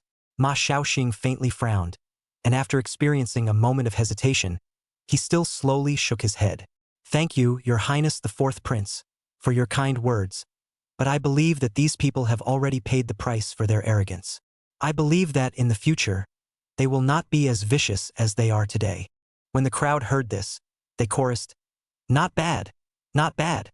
Your Highness the Fourth Prince. We already know we're wrong. I will never mouth off in front of you again. No, no, no. We won't dare to speak up again, no matter who we are in front of." A light flashed in Song Hwan's eyes and he couldn't help but smile softly. "Very good. Since Sir Ma won't pursue the matter with you, then why don't you all hurry up and get lost?" "Yes, yes, yes." The crowd was as if they had been amnestied, rolling and crawling as they fled in a panic, fearing that another second later would bring Song Hwan back to his senses. Although the fourth prince was a not very favored prince, but after all, the thin dead camel is bigger than a horse. That is also a serious royal bloodline. What's more, a few people just now did say something bad about the fourth prince, the future fourth prince consort Cheng Susu, down below. If the fourth prince really pursued the matter, there was no telling what punishment he would receive. It was just that the people couldn't understand even if they thought about it. Wasn't it just a poor scholar dressed like a beggar? How did it make his fourth prince so angry? Everyone was leaving in a panic, and only Bai Xinyan was still trying to maintain his composure, hoping to save the last bit of face in front of the crowd. "Your Highness the Fourth Prince, I will also take my leave first. I will truthfully tell His Highness the Third Prince about today's matter." The implication is nothing more than saying, "I will definitely report all of them one by one if you sabotage the poetry meeting organized by the Third Prince like this. Anyway, you, Song Hwan, have always been so coy in front of the Third Prince that you don't even dare to speak loudly. If you make such a mess today, I'll report to the Third Prince truthfully and see how he'll clean you up." However, Bai Shernyen had not been able to count on the appearance of this next scene with all his calculations. Pop! Song Hwan's hand rose and slapped down. Soon, 5 bright red palm prints were rooted and branded on Bai Shernyen's little girl like white face. "You!" Bai Shernyen comes from a family of scholars since following the third Prince Song Liang, but also in the capital in front of a number of literati have a very high reputation. Even the son of a third-ranking minister would have to respectfully address himself as Prince Bai. Now, this loser who couldn't speak a word in the past dared to slap himself? Was he unaware of his relationship with the third prince? A trace of resentment shot out from Bai Xinyan's slender eyes, but before he could say a second word, his other intact cheek instantly received another solid slap. Pop! You what you? This king is the fourth prince of Great Liang, a proper royal bloodline, just by virtue of you being a mere pariah. How dare you not honor this king by calling him Your Highness? Looking for death? Receiving 2 solid slaps, Bai Xinyan's entire body had been slapped dumbfounded, only feeling a buzzing in his brain, and his eyes were only filled with gold stars. It was as if there were a million flies in his ears that were chirping hysterically around his head. Although he was confused by the slap, Bai Xinyan could still clearly understand one thing. That is, the fourth prince in front of him was not at all the wasteful straw man from before that everyone flaunted over his head. But just a few days have not seen only this guy how to change so much. Does the third prince know about this huge transformation of his? Facing Song Hwan's extremely oppressive and powerful aura, Bai Xinyan didn't have much time to be able to think and react. This time, Bai Xinyan finally respectfully and tightly pressed his head to the ground, his body involuntarily trembling slightly, no longer daring to raise his head to meet Song Hwan's eyes. "I wouldn't dare. Please calm your anger, Your Highness the Fourth Prince." Song Hwan snorted coldly, and was really too lazy to bother too much with this number 1 dog's leg beside Song Liang. Get out! Chapter 57, 10 Million Rooms. Finally, the Changchun Square, which had been noisy for a while, gradually quieted down. Inside the originally crowded Changchun Square, only Song Hwan, Cheng Susu and Ma Shaoxing were left now. Ma Shaoxing quickly regained his senses from the dismay of the party and made a deep salute in Song Hwan's direction. "My name is Ma Shaoxing. Thank you, Your Highness the Fourth Prince, for relieving me of my predicament. Your Highness the Fourth Prince's generosity in helping me is unforgettable." Despite the fact that Ma Shaoxing was only a commoner, he did not show much flattery or timidity when confronted by the powerful Song Hwan. That unhurried, unassuming yet respectful attitude made Song Hwan couldn't help but appreciate the other party even more. "It is not this king who will relieve you today, but you yourself. It's just that you're saved by all your own talent. If you were a superficial person who could only show off, this king would not have given you such an opportunity. Just now, in front of everyone, Song Huan intentionally handed over the right of disposal to Ma Xiaoxing, just to test whether this person from a humble background would launch a crazy act of retaliation against the higher-ups once he held the power in his hands. But to Song Huan's surprise, Ma Xiaoxing was not some kind of vindictive and sinister villain. This made his image in Song Huan's mind a lot more perfect. Hearing Song Huan's words, Ma Xiaoxing smiled ruefully and sighed as he shook his head. Many thanks to Your Highness the Fourth Prince for being willing to give me this opportunity. Probably, this is just the only opportunity in my life. Starting tomorrow, I am going to sell all the books in my house for an old yellow ox to facilitate plowing. Song Huan was puzzled. Why did you say that? Ma Xiaoxing smiled helplessly and bitterly. Throughout the ages, only those who came from the scholarly and powerful families had the opportunity to read and study. Close to the water, they are but one step away from realizing their aspirations. Yet it is a great luxury for a man of humble birth like myself to be able to barely read and recognize words. Much less dare I fantasize about being able to someday fulfill my ambitions and serve my country. If Your Highness can let me have a chance to express myself in front of them today, I am already satisfied and very grateful.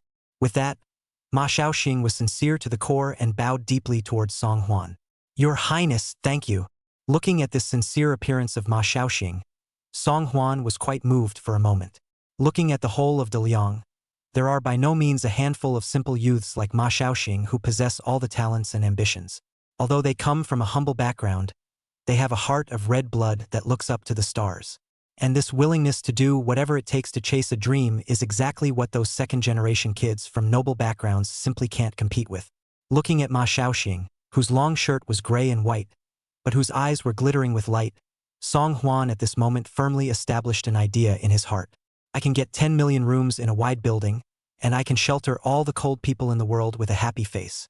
Even if the road ahead is difficult and dangerous, even if there will be overwhelming opposition. However, the imperial examination system, which supports the scholars of the humble family, must be fully implemented in Daliang. Song Huan's heart was filled with emotions, so he couldn't help but reach out and pat Ma Xiaoxing's shoulder. Who says this is your only chance in this life? The king is about to tell you now that you have many, many more chances in life. Your life, it's just beginning. I hope that by this time next year, when the king meets you again, it will already be at the morning court in the Hall of Supreme Harmony. A trace of consternation flashed across Ma Xiaoxing's face. Your Highness, although I come from a poor background, I really don't want to be like those who only take shortcuts to move up the ladder through whatever shortcuts they can. Your kindness is appreciated. Song Huan raised his eyebrows. Who said that this king is going to offer you a shortcut? Take my king's advice. Keep all those books. Get angry and read them. Someday, a chance that is yours, completely equal, will surely come. Saying that, Song Huan asked for a money bag and stuffed it in Ma Xiaoxing's hand without any further ado. My king doesn't usually carry too much silver close to his person, but this should be enough for you to buy a cow and take it to the plow. Ma Xiaoxing's entire body froze.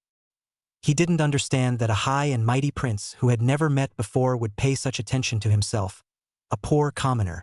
And the fourth prince's pair of firm and unshakable eyes gave Ma Xiaoxing a lot of hope of survival in a desperate situation. In the face of Song Huan's kindness, Ma Xiaoxing didn't insist on refusing anymore. Instead, he kneeled down respectfully and kowtowed heavily to Song Huan. Fourth prince's kindness. I will never forget it. I promise the fourth prince that I will never give up easily and will wait for the opportunity that belongs to me. This silver, even if it is borrowed from you, Your Highness, by me. After saying that, Ma Xiaoxing straightened his spine and calmly walked out of Changchunfang. This is the first time in his life that Ma Xiaoxing has been in and out of such a glamorous place, and he originally thought that this would be the only time in his life that he would have the opportunity to do so. But now, when he walked out of Changchunfang, Ma Xiaoxing's face was unprecedentedly impassioned. All of this, he knew, was only just beginning. Looking at Ma Xiaoxing's departing figure, Song Huan also nodded his head in a rather gratifying manner. Tomorrow at the court, Emperor Liang will definitely announce the introduction of the imperial examination policy to the whole world. I don't know what kind of incidents and changes will occur in the courtroom tomorrow. Bam! A loud noise came from the second floor, and only then did Song Huan recall it, almost forgetting about Cheng Susu, who was still upstairs. Hey, are you full yet? If you're full, the king can send you back. Song Hwan went up the stairs as he spoke, and when he arrived on the second floor, he saw Cheng Susu, whose face had long been shocked. Only her delicate face was etched with incredulity, and when she looked at Song Hwan in front of her, it was as if she was looking at a monster she had never seen before. Song Hwan couldn't help but raise his hand and touch his face. What are you looking at? What's on my king's face? Cheng Susu finally reluctantly closed her long-time small mouth. At this moment in the face of Song Hwan, she really has too many urgent questions to ask. You! How the hell did you do that? 21 whole poems. 21 7-character stanzas. You don't even think much about it. Off the top of your head. Why? Cheng Susu had originally thought that exporting was nothing more than an exaggerated description of people, and that it could never be real. It wasn't until after seeing Song Hwan's performance today that Cheng Susu was finally willing to believe. It turns out that exporting is not an exaggeration at all, but a fact that does exist. Chapter 58. You're taking advantage of me again.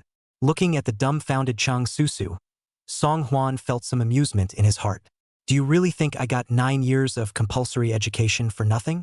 These verses had long been deeply embedded in Song Hwan's mind, and could not be easily forgotten in any number of lifetimes. Those magnificent verses are not only classics that will last forever in the history of literature, but also treasures that will last forever in the history of mankind. But in the face of Cheng Susu's surprised inquiry, Song Hwan couldn't just tell the truth. All that could be done was to spread his hands and shrug his shoulders helplessly. It's all just a poem made by the poetry fairy, as seen in my king's dream. Cheng Susu was dumbfounded. Such an excuse to fool a 3-year-old is more like it. There was no way Cheng Susu could believe it. But seeing Song Hwan speak with a sincere face, Cheng Susu knew that he was just unwilling to tell himself the truth. That. So let me ask you, aren't you usually so cavalier that you don't dare to speak up at all? How is it that today, when faced with a crowd of Bai Shernyen, he was able to?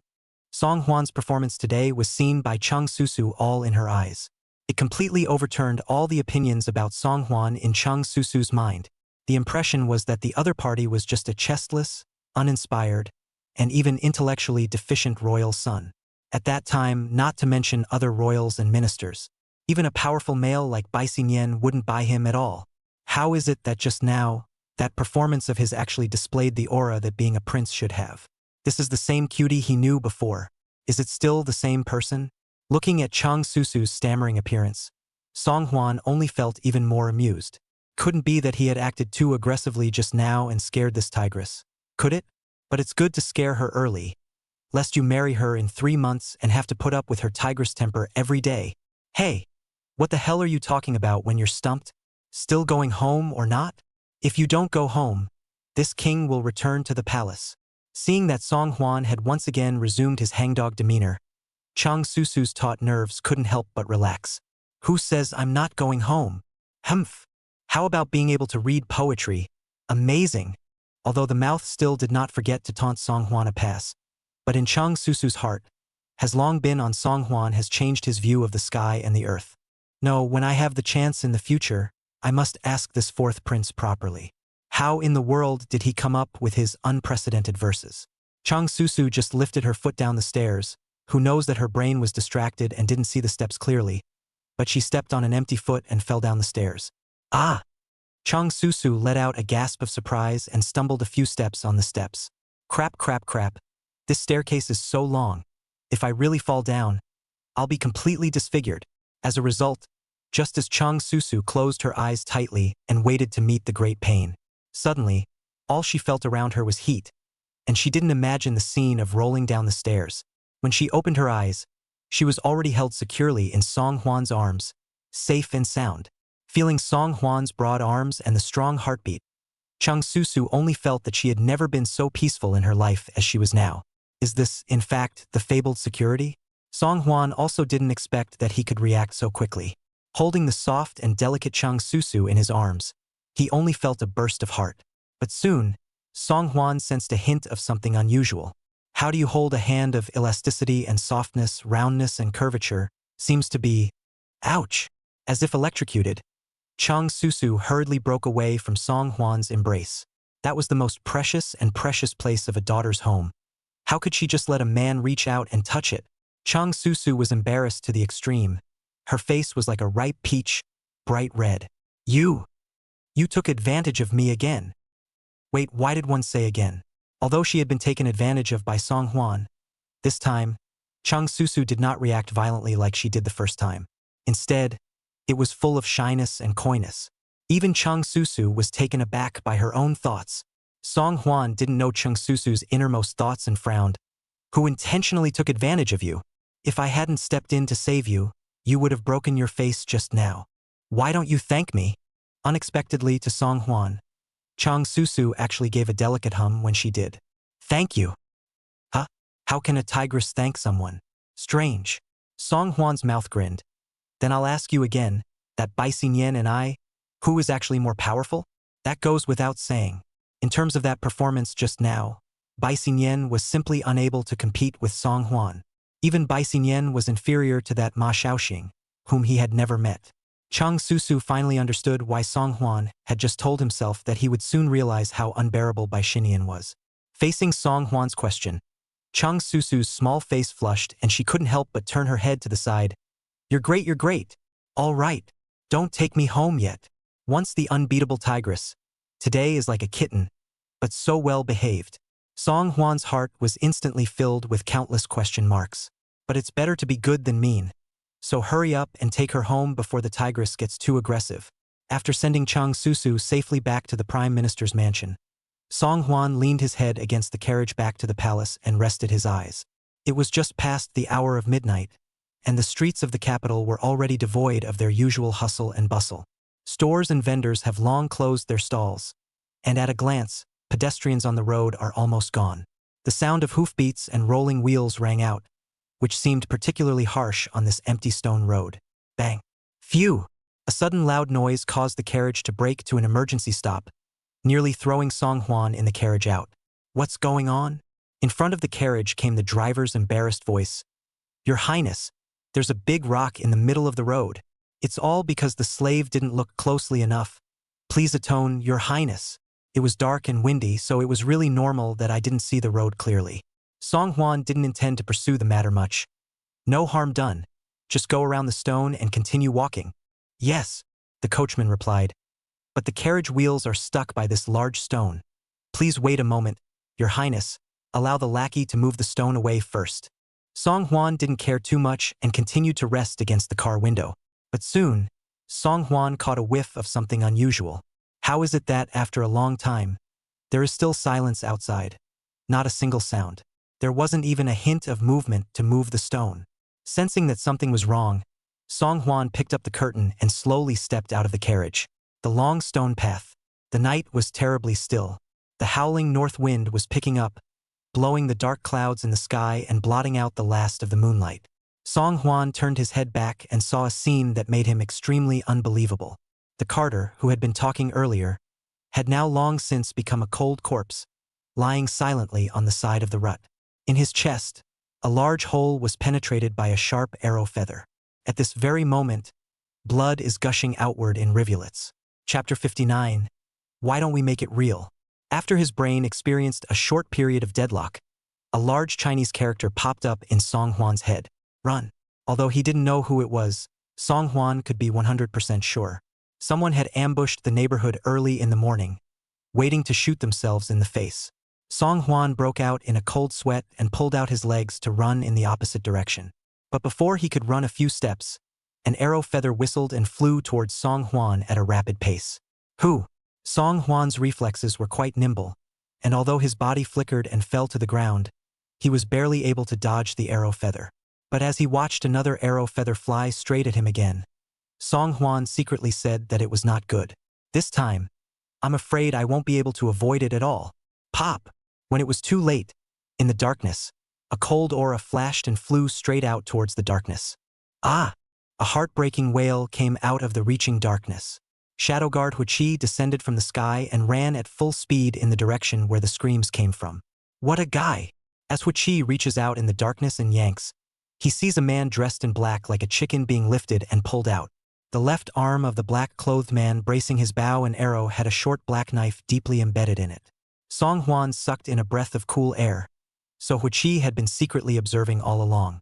Fortunately, he had also reacted quickly enough just now, giving Huichi 2 arrows to figure out the black-clothed man's location. Who are you?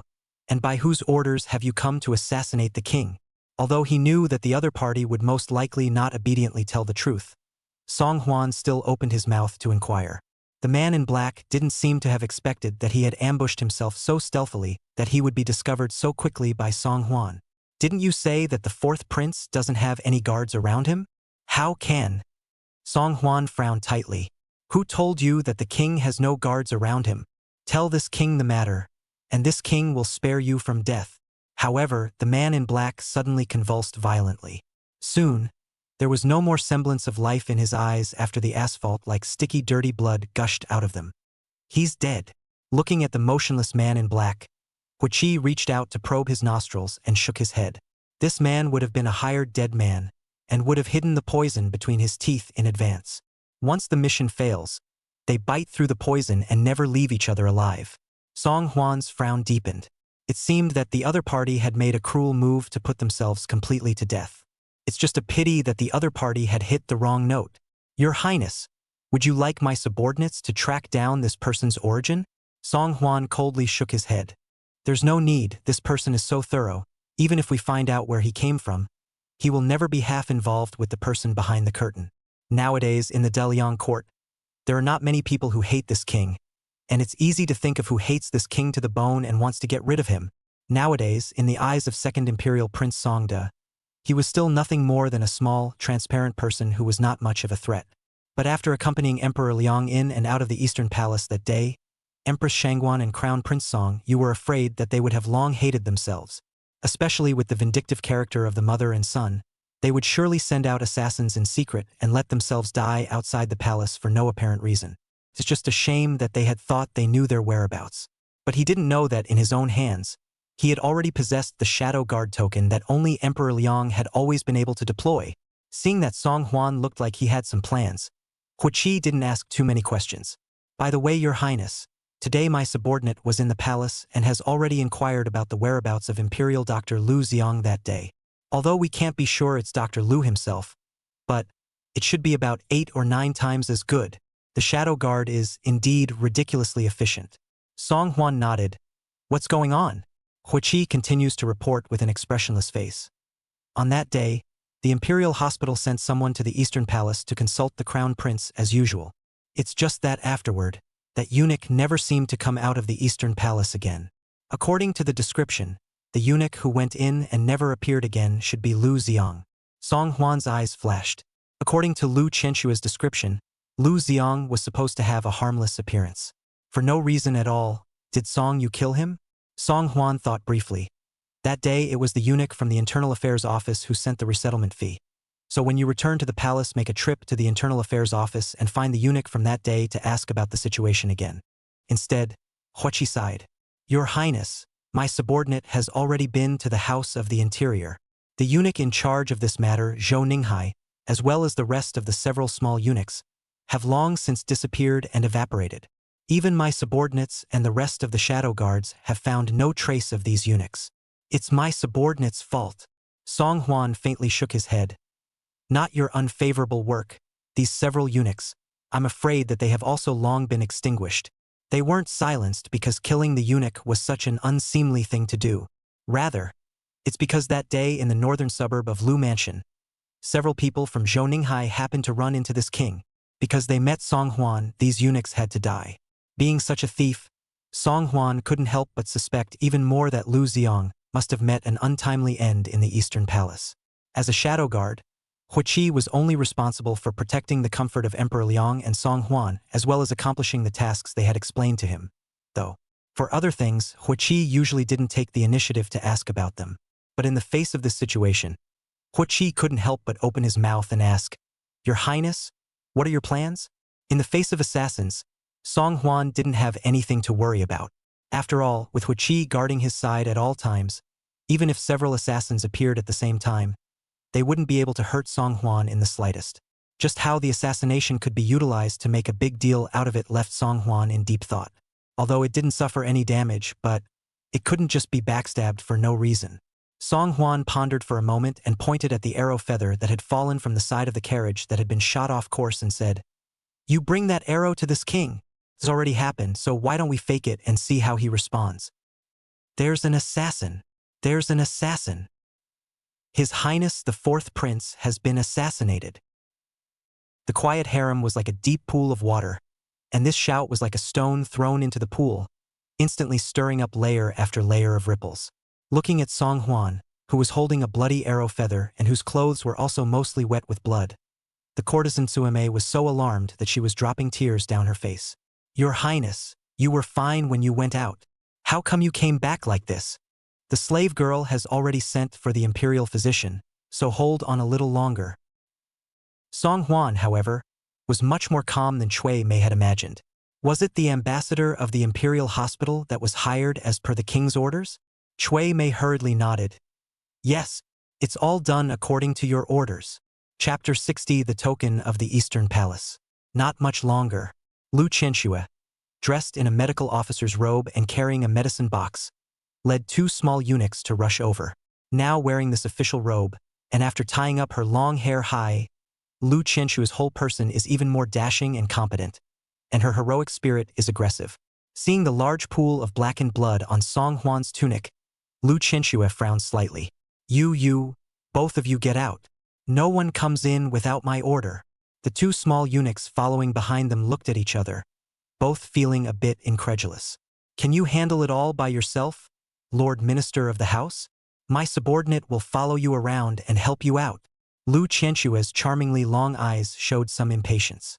"Go down when you're told to go down, and no one comes in without my order." "Yes." The 2 little eunuchs didn't dare to disobey, and hurriedly retreated with their medicine chests and waited outside the door. Seeing the scene before him, Song Huan couldn't help but grin. This king was worried earlier, not knowing if you, a little girl's family, would be ostracized by the crowd if you became the head of this imperial hospital. "It seems that my king's worries were redundant."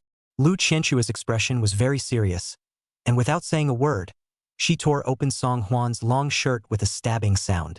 "Your Highness, the wound on your body." However, Lu Qianxue froze on the spot before she could finish her sentence. Only Song Huan's powerful arms were bare and clean, and there were no half wounds. "This?" Lu Qianxue's eyes widened in surprise, not understanding what was going on. "I thought your Highness hurt to what critical place, don't want to be seen by other eunuchs, so specially call me to come."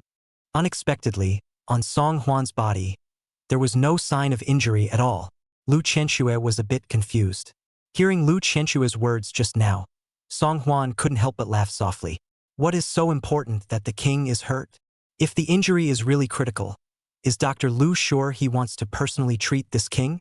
Realizing that she had said the wrong thing in her haste, Lu Qianxue's always calm face flew up in 2 piles of red. "Your Highness, since you are not injured, so what do I need to do now?" 2 words popped out of Song Huan's mouth: bandage. Lu Qianxue was icy smart, and after a brief moment of dismay, she instantly understood Song Huan's intentions. There are no wounds, but they are disguised as injuries, so it can't be seen by anyone else. Lu Qianxue understood and moved nimbly, immediately making preparations. Just as she was about to bandage Song Huan, the movement of her hand suddenly hesitated a bit. "No, it should look like this." Lu Qianxue found a bottle of medicinal wine from the medicine chest and poured it onto her hand. The medicinal wine was reddish in color, and at this glance, it was actually not very different from the color of fresh blood. The wound has just been bandaged up, so it must be slowly leaking blood outward. Saying that, Lu Qianxue moved to smear the medicinal wine on Song Huan's body. Lu Qianxue had grown up at the foot of the mountains in the northern suburbs since she was a child, and had never been in such close contact with a man, except for the occasional doctor's visit for a door-to-door seeker. Especially, making these very ambiguous gestures, she could only desperately hold back her blush and bandage Song Huan's wound. "Your Highness, it's bandaged." When Song Huan glanced at it, a little bit of red traces were slowly oozing outward, and there were indeed a few points of being seriously injured. He was just about to open his mouth to say something when he heard a pass-through from outside the door. "You're his here." Before the words fell, he saw Emperor Liang windy and furious, striding broadly into the interior. "My son pays his respects to my father." Song Huan tried to struggle to get up, but Emperor Liang waved his hand and refused. What's going on? How did you meet the assassin? Where was he wounded? What do shadow guards do?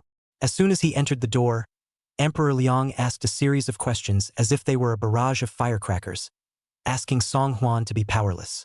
Father, there is nothing wrong with my son.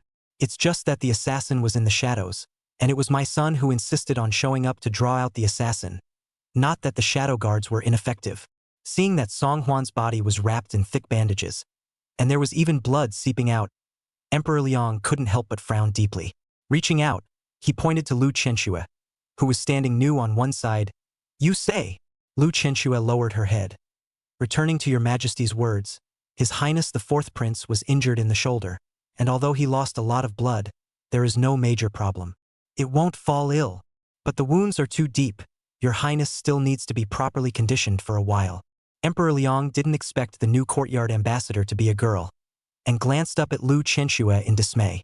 Then, he looked at Song Huan with a thoughtful expression. The subtext seems to be saying, you kid, no wonder you got me back so quickly as a court minister of the Imperial Hospital. Song Huan hurriedly cleared his throat. Dr. Lu is a descendant of the divine Dr. Lu clan, and is well known throughout Great Liang. Emperor Liang nodded his head, seemingly not intending to look deeper into the matter. Since you're so badly injured, you should stay in bed for a while. Within the capital, how dare you lay hands on the emperor? I will definitely find out the truth and see what kind of person is so bold. Song Huan, however, sighed quietly and looked up at the rest of the group of subordinates in the room, his face covered with a desire to speak. Father, the assassin from just now has already been uncovered by Servant Hua. Only that assassin committed suicide immediately and did not leave a living soul.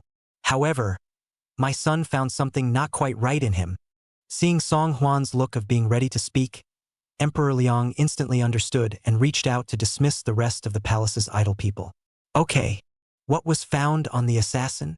After a slight hesitation, Song Huan still pulled out a jade tablet from his bosom. Seeing this jade tablet, Emperor Liang's face sank. This was because this jade token was similar to the black token of the shadow guards. Both were a symbol of identity. And what this jade tablet represents is the Eastern Palace Guards. Old Four, tell me, is this what you found on the assassin? Song Huan nodded painfully. Nice. Yes, this was indeed ordered by Song Huan in advance for Hua Qi to steal it unknowingly from the East Palace before stuffing it onto the assassin. It was sort of recovered from the assassin. Emperor Liang's face became more and more ugly. Come on, man. Minion here. Hearing this very unpleasant voice from Emperor Liang, eunuch Shui Hai hurriedly ran in. Go to the Eastern Palace and bring the Crown Prince to me. I'm going to ask Lao Si a good question in front of him. Seeing that Emperor Liang's face was not good, Shui Hai knew that this matter was not trivial and did not dare to have any delay. My slave obeys the decree. Chapter 61 Prince's Poisonous Oath. What? Father really wants to summon this king out? Inside the Eastern Palace, Crown Prince Song Yu was pretending to study, counting on the fact that any time Emperor Liang came again, he would be able to see him in this state of hard work.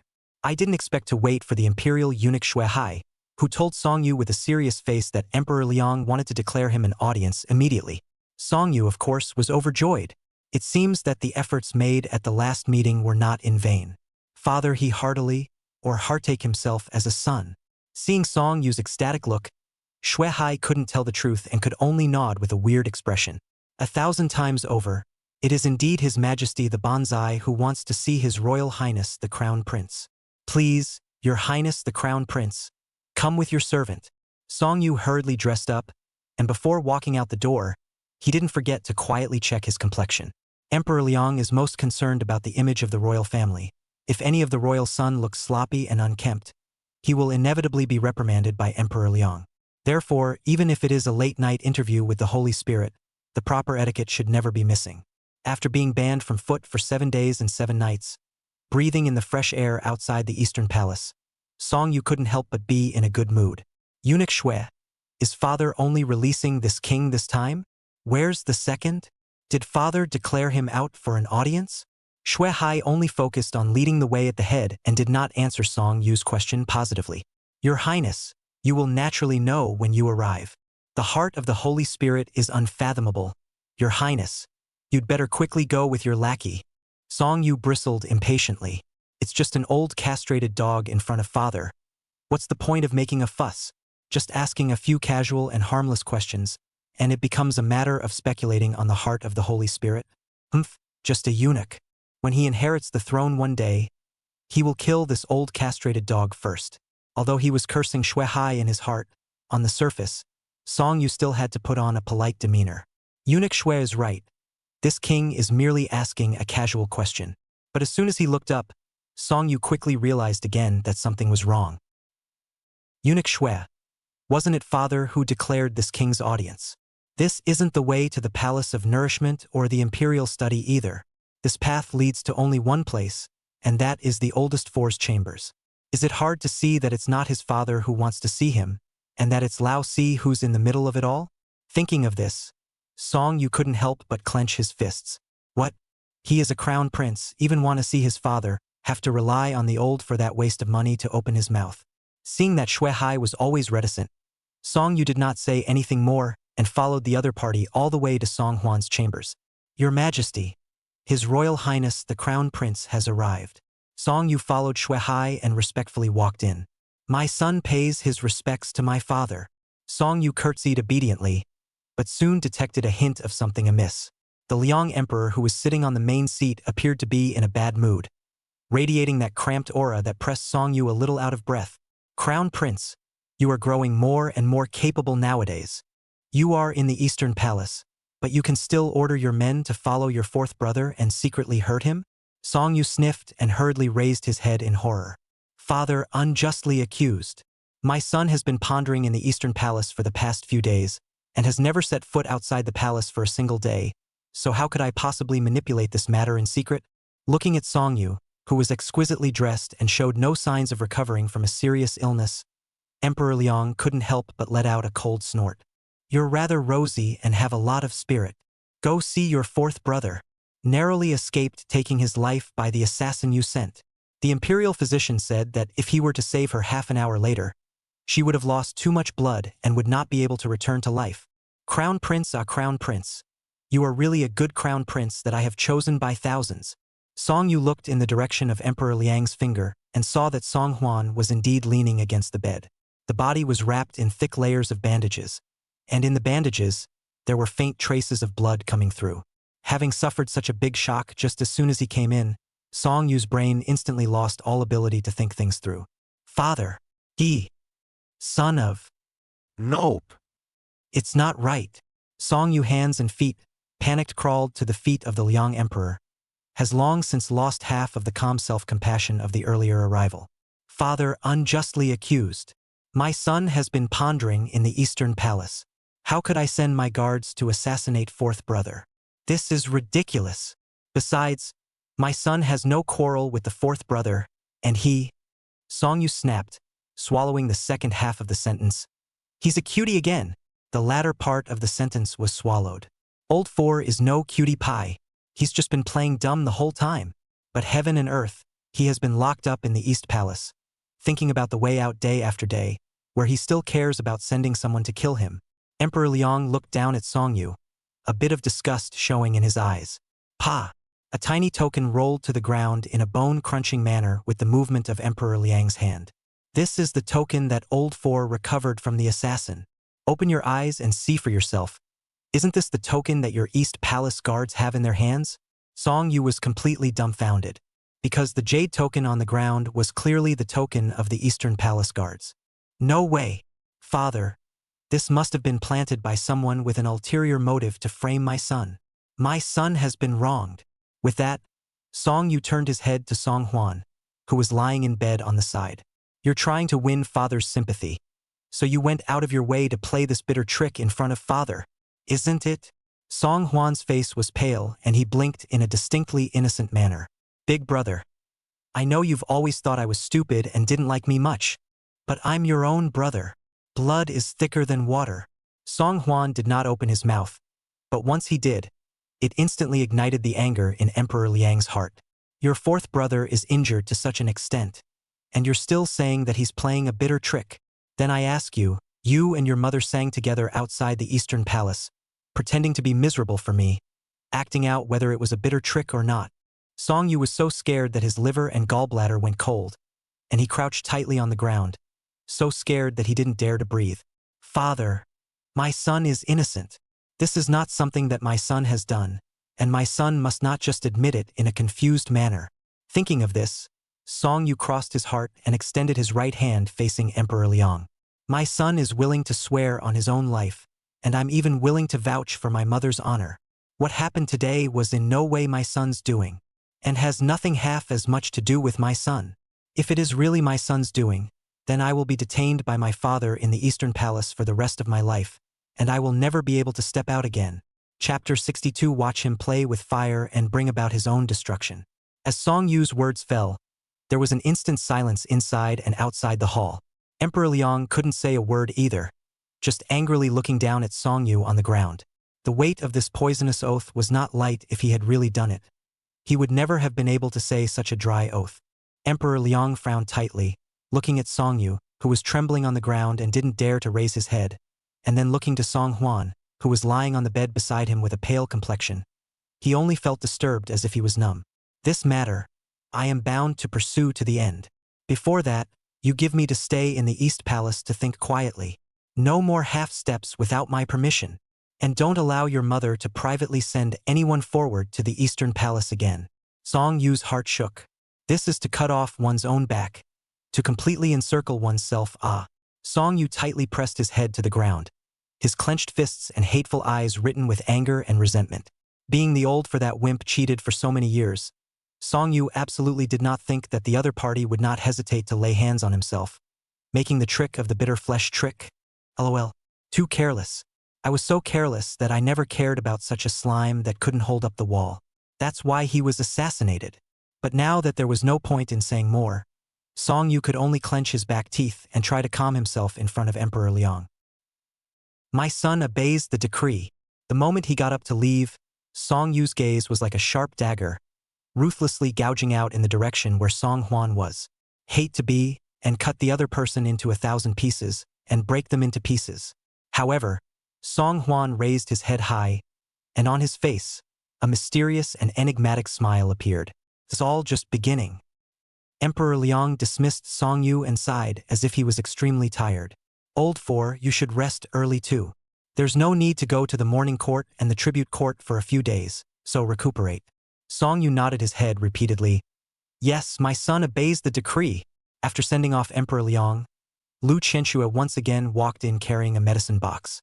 Your Highness the Fourth Prince, I will still come to change your medicine in the next few days.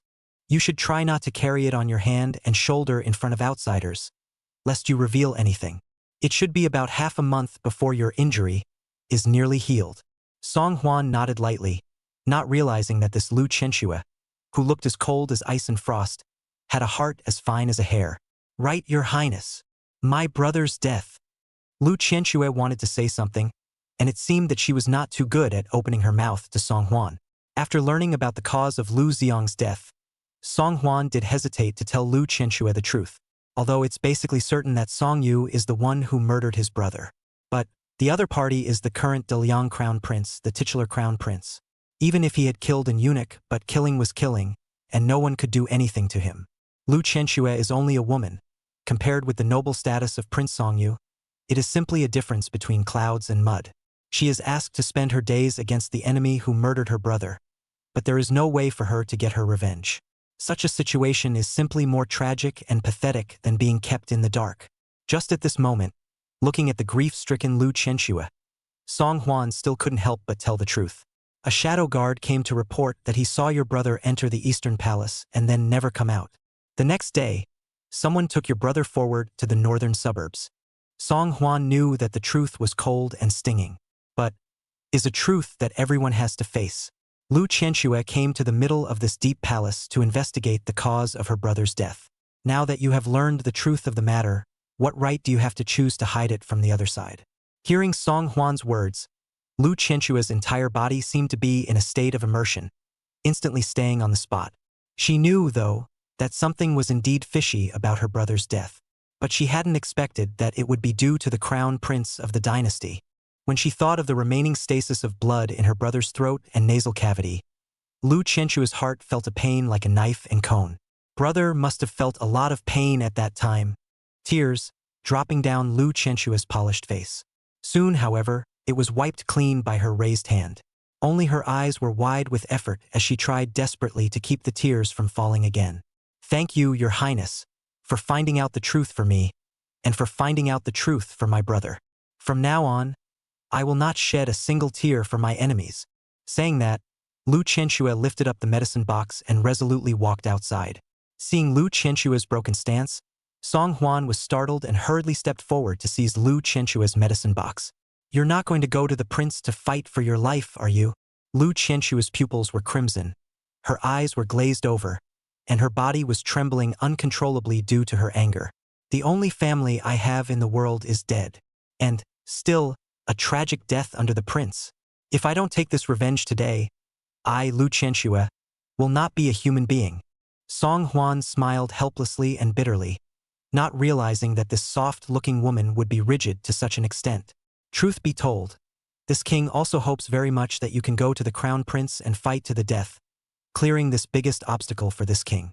But, even as an imperial doctor, you can get close enough to diagnose Song Yu.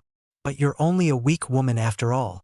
With so many guards outside the Eastern Palace, Song Yu himself is even more skilled in martial arts. Are you sure you can kill him tonight? Lu Qianshua's gaze was resolute, still carrying an unrivaled determination. I entered the palace for one purpose, and that is to pay for the life of my brother's murderer.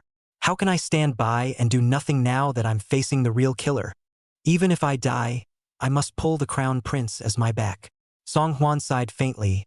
This girl was really stubborn. However, it was also true that she was now overwhelmed with hatred. Then have you ever thought about the fact that you are the only family member your brother has left in this world? 2. If you fail to avenge yourself today and are suppressed by the crown prince, then who else will avenge your brother in the future? Your life doesn't matter. But if the crown prince doesn't make it, then won't you have died in vain? Hearing this, Lu Qianshua's eyes finally faltered a little. Seeing that she finally regained some sense, Song Huan then persuaded her. Staying in the Green Mountain, not afraid of no firewood. You saw the situation just now. The crown prince has repeatedly made mistakes and is already beginning to be disliked by my father. Being a divine doctor, you must know some ways that can make a person's mind gradually become confused and unconscious, right? If that's the case, then why not push the envelope in such a situation and pour another hot oil on the crown prince's heart fire? After all, it's much more fun to watch him play with fire and bring about his own demise than to dirty his own hands. Lu Qianxue looked at Song Huan thoughtfully, and when she saw him with a tight-lipped smile, her eyes widened in an instant as if she had been enlightened. Fourth Prince, thank you. I know what to do. Chapter 63, The Fourth Prince's Capability. South of the city, the Imperial Master's mansion.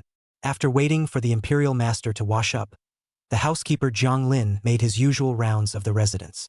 This, for 20 years, has been a constant habit. When he made his rounds to the front door, he saw the caretaker just leaning against the doorframe and napping, and Zhang Lin's face showed his dissatisfaction. Ahem. Ouch. The boy who was watching the door woke up from his dream and saw Zhang Lin standing right in front of him with a gloomy face, so shocked that he almost jumped up from the ground. Butler Zhang, I was wrong. I really didn't mean to fall asleep. Zhang Lin frowned and looked at the boy condescendingly, without any semblance of warmth in his icy eyes. Get yourself to the backyard hut to receive your punishment. Hearing the words backyard hut, the boy looked like he had heard the most horrible words in the whole world, and immediately knelt down and kowtowed to Zhang Lin. Butler Zhang, if you were so kind as to let me off the hook, let me off the hook this time. I promise I'll never dare again. Butler Zhang, spare your life. The boy kowtowed as if he were pounding garlic, clunking his head on the floor made of hard stone. Within a few moments, the floor in front of him was scarlet. This kowtowing sound seemed particularly abrupt in the silent mansion, causing Zhang Lin to frown with extreme displeasure. My lord has just gone to bed. What are you trying to do here with all this commotion? Men, take them away. With a wave of Zhang Lin's hand, the two boys following behind him immediately stepped forward and dragged the gatekeeper towards the backyard. Hearing the gusts of rushing wails coming from the watchman's boy, Zhang Lin was even more displeased to the extreme. Shut him up. Yes, Jap. The boy took out a dagger from his bosom, and with a handful of knives, he ripped out the tongue of the boy who was watching the door and cut it off. Woo! Woo! The janitor boy was struggling on the ground in pain. His mouth was wide open, but he couldn't make half a sound. He could only emit some bizarre and extreme whimpering sounds. Looking at the huge black hole on the boy's face that was bleeding like a river, Zhang Lin seemed to be used to such scenes for a long time and turned his head expressionlessly. The moment his eyes swept over the doorframe, Zhang Lin was keenly aware. The boy at his side understood and cautiously approached in the direction of the gate, reaching out and pulling down the gate latch. Squeak! Outside the gate, a large black sack looked like a tombstone, sticking straight out in front of the gate.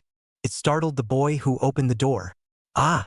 The boy reflexively took half a step backward, seeing that the doorway was set with a standing sack, and only then did he mentally support his chest.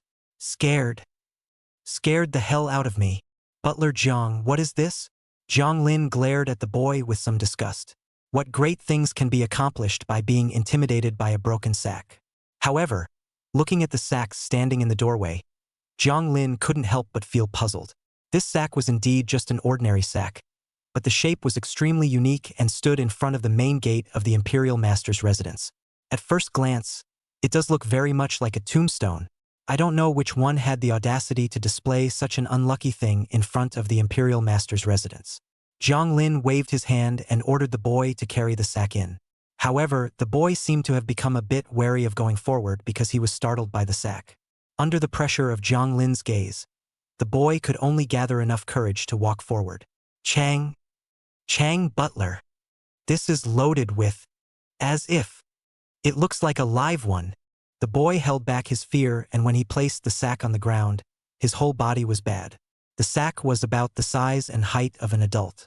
It's especially hard and soft to the touch, and it's all over the place. Zhang Lin glared at the boy in dissatisfaction, scowling useless thing. But the moment his hand touched the sack, the expression on Zhang Lin's face changed. The feel of the sack to the touch was very wrong indeed. Inside, it does look like there's a person. Zhang Lin hurriedly opened the sack, and the incredibly pale human face inside caused Zhang Lin to suck in a breath of cool air. It was an all too familiar face. Earlier today, Zhang Lin had just given the owner of this face a hefty silver check to settle a man tonight without God's knowledge. What Zhang Lin didn't expect was to wait for news that it wasn't the man who had been taken care of. Rather, the assassin he had sent out was now a cold corpse. Zhang Lin's face became even more ugly, not just because the plan had failed, but because the killer had been sent back to the other side after his death. Could it be that the fourth prince knew that the person sent to assassinate him tonight came from the very hands of the Imperial Master? After a fierce battle of thoughts, Zhang Lin still came to the front of the Imperial Master's bedchamber. My lord, my lord. It was only after a long time that he saw a thin, white, smooth, lotus root-like arm open the door of the room. Behind the door was an incredibly delicate cheek, looking hydrated and tender, but only 14 or 15 years old. Lord Taisher has already gone to bed. Does Butler Zhang have anything important to say? Zhang Lin hung his head low, not daring to raise his head at all to look directly at the young girl's exposed lotus root white arms. There is an urgent matter that requires an immediate interview with His Excellency. The young girl made no more noise and turned back to her room. After a long time, only then did he see the Taisher Shangguan Yi with a displeased face, walking out with his clothes on. Zhang Lin, what time is it? Zhang Lin panicked in his heart and hurriedly knelt down. Please don't be angry, my lord. If it wasn't a matter of 100,000 urgent matters, my subordinate wouldn't dare to hastily disturb the Imperial Master. The expression on Shangguan Yi's face was faint, as if he did not intend to pursue the matter with Zhang Lin. What is it? Zhang Lin's heart sank. My lord, the assassin sent to shoot the fourth prince this morning has returned. But he's dead. Shangguan Yi's expression was a bit stunned. Who died? Zhang Lin hesitated. The assassin is dead.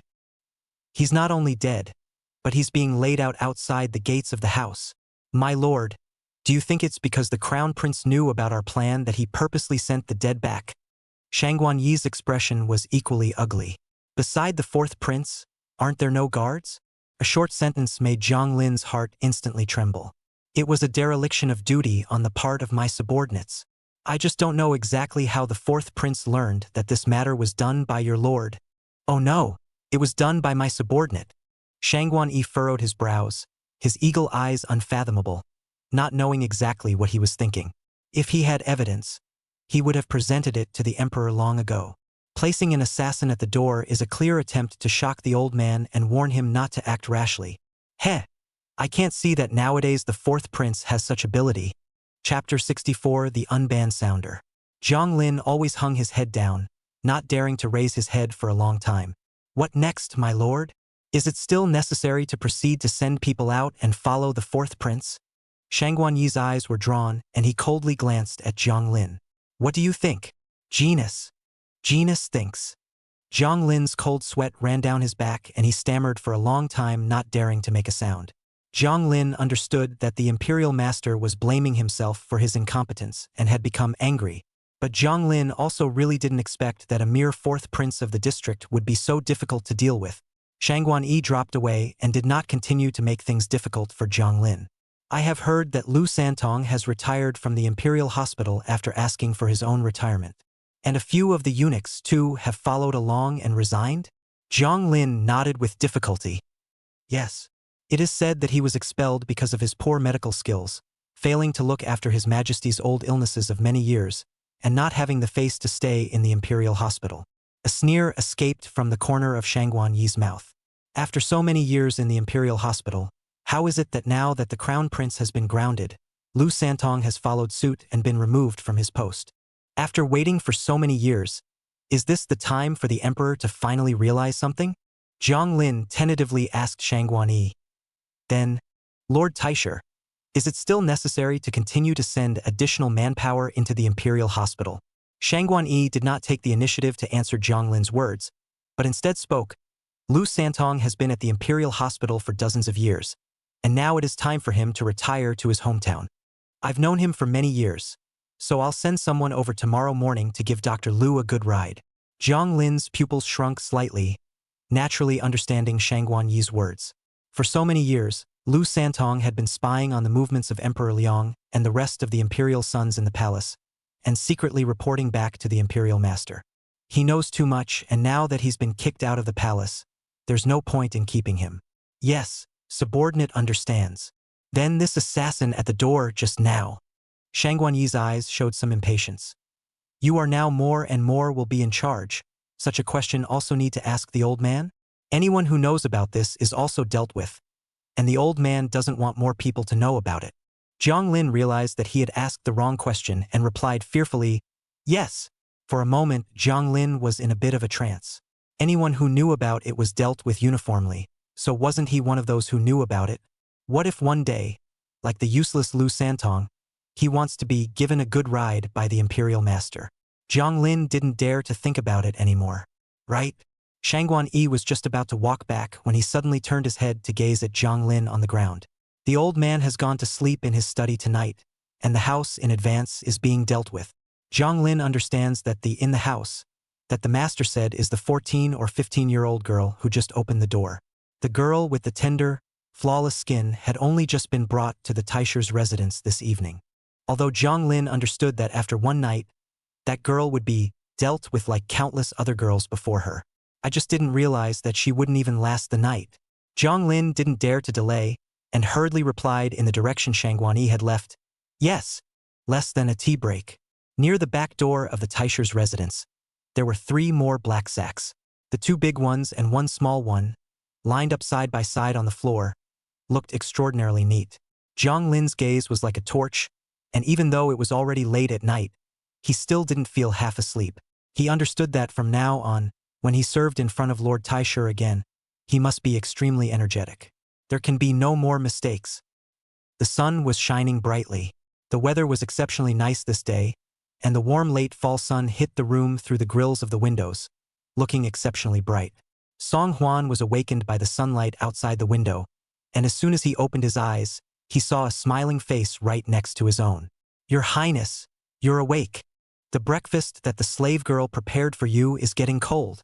You've slept for a long time. It's already 3 minutes past the hour.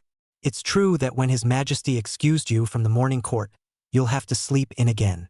Just as he opened his eyes, he heard Suemei's chirpy little mouth talking on one side. Song Huan made a gesture of anger and reached out to heavily slap Suemei on her arse. You girl, no big deal. How to talk to the king? Aren't you afraid that this king will punish you? Chui Mei smiled cheekily and begged Song Huan for forgiveness. Your Highness, the slave girl knows she's wrong. Besides, you're still sick. Don't hurt your vitality again. The two were in the middle of laughing and joking. Suddenly, he heard a cacophonous ringing from the courtyard. Bang! Ha ha ha ha ha! Why is my king's good and virtuous brother sick? Come on! Come on! Let the king have a good look.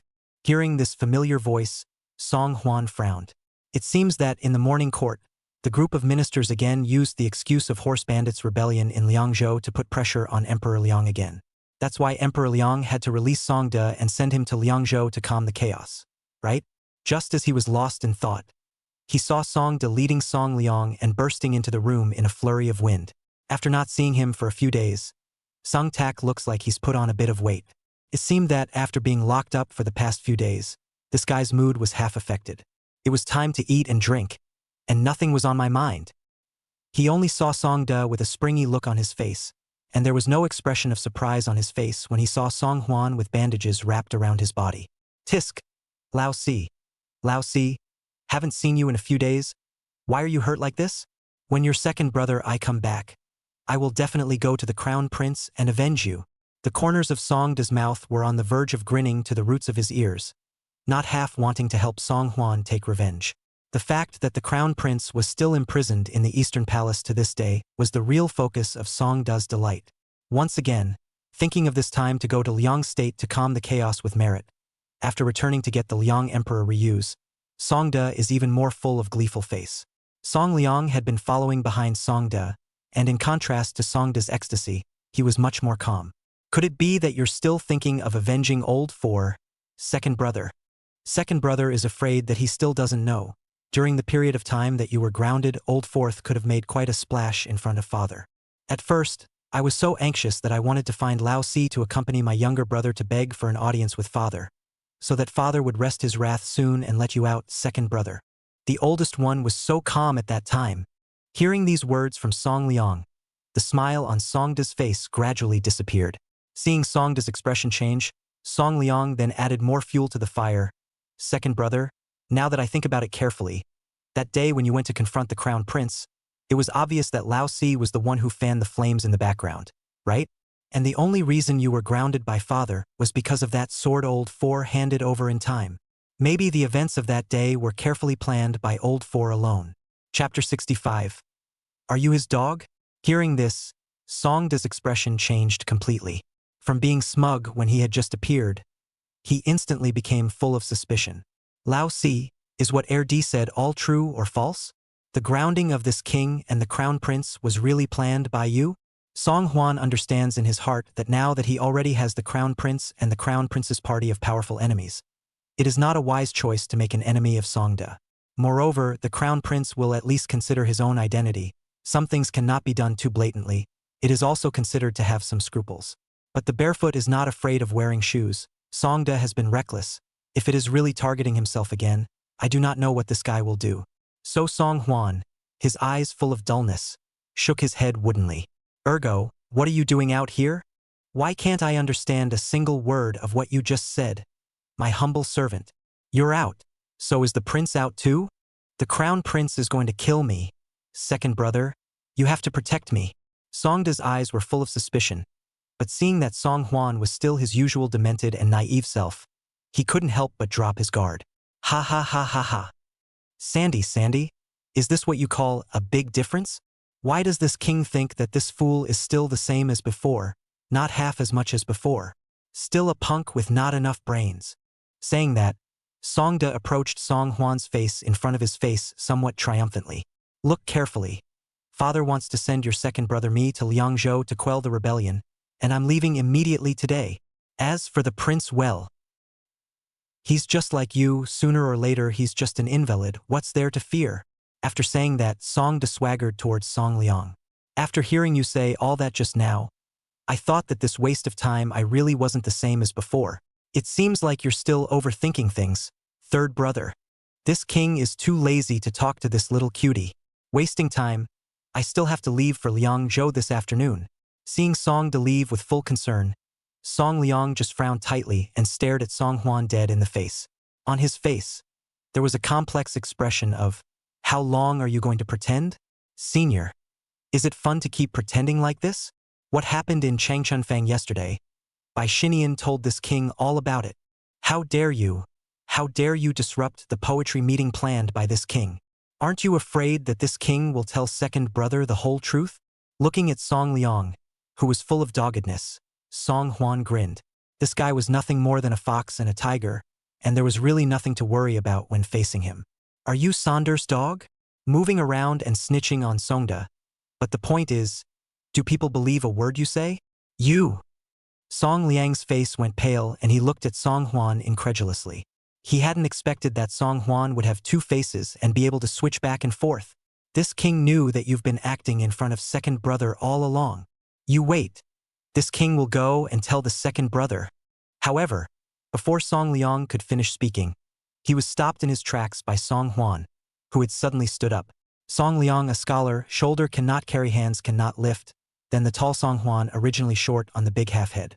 Coupled with the fact that Song Huan was filled with a sense of oppression at this time, the wide shadow over Song Liang's head made Song Liang a little breathless for a moment.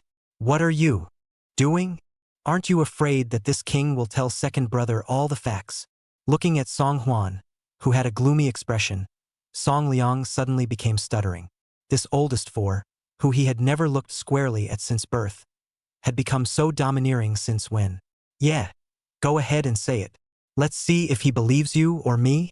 Everyone knows that there are countless literati under your command, but in fact they are all disciples trained for Songda. But that mansion you have in the north of the city is filled with the disciples you have cultivated for yourself, isn't it? Does Sond know about this? Song Liang was so shocked that even his heartbeat violently missed half a beat. You fart. It's just believable. Where did I get the property north of the city?" Even though Song Liang denied it and strongly rejected it, the exaggeration still indicated a fact. Song Huan's guess was not wrong at all. Looking at the easily flustered Song Liang, Song Huan laughed softly. "Don't worry, I won't tell Songda easily. It's certainly a good thing for people to have ambitions. Otherwise, wouldn't you, as a third prince, really become a dog by Songda's side?" Song Liang's expression was indescribably strange. He hadn't expected to hear such words from Song Huan, the straw man. But even so, Song Liang didn't let his guard down. "The king has made it very clear that there is no such thing as property in the north of the city. What the hell do you want?" Song Huan understands that this matter is not trivial. Once he told Songda or even Emperor Liang, Song Liang's long-planned plan must be a total loss. For so many years, he had been secretly cultivating his forces, and it must have been hard for him to wait until Songda was grounded before he dared to enter and exit the northern mansion of the city in a dignified manner. If this matter was known by Songda, then the plan that had been painstakingly created for so many years could only be aborted. Song Huan didn't expect the other party to admit it painfully, and grinned. "I don't want to do anything. I just want to make friends with third brother. When Sango goes back, she can think about it very carefully. If Songda gets another merit this time, then the chances of third brother will be even slimmer in the future. What's more, in the Eastern Palace, there is still a crown prince who has the full support of the imperial master." Song Liang's eyes had a hint of hesitation, but his mouth was still very insistent. "The king can't understand what you're saying.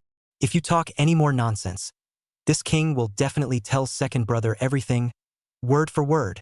Song Huan spread his hands helplessly. "It doesn't matter. Just go back and think it over yourself. Third brother. The eunuch has come to change my brother's medicine. So if third brother has nothing else to do, please excuse my brother." Song Liang snorted coldly, flung his long sleeves, and twisted his head out of the bedchamber. But just as soon as he left the gate, Song Liang's expression changed. A fine layer of sweat stretched out on his forehead, representing the tension and panic inside him. This straw man.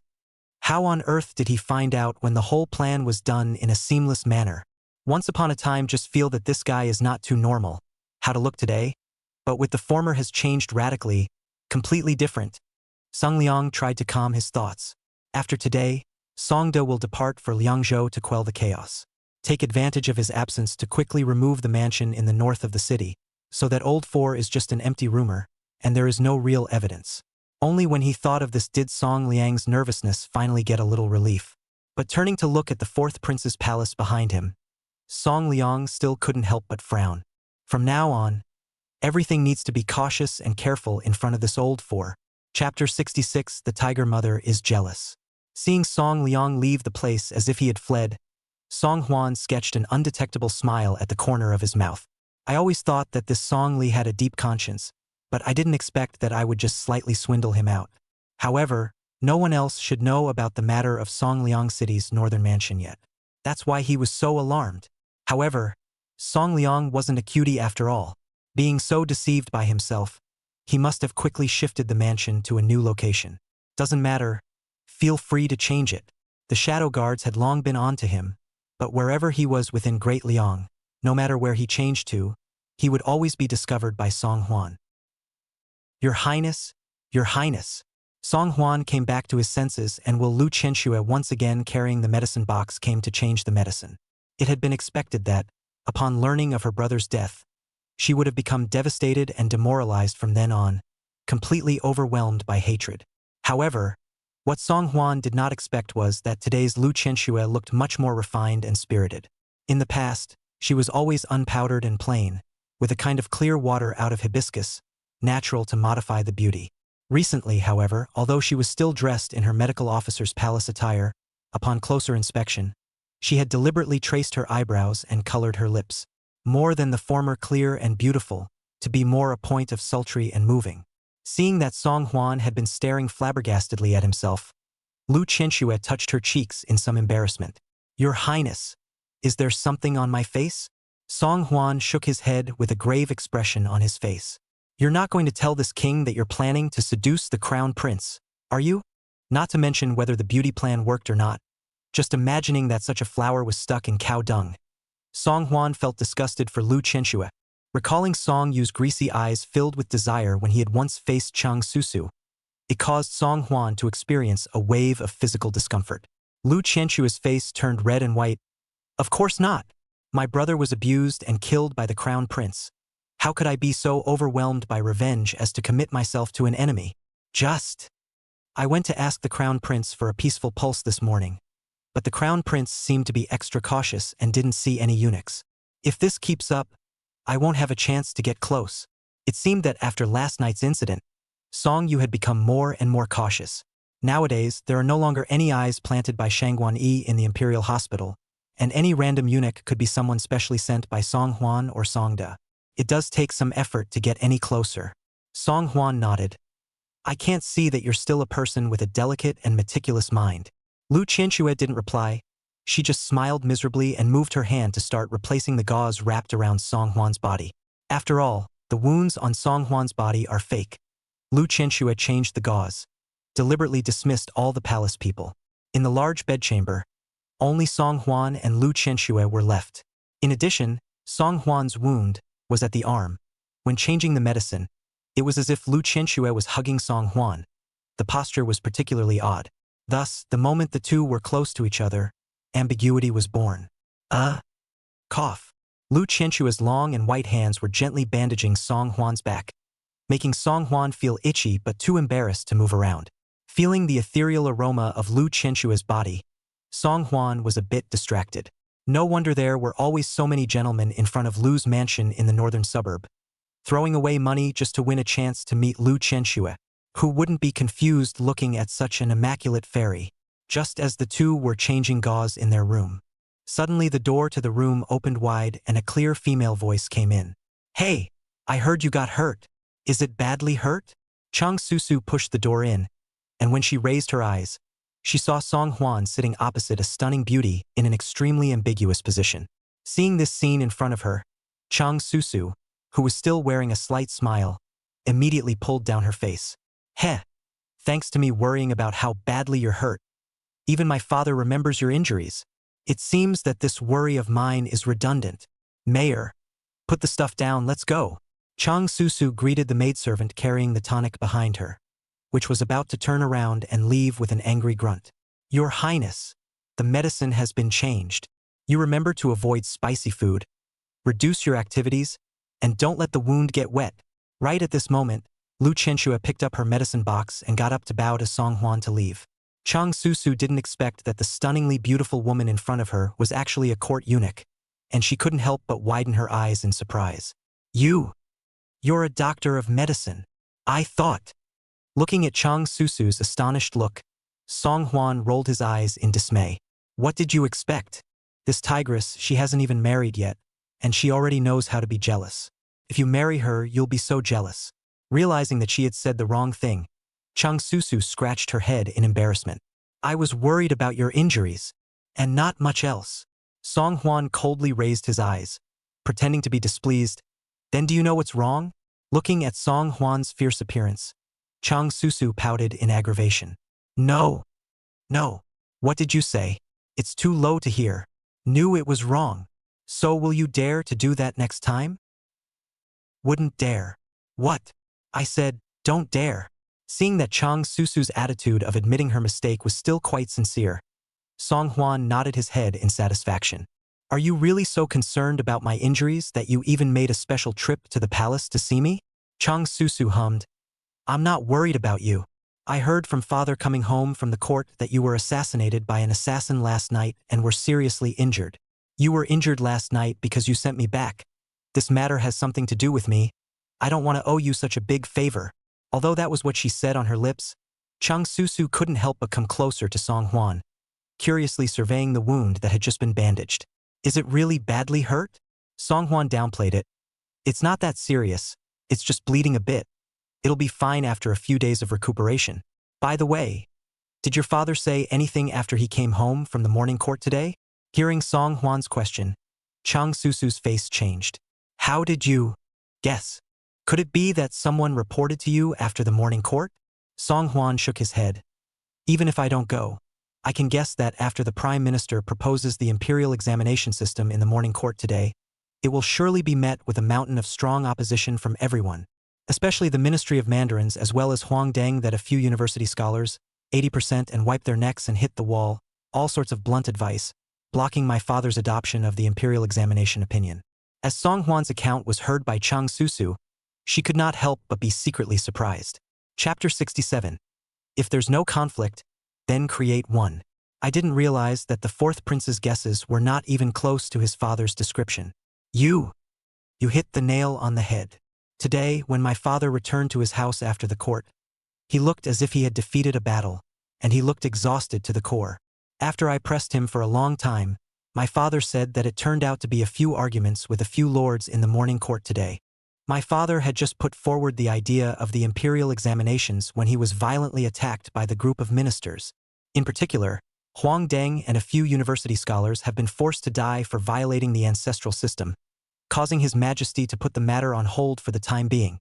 At the mention of this matter, Cheng Susu couldn't help but have a headache. But what Cheng Susu again did not expect was, after hearing such news, Song Hwan was surprisingly calm. It seemed to happen in a way that made sense to him. You're not surprised. I heard from my father that His Majesty also lost his temper during the morning court today. Can't do a thing about those college students. My father went back and even locked himself in his study, refusing to see anyone. Song Hwan looked unimpressed from the beginning to the end. What's so hard about it? Using public opinion to create a wave of momentum, that's what the people want. Whoever dares to stand in the way at that time will be a public enemy of the people. If there really is that ungrateful one who dares to block it at that time, then it will be killed on sight. Shoot to kill. Cheng Susu recalled what Song Hwan had said. What you mean is that in recent times, some class conflicts have been deliberately created inside and outside the capital. Then, intentionally amplify and intensify the conflict. At that time, the imperial examination will be sought after and embraced by the people. By implementing this law, Your Majesty is responding to public opinion. Song Hwan nodded with appreciation on his face. He had merely put forward an idea, but he had not expected Cheng Susu to be able to understand his intentions so quickly. It had to be said that although this tigress didn't have a good temper, her IQ was still online. An icy phrase wouldn't be an overstatement. Being recognized by Song Hwan, Cheng Susu hadn't had time to be happy for too long before she was a little bitter again. But this matter is easier said than done. But I'm afraid it's not that simple when it really comes to operation. Scholars from the Cold family are already of low status. Where do they usually get to speak in front of the sons and daughters of the scholarly family? Take a step back. They were meant to be two people living in different worlds. How do you create conflict when you usually don't even have access to it? Song Hwan grinned. If there's no contradiction, then create one. An ordinary scholar from a humble family naturally doesn't have access to the powerful. But don't forget, your father is the Prime Minister of Daliang. Nowadays, your father is widely recognized talents. When the big birthday, feast a group of young talents to the house, a gathering, the opportunity that does not come. Cheng Susu's eyes lit up. Yeah. Why didn't I think of that? My father's birthday is indeed coming up. I can't tell. You've got a lot of ghostly ideas. Even father and Emperor Liang were at their wits' end. But I didn't expect that this fourth prince would easily come up with a solution. Cheng Susu felt that she wouldn't be surprised no matter what surprising actions Song Hwan did nowadays. This man is like a box full of fairy magic that gives a different surprise every time you open it. Thinking about this, Cheng Susu was a little more impressed with him. Seeing Cheng Susu's eyes rolling around bone deep, not knowing what she was thinking about, Song Hwan didn't find it funny. You've seen my people. Can you go back to these without worry? Cheng Susu blushed. Humph. I'll say it again. I'm not worried about your injuries. All these tonics were brought to you at my father's request. They have nothing to do with me at all. Looking at Cheng Susu's flustered and disappearing figure, Song Hwan actually unconsciously favored and smiled. Suddenly, Song Hwan realized something was wrong. It's over. One shouldn't think this tigress is a bit cute. Bianjing City, north of the city. Compared to the hustle and bustle of the south of the city, the north of the city is a lot more silent and cold. Most of the workshops are located here, and ordinary people rarely wander around the northern part of the city. Therefore, although the courtyard in the north of the city is not small, but all the doors are closed. Inside one of them, a not-so-obvious compound. Bastian was bored and was sitting in his study, sipping tea and reading a book. Originally, he was a handsome, flamboyant young man, but today, on both sides of his cheeks, there were two large slap fingerprints. Hearing a strange noise coming from outside the door, Bai Xinyan hurriedly stood up and went forward to the door to greet him. Your Highness, Third Prince, you're back. Bai Xinyan respectfully bowed to Song Liang. Hearing the commotion in the courtyard, a group of scholars came out from the mansion rooms. Greetings, Your Highness the Third Prince. Looking at all the disciples who had submitted to him one by one, a strong sense of satisfaction instantly filled Song Liang's entire body and mind. After giving a slight nod to all of them, Song Liang then leisurely brought Bai Xinyan inside the study with him. While Song Liang seemed to be in a good mood, Bai Xinyan carefully inquired, Your Highness, have you gone to the fourth prince? Upon hearing Song Hwan's name, Song Liang's good mood, which had just recovered a little, once again hit rock bottom. This king asks you, what have you leaked out? Bai Xinyan originally expected Song Liang to be able to take revenge for himself, but he didn't expect to be met with Song Liang's harsh rhetorical question, and didn't realize that his face was stunned. This, Your Highness, I have never leaked anything outside. It's all under the banner of recruiting disciples for the second prince and acting in secret. And as you know, I have always acted with caution and would never let anyone in lightly. Song Liang believed in Bai Xinyan's caution. But Song Liang still couldn't figure it out, obviously acting so cautiously and low-key already. In the past 2 years, even the Crown Prince's party hadn't noticed their actions. How could that punk investigate this whole thing? Song Liang couldn't figure out why even after thinking about it. Bai Xinyan was so good at reading people's words, he knew that nothing good had come out of Song Liang's unsettled appearance. Not to mention avenging himself, maybe he was even put on the spot by that fourth prince. Once he thought of this, Bai Xinyan also didn't feel extremely depressed. Your Highness, do you think that fourth prince is very different from before? You clearly intended to lead in front of the second prince. But with a few words, the fourth prince completely dispelled all of the second prince's concerns. Such perverse behavior in the old days would never have been possible. Song Liang grimaced. If you ask this king still wants to find someone to ask to go. How would this king know if Old Four has taken the wrong kind of medicine and has suddenly become enlightened? Chapter 68 Tonic Pill from Empress Shangguan. Realizing that he had said the wrong thing, Bai Xinyan hurriedly lowered his head in panic. It was my slip of the tongue. Please atone, Your Highness. That, Your Highness, has the second prince already left the city with his troops? Bai Xinyan hurriedly changed the topic. Afraid that he would say something wrong again, and caused Song Liang to become more and more dissatisfied. Song Liang gave a faint hum. He just led 10,000 elite soldiers and left in a grand manner. The clamor was so great that the whole capital could hear it. When Song De was mentioned, there seemed to be a rushing resentment in Song Liang's eyes. Obviously, everyone was equally a prince. Song De was only able to receive such importance because he had a mother consort who was from a general's family. He was originally just half a caddy compared to the wasteful old four. In terms of talent, where could he compare to himself? But it was because of the full support of the Tiger General that gave him the capital to gamble. As soon as he thought of this, Song Liang felt anger rising from his heart. For so many years, everyone only said that he was the first strategist beside his Song De, often advising Song De and recruiting disciples. But only Song Liang understood. Only by following Song De's side would he or she be qualified to reach out to the powerful. Otherwise, one's situation would be no better than that punk old four. He only waited for the day when he could use Song De's hand to remove the crown prince. At that time, these gatekeepers in one's captivity will naturally be able to play a real role. It was only when he thought of this that Song Liang's heart finally felt some comfort.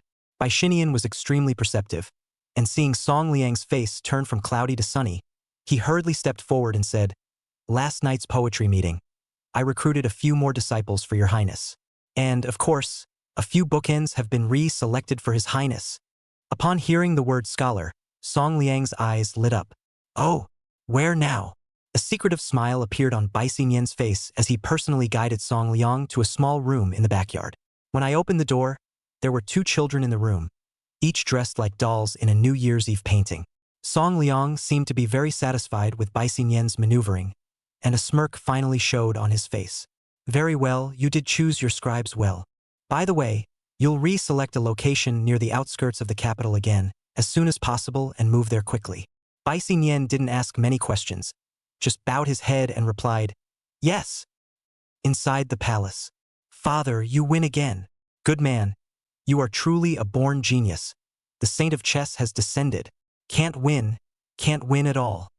Emperor Liang was a little fluttered by this rainbow fart from Song Huan.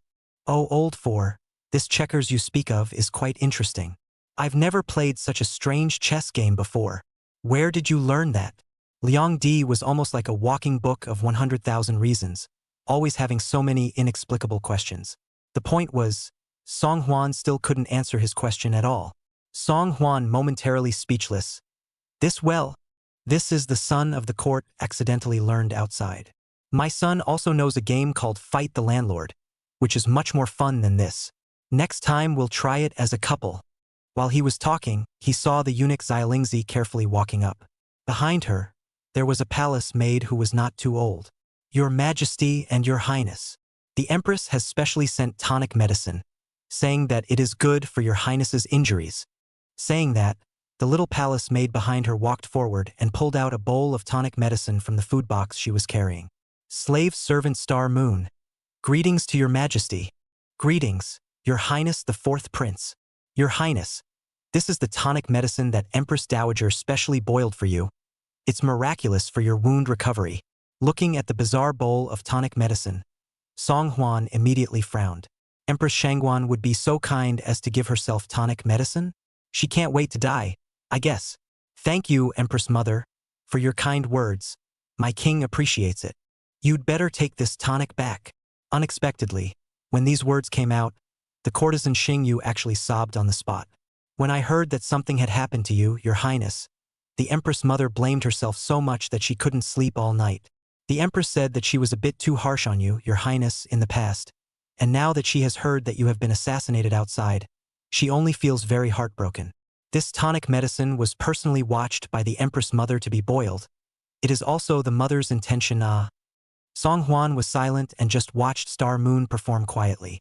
"Threats didn't work, now you're playing the love card, right? But do not say that this tonic is not mixed with a little bit of fake, or Song Huan drink cannot drink solid." "Oh? It seems that Empress Dowager really cares about this king's body. But this king is afraid of bitterness. Although this tonic is tonic to the body, it must be very bitter, right?" However, what Song Huan never expected was, Star Moon surprisingly picked up the bowl of medicine for herself and took a big gulp with a gulp. "Your Highness, look. It is true that this medicine is a bit bitter, but good medicine is better for healing. If you drink it, it will definitely help your injury. Looking into Xing Yu's overly sincere eyes, Song Huan was completely confused. This courtesan drank so dryly that she didn't even hesitate. Is it true that there is no technology or hard work added to this medicine? Is it really a tonic? Song Huan was skeptical and glanced at Emperor Liang, who was sitting beside him. Only after a long time did Emperor Liang speak. Since it's a piece of the Empress' heart, you can drink it. Even if Empress Shangguan really hated Song Huan to the bone, she wasn't stupid enough to poison her in front of Emperor Liang. The odds were that this move was still just a way to play the emotional card and win Emperor Liang's favor. Since Emperor Liang opened his mouth, Song Huan did not say anything more and picked up the bowl of medicine and drank it. Holy! Bitter. It's Anji bitter. Even Song Huan had every reason to suspect that Empress Shangguan had sent such a bowl of tonic medicine over with the purpose of suffering herself to death. Song Huan didn't expect this stuff to be bitter as hell, and caught off guard and coughed violently. Cough, cough, cough. Startled, Xing Yu hurriedly came forward and presented Song Huan with a handkerchief. Your Highness, drink slowly. Watch out for choking. Song Huan was helpless. It seemed that he couldn't say anything to escape this bowl of tonic today. Seeing Song Huan obediently drink the tonic, Xing Yu smiled brightly and bowed towards Song Huan and Emperor Liang. Tomorrow the slave girl will send more medicine. I believe that with the Queen Mother's tonic medicine, your Highness's injuries will definitely recover as soon as possible. The slave girl excuses herself. What? Still delivering tomorrow? No more drinking. No more drinking. Say nothing. Song Huan's face crumpled into a ball. The tonic was bitter and sour, making one's tongue numb. Even if Empress Shangguan hadn't poisoned herself, her tongue was afraid that the tonic would be bitter. Chapter 69, Colorless and Flavorless Mushroom. Seeing Song Huan's strong refusal, Emperor Liang frowned. Since it's a great tonic, it's normal for it to be bitter. Since the Empress sent it, you just drink it. Drink up and the wound will heal faster. Song Huan still wanted to open his mouth to refuse, but on second thought, he had created this wound out of thin air. The more he said, the easier it would be to reveal himself in front of Emperor Liang. Might as well say less about it as to drink or not to drink, then we'll talk about it when the time comes. Well, my son complies. Song Huan and Emperor Liang were talking when they saw Xiao Lingzi tiptoeing up again. Your Majesty, Your Highness, Imperial Dr. Lu has come and said it's time to change Your Highness's medicine. Only then did Song Huan realize that without realizing it, it was already nightfall.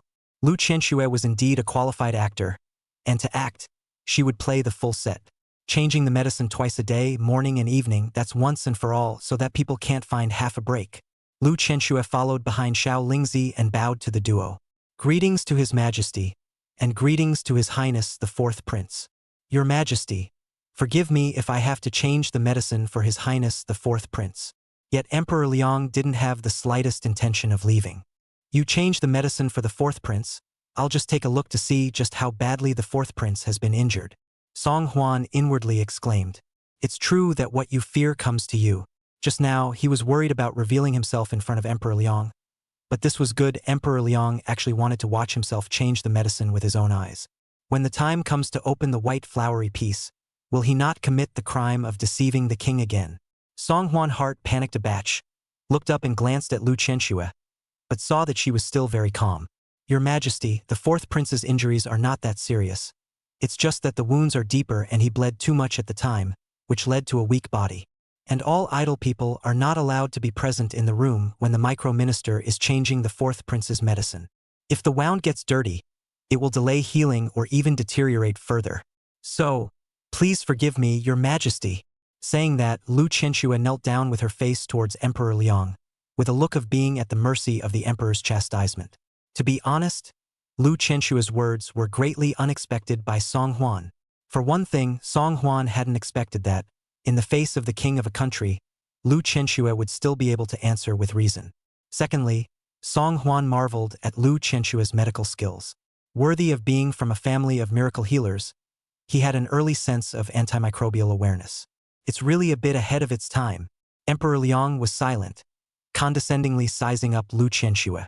Seeing that she spoke clearly, her attitude was not humble, and her medical skills were thought to be good, she was very satisfied with her as the ambassador of the imperial hospital.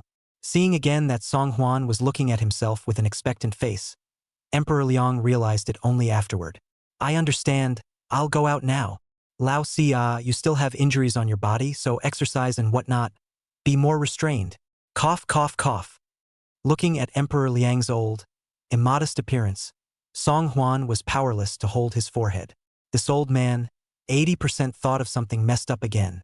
Whatever he thinks, as long as he's willing to leave early. After Emperor Liang left, Song Huan continued with his usual routine of emptying the room of a bunch of lackeys. Dr. Liu, can you tell what this is? Song Huan deeply understands the truth that it's either a traitor or a thief to offer something for nothing. A royal son of his own who was not powerful and even a bit of a hindrance would naturally not allow Empress Shangguan to take the trouble to please him. Saying that there was no problem with this tonic today, Song Huan simply couldn't believe it. So then, following the effort of coughing while drinking the medicine just now, Song Huan secretly poured out a small portion onto the floor. Now that I look at it, thankfully all those dregs are still there. Lu Qianxue followed the direction of Song Huan's finger and looked at the small streak of tonic medicine left on the floor, and was somewhat surprised. However, Lu Qianxue did not ask more questions, but instead, she bent down and twisted some dregs of the medicine with her finger, placing it between her nose and sniffing it for a moment. Your Highness, I know what it is. This thing, indeed, is a tonic, a great tonic. But a mushroom is added to the great tonic. The mushroom itself has a flavor, but the great tonic medicine is extremely bitter, masking the original flavor of the mushroom.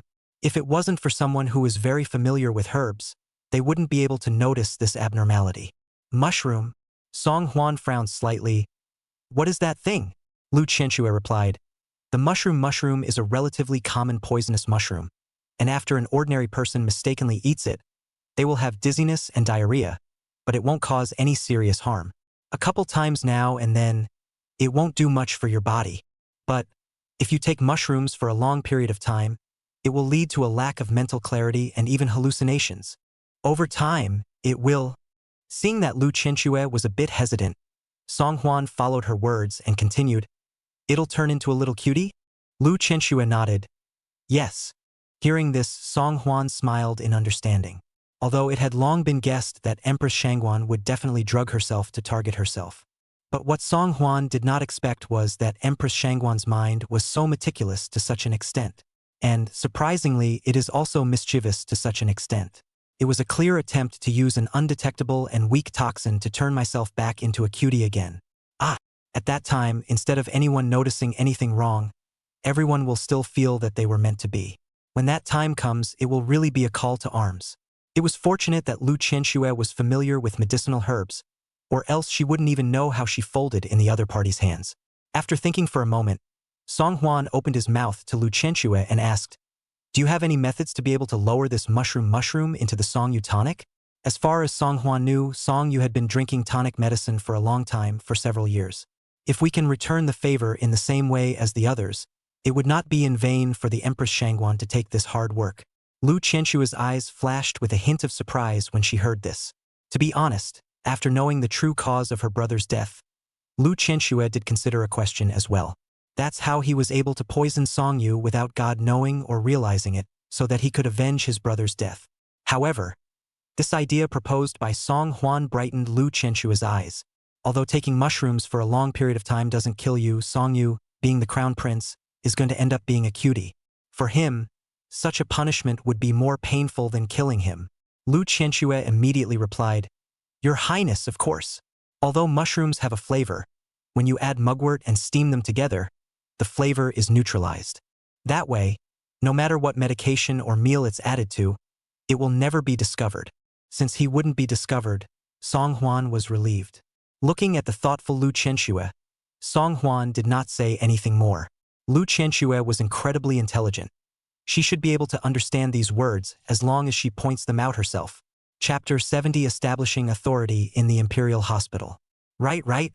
Seeing that Lu Qianxue had changed the medicine, which was carrying the medicine box to leave, Song Huan hurriedly called out to stop the other party.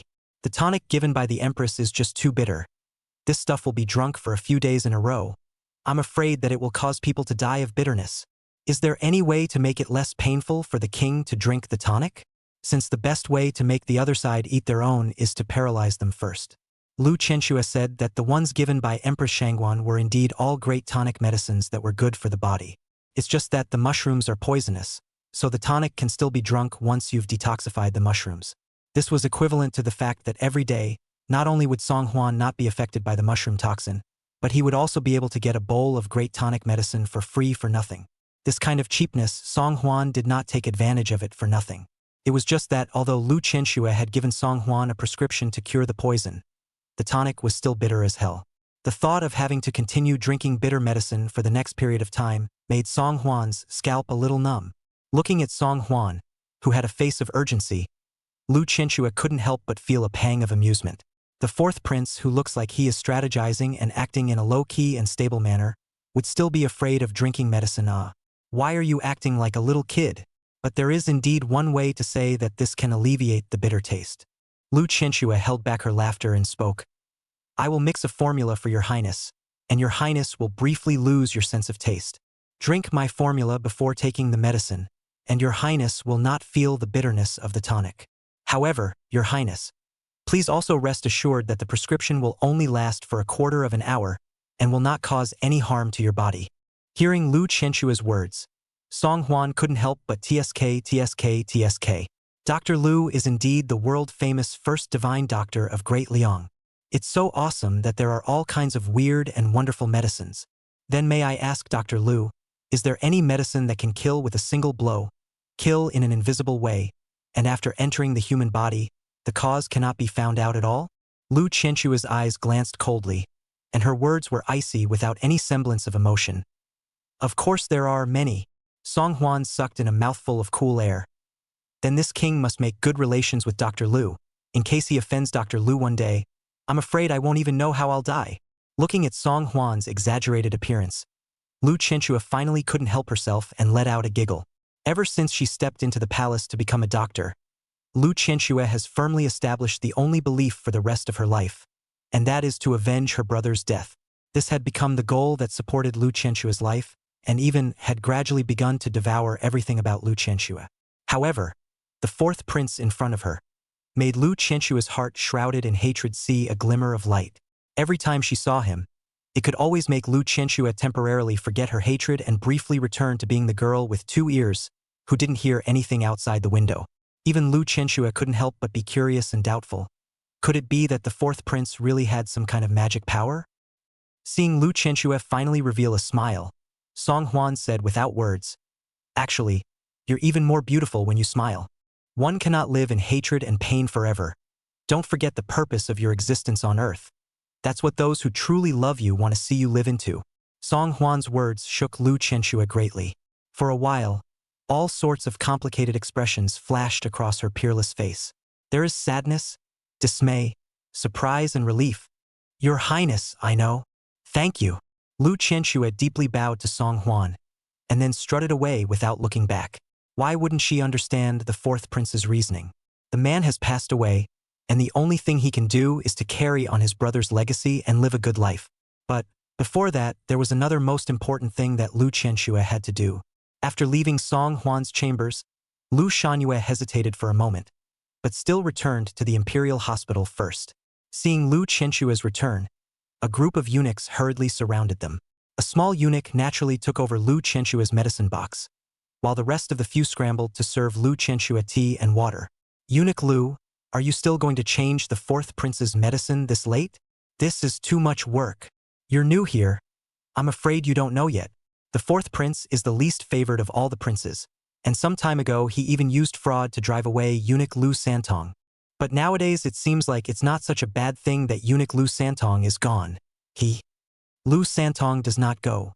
Where is such a flowery head of the imperial hospital? After Lu Santong left, a group of eunuchs who had served in the imperial hospital for many years were also driven out after him. The rest were a group of young bloodthirsty eunuchs, and when they saw an extreme beauty like Lu Qianxue, they naturally went to great lengths to please and flatter. Lu Qianxue was accustomed to seeing men show their good looks one after another, and was naturally oblivious to this group of eunuchs. But the words of one of the eunuchs just now made Lu Qianxue put down the teacup in her hand. What did you just say? Say it again. One of the eunuchs didn't expect Lu Qianxue to take the initiative to find himself a conversation, and for a moment, he was so ecstatic and excited that he couldn't even speak. Dr. Lu? Are you are talking to me? Hey, I just said that the fourth prince is the least favored one among all the princes. Even if he's sick, you don't have to pay too much attention to him. After all, if he's sick and you're suffering, it hurts me to follow. The eunuch's greasy look both disgusted and envied the rest of the crowd. Being able to be actively chatted up by Imperial Dr. Lu, isn't that enviable enough to be jealous of? However, what everyone didn't expect was this. Lu Qianxue unexpectedly raised her willow eyebrows and her expression suddenly became stern. Doctors should treat all patients the same, instead of judging them in their minds as high or low. Besides, the fourth prince is of noble birth, the same son of the current emperor. How can you be allowed to make things up as you go along here? From today onwards, remove your position as imperial doctor. I don't want to see you in the imperial hospital again. Seeing Lu Qianxue's righteous indignation, the crowd was shocked for a moment. Seemingly introverted, not like to make a sound of the land doctor, punishing the hands down, will not leave half a bit of mercy. The removed eunuch was also shocked, and when he finally reacted, he couldn't help but point at Lu Qianxue's nose and cursed angrily. I know why you defend the fourth prince at every turn. You're nothing more than a piece of who relied on the fourth prince to get to the top. We're giving you a few points of face, and you really think you're some kind of Yao Qi fairy? But it is just a plaything in the hands of the fourth prince. Just as that imperial doctor was impassioned and cursing at Lu Qianxue. However, Lu Qianxue abruptly drew out 2 silver needles, and while that imperial doctor was not paying attention, one needle was inserted into the other party's neck, and one needle was inserted into the back of the other party's head. Boom! That eunuch's angry curses came to an abrupt end, replaced by the sound of his torso's body crashing to the ground. Chapter 71, Inviting the Crown Prince's Peaceful Pulse. Hiss! Seeing a burly man who was a full head taller than Lu Qianxue, at being put down by her so easily, the crowd couldn't help but collectively suck in a breath of cold air. 2 people have a huge contrast in height and weight, but in front of Lu Qianxue, who seems to be powerless, the doctor on the other side seems to be a lamb to be slaughtered, letting people fish and meat. Lu Qianxue's medical skills had unexpectedly terrorized to the level of perversion. Lu Qianxue coldly removed the silver needle from the other party and turned her head to scan the crowd of eunuchs one by one. I used needles to moxabrate his tiantu and mute gate points, so he won't be able to speak or wake up in the short term. Since I am the Imperial Hospital's court minister who was introduced by the fourth prince and received His Majesty's approval, I naturally have the right to decide whether the imperial doctor stays or goes. If any of you are unconvinced, you can stand up and compete with me in the art of healing. Seeing Lu Qianxue's rather domineering appearance, the crowd of eunuchs couldn't help but look dumbfounded. No one could have imagined that this cold-faced woman who was silent in her daily life would have such a powerful aura. No, we're not displeased. We are ashamed to be inferior to Dr. Lu's medical skills, and we are willing to bow down to him. To be able to subdue a grown man in an instant requires an out-of-this-world study of human acupoints. But any half-assed effort will definitely not achieve this effect. This masterstroke of Lu Qianxue's caused all the people present to be convinced and worship with sincerity. Seeing that the crowd no longer raised any objections, Lu Qianxue then faintly got up and returned to her room. After locking herself in her room for almost half an hour, Lu Qianxue then retraced her steps. The mess in the yard just now had long since been cleaned up. Seeing that it was Lu Qianxue who had come out, one of the youngest eunuchs hurriedly greeted him. Dr. Lu, my surname is Qiyu. But do you have any orders? Lu Qianxue opened her mouth and asked, has anyone gone to the East Palace today to ask for a peaceful pulse? When this matter was brought up, Qiyu showed a difficult face. Back to the words of Imperial Dr. Lu, several Imperial doctors went there today, and they were all scolded back by the Crown Prince's guards.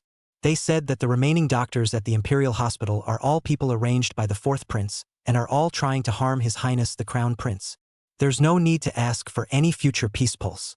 Hearing this, Lu Qianxue slightly furrowed her eyebrows. If the Crown Prince refused the Imperial Doctor's consultation, how else could he take the opportunity to approach him to accomplish his goal? Seeing Lu Qianxue lifting up her medicine box and about to head out, Qiyu hastened to kindly stop her. Dr. Lu, don't go. The guards of the Eastern Palace can be fierce. Even if you are a female medical officer, they will still stop you. Lu Qianxue, however, did not half stop. Prince capricious, but if the body falls sick, Back to the emperor blamed down. This hospital minister cannot bear the responsibility. It's none of your business, so go on down. Seeing that Lu Chenxue insisted on going, Yu couldn't say anything more and could only resentfully get out of the way. The Thai hospital is quite a long way from the East Palace. Lu Chenxue walked alone in the dark for a long time before arriving outside the gates of the East Palace. But only just after the 11th hour, the East Palace is dark and a dead look. Compared with the brightly lit and bustling image in the past, it was like two temples. Knock, knock, knock. As soon as Lu Chenxue knocked on the door, two guards came and pulled the door open a small crack. What for? Lu Chenxue calmed down her emotions. Lu Chenxue of the Imperial Hospital has come to give His Highness the Crown Prince a peaceful pulse. That guard didn't even look at Lu Chenxue and immediately said fiercely, "Didn't you say everything?"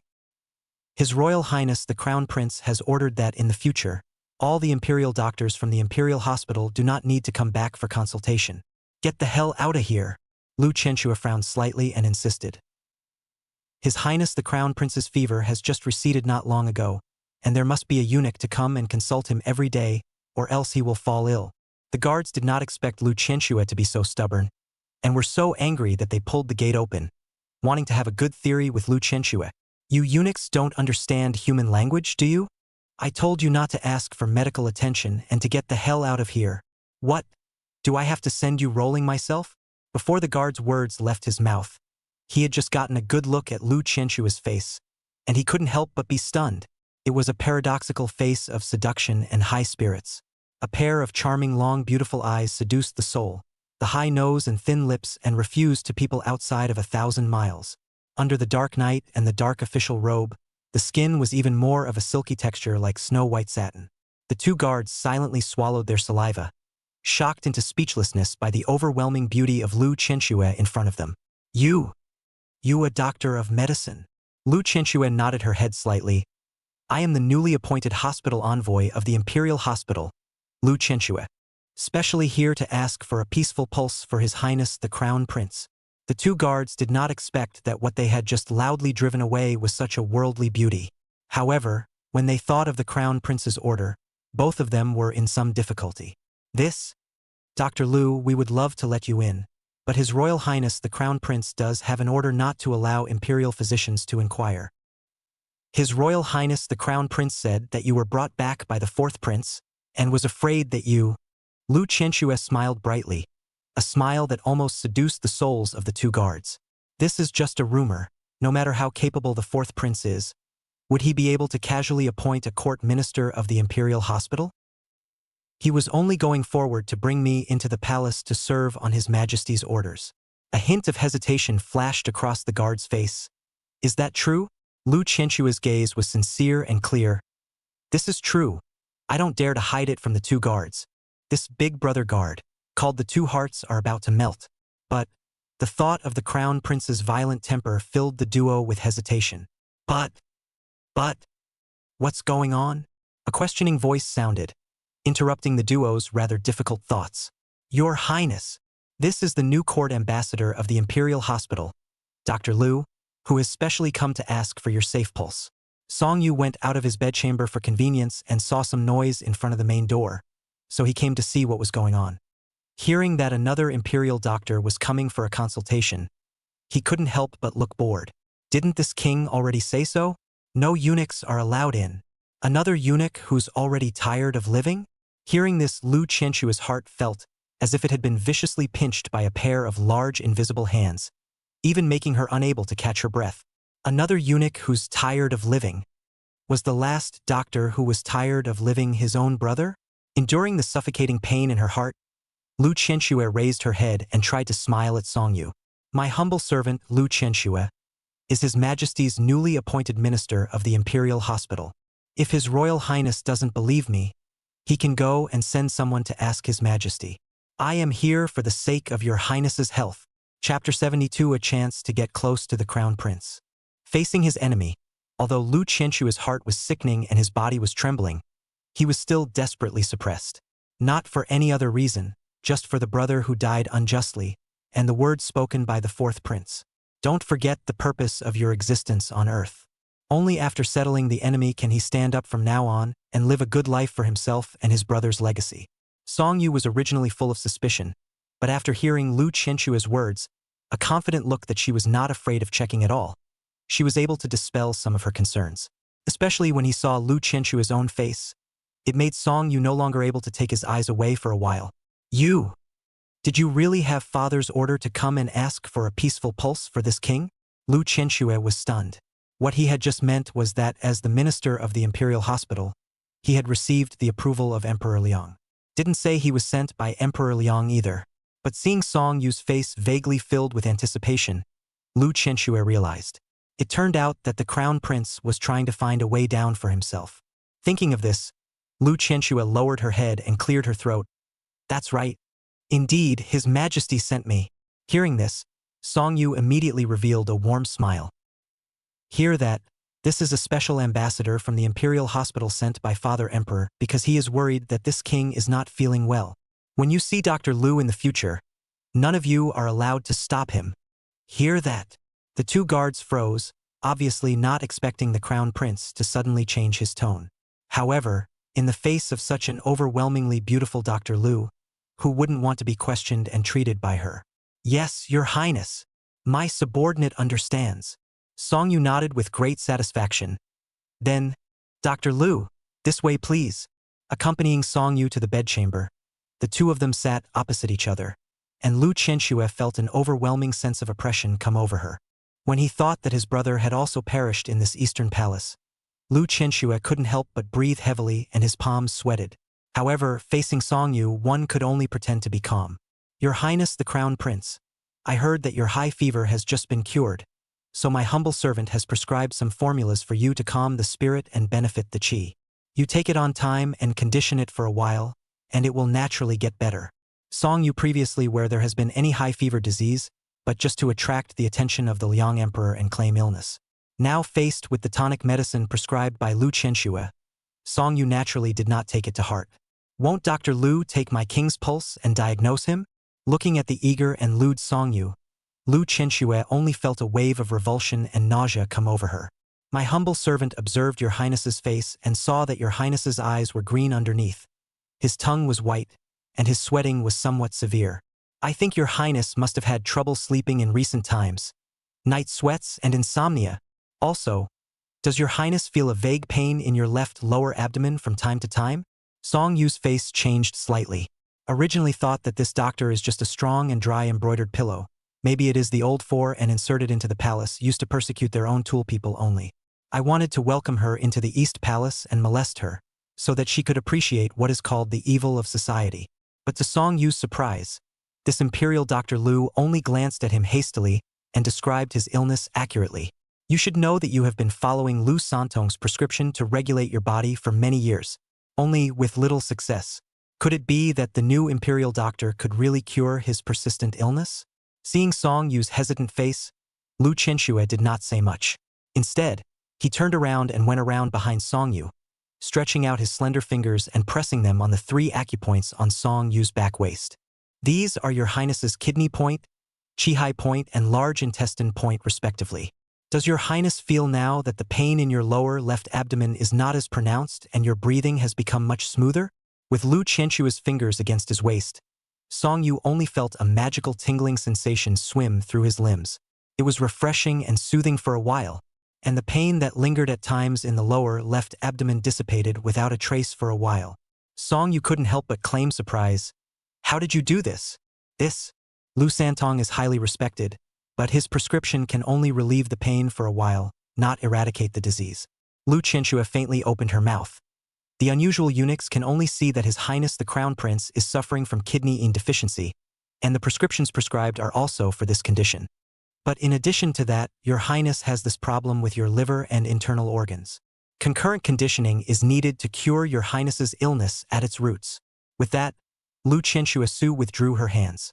That familiar tingling sensation reappeared, and Song Yu looked at Lu Qianshue's withdrawn finger with reluctance, as if she had grabbed a life-saving straw. "Does Dr. Lu really have a way to get rid of this king's stubborn disease?" Lu Qianshue nodded. "That's natural. It's just that your highness needs to take the soup day after day for at least 3 months before it can have an effect." Not to mention 3 months, even if it was 3 years of daily medication, Song Yu was also willing. The pain in the lower left side of my abdomen was like a shadow, not really dissipating for years.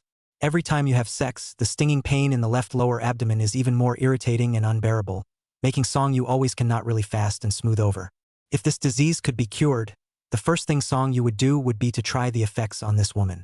By that time, the left lower abdomen is no longer painful. Must let the beauty in front of you to feel a good hand of their own men's male wind. Feeling Song Yu's burning and sticky eyes, Lu Chenshua surged with a strong sense of discomfort. Your Highness, my humble servant has mixed the medicine for you. Try it. Looking at the bowl of pale yellow liquid presented by Lu Chenshua, Song Yu did not say much but summoned a palace made from the Eastern Palace. Wan Yu, you're well versed in the art of medicine. Come and see how well Dr. Lu prescribes this medicine. Lu Chenshua's heart tightened. I didn't realize that the prince was meticulous to such an extent. But naturally there was no problem with his own prescription, as long as he was willing to take it daily and on time, then the rest it was just a matter of time. The courtesan Wan Yu took the bowl of medicine and smelled it, then took out a small spoon and tasted it before nodding toward Song Yu. Your Highness, the medicine is normal. Nothing wrong with it. Song Yu laughed out loud at his words and took the medicine bowl, drinking the soup inside in one go. Imperial Dr. Lu, this king's persistent illness depends on you to regulate it. Witnessing Song Yu drink his carefully prepared tonic in one go, a restrained smile finally appeared on Lu Chenshua's face. Your Highness the Crown Prince, feel free to leave it to my humble servant. In less than 3 months, your persistent disease will surely be cured. In less than 3 months, you'll surely be insane and delirious. At that time, I'll finally be able to avenge my brother's death.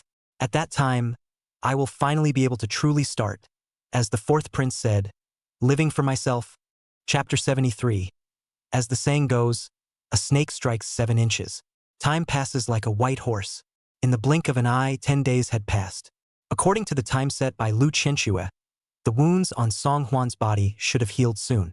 These days are exempt from the morning court, do not have to go out of the palace. Song Huan stayed in the palace day after day, really experienced a free king's days. Clothes come in handy, food comes in handy, and there is a small family of courtesans around to relieve boredom and amusement. Every now and then, that of a fiancée comes to see herself. A day like this couldn't be more pleasant. However, on this day, just as Song Huan was lazily sitting in the courtyard basking in the sun. However, he saw the courtesan Cui Mei walk over with a bad smile on her face, wanting to say something. Your Highness, the slave girl has just inquired about something particularly relieving. Would you like to hear it? Song Huan was still resting his eyes with his eyes closed, and he said with a calm demeanor, I don't want to. Ouch! Cui Mei pretended to be angry and pouted in exasperation. You know very well that even if you say you don't want to hear it, the slave girl still can't help but say it. Song Huan laughed. Then why don't you quickly tell the king the truth? Cui Mei poutingly hammered Song Huan's chest, followed by gently coming up to Song Huan's ear. The gusts of hot air exhaled caused Song Huan to feel a tingle. The slave girl heard that in the morning court today, the secretary of the Delizi, Lord Bao Xingbao, petitioned His Majesty. It says that in recent years, there have been dozens of cases of young children going missing in the capital. Your Highness, who do you suppose, upon investigation, is involved in all these cases of missing young children? Song Huan was a bit curious. Who? Cui Mei lowered her voice. Surprisingly, it's all the work of that number 1 talent in the capital, Bai Shernyan. You see, these days, it's such a bad world to be in. Knowing people and not knowing them. There are some people who appear to be literate and famous, but in reality they are bereft of conscience. I heard that Bai Xinyan kept all these young children together and even cruelly made human wax out of them. Hearing this, Song Huan couldn't help but frown tightly. The practice of not even sparing small children is worse than beastly. However, Song Huan didn't quite believe that this incident could be the work of Bai Xinyan alone. Especially after hearing Cui Mei say that the young children were all kept in the same place, the doubts in Song Huan's heart increased. Didn't Song Liang find a mansion in the north of the city in order to trap his disciples in the first place? Could it be that these young children were murdered and Bai Xinyan was just a shield for Song Liang? Thinking of what Cui Mei said at the beginning, Song Huan couldn't help but ask, what did you mean when you just said something particularly relieving? Cui Mei crossed her arms, her small mouth pouting, and said, Who today does not know that Bai Shinian is a protege by the side of the third prince? Now that Bai Shinian has committed such beastly acts, His Majesty will naturally blame the third prince. At the morning court today, the third prince was chastised by His Majesty in a good way, and was simply scared to death. He was so self-possessed and eloquent before that he always intentionally or unintentionally flirted with your highness and even sarcasm. Now that something has happened to Bai Xinyan, I'm afraid that even the most eloquent tongue can't save him as a gatekeeper. Hearing this, Song Huan strengthened his inner thoughts. Bai Xinyan was trying to cover for Song Liang this time. That's why he took all the blame. As for what exactly it was that had suddenly turned on Song Liang, it wasn't actually hard to guess. Now Song De is out with his troops, suppressing horse bandits. And Song Huan claimed illness externally and did not go to the morning court. The Taisher's party would naturally concentrate their firepower and attack Song Liang. At that time, regardless of whether Song De returned with merit or not, his supporter Song Liang would be suppressed. Such a great opportunity, of course, the party of Taisher could not easily let go. This matter originally had nothing to do with Song Huan. After all, Song Liang falling on hard times was not a bad thing for Song Huan. But Song Huan smelled a glimpse of a rare opportunity in it. If you can borrow Song Liang's hand to do something, it is not in vain that he ordered the shadow guards to secretly stare at him for so long. Thinking of this, Song Huan immediately summoned Huaqi. Belonging. Huaqi's appearance was still so godlike and unpredictable. Song Huan opened his mouth to inquire, "What is the third prince doing at this moment?" "Back to your highness, after the morning court today." The third prince left the palace in a hurry. He first went to his mansion in the western suburbs, and after dismissing a group of his disciples, he hurriedly turned back to the palace. At this time of day, it should be staying right here in the palace. Song Huan nodded and called towards Cui Mei, who was at the side. "Make a trip to the third prince's place, and say that this king has important matters and needs to see him." Cui Mei was a bit surprised. "You want to see the third prince?" "Your highness, the third prince just had an incident like that, and everyone in the court is afraid to avoid it for fear of getting involved with him. Why did you even take the initiative to invite him?" Song Huan faintly said, "Song Liang is isolated and helpless at this time, but if he is slightly provided with some advice, he will hold on to it as if it were a life-saving straw. What's more, the king needs to use his people." Although Cui Mei was extremely puzzled, she still followed Song Huan's instructions and quickly went to the third prince's chambers. Not long after, he saw Song Liang walking over behind Cui Mei with a gloomy face. "Fourth brother is so big nowadays. You have something important to discuss with the king, and you just find a palace made to bring him here? What? Did you call the king here on purpose to see him laugh?" Although Song Liang's words were filled with resentment, Song Huan understood that since he was willing to come, he must have been desperate. Song Huan grinned, his face full of warmth. "My younger brother has suffered a serious injury that has not yet healed, and third brother is also aware of it. It's not that I heard that third brother has encountered a little bit of trouble, so I purposely invited third brother to come and discuss a plan for him." Hearing Song Huan's words, a hint of suspicion flashed in Song Liang's eyes. "You? Oh, just kidding. Are you that kind? The last time I saw you, the words you threatened this king with, this king still remembers them vividly. Now that this king has been falsely accused, do you want to come and throw stones again? You might as well save your breath." It was fine if he didn't mention this matter, but as soon as he did, Song Liang couldn't help but become extremely emotional. As the saying goes, the snake strikes 7 inches. This time, the Taisher's party must have caught Song Liang's sore spot, and that's why he's become so wretchedly cranky. Still, Song Huan had keenly captured the message in Song Liang's words. "Third brother, did you just say that you were falsely accused? Hey, if you hadn't said that, I could have saved your life, fourth brother. If you insist on doing so, you will truly fall into disgrace and be unable to return to the world." Song Liang's face instantly changed. "What do you mean?" Song Huan smiled a taboo smile. "It doesn't mean much. It's literal. But if you want me to save you, you have to tell me the whole truth without any concealment." Chapter 74. Stealing evidence from the Delizi is punishable by beheading. Looking at Song Huan, who was calm and composed in front of him, Song Liang couldn't help but be inwardly shocked. Never in his wildest dreams had he imagined that the day would come when he would come to Old Four to ask for a solution. Today, however, things are so serious that they are on fire. Song Liang had just returned from his courtyard in the western suburbs and dismissed the group of gatekeepers in the courtyard. Previously treasured batch of human wax has long disappeared. Do not know whether it was taken away by the Delizi or by the White Xinyan advance hidden. Now, Bai Xinyan has been brought into the Delizi for interrogation. Under severe torture, I don't know if his body can actually carry it. And according to the progress of what Bao Xing said in the morning court today, all kinds of evidence has gradually pointed to himself.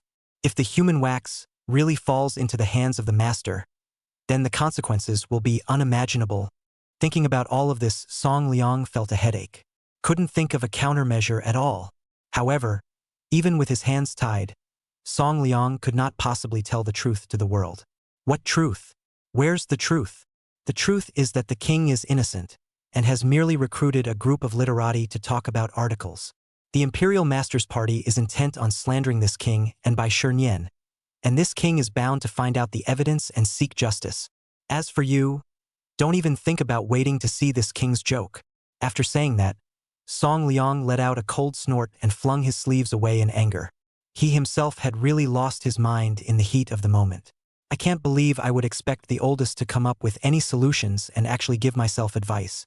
It seems that one is completely overthinking things. Seeing Song Liang leave angrily at the drop of a hat, Song Huan was not angry. It would be really fishy if he said something and the other party immediately did it. Hua Qi, belonging. It turned out that Hua Qi had been hiding in the shadows, listening to the duo's conversation. Song Huan opened his mouth and asked, "Do you know where those human waxes are now?" Hua Qi nodded.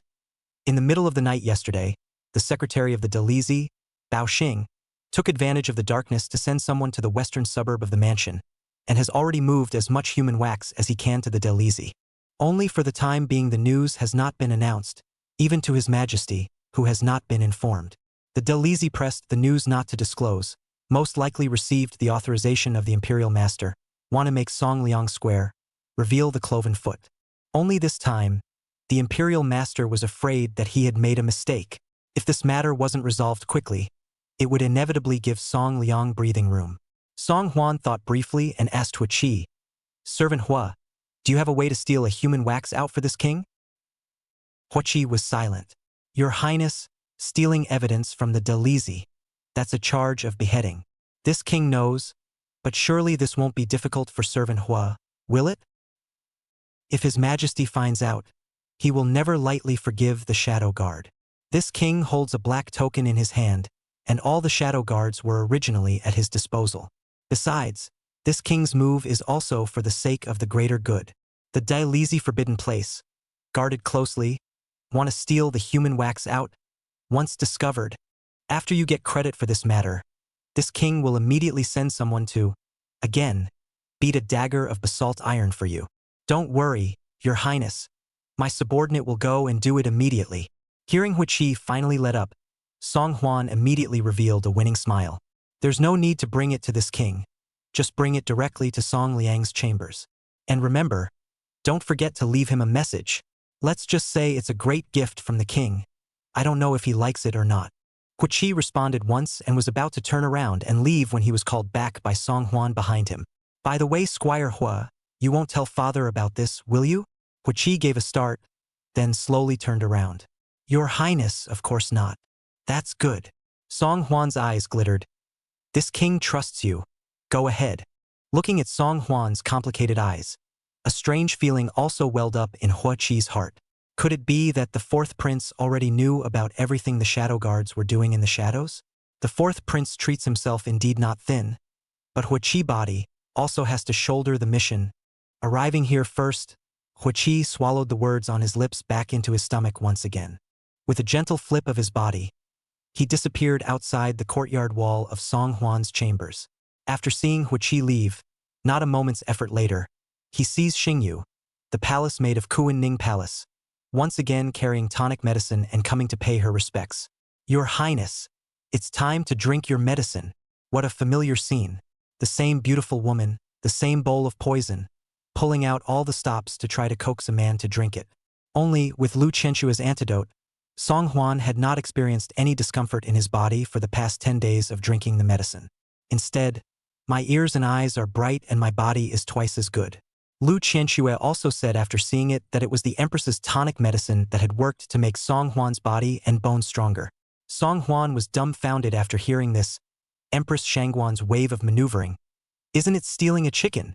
If she knew that after she drank her tonic medicine, instead of becoming stupid, her body became healthier, she would be furious. Song Huan took the medicine in Xing Yu's hand and without any hesitation, he picked it up and drank it in one go.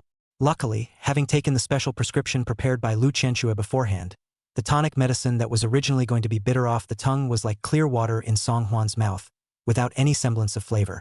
Only in front of Xing Yu, Song Huan still had to make an expression of being so bitter that he frowned. Hiss. Miss Xing Yue, can you discuss this with the prescription next time? This tonic is good, but it's just a little too bitter. This king has been drinking it for 10 days in a row, and it's killing him with bitterness.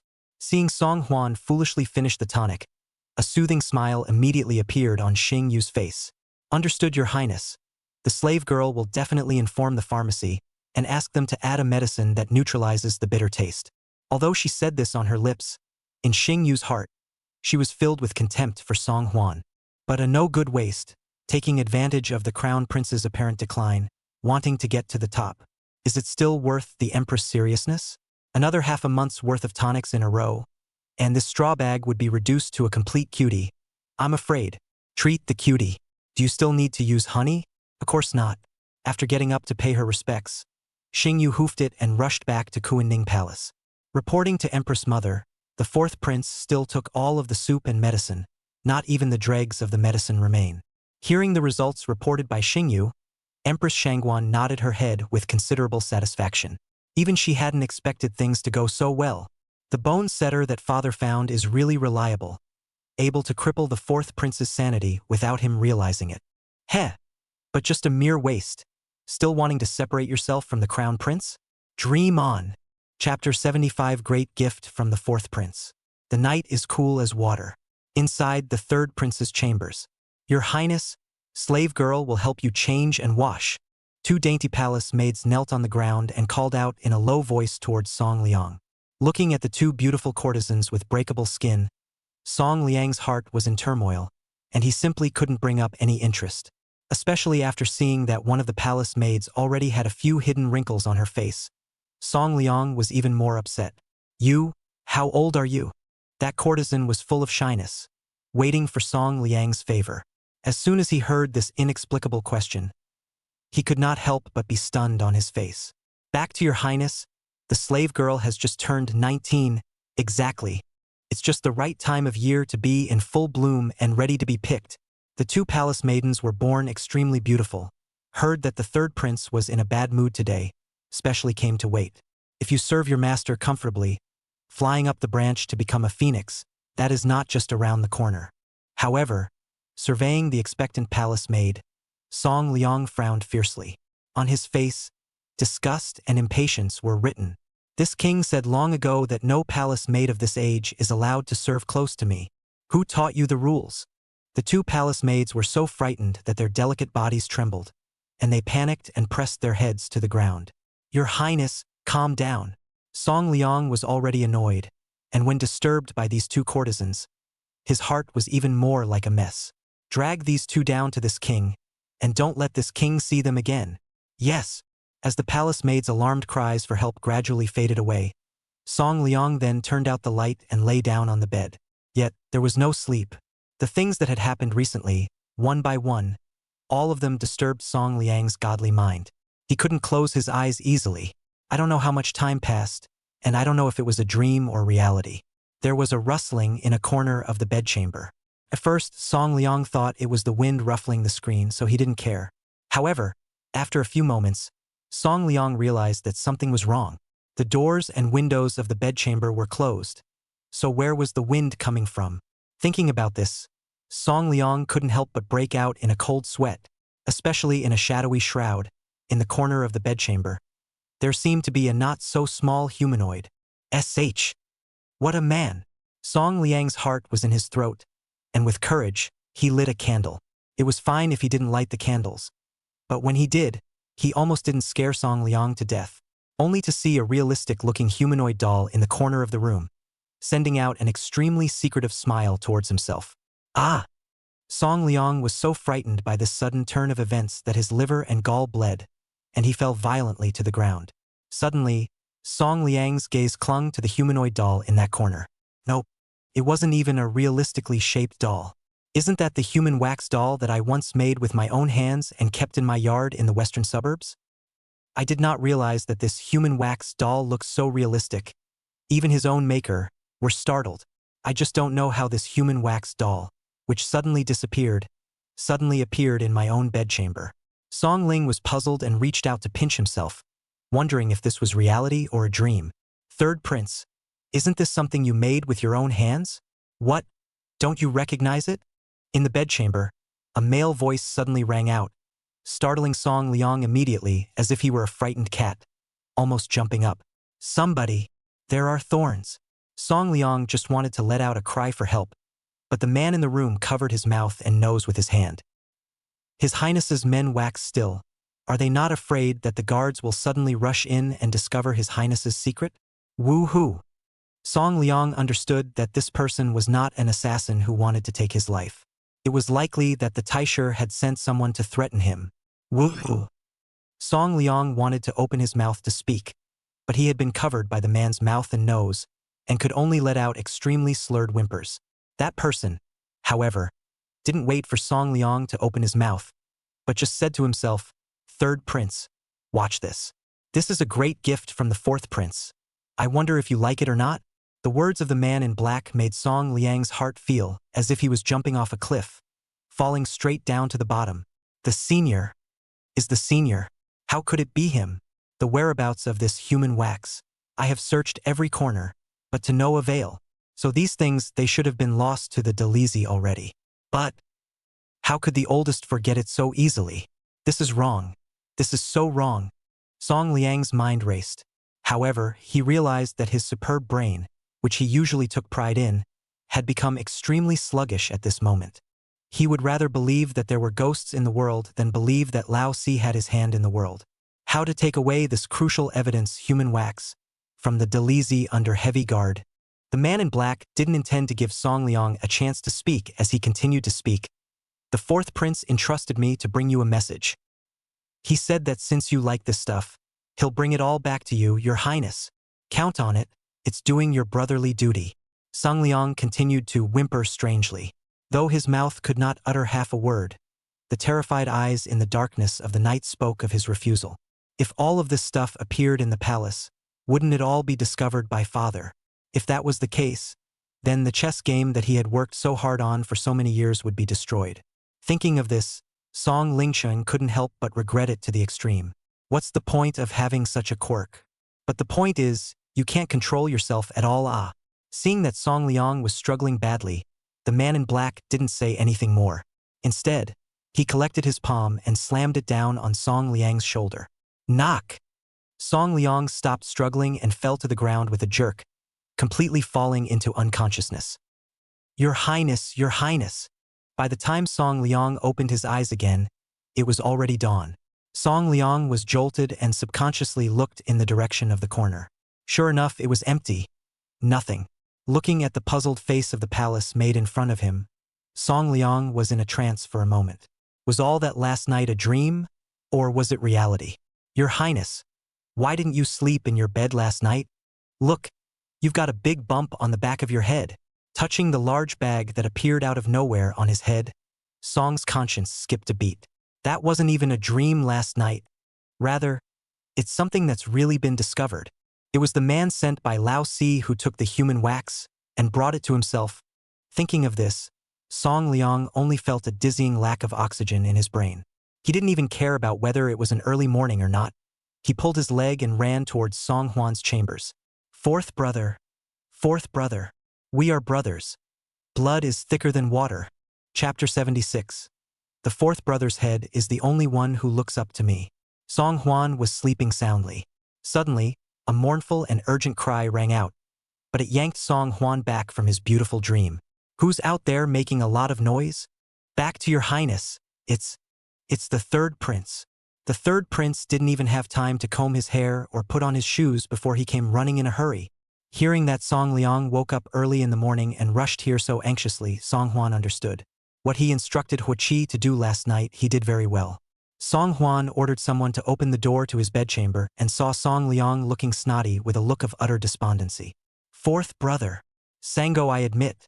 I spoke a little too loudly to you earlier, but we are brothers after all. Blood is thicker than water. Now that I'm in trouble, third brother, you can't see me die to save me. Song Huan silently held back his left and right, and with a playful expression, he surveyed the panicked Song Liang in front of him. Huh? No way. Is the king not a scumbag waiting to fall on his sword? How does one deserve to be a blood brother to a third brother? Song Liang sniffed and immediately reached up to draw his own mouth. It's my mouth, it's my villainy. Fourth brother, you're so divine. This time, just please help me. Help me get through this. As long as you're willing to help me, I'll definitely go through fire and water for you in the future. Looking at Song Liang, who was gambling and swearing in front of him, Song Huan remained very calm and composed. Oh, as far as I know, you said the same thing to Sand back in the day, didn't you? As a result, it is still not behind his back to collect a wide range of disciples, only to wait for the future through his hands to remove Song Yu after, then separate from him. Song Liang never expected that Song Huan would have figured out his own little mind, thinking that he had no secrets to tell in front of Song Huan. Song Liang's voice couldn't help but have a few moments of crying mixed into it. Now that all my leverage is in your hands, isn't this completely at your disposal? My protege will be your protege in the future. As long as you're willing to help me this once, I'll do anything. Putting before his eyes that Song Liang had indeed been pushed to the brink of extinction, and that the words spoken did not seem to be false, Song Huan slowly opened his mouth. It's actually pretty easy to set this thing aside. All you need to do is to bite the bullet in front of father and say that this matter is the work of Bai Xinyan and has nothing to do with you. By the time Baek Xinyan commits suicide in the Dalizi's heavenly prison, the matter will truly be dead in the water. As for the yo-yo, that's a better solution. Immediately, you will personally lead the men, one by one, to greet the families of the young children who have suffered, and pay them a large sum of silver. As long as you do a good job of crisis public relations, from now on, you'll still be the #1 literary figure in Daliang, the third prince. Hearing Song Huan's solution, the expression on Song Liang's face became even more pained. Fourth brother, you're easier said than done. No, it's simply difficult. Bai Xinyan is now being held in the Dalizi heavenly prison, guarded by layers of heavy soldiers, and even more by the imperial master's men who are always on the lookout, under severe torture. I don't know if this guy can hold up. And how can I get someone to come in and fake a scene where Baek Xinyan commits suicide by fear of punishment? Speaking of which, Song Liang was already starting to regret a bit. He even began to wonder a bit if he wasn't being a bit sick by coming to Lao Si in such a low voice. He was able to steal the evidence, but trying to kill off a crucial witness is never something that can be done with a few moves of the tongue. However, in the face of Song Liang, who was already on the verge of freaking out and breaking down, Song Huan only shook his head and laughed lightly. Just because you can't do something doesn't mean I can't do it. Remember, since you want me to do your work for you now, you must do everything I say, word for word. Otherwise, even the gods can't save you. Do you hear me? Song Liang suddenly calmed down, staring blankly at the rather serious Song Huan in front of him. It was only today that Song Liang finally realized one thing. Old Four was not at all the wasteful straw man he remembered. I don't know when, but he had grown into a strong person that he didn't even recognize. Unlike Song Yu, who had an empty birth but actually had no talent, and Songda, who had a reckless and indolent character, Songda was also different. Only someone like him, who knew how to bide his time and hide his strength, could truly have the last laugh. At this moment, Song Liang completely saw one thing clearly. With such an imperial son involved in taking over the throne, there was little chance that he himself would win.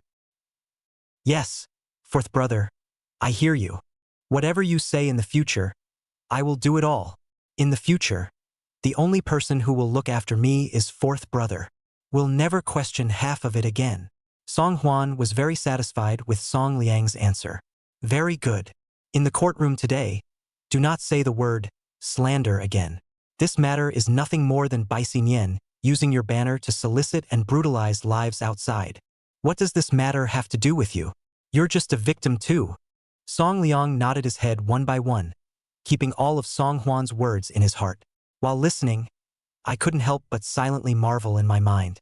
I didn't realize that this whole thing was even possible. So simple, so easy, so effortless. If it wasn't Lao Si, the others were afraid that they wouldn't be able to think of such a solution. Song Hwan also rambled to explain a pass, almost to the time of the morning court, Song Liang this reluctant to bid farewell to leave. Only after Song Liang disappeared did Huichi, who was hiding in the shadows, reappear. Your Highness, do you really want to help the third prince through this? These young children are really pitiful, and my subordinate looks at them with some impatience. Last night's nightly visit to the Delizi was as easy as a bag of tricks for Huichi. But looking at those lifelike human wax, even Huichi, who is accustomed to seeing big scenes, cannot help but feel a thump in his heart. The method of making human wax is extremely cruel, and it is especially difficult to achieve such a lifelike appearance. It's easy to imagine how much pain these human waxes must have suffered before they were made. Song Hwan's gaze was fixed on the direction Song Liang had disappeared in, and the smile on his face gradually dissipated. The wrongdoer is the one who did it, and the one who did it is the one who has to bear the responsibility. Song Liang does deserve to die, but not now. The king keeps him and has a role to play. After he has played his last role, naturally, he will be made to pay for what he has done. Facing Song Hwan, who had a face of strategizing, Huichi couldn't help but cast a look of approval and admiration. The fourth prince's move to turn black and white and reverse the situation was truly brilliant. Chapter 77. Something happened in the Dali Temple. Inside the Hall of Supreme Harmony. With an apprehensive heart, Song Liang pretended to be calm, pretended to look as if nothing had happened, and rushed to the morning court. Above the great hall, the ministers had already taken their places. Seeing that it was Song Liang who had arrived, they couldn't help but stop talking. I don't know what's been going on with these royals lately. His Highness the Crown Prince was grounded and the fourth prince was assassinated for no reason. Only the second prince can lead an army to quell the chaos and relieve His Majesty's worries. As for the third prince, well, TSK. I didn't realize that he had such a quirk. Ha ha ha, after all, they are literati. How can they create literature without some fetishes? Nowadays, it seems that amongst this crowd of princes, only the second prince can fulfill a great task. That's not the way to say it. The crown prince is still the crown prince after all, sitting firmly in the position of the crown prince, not something that can be easily shaken by other imperial sons. Song conscientiousness in the already 7 up and down drums. Here these ministers have the sound of discussion. Do not feel even more annoyed. You're his here. Seeing the arrival of Emperor Liang, the crowd stopped talking and knelt down to salute. The Liang Emperor just sat down. They cannot wait till the Ministry of War Secretary Jiang Tian opened his mouth to ask, Liang State Horse Bandits, how the chaos? Jiang Tian stood out a step and sighed slightly. His Highness the Second Prince has already arrived in Liangzhou with his troops for a few days. It's just that this horse bandit is very cunning. I heard that the second prince led the troops to quell the chaos, and recently they have stopped showing up, especially since they are so familiar with the terrain and environment. It can be difficult to catch their tails. Emperor Liang's face showed displeasure and he frowned all of a sudden. Horse bandits are familiar with the terrain. But can't the penis men be familiar with the terrain? Next month will be the day when the Xia envoys come to make their pilgrimage. In these 20 days before the Xia delegation arrives, make sure the horse bandits are eliminated. Jiang Tian grimaced and grinned in pain. But after all, in the beginning, it was he who was the first to take the lead and proposed that Song to lead the troops to suppress it. At that time, if the second prince could not quell the horse bandit rebellion, then he himself could not escape the blame.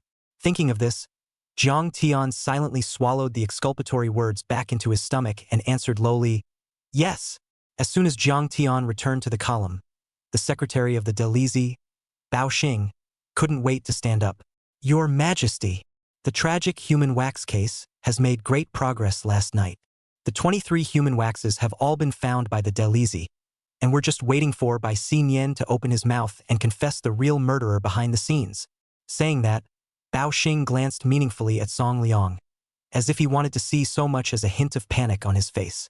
When Emperor Liang heard this, his face sank even more and he glared at Song Liang, who had become a bit weak in front of him. If I remember correctly, this Bai Xinyan is someone on your side. Lao San, tell me, does this matter have anything to do with you or not? Song Liang's heart was about to jump out of his throat, especially when he met Emperor Liang's aggressive and stern eyes. It scared Song Liang to the point where his limbs went limp and his mind went foggy. Song Liang had wanted to open his mouth and cry injustice, but on second thought, he recalled that Song Huan had explained his word art. "Father, my son is indeed guilty." After saying that, Song Liang took a violent step forward and knelt down with his face facing Emperor Liang. The crowd of courtiers hadn't expected that the third prince would take the initiative to admit his guilt to Emperor Liang without a fight, especially when the imperial master Shangguan Yi looked in his eyes. He couldn't help but narrow his eyes playfully. Could it be that the third prince was finally overwhelmed and couldn't stand the pressure, so he was planning to take the initiative to confess? Emperor Liang's face was already ugly. "Lao San. You disappoint me too much. As the son of a hallowed emperor, you kill people recklessly and disregard the law and discipline." Who knew that Song Liang even frankly lifted his face with pain written all over it. "Father, the reason why my son has sinned is that he has committed the crime of not recognizing a good person and having eyes without a pearl. This Bai Xinyan has been following the side of my son, and has repeatedly recruited book children under the banner of my son. But in reality, he has used extremely cruel means to bring these young children. If my son had been able to see Bai Xinyan's true colors earlier, then these young children might not have suffered this calamity. So my son is guilty, and my son is sorry for the parents of these murdered young children." Hearing this, a trace of hesitation flashed across Emperor Liang's gaze. "You still insist that this was never your doing, don't you?" Facing Emperor Liang's gaze that seemed to be able to see through people's hearts, Song Liang only felt dizzy and short of breath. Even the figure was unsteady and was about to fall to the ground. However, when he thought of the responses he had just memorized one by one in front of Song Huan, Song Liang could only harden his heart and act out the way Song Huan had taught him. If one didn't follow the method instructed by Lao Si, then the only thing that awaited him was death. Song Liang bit his lips tightly and kowtowed firmly towards Emperor Liang. "If it's not something my son has done, my son resolutely won't admit it. But this matter is a matter of Baek Si-nyan acting under the banner of my son, so my son cannot escape blame. My son intends to visit the homes of the murdered young children, one by one after the morning court today to thank them. And I intend to empty my assets and pay all of them to the parents of the murdered toddler. May it comfort them in their bereavement." As soon as he said the words, "empty the family fortune," Song Liang could not help but feel a heartache. All these years of following Songda around, he really didn't get any oil and water. It has been nice to work hard to save up some silver as capital for future gaming. Unexpectedly, the old for that guy even Lion's Mouth want to empty their own family assets all due compensation. Initially Song Liang had refused, but Song Huan had said that the only way to show Emperor Liang his determination was to show his sincerity. Unable to do anything else, Song Liang could only do as he was told one by one. Consider this bad luck as money you spent to get rid of it. As long as he could safely survive this calamity, Song Liang would be willing to go into debt, not to mention emptying his family's assets. Seeing Song Liang speak with such conviction, Emperor Liang couldn't help but be a little shaken. "Bao Xing, I am here. Did that imprisoned Bai Xinyan give an account of anything?" Bao Xing reported. Bai Xinyan just kept saying he was wrongly accused, saying that he didn't do it.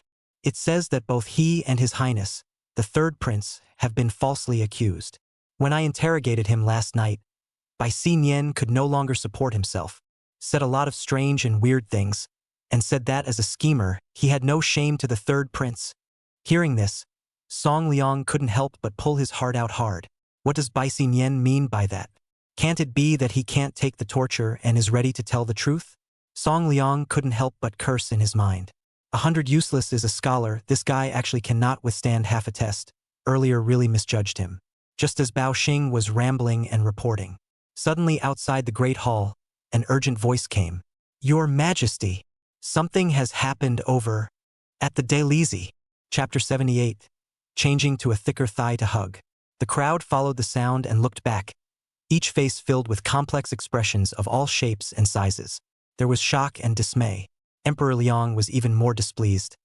"How can you be so bold and unruly in the courtroom?" The eunuch who came to report the news looked panicked and could not care less about the disrespect in front of the temple. "Please, Your Majesty, atone for your sins.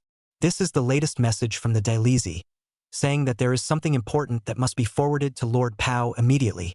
Seeing that the eunuch was running with a sweaty face, I wondered what was so important. Emperor Liang's face was not good as he waved his hand towards the eunuch. The eunuch, like being pardoned, hurriedly presented the letter in his hand to Bao Xing. But Bao Xing, after seeing the content of the letter, changed his color in an instant. Your Majesty, Bai Shinian committed suicide in the heavenly prison. When this statement was made, all 4 seats were shocked. Suicide by fear of crime? How do you know he committed suicide in fear of being killed by someone else?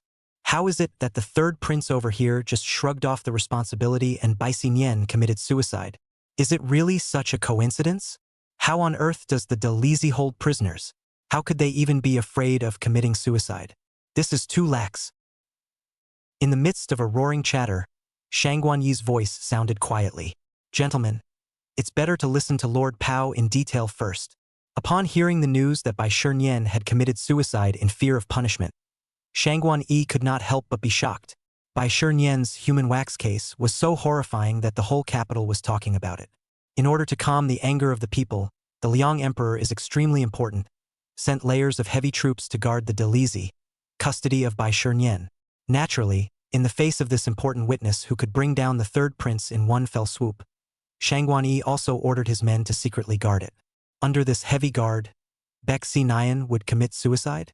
Simply not possible. What's more, with Shang Guanyi's understanding of Bai Xinian, the wimpy scholar, he will definitely not be able to stand the torture in less than 3 days, thus confessing the real culprit behind the scene. A man who was about to give up the real killer would commit suicide? That's even less likely. After hearing Shang Guanyi's voice, the voices of the courtiers discussing gradually faded. Bao Xing read the contents of the secret letter a few times and still couldn't believe what he was seeing. Your Majesty! Word from the Delizi is that Baek Xinian left a suicide note confessing to all the crimes. By the time the jailer found it, he had found a sharp piece of broken stone and axed himself. Hearing this, the whole room was in an uproar. I didn't realize that the sensational case would end up being so sketchy. Shang Guanyi's face was even more ugly. He didn't expect that the clues he had secretly pursued for a long time and was on the verge of success would give rise to such an incident. Grand Maester Huang Deng hurriedly stood out and arched his hand toward Emperor Liang. Your Majesty, there's something fishy about this case. Why did Baek Xinian pick a day like today to commit suicide if he didn't kill himself earlier or later? Not to mention the fact that the Delizi is heavily guarded. So it's not so easy to commit suicide. I am of the opinion that this matter should continue to be thoroughly investigated. Upon hearing the news that Bai Xinian was dead, Song Liang's entire body was stunned for a long time before reacting. I didn't expect Lao Si to be so powerful to such an extent that he was able to kill a heavily guarded major criminal in a Delizi heavenly prison that no fly could get into, although he didn't know how he did it. At this moment Song Liang's heart couldn't help but be creeped out. The true power of the oldest 4 is as horrible as it gets. With such a thick thigh to hug, who would bother to flatter Songda, that brainless mangaka? In the future, although he was a bit shocked, Song Liang regained his old confidence once again when Bai Xinian died. Lord Huang, Baek Xinian committed suicide in fear of a crime. That must be because he had already suffered enough from his conscience to die in thanks for his crime. Now that you are seizing on this matter, is that questioning the ability of the Delizi to do its job? Or are you questioning my father's decision? Huang Deng realized that he had said the wrong thing and quickly denied it. This is not what the micro-minister meant. Before the words of his hasty explanation could fall, he was already interrupted by Emperor Liang's voice. All right, this matter ends here, and no one is to speak of it again. Retreat. After saying that, Emperor Liang left in a hurry with a gloomy face. This case to understand, Song Liang cleared the suspicion. Liang Emperor, this father should have been relieved is.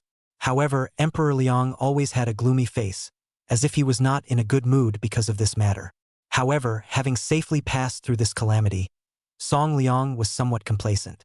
Lord Taisher, I didn't think that this matter really has nothing to do with this king, right? I told you a long time ago, this matter is not the work of this king. Well, now that the truth is out, isn't this king still safe and sound? Looking at Song Liang's overly complacent expression, Shang Guanyi remained deep and calm, and did not fluctuate half a bit. The Third Highness has failed to recognize and employ people well, so you should pay more attention in the future. To dissipate your family's wealth for such a scum, I really feel unworthy for your highness. The smile on Song Liang's face froze. I almost forgot that I had just made a promise in front of my father that I would spread my family's wealth to compensate the families of those murdered children. Thinking of this, a dark cloud once again hung over Song Liang's face. I don't need to trouble the imperial master with my king's affairs. Looking at Song Liang's hurriedly departing back, Shang Guanyi's smile gradually froze on her face. With his understanding of the third prince, once Bai Xinyan was captured, he would definitely be disorganized and reveal his footsteps. And the Liang Emperor's behavior is also extremely abnormal. Surprisingly did not even pursue the Delizi custody of the charge of poor. The whole thing, from beginning to end, reveals an indescribable oddity. It seemed necessary to order Jiang Lin to find out what had gone wrong in the middle. Fourth brother. Song Huan is sitting in his bedchamber, letting Lu Qianxue help him change the medicine. Hearing Song Liang's cheerful voice, he knew that the whole thing had come to a complete end. Fourth brother. Where are you, fourth brother? Third brother. I'm in a good mood today, and I'm inviting you to go with me to the Changchun place for a drink. Your Highness the third prince, I'm sorry, our master is in her room changing her medicine. Huh? Fourth brother. Let third brother me go in and see how well your injuries have healed. Third brother. I have the best golden sore medicine there. You will definitely recover extremely well after using it. Song Huan was so disturbed by his raucous voice that he couldn't help but speak faintly toward the outside. Let him come in. Yes. Song Liang walked in broadly and looked around Song Huan, who was in the process of changing his medicine, from side to side. Huh? Fourth brother. The wounds on your body have almost recovered, huh? No. This wound of yours has completely healed. Surprisingly, it's as good as intact. You can't see any traces of injury at all. Chapter 79, The Strange Guests at the Birthday Banquet. Looking at everyone's praise of the first literary hero, now even like a size cute, like, Song Huan couldn't help but laugh wildly in his heart. Of course, my king's quick recovery from his injuries is all thanks to the healing of this newly promoted ambassador of the Imperial Hospital, Imperial Dr. Lu. Hearing Song Huan's introduction, Song Liang then noticed Lu Qianxue on the side. After just one look, Song Liang was completely unable to take his eyes off of him. Good. What a beautiful girl. Oh no, what a superb healer. Dr. Lu, haven't we met somewhere before? Such a cliched opening line gave Song Huan goosebumps. In the face of Song Liang's burning gaze, Lu Qianxue ignored it. Your Highness the fourth prince, although your wounds have healed, you still need to pay attention to your diet and rest. As well, don't linger in too noisy an environment. It's not good for your injuries. Lu Qianxue clearly meant what she said, causing Song Liang, who was on the side, to scratch his head somewhat unnaturally. Seeing Lu Qianxue carry the medicine box to leave at this point, Song Liang's gaze was reluctant to part, following the other party for a long time. Even Song Huan called out for half a day before Song Liang finally came back to his senses. Oh yes, fourth brother. For today, third brother would like to thank you. I can't thank you enough for doing me such a big favor, third brother. In the future, I will go to the fire and the liver and the brain. Looking at Song Liang's incomparably sincere eyes, Song Huan understood that this time, he would never dare to play any mind games in front of himself. With such a big handle on him in his hand, would he still dare to take advantage of the situation? It's not necessary to saddle up, but there is something very important that I do need Sango's help to do. Hearing that Song Huan did have something that required his presence, Song Liang instantly came to life. Fourth brother, do as you wish. As long as it's something I can help with, third brother, I'll never shirk half a sentence. Song Huan nodded. Those gatekeepers you previously enlisted for Songda are all male children from noble families, right? That's right. Can you still get these people? Of course. Good. Song Huan smiled mysteriously. You go ahead and finish what you need to do, and gather those disciples of yours tonight. The king has something big to do, although he didn't know exactly what Song Huan was going to do. When he saw his wise-cracking demeanor, he hurriedly nodded along. Yes. The lights are on and night is falling. Inside the Prime Minister's residence, lights and colors were displayed, and there was a joyful atmosphere everywhere. Today was Prime Minister Chang Sun's birthday, and the Prime Minister's residence had specially set up a birthday banquet to entertain the guests. Come to congratulate the dignitaries, although not quite step through the threshold, but also a steady stream, and does not appear too cold. As the host of the evening, Cheng Susu personally entertained them one by one, extraordinarily approachable, without any trace of the stance of being a prime minister. My lord, my lord. Cheng Susu was talking with one of the ministers of the Ministry of Revenue when he heard the butler's voice and slowly turned his head. What is it? The butler's expression was a little weird. That? My lord, many rich gentlemen from powerful families have suddenly come outside the mansion, taking quite a few congratulatory gifts, saying that they have come to celebrate your birthday. A young rich boy? Cheng Susu frowned slightly. Most of the people one comes into contact with on a regular basis are ministers in the court. Never had any contact with these young rich boys. For no reason at all, what are these people doing at their birthday banquet? Cheng Susu followed the butler to the front of the mansion, and saw that there was indeed a group of young gentlemen in extraordinary clothing standing outside the door in great numbers. The head of the man Cheng Susu also recognized. It is the son of today's minister of the household Lu Delin, Lu Qing. Seeing Cheng Susu personally come out to greet him, Lu Qing hurriedly greeted him with a smile on his face. May the Prime Minister be as blessed as the East Sea and live as long as Mt. Nan. This is a small token of appreciation from the late generation. It's not respectable. Please don't disdain it, Prime Minister.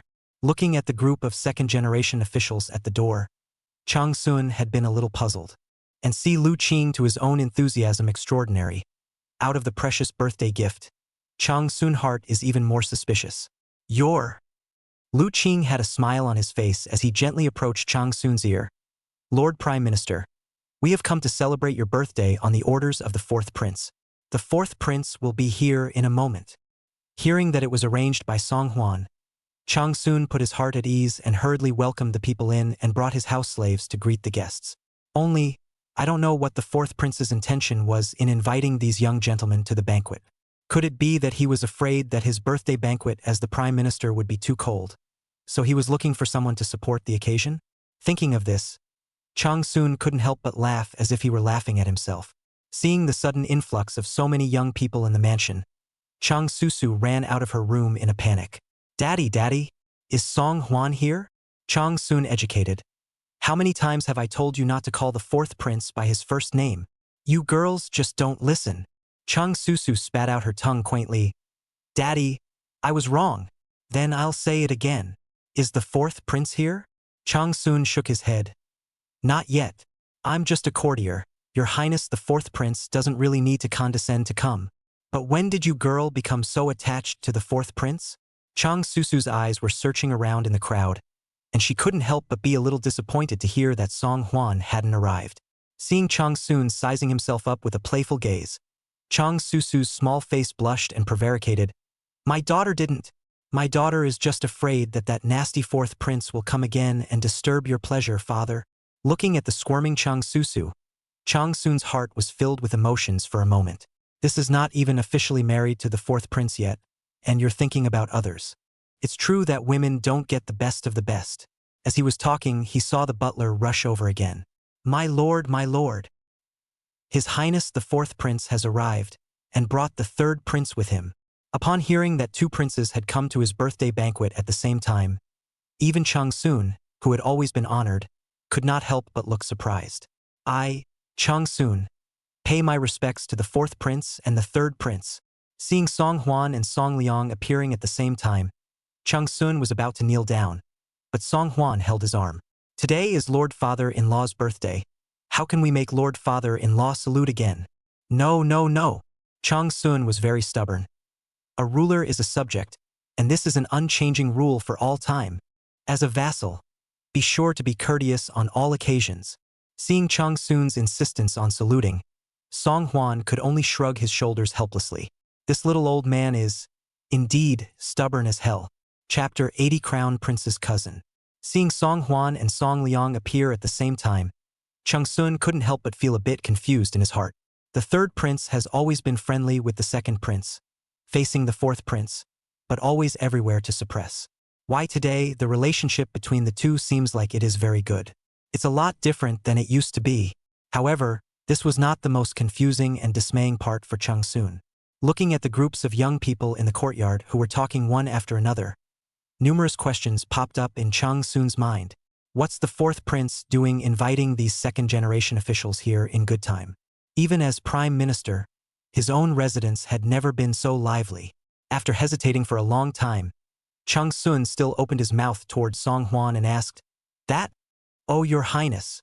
I heard that you invited all these young gentlemen in the courtyard?" Right," Song Huan said with a big grin. "It's a lot of people." Not realizing that it was really because of this, Cheng Susu almost didn't spit out a mouthful. He was at least a prime minister of a country, but it turned out that the birthday banquet still needed the prince to invite someone to give himself a show. If this gets out, shame on you. Seeing Cheng Susu go forward to greet the guests, Song Huan took the time to find Cheng Susu. "Hey, how's the explanation coming along? Has the man been found yet?" Seeing Song Huan come, Cheng Susu was originally filled with anticipation. But once she heard Song Huan open the door to these questions, Cheng Susu couldn't help but pout unhappily. Of course, where would I dare to forget what His Imperial Highness, the fourth prince of the hall, has explained? It's been done for a long time. That's good. Song Huan nodded and was about to leave when he heard Cheng Susu's voice filled with resentment ring out. "You saw me and that's all you wanted to ask? Nothing else to say?" Song Huan looked back with some consternation. "What do you want me to say?" Looking at the uncomprehending steel-straight man in front of her, Cheng Susu was so angry that she stomped her feet. "Forget it. People were originally worried that you hadn't recovered from your injuries and were afraid that you would be uncomfortable coming from the palace. Looks like it was all a waste of my time." Song Huan's face was stunned, and his gaze was somewhat surprised. "You? Is this your concern for me?" Song Huan was staggered to the core. How can this tigress care about people? See for yourself. Especially when he saw Cheng Susu's slightly pouting face. Compared to her usual fierce appearance, she was like a different person. The whole thing looks a lot better with a change of temper. Just as the two of them were in the midst of their embarrassment, they heard a considerable commotion coming from the backyard of the Prime Minister's residence. "You're a lowly billet, and you're worthy to stand and talk with me? Get thee outta here." This was followed by a wailing sound of agonizing pain. Song Huan and Cheng Susu glanced at each other in silent understanding and hurriedly ran towards the backyard. When the two rushed to the backyard, it was already stacked with people inside and outside, only to see that in the center of the crowd, a young man dressed in fancy clothes was grimacing and struggling to raise his foot, stepping on the face of another young man. Being stepped on, that man dressed in plain clothes, looks like the figure is also quite small, at this moment is full of blood, teeth were stepped off a few. The two men were crowded with equally well-dressed men, each with a sneer on their faces, as if watching a trick, watching the man in the center beat the others. While watching, you can't help but clap your hands. Mr. Zheng fought well. That such scum should be worthy of mixing into the Prime Minister's residence simply dirties the eyes of us all. You don't even look at how much weight you are, and you're worthy of standing with Mr. Zheng? Lord Zheng Yuan is the son of Lord Zheng, the governor of the Qin Kaifeng province. How can a shabby, poor man like you get his hands on him? Stop it, Mr. Zheng. Don't let this dirty, nasty bloodline dirty your boots. The man who was beaten had long since collapsed in a pool of blood, without the power to fight back, and could not even say a complete sentence. Why? I do it wrong. Zheng Yuan is kicking up the excitement to see the other side even dare to talk back. Immediately a foot on the man's mouth. All that was heard was a crunch in the air, which must have been the man's teeth being stomped out a few more times. And you want to ask why? And to ask what you did wrong? Then this gentleman will be merciful and tell you, a poor, low-born lowlife like you should live inside a filthy ditch for the rest of your life. I don't know who invited you to come to the Prime Minister's residence, but seeing a pariah like you makes my eyes uncomfortable. No more appearances in front of me from now on. Do you hear me? Surrounded by a number of dignitaries, but all just expressionless, cold eyes. The large Prime Minister's mansion was silent, except for a few miserable screams. It was the king who invited him. What's the problem? Suddenly, a male voice suddenly rang out. The crowd looked for the sound, only to see fourth Prince Song Huan frowning slightly and looking at Zheng Yuan with a grave expression on his face. For things to have developed to such a point, it had greatly exceeded Song Huan's expectations. Originally, Song Liang was told to invite these second-generation officials just so that they could have some conflicts with people from humble backgrounds. The conflict is then amplified through the ferment of public opinion. But what is happening now is so bad that it has long exceeded the scope of ordinary conflicts. It was quite simply an inhuman abuse. Seeing Song Huan appear, Zhang Yuan finally stopped. Yo, if it isn't the fourth prince. What? The fourth prince has fallen to such a lowly state that he has made friends with this lowly seed of lowly birth. That's also right. It must be because His Highness the third prince doesn't play much with the fourth prince, and the fourth prince is too bored to panic and choose a friend. When these words came out, many people directly sucked in a breath of cool air.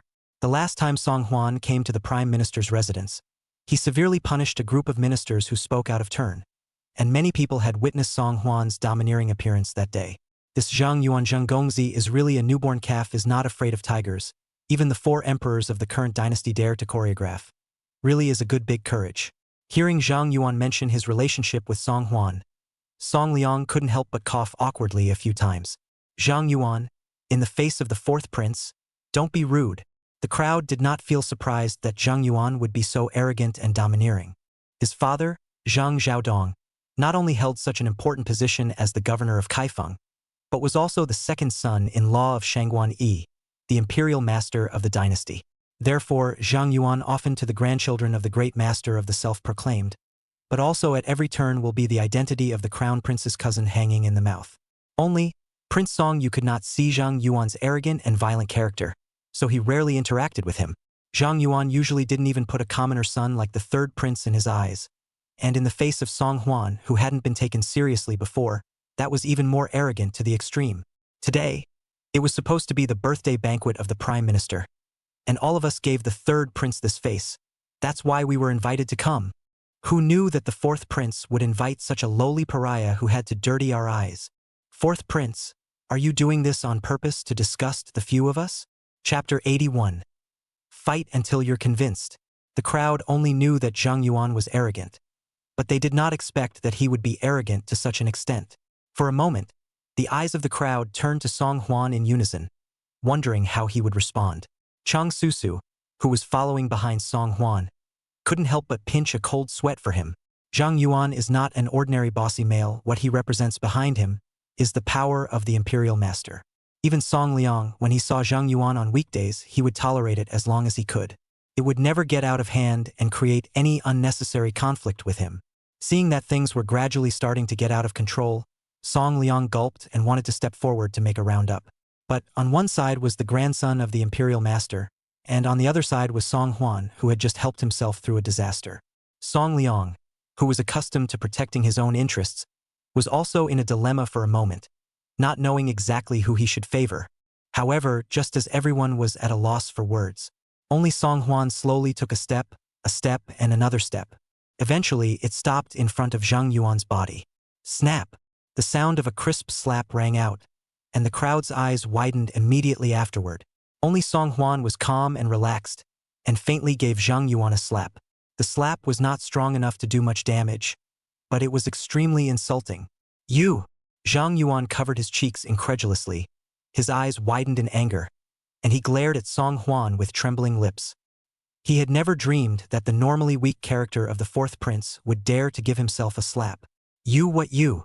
Song Huan man ruthless words not much. Left and right open bow. Again slap 2 slaps. Did your father not teach you manners?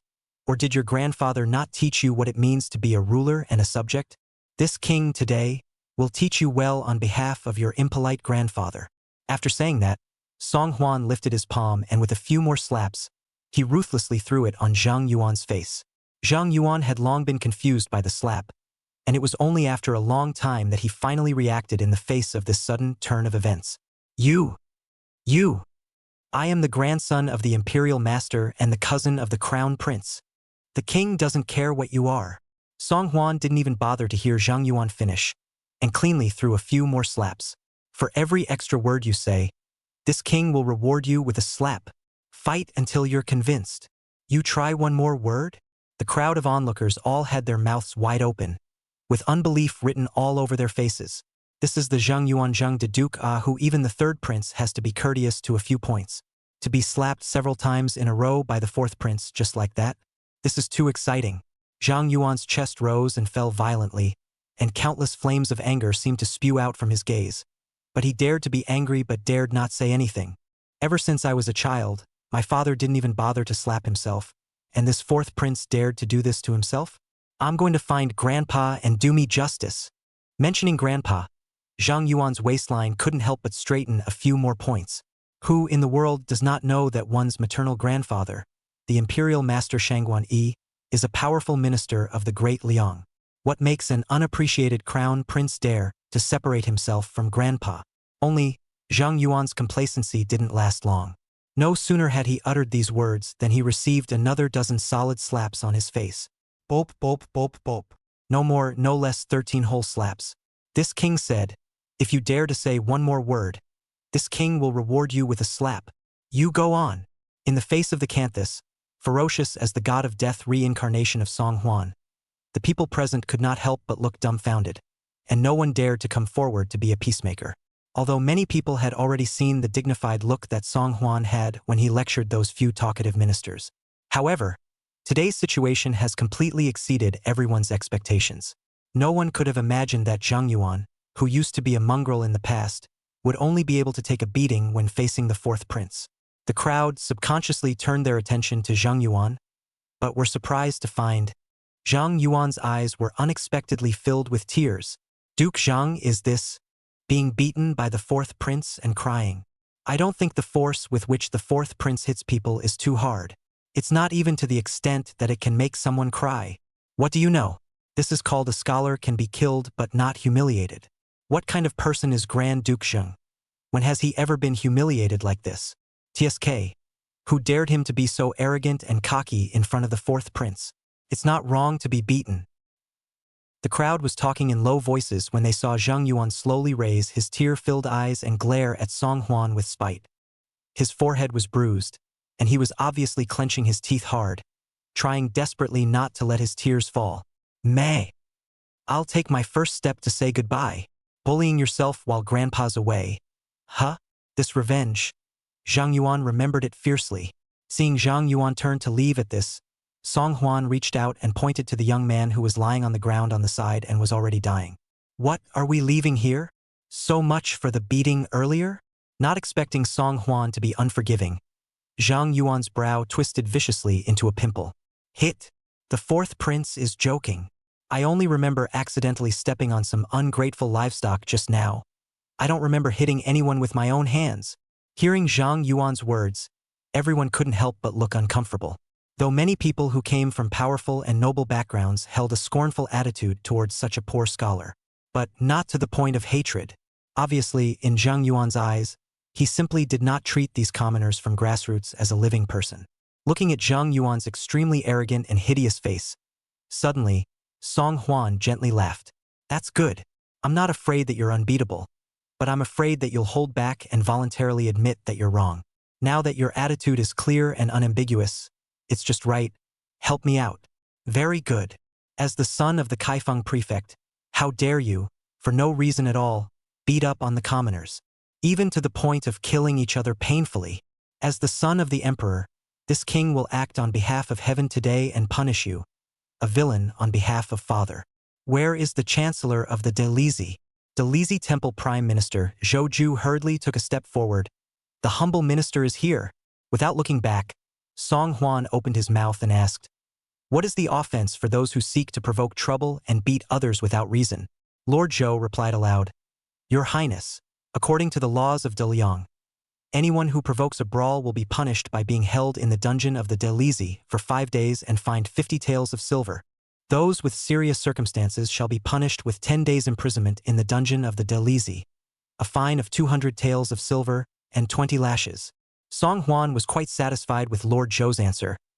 Then, in Lord Zhou's opinion, can what Zhang Yuan did today be considered serious?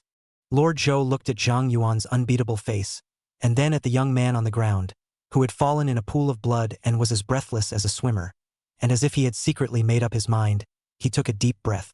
Back to your highness. What Zhang Yuan did today cannot be considered serious. It should be counted as quite egregious. According to the law, he should be beaten with 30 lashes. Chapter 82. I'm doing it for heaven. When Lord Zhou said this, it completely aroused the anger that had been lurking in Zhang Yuan's heart for a long time. Put your mother's ass on the line. Which one of your eyes saw me hit him? A low-born, lowly seed. Even if I beat him up, it's because he's dirtying my eyes. Is the old man wrong? Seeing Zhang Yuan's deathly, unrepentant demeanor, Lord Zhou's face became even more grave. Unlike most officials, Lord Zhou came from a mediocre background and did not have shortcuts at birth like others. Ultimately, it was only through his tireless efforts, starting from a small secretary straight from the Delisi, that he finally gained the appreciation of the Prime Minister, which led to his achievements today. Therefore, seeing at the same time cold-born scholars, Zhou Ju would have been sympathetic. Now, seeing that Zhang Yuan had gone so far as to beat up on an innocent person, and even after the fourth prince had spoken out to stop him, he still showed no remorse. Lord Zhou was completely enraged. Why should some people be born superior? By what right can they trample on the lives and dignity of others at will as if they were stepping on an ant? Why, no matter how hard one tries, can this class, divided from birth, never be crossed again? Jennifer Chow doesn't get it, and she's not convinced. Your Highness, the fourth prince. This man has no respect for his elders. Not only did he make a mess of the Prime Minister's birthday, but he also disregarded the law and beat up the common people. I beg your Highness' favor to allow the humble servant to immediately bring him back to the Delisi to be punished according to the law. Looking at the determined look of Lord Zhou clenching his fists, Song Huan nodded heavily. If the Delisi wants to handle a case, this king will never interfere. Seeing that Lord Zhou, a little-known official, dared to ask for his own punishment, Zhang Yuan couldn't help but laugh in anger. Ha ha ha ha ha ha ha. What are you? A petty sesame official of the 6th rank of a mere district is worthy of coming to arrest me? In your wildest dreams. Do you know who my grandfather is? However, Zhang Yuan's face had changed before he could finish his words, only to see a group of Delisi guards fish through the door, straight to their own to go forward to arrest people. What for? Do you know what I am and you dare to arrest me? Against you. The group of guards simply ignored Zhang Yuan's deadly struggles, and soon, his broken voice gradually disappeared outside the gate of the Prime Minister's residence. Just grabbed it?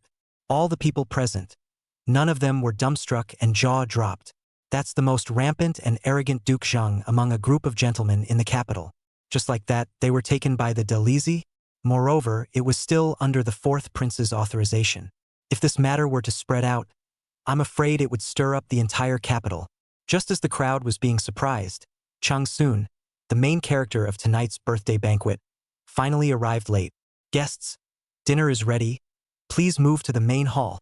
Cheng Susu brought the butler up, and before the butler could finish his words, he had already sensed the bizarre to the core atmosphere at the scene. Seeing that everyone was gathered here in unison, each with a look of eating shock on their face, a hint of a bad premonition instantly rose in Cheng Susu's heart. Su, what just happened? Cheng Susu was also shocked by the scene that had just occurred. Before the birthday banquet, Cheng Susu, in accordance with Song Huan's instructions, deliberately found a beggar back from the outside, so that he pretended to be the appearance of a scholar from a cold family, and climbed with the arrival of the second generation of officials. Originally, it was intended to create some small conflicts, slightly exaggerated, so that it could set off a wave of contradictions and confrontations between the students of the cold school and the nobles. As a result, he didn't expect that Zhang Yuan would lay such a cruel hand on the little beggar and almost didn't kill him. What's more, he didn't expect that Song Huan would throw 20 to 30 slaps on Zhang Yuan's face in front of everyone. What was most unexpected was that Zhang Yuan would be taken away on the spot by people from the Delisi. It's a back-and-forth hot button of public opinion. But with this coming down, wouldn't the conflict between Song Huan and the imperial master intensify even more? Cheng Susu's heart was incredibly complicated, and in the face of Cheng Susu's questioning, she had no choice but to explain in a low voice. Daddy, just now. Seeing Cheng Susu's arrival, the long-time onlookers finally dispersed in all directions. Song Liang was the first to find Song Huan with a worried expression on his face. Fourth brother, what's going on? You told me to bring some gatekeepers, and said the more noble the status, the better. I did as you instructed and purposely got Zhang Yuan here. But you didn't say, did you find these noble status gatekeepers to come here to reward people's slaps in public? Although he didn't dare to disobey Song Huan, but when he thought that Zhang Yuan was brought by himself and now he was taken away by the Delisi, Song Liang couldn't help but be a little terrified. Who would have thought that Song Huan, however, always had an expression as plain as water, glanced lightly at Song Liang, and then proceeded to drink his own tea. Self-inflicted. You brought him here and you didn't tell him to go on a rampage against someone else. He was making a fool of himself, all the way to the Delisi. I'm just following public opinion and doing God's will. Not to mention his grandfather who is a Taisher. Even if the gods came down to earth, they couldn't save him. Song Huan's words completely rendered Song Liang speechless. Fourth brother, you? Ugh, that's just it. I'd better hurry up and keep an eye on the others, lest anyone lose their temper and send themselves to the Delisi again. Despite the words, Song Liang knew it in his heart. The impact of what had just happened was too bad. I'm afraid that after tonight, the word will spread throughout the capital. However, Song Liang hadn't really thought that this old four-fellow's temper was getting bigger and bigger. So much so that he even dared to slap Zhang Yuan's ear. Song Huan leisurely sipped hot tea in the foyer, and the few officials who passed by saw him and walked around in fear. Today's fourth prince was simply not what he used to be, and his personality had changed drastically. Never something the average person can mess with. It's better to hide as far away as you can. I don't know exactly how many cups of hot tea I drank, but just as Song Huan was about to get up and look for the outhouse, he saw a very familiar figure in front of him. You guessed wrong. Looking at the chagrined Cheng Susu, Song Huan was like a monk in 2 feet, puzzled. What did I guess wrong? Cheng Susu sighed. Earlier, you told me that my father is too straightforward, and that it would be best to conceal tonight's actions from him, and that it would be better if he didn't know. You thought he couldn't guess, but you guessed wrong. Just now my father criticized me, saying that I'm childish and follow your nonsense. In the event that a fight did break out just now, and it's said to be Zhang Yuan, even my father will suffer with him. To be fair, Song Huan didn't expect it to be so serious that it would result in a fatality. Noble children were no more arrogant, but at most, they would only be humiliated with their mouths. Who would have thought that there would be people who would really lay their hands on them? Chapter 83 Scared Away by a Tigress. By the way, Song Huan said with sudden concern, how is that little beggar who was beaten just now? It's nothing serious, is it? Cheng Susu sighed helplessly. Fortunately, this little beggar looks weak, but he has been used to being bullied since he was a child, so his physique is not too fragile.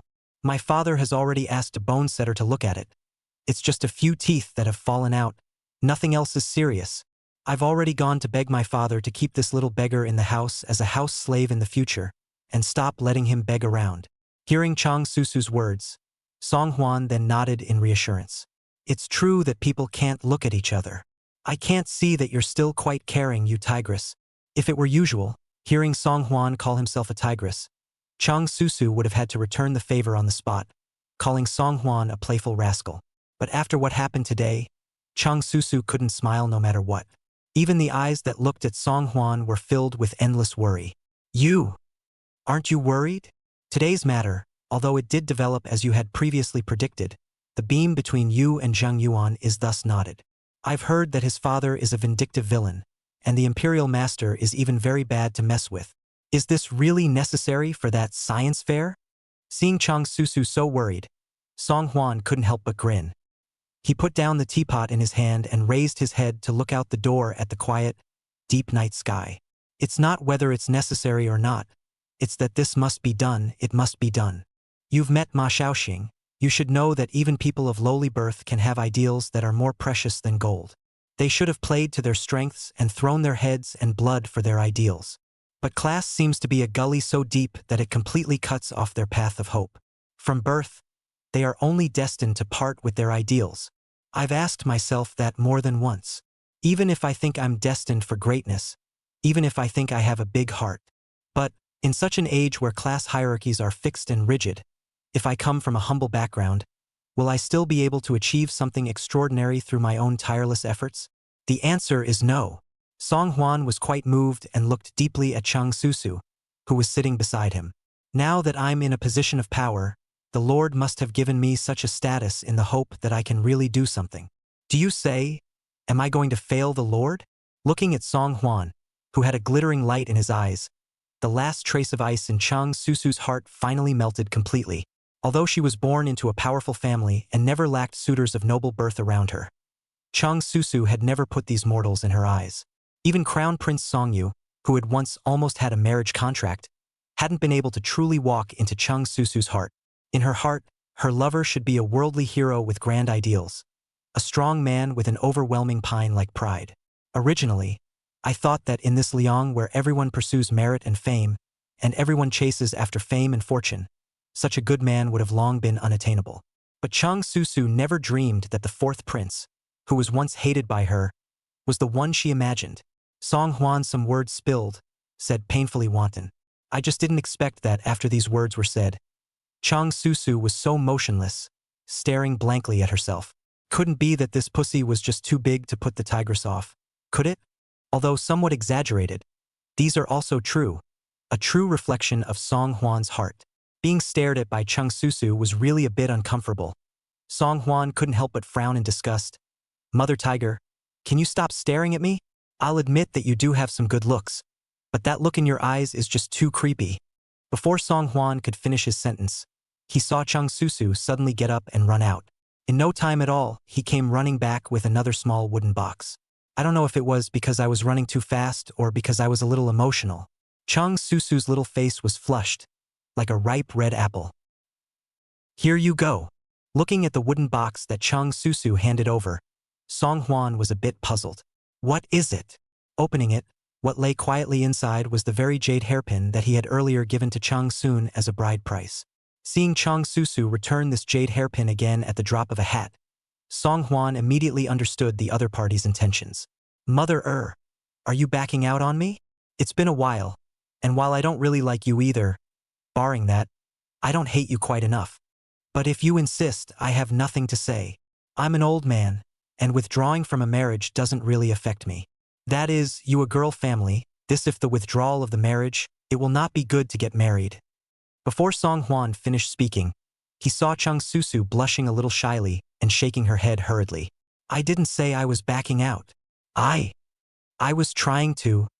I want you to help me put this hairpin on. Peft. Song Hwan sprayed out a mouthful of hot tea and almost dropped his jaw in shock. Wait a minute. Is it? Is this a sign that the tigress is going to eat her up? As a straight man of steel who was a maternal solo in his previous life, Song Hwan had never seen a scene where a girl took the initiative to confess her love for him when he grew up. Not to mention this fierce, grumpy tigress. It's getting late. I'll go back to the palace first. With those words, Song Hwan fled. On the way back to the palace, the more Song Hwan thought about it, the more he got angry. It's obvious that he was confessed by a tigress. Why did he run away? This is too faceless. In retrospect, the tigress was a little more shifty in her temper and a little more big-headed in her behavior, though. The looks, it's still quite flowery. With such a stunning beauty confessing her love for herself, she'd run for her life.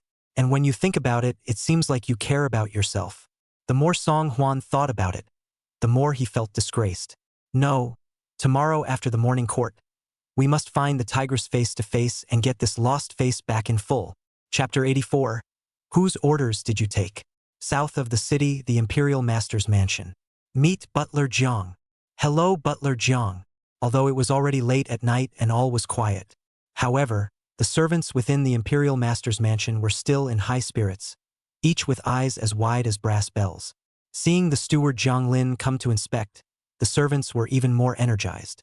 Since the last time he found something unclean in front of the master teacher's residence, Jiang Lin had to inspect the residence 3 more times every night. But whenever any house slave was found to be dozing off and out of spirits, he was immediately dragged into the backyard hut to be chastised. From then on, when it was late at night, all the servants in the Taisher's residence had glowing eyes. It was like a night cat in the mountains, not daring to doze off again at all. Seeing that the slaves looked like they had been beaten up, Jiang Lin nodded his head slowly, which finally put his heart down. Just about to go back to the room to take a nap for a while, suddenly only to see the boy who watched the door hurriedly ran back. Butler Jiang, the second young miss, came to visit late at night, saying that she has urgent matters and must meet with His Excellency. Hearing this, Jiang Lin frowned slightly. Taisher Shangguanyi has no son at his knee, only 2 daughters. One of his eldest daughters, Shangguan Wanyu, married into the palace and was named Queen of the Middle Kingdom in a prominent position. The second daughter, Shangguan Hanqing, is not as prestigious as Empress Shangguan, but she is also married to Zheng Xiaodong, the prefect of Kaifeng, and is considered to be the wife of a second-ranking officer. The 2 daughters are not only very different in terms of their identities, but also in terms of their personalities. Empress Shangguan is a slightly more stable person with a gloomy mind, and she strives to do things without leaving any traces, which is deeply appreciated by the imperial master. Shangguan Hanqing, however, was reckless and more prone to impulsiveness, and was not liked by the imperial master. Unless it was a New Year's holiday, Shangguan Hanqing would not go back to the imperial master's residence to save his family. Suddenly ran back to the house in a hurry tonight, not knowing what the big deal was. Although he was afraid of disturbing the imperial master's rest, keeping Shangguan Hanqing waiting outside was not a solution to the problem. Jiang Lin could only sigh. Then why don't you quickly invite second miss in? Yes. Under the guidance of the boy, not long after, only Shangguan Hanqing was seen stepping into the courtyard in a hurry. As soon as she saw Jiang Lin, Shangguan Hanqing couldn't wait to speak. Butler Jiang, where's father? I have important business that requires an immediate interview with my father. Jiang Lin held back his left and right, lest Shangguan Hanqing's voice was too loud and woke up the sleeping Taisher. Second miss, something critical has happened. Why don't my subordinates help you think of a solution first? You? Shangguan Hanqing looked Jiang Lin up and down twice, the impatience and contempt in his eyes crying out. He's just a dog that my father keeps by his side, and he dares to go out of his way to inquire into his own family affairs? And don't look at how much weight you really have. Seeing that Jiang Lin never helped himself into the room to inform him, Shangguan Hanqing finally couldn't sit still. Dad, something's happened to Jenner. Something big's happened. You must help Jenner. Seeing Shangguan Hanqing shouting loudly while walking towards the imperial master's chambers, Jiang Lin was startled. Second miss, keep your voice down. Your Excellency has had a head cold for the last 2 days and would have had trouble sleeping at night. Shangguan Hanqing, where to care about so much, simply did not listen to Jiang Lin's words of discouragement. Like a headless fly, buried his head and barged into the mansion. Just stood in front of the door of the imperial master's bedchamber, heard a creak, the door opened. Father! Seeing Shangguan Yi standing in the doorway with a gloomy face, Shangguan Hanqing instantly lost the high spirits of the previous moment and hurriedly lowered her head. Ever since she was a child, Shangguan Hanqing had respected and feared this father. Even though she was now married and a mother, Shangguan Hanqing still had an indescribable feeling of fear when facing her father. Shangguan Yi had a head cold attack in the last 2 days and was already having trouble sleeping. Who knew that just a short while after falling asleep, he was woken up by Shangguan Hanqing's yelling again, and he didn't feel even more annoyed. Yelling and screaming, what a scandal! Shangguan Hanqing couldn't help her body from trembling. Then her knees went weak and she knelt at Shangguan Yi's feet. Father, my daughter knows she's being rude, but now that Jenner is in trouble, only you can save him. Hearing that his indomitable grandson was causing trouble outside again, Shangguan Yi's face became even more ugly. Zhang Yuan was held in the palm of his hand since childhood, pampered and spoiled. Outside, the provocation has become a routine. After all, with a father who was the governor of Kaifeng wiping his ass, he was naturally emboldened to do whatever he wanted. Although Shangguan Yi is powerful, he doesn't love that son-in-law Zheng Xiaodong who acts in a high-profile manner, as well as the spoiled grandson Zhang Yuan. Seeing Shangguan Hanqing crying with snot and tears, Shangguan Yi frowned. What's going on? Shangguan Hanqing raised her hand and wiped her tears, sobbing. Tonight, Yuaner went out with a few friends, saying that they were going to attend the Prime Minister's birthday banquet. Who knows that he didn't come back after going there? And when I inquired about it, I realized that he was taken away by the Dailizi. It has to be said that Jenner is out there provoking trouble and beating up the people. My family's Yuaner has always been loyal and honest. How could he do such a thing? It's obvious that someone planted the evidence. Wasn't he just taken away by the Dailizi? Shangguan Yi said impatiently. Where's his father? Wouldn't it be better to go to the Dailizi and bring the man back? Speaking of this, Shangguan Hanqing cried even harder. That's the problem. As soon as Jenner's father heard about this, he immediately rushed to the Dailizi. Who knows what the Dailizi has said? They are under orders to arrest someone at this time, and they can't release them for anything. It also says that Yuaner has made too much of a mess this time, so he'll be beaten 30 times in the morning and have to be locked up for 30 days. Speaking of this, Shangguan Hanqing was then so saddened to the core that she sobbed uncontrollably. My Jenner's body is so weak. How could he withstand 30 lashes? I still don't know how it is now in the Dailizi. Father, only your intervention can save Yuaner today. Hearing this, Shangguan Yi had turned from impatience to faint shock. Zheng Chaodong as Kaifeng prefect, but also his own son-in-law, the officials in the dynasty, no matter who saw, have to look up a few points.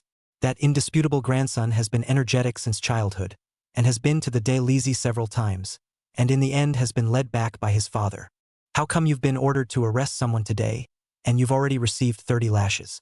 Even if Shangguan Yi didn't like this grandson anymore, he was after all the grandson of the Shangguan family. In the entire Great Liang, there was no one who dared not to give themselves a face. Arrested on orders. Arrested on whose orders? Shangguan Yi wanted to see who had the guts to be so bold as to not even put his own Shangguan family in his sights. However, Shangguan Hanxing's words shocked Shangguan Yi. My daughter has heard that it seems that Yuaner was arrested by order of the fourth prince because he punched some cold scholar at the prime minister's birthday banquet. Chapter 85. I'm very relieved that you're doing your job. The fourth prince? How come it's him again? How come he's everywhere? It was because of the fourth prince that the eldest grandson, Song Yu, had been grounded to this day. Who knows that another grandson, but also his fourth prince under the order, was arrested into the Dalizi beat 30 big boards. Shangguan Yi's heart of ignorance karma fire. Finally, tongue sound, lit up. However, Shangguan Yi still keenly caught a detail in Shangguan Hanxing's words. For no reason at all, what was he doing at the prime minister's birthday banquet? Who told him to go? Shangguan Hanxing pondered for a moment. Seems like it's that son of Lu Delin, the minister of household, that Lu Qing summoned him to. He happened to have nothing to do at home, so he went to make a mess. I never thought that I would be subjected to such an undeserved disaster. Fantasizing about the treatment her precious son might suffer in the Dalizi, Shangguan Hanxing finally couldn't help but cover her face and cry bitterly. Well, it's not decent to cry. Shangguan Yi was annoyed by his daughters more than just crying. I know, old man, you go back first.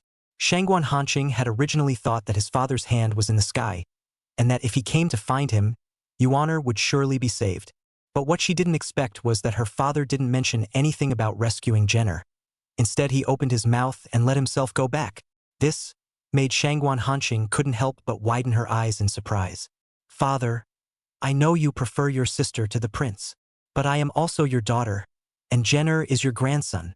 How can you see death? Shangguan Yi certainly didn't intend to see death. After all, the face of the Shangguan clan was at stake, and even if she disliked Zhang Yuan even more, Shangguan Yi couldn't possibly allow the fourth prince to bully her head. It's just that the incident was too sudden and Shangguan Yi couldn't think of a better countermeasure for a while. Moreover, facing this daughter who only cries and wails when things go wrong, Shangguan Yi really doesn't have much to say. He had planned to send his daughter away and then think about it in the long run, but who knew that hearing this comment from his daughter would make Shangguan Yi even more furious. Hee. You also know that you're the old man's daughter and Zhang Yuan is the old man's grandson. But he acts so arrogantly and high-handedly as a human being, and you, as a mother, have never spoken out to admonish him. It's a disgrace to the old man. After saying that, Shangguan Yi then did not look at his daughter's face one more time, so angry that he turned around and left on the spot. Jiang Lin witnessed the whole process from the side, and facing Shangguan Hanxing, who was so angry that she was trembling, she could only speak kindly. Second young lady, you shouldn't be in too much of a hurry. As you know, His Excellency has always had a knife's mouth and a tofu heart. It's a harsh word, but surely His Excellency won't leave the matter alone. Originally wanting to properly enlighten the other party, who knew that before Jiang Lin could finish his words, he was met with Shangguan Hanxing's extremely resentful gaze. You're nothing but a dog he keeps. This is my Shangguan family's family matter. It's not your turn to tell you what to do as a lackey. Shangguan Hanxing snorted coldly and flung his sleeves away, leaving the embarrassed Jiang Lin standing in place. Under a dark night sky, no one could see Jiang Lin's clenched fists and the indignation spewing out of his eyes. Butler Jiang. His Excellency is in the study, asking you to go there immediately. Finally, the boy's announcement called back Jiang Lin's wandering thoughts. Jiang Lin hurriedly rearranged his emotions, changed into his usual gentle and humble demeanor, and walked in the direction of the study. A stinging pain came from his hand. Jiang Lin took a look at it in the light of the faint moonlight, and realized that he had just exerted too much force, and his palm had strangled a few bloody marks. Jiang Lin smiled as if laughing to himself and hid the marks on his hands before he pushed open the study door. Master Taisher, my subordinates have arrived. Shangguan Yi was sleepy and looked a bit grumpy compared to his usual unhurried appearance. The last time I asked you to find out the real cause of death of Bai Xinyan, yes. What progress has been made? Jiang Lin didn't expect Shangguan Yi to ask about this, so he didn't feel a little embarrassed. My lord, my subordinate has already sent people to find out that there is nothing unusual about this matter. The Dalizi heavenly jail is solid as gold. Not even a fly can fly in. It's impossible for any accidents to happen. But Bai Shinian's death was indeed an accident. Shangguan Yi opened his mouth faintly. You can't find out any clues. It's not that the Dalizi didn't have problems. It's that your ability is insufficient. Jiang Lin was shocked in his heart and hurriedly fell to his knees. It's my subordinate's incompetence. Please don't be angry, Lord Imperial Master. I don't know exactly how long I waited. Shangguan Yi's leisurely voice only then sounded again. Bai Xinyan is already dead, and there is no point in pursuing this matter any further. You will make a trip to the residence of Bao Xing, the secretary of the Dalizi, during the night, and give him this secret letter from the old man in person. Remember, after reading the letter, don't worry, Jiang Lin hastened to speak. It's still according to the old rules. The secret letter will be burned immediately after reading it, and no evidence will ever be left behind. My subordinate knows how to act, so please rest assured that Lord Taisher will leave it to my subordinate. Seeing Jiang Lin speak with conviction, Shangguan Yi then finally felt a trace of comfort. Hiss! Seeing Shangguan Yi sucking in a cool breath in pain, Jiang Lin hurriedly said with concern, Lord Taisher, your old head wind problem is getting worse. My subordinate has heard of an ancient formula that requires the use of 17 virgin males as a guide to cure the disease. Tomorrow morning, my subordinate will immediately send someone to do so. Shangguan Yi nodded faintly. I'm still very relieved that you're doing your job.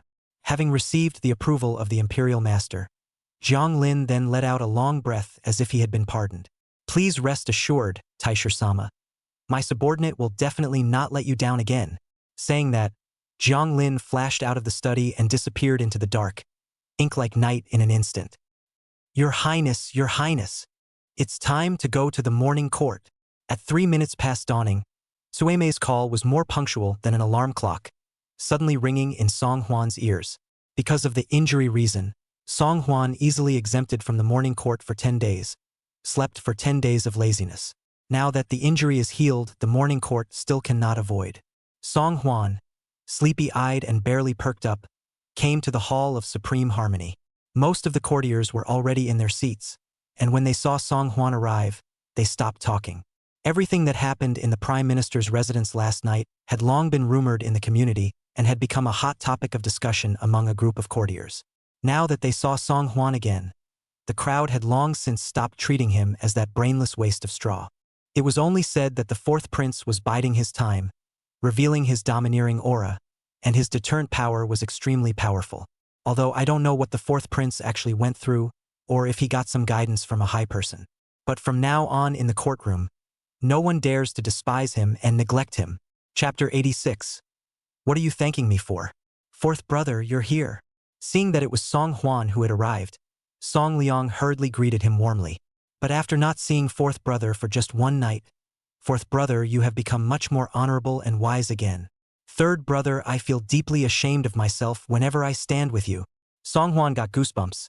Stop, stop, stop, stop, stop, stop, stop, stop, stop, stop, stop, stop, stop, stop. What I told you to do. Song Liang hastily nodded. Don't worry, fourth brother, what you explained. I've long instructed people to do it. But what exactly do you have in mind when you do that? Song Huan's eyes lifted. Whatever you're told to do, just do it. Don't pry into what you shouldn't know. Yes, yes, yes. Song Liang was startled by his cold as ice eyes and hurriedly hung his head, not daring to say anything more. From the former demented to the extreme, Lao Si's sudden change of temperament was still a bit difficult for Song Liang to accept for a while. Most importantly, the aura emanating from oldest four's hands and feet seemed to be somewhat similar to father. This made Song Liang couldn't help but fear even more. Could it be that this is the legendary king's aura? You're his here. With Emperor Liang striding inside, the conversations in the Hall of Supreme Harmony came to an abrupt end. Greetings, Your Majesty. Long live His Majesty. Hooray! Hooray! Emperor Liang faintly raised his hand, All secretaries. Level off. Fourth prince, are you healed? Why are you so quick to come to the morning court? Hearing Emperor Liang's words, all the courtiers were astonished in their hearts. In the last few days, whenever Emperor Liang came to the court, the first thing he said was that he couldn't wait to ask Zhang Tian about the situation of the Liang state's pacification. Who knew that when Emperor Liang opened his mouth today, he was actually inquiring about the fourth prince's physical recovery. Since when did His Majesty care so much about the fourth prince? The crowd looked at me and I looked at you, and there were quite a few questions in their minds, but none of them dared to make a sound. Hearing Emperor Liang's words, Song Huan hurriedly stood up and bowed to Emperor Liang. Reporting to father, my son's injuries were not a big problem, and under the attentive care of Imperial Dr. Liu, he has been completely healed. That's good. Emperor Liang nodded in satisfaction before turning back to Zhang Tian. How is the situation in Liangzhou? Zhang Tian's face didn't look too good, and facing Emperor Liang's questioning, he could only stand out of the line with a stiff upper lip. Enlighten. His Majesty. His Highness the Second Prince has led the troops and has already found the horse bandits. Just. That horse bandit is familiar with the terrain and is too cunning to do anything but hide in the forest and shoot hidden arrows. Although the Second Prince has brought many Bao soldiers, it is still difficult to resist against the cold arrows from the darkness. So the first battle with horse bandits. The Second Prince. The great defeat. The moment these words came out, the courtroom was immediately thrown into a cacophony. What? Hasn't the Second Prince been studying hard on military books with the great general since he was young? How could he not even be able to defeat the horse bandits? Who wouldn't on paper? Only real battles can see the real thing. Alas, I should have listened to Lord Prime Minister's advice in the beginning and waited for the great general to return. Now it's a good thing we've lost a lot of face. It may not work even if the great general goes. Didn't you hear what Mr. Zhang said? Horse bandits are very cunning. They only hide in the dark and shoot cold arrows. Yeah, it's not necessarily that the Second Prince is not good at leading troops. It might just be that the horse bandits are too cunning. Everyone was actively discussing, except for the Imperial Master Shangguan Yi, who had his eyes and nose on the ground, always keeping his head down and not saying a word. The Second Prince was too strong and weak to be appointed, which was what Shangguan Yi had predicted from the beginning. Just don't know, the war situation is dangerous and changeable. The Second Prince don't know whether he will meet with any accidents. Listening to the flurry of murmurs around him, Emperor Liang's face became extremely ugly. Pass on my decree. Within 3 days, if the horse bandit rebellion cannot be quelled, the Second Prince will be ordered to return to the court immediately. There shall be no delay. Zhang Tian had a saddened look on his face, and when he saw Liang Di's serious expression, he had no choice but to silently swallow some of his words back down again. At this time, whoever dared to speak for the Second Prince again would be hitting the gun themselves. One can only hope that within these 3 days, the Second Prince will be able to go straight to the dragon and completely eliminate the thousands of horse bandits in one fell swoop.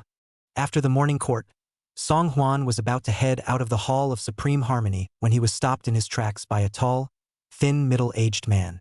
This person's skin color is slightly dark, especially under the eyes of the 2 very solid black circles, as if every night are not sleeping well. At first glance, it's a look of overindulgence. Song Huan searched his mind's memory bank and didn't remember that he had crossed paths with such a middle-aged man.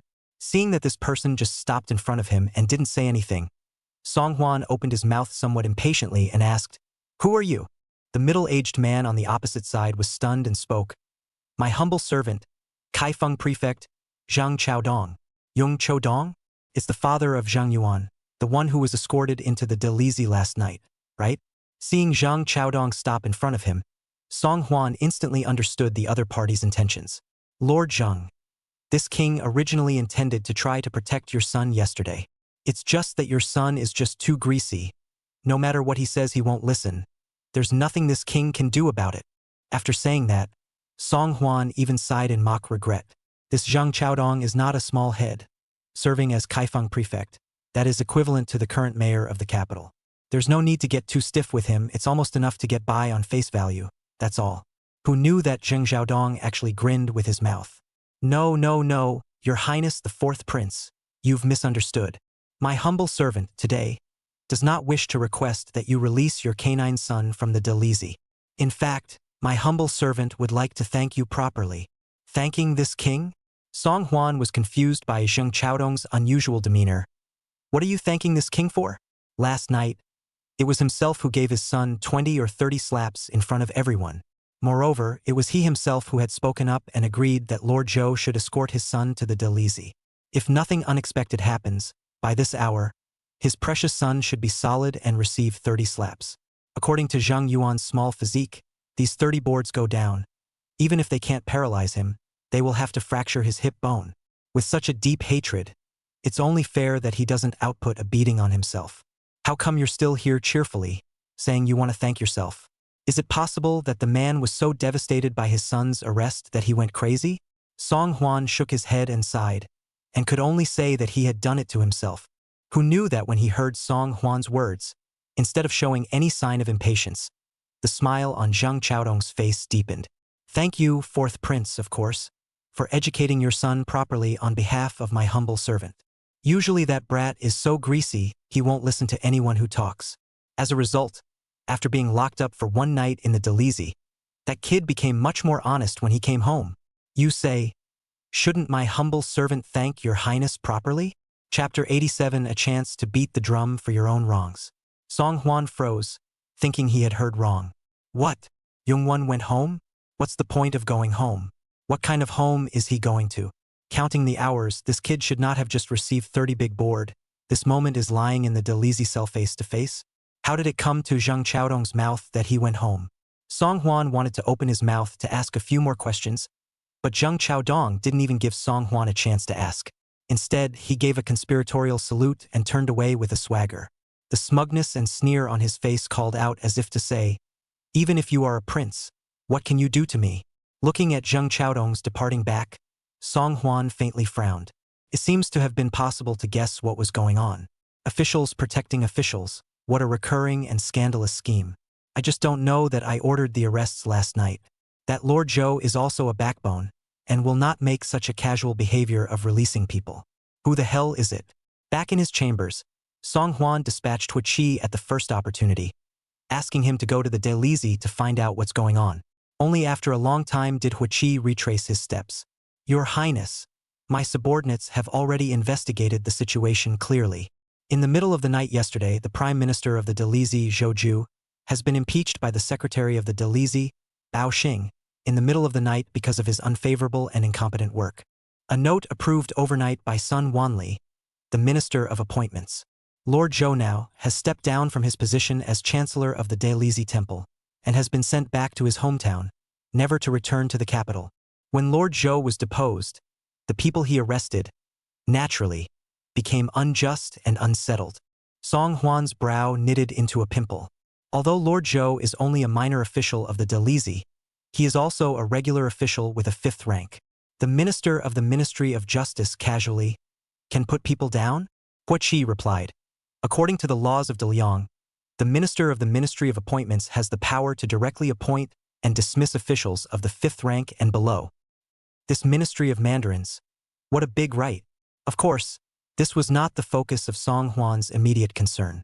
Surname Zhang is really a great face, not only alarmed the highest officer of the Delizy, even the first hand of the Ministry of Mandarins had to give him the green light overnight, although Zheng Xiaodong was the governor of Kaifeng, but Zhang Yuan was the one he personally ordered to arrest. Even if Bao Xing has the intention to protect officials, he is afraid that he will not dare to offend himself casually. There was only one person who could make a group of 1st and 2nd ranked officers sell their faces so much, even going so far as to disobey them. Thinking of this, Song Huan couldn't help but grin. Taisher ah Taisher, looking at the entire Great Liang, I'm afraid there's nothing you can't do. You think you've saved your own clan with this move, but you're afraid you haven't realized that by doing so, you'll only push this grandson of yours into an even deeper abyss. Hui Qi didn't quite understand Song Huan's intentions yet, and couldn't help but open his mouth to ask, Your Highness, should we go to the Taisher's residence immediately to meet the Taisher? Or, shall we rise at once to the Delizy? Song Huan gently shook his head. The king has nothing to say to the imperial master. When they go to the Delizy, they will only find a bunch of trumped-up charges to put off this king. It's a waste to go. By the way, where is Lord Zhou's old home? Hui Qi bowed his head and replied, Fong has already ascertained in advance for your highness that Lord Zhou is from Chengzhou, quite far from the capital. He was deposed overnight and packed his bags before setting out, and should have just left the capital not far away. Seeing that Huichi was able to answer all the questions he asked, and was even able to anticipate his intentions, Song Huan couldn't help but reveal an extremely appreciative gaze. Servant Hua, your work is really watertight. No wonder father was able to promote you to be the head of the Shadow Guard. Your highness, you flatter me. Since Lord Zhou has just left the capital not far away, I believe that with Servant Hua's footwork, he will be able to catch up before long. Your highness, 1 hour at most. Very good. Song Huan clapped his hands. After you find them, also send them back to the Delizi. Since he was impeached by the Delizi because of a trumped-up charge, this king will give him a chance to beat the drum for himself once. This king would like to see what other prevarications the Delizi will concoct at that time, in full view of the public. Huichi wanted to open his mouth to say something, but when he saw Song Huan's accomplished look, he stifled the questions in his mind. Yes, understood. After sending Huichi away, Song Huan hoofed it and lifted his feet in the direction of the imperial study. Just as he reached the entrance of the imperial study, he heard Emperor Liang's rather grumpy voice coming out. No budget. Tell me, what do you mean there is no budget? Wasn't it just a while ago that a large tax was recovered from chambers of commerce around the country? How come there's no budget? The Xia envoys will come to pay tribute 3 years in the future. This reception of the Xia envoys must be done with great splendor. Never let the Xia kingdom belittle our De Liang, understand? Okay, you go down. With the sound of the door opening, only Lu Delin, the minister of the household department, with a sad face, walked out from within the imperial study. Seeing Song Huan standing outside the door, Lu Delin tried to squeeze out a smile that was worse than crying. Greetings to the 4th prince. Song Huan nodded slightly. Lord Lu, what problem is this meeting? Lu Delin let out a long sigh. It's not really a big deal. It's that the microminister just said a few more words, mentioning that the 2nd prince had spent some silver on his previous trip to Liangzhou to quell the chaos, and that he was afraid that the budget for organizing the tribute ceremony would not be enough, and that made His Majesty unhappy. His Majesty is worried about the horse bandits in Liangzhou recently. If you go in to see the saint, you must be careful to serve, don't touch the scales. Song Huan nodded. Thank you, Lord Lu. This king knows. Careful with the service? It doesn't exist. The emperor's old man was in a bad mood, and that was even more of a time to grab and screw. At this juncture, anyone who added more obstacles would definitely make the emperor's father explode in an instant. Song Huan cleared his throat and walked inside the imperial study under the eunuch Shui Hai's guidance.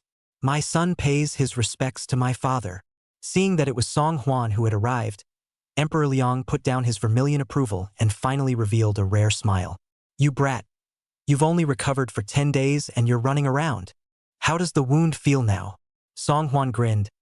Thank you, father, for your concern. My son was not injured in the vitals, and coupled with Dr. Lu's excellent medical skills, he has given my son excellent conditioning. Emperor Liang nodded his head lightly, agreeing with Song Huan's words. Not bad. This imperial Dr. Lu you brought back does have some level on him. This old disease on my wrist is almost ready to be cured under her healing. However, this bandage you have me wrapped in does serve a small purpose. With that, Emperor Liang reached out his hand and showed Song Huan the silk wrapped around his wrist. Chapter 88: A Private Visit with Emperor Liang. Looking at Emperor Liang revealing that wry smile, compared to the stern emperor portrayed in Lu Delin's mouth, it was like a different person.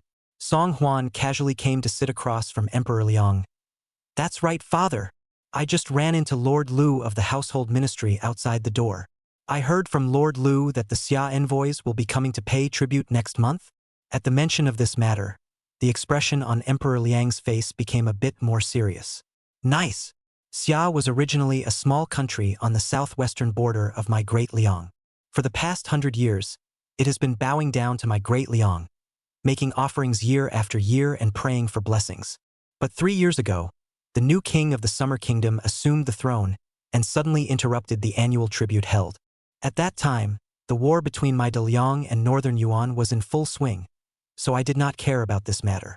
I didn't expect that just this year, but the Xia Kingdom suddenly came to show their goodwill, saying that they would come to pay tribute next month as scheduled. Hearing this, Song Huan couldn't help but voice his deep, contempt for this wallflower behavior of Xia. Bah! This new king of the Summer Kingdom is no good at all at first glance. A few years ago when our Deliang was at war with the Northern Yuan, Xia didn't show its attitude, that is, it didn't know who would actually be victorious in this battle. Eventually, when we saw that we had defeated the Northern Yuan, that's when we came back to show our goodwill again. This is not proper villainy. Emperor Liang smiled faintly at his words as well. Not bad. The intentions of this new king of the Summer Kingdom are really somewhat obvious. But De Liang, being a great country, since he took the initiative to bow down and submit, I will be happy to give him this opportunity. But if he repeatedly jumps across the room and eats his way out, then don't blame me for not giving face. Emperor Liang's words were spoken in a light and weighty manner, but displayed endless self-confidence and majesty. This, I guess, is the dominance of being an emperor. After laying out so much in front of him, it was time for Song Huan to get to the point next. Father, since Xia's envoys are coming to the court next month, the capital must be properly governed, and foreigners must not be allowed to see the bad side of our De Liang. Not bad. Emperor Liang nodded his head. A few days ago, I had already issued a decree ordering Kaifeng prefect Xing Xiaodong to give the capital city and beyond some good governance. During this recent period of time, nothing must go wrong in the capital. Like you kids said, can you still disgrace yourself in front of foreigners? Hearing Emperor Liang's words, Song Huan's heart was even happier as a flower. What the Yung's father and son have gotten themselves into this time is pretty much a perfect way to run into a gun. Nowadays, I am singing and dancing in De Liang. The people live and work in peace and happiness.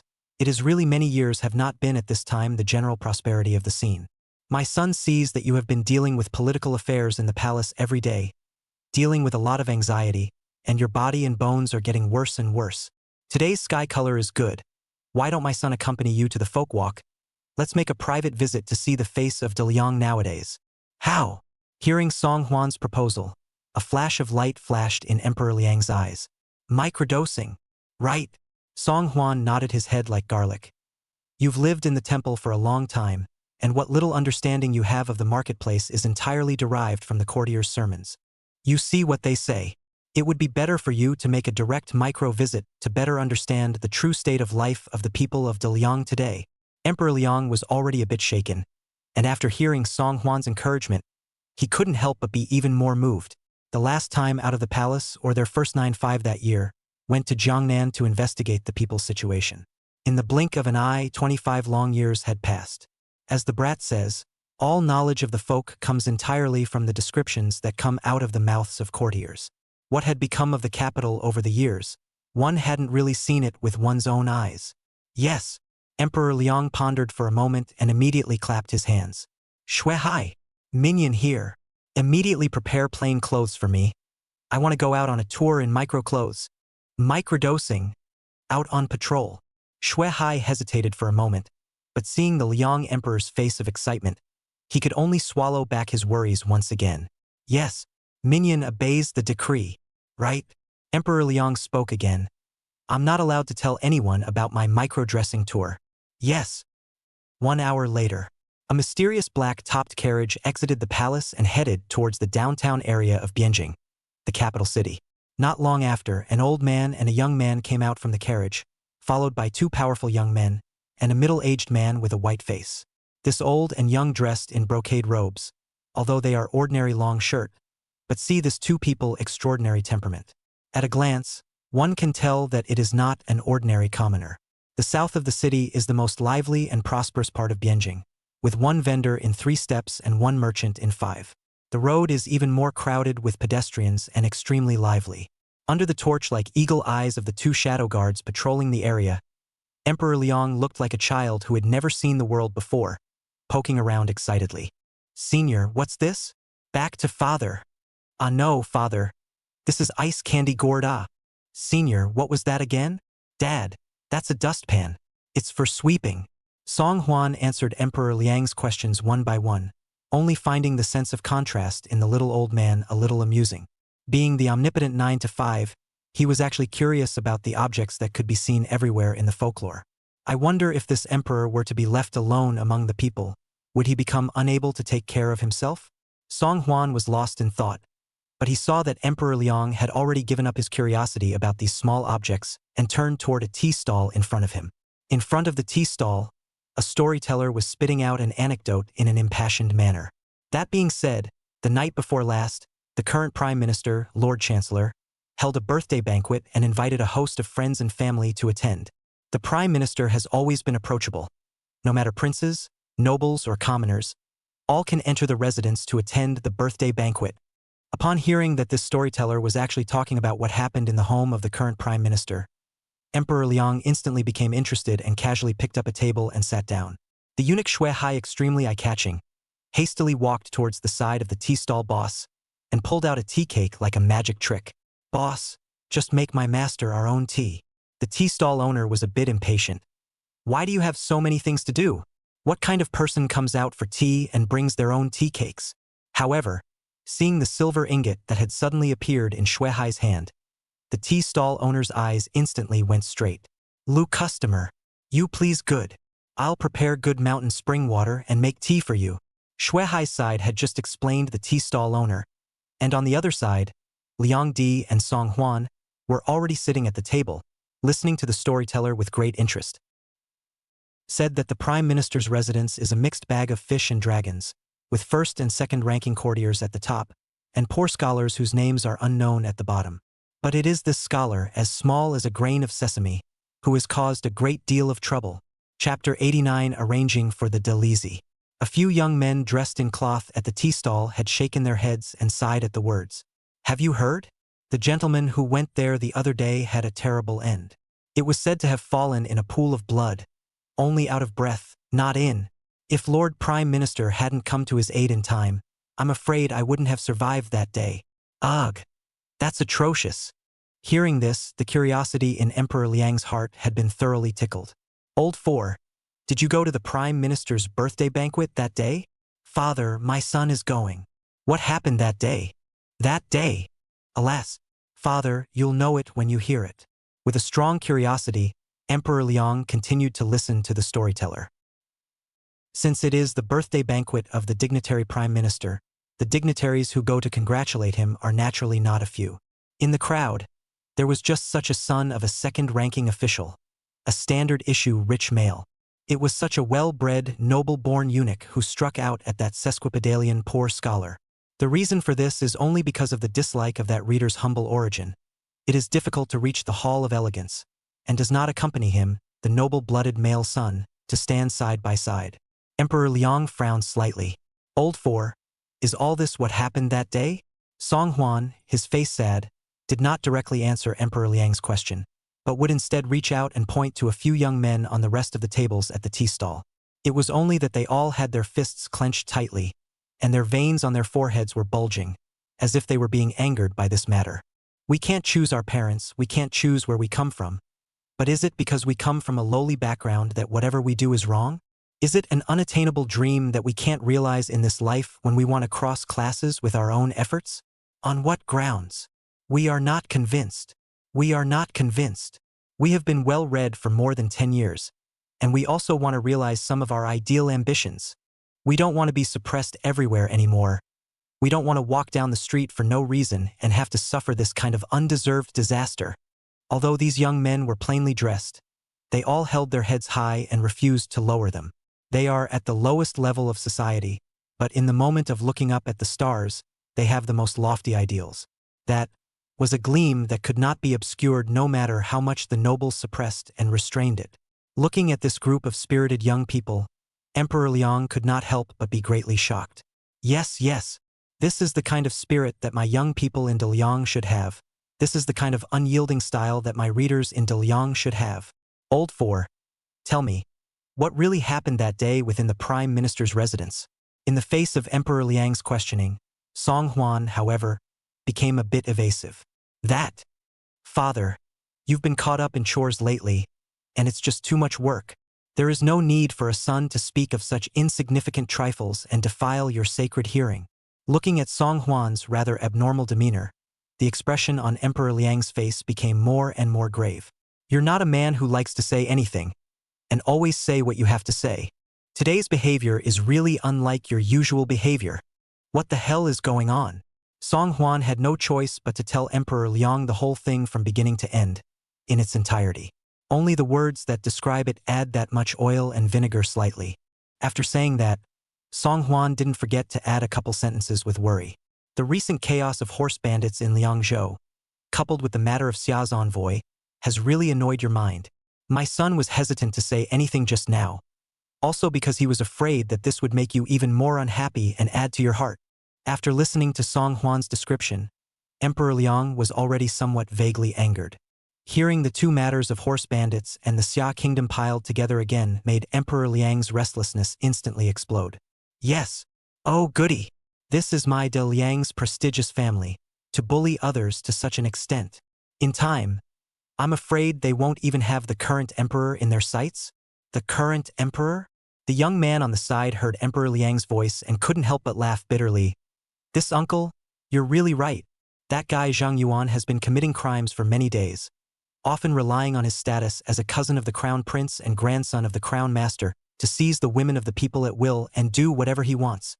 When they see any people or traders on the street who are not agreeable to them, they will beat and scold them at every turn.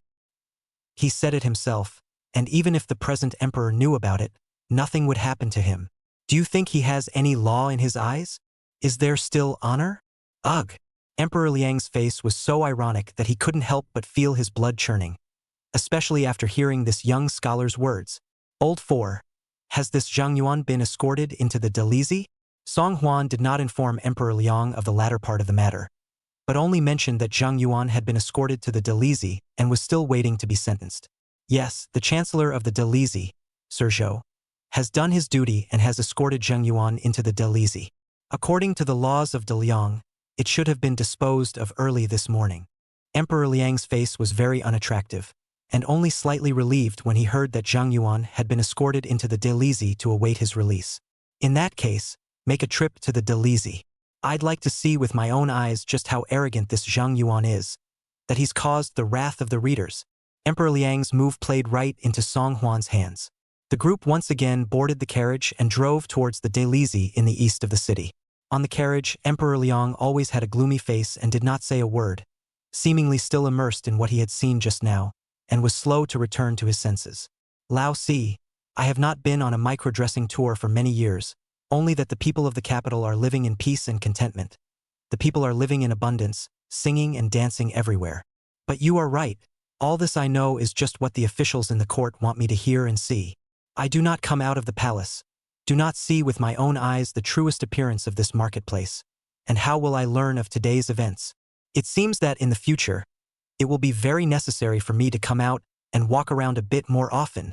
Song Huan silently listened on the sidelines, only to comfort the Liang Emperor not to worry too much, but to focus on the health of the dragon body. Everything that Emperor Liang saw today was only what Song Huan had instructed Song Liang to arrange in advance. To be fair, it's already considered very mild content. If you want the Liang Emperor himself to visit privately the body of the original flavor of the people, I do not know what will be extremely unexpected insights it. While the two were rambling, the carriage had already arrived near the Delizy. Emperor Liang picked up the curtain of the car and glanced out, not realizing that he was once again angry. Old 4. Come and help me look. The one kneeling in front of the door of the Delizy. What is it? Chapter 90. Even if I die here, it's worth it. Song Huan brought his body over and opened his eyes in the direction that Emperor Liang was speaking. Ha! Father. The one kneeling in front of the door of the Delizy is none other than the Delizy minister who took Zhang Yuan away last night, Zhou Ju. My son has heard that among all the courtiers of Great Liang, Lord Zhou is the only one from a humble background. Seeing that he speaks and acts quite appropriately, my son was thinking of finding an opportunity to introduce Lord Zhou to father. Choosing a day is not as good as bumping into a day, and today I even happened to come across such an opportunity. After saying that, Song Huan made a move to get out of the carriage. Wait! Emperor Liang suddenly spoke out, stopping Song Huan, who was about to get out of the car. As the head of the Delizy, what is he doing just kneeling outside the Delizy gate?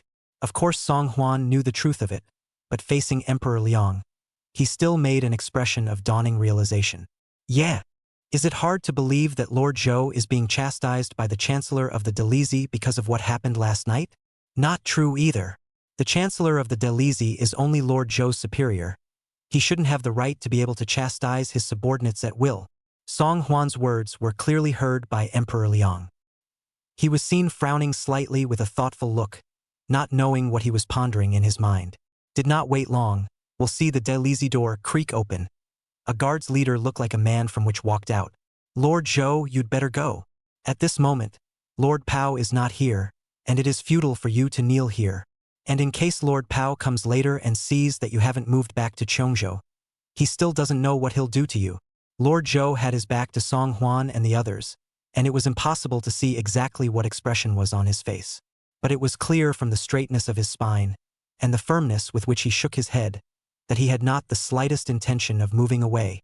Squire Hong, thank you for your kindness. Originally I was going to leave, but this way, I'm really suffocating. I clearly did not do anything I shouldn't have. Should I be driven back to my home in Chongzhou just because of that trumped-up charge? I'm not convinced. If Lord Pao wants to chastise me, then feel free to chastise me. I will never go through this undeserved disaster because of a crime I didn't commit. Seeing how resolute Lord Zhou's attitude was, Servant Hong couldn't help but become even more anxious. Lord Zhou, you are indeed correct. All of us guards at the Delisi know you're right. And in the eyes of all the guards of the Delisi, although you are a weak scholar, you are a good man with a strong iron bone. What Lord Pao wouldn't dare to say in normal times, you dare to say. You are not afraid to offend those whom Lord Pao is afraid to offend. We all know you did a good job in arresting Yung Wan this time. If it wasn't for the fact that when you came back last night, you made a point of emphasizing that Zhang Yuan was the person the fourth prince had ordered you to arrest, Lord Pao was afraid that he would have released him a long time ago. There's no other reason. It's not because I'm afraid of offending Lord Zhang and Lord Taisher. Just. Speaking of this, Squire Hong looked around a few times with some scruples. It's just that today's Deliang is a Deliang where only those powerful people who speak up can be counted on. You've been lucky to stay alive this time and return home unharmed. If we wait for Lord Pao to come back and see you still kneeling here to ask for an explanation, I'm afraid I don't know how to chastise you again. Lord Pao was already jealous of your ability, and this time let him seize the opportunity, maybe even. Halfway through his words, Servant Hong suddenly closed his mouth resentfully.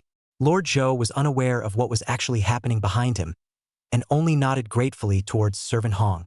To be able to hear Servant Hong say these words, even if I, Lord Zhou, perish here today, it's already worth it. Oh, yeah.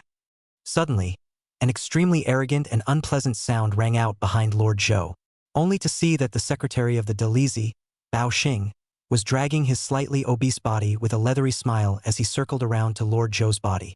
Sir Zhou, hasn't Lord Sun Wanli of the Ministry of Revenue Sun already ordered that you return to your hometown of Chongzhou as quickly as possible, and not be allowed to return to the capital for all eternity?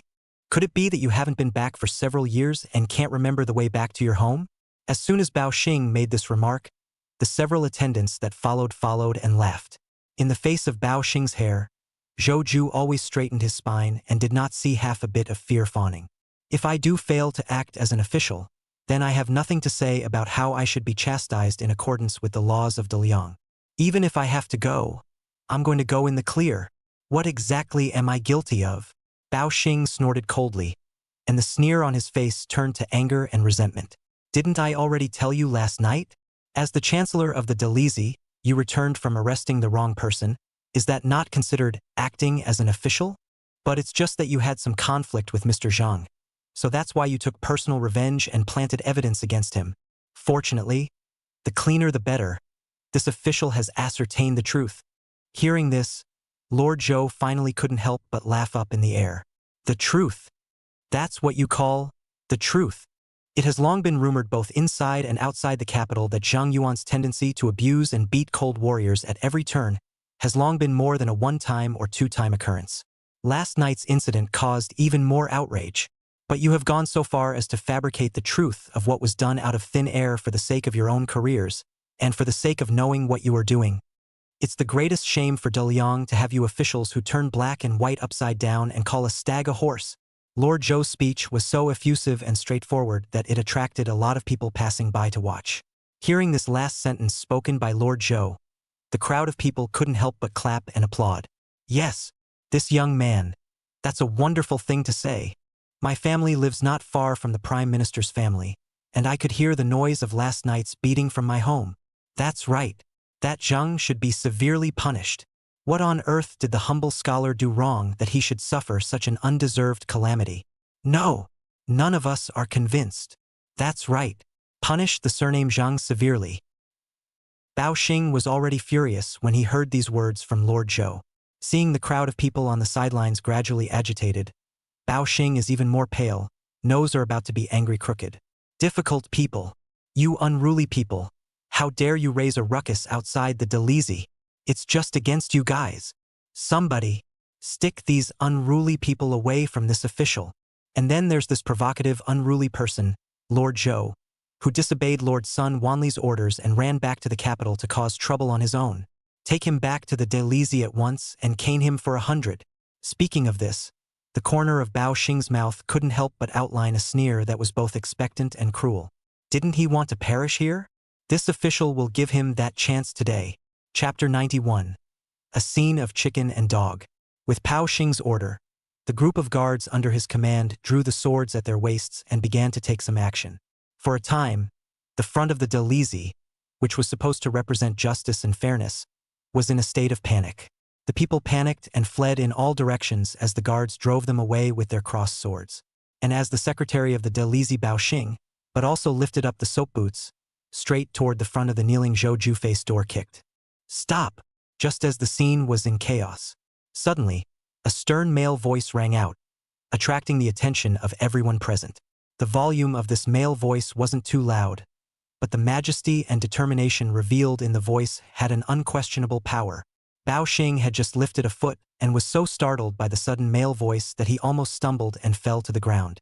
Damn him! Who's so ungrateful? Bao Xing cursed and turned his head back, but the moment he saw the person behind him, Bao Xing couldn't help his body from going limp, and he directly sat down on the ground. Fourth Prince. You! How did you end up here? Looking at Bao Xing's jaw that couldn't stop trembling, it seemed that he couldn't even say a complete sentence. Song Huan couldn't help but laugh in his heart. This guy just had a great official authority. How did he see himself and turn into a civ like? Seeing himself as a district prince, Bao Xing had been terrified into this state. If he were to see the Liang Emperor sitting in the carriage, wouldn't it scare him into fainting on the spot? Song Huan didn't bother to talk so much nonsense with Bao Xing and just spoke lightly. Tell your men to stop immediately. Yes, yes, yes. Only then did Bao Xing react, hastily rolling and crawling, supporting his obese body. Once upon a time when the fourth prince was mentioned, Bao Xing, like most of the officials, could not help but show a sneer on his face and flirt with a few words. However, times are different nowadays. Nowadays the fourth prince has long ceased to be that straw man appearance in the past.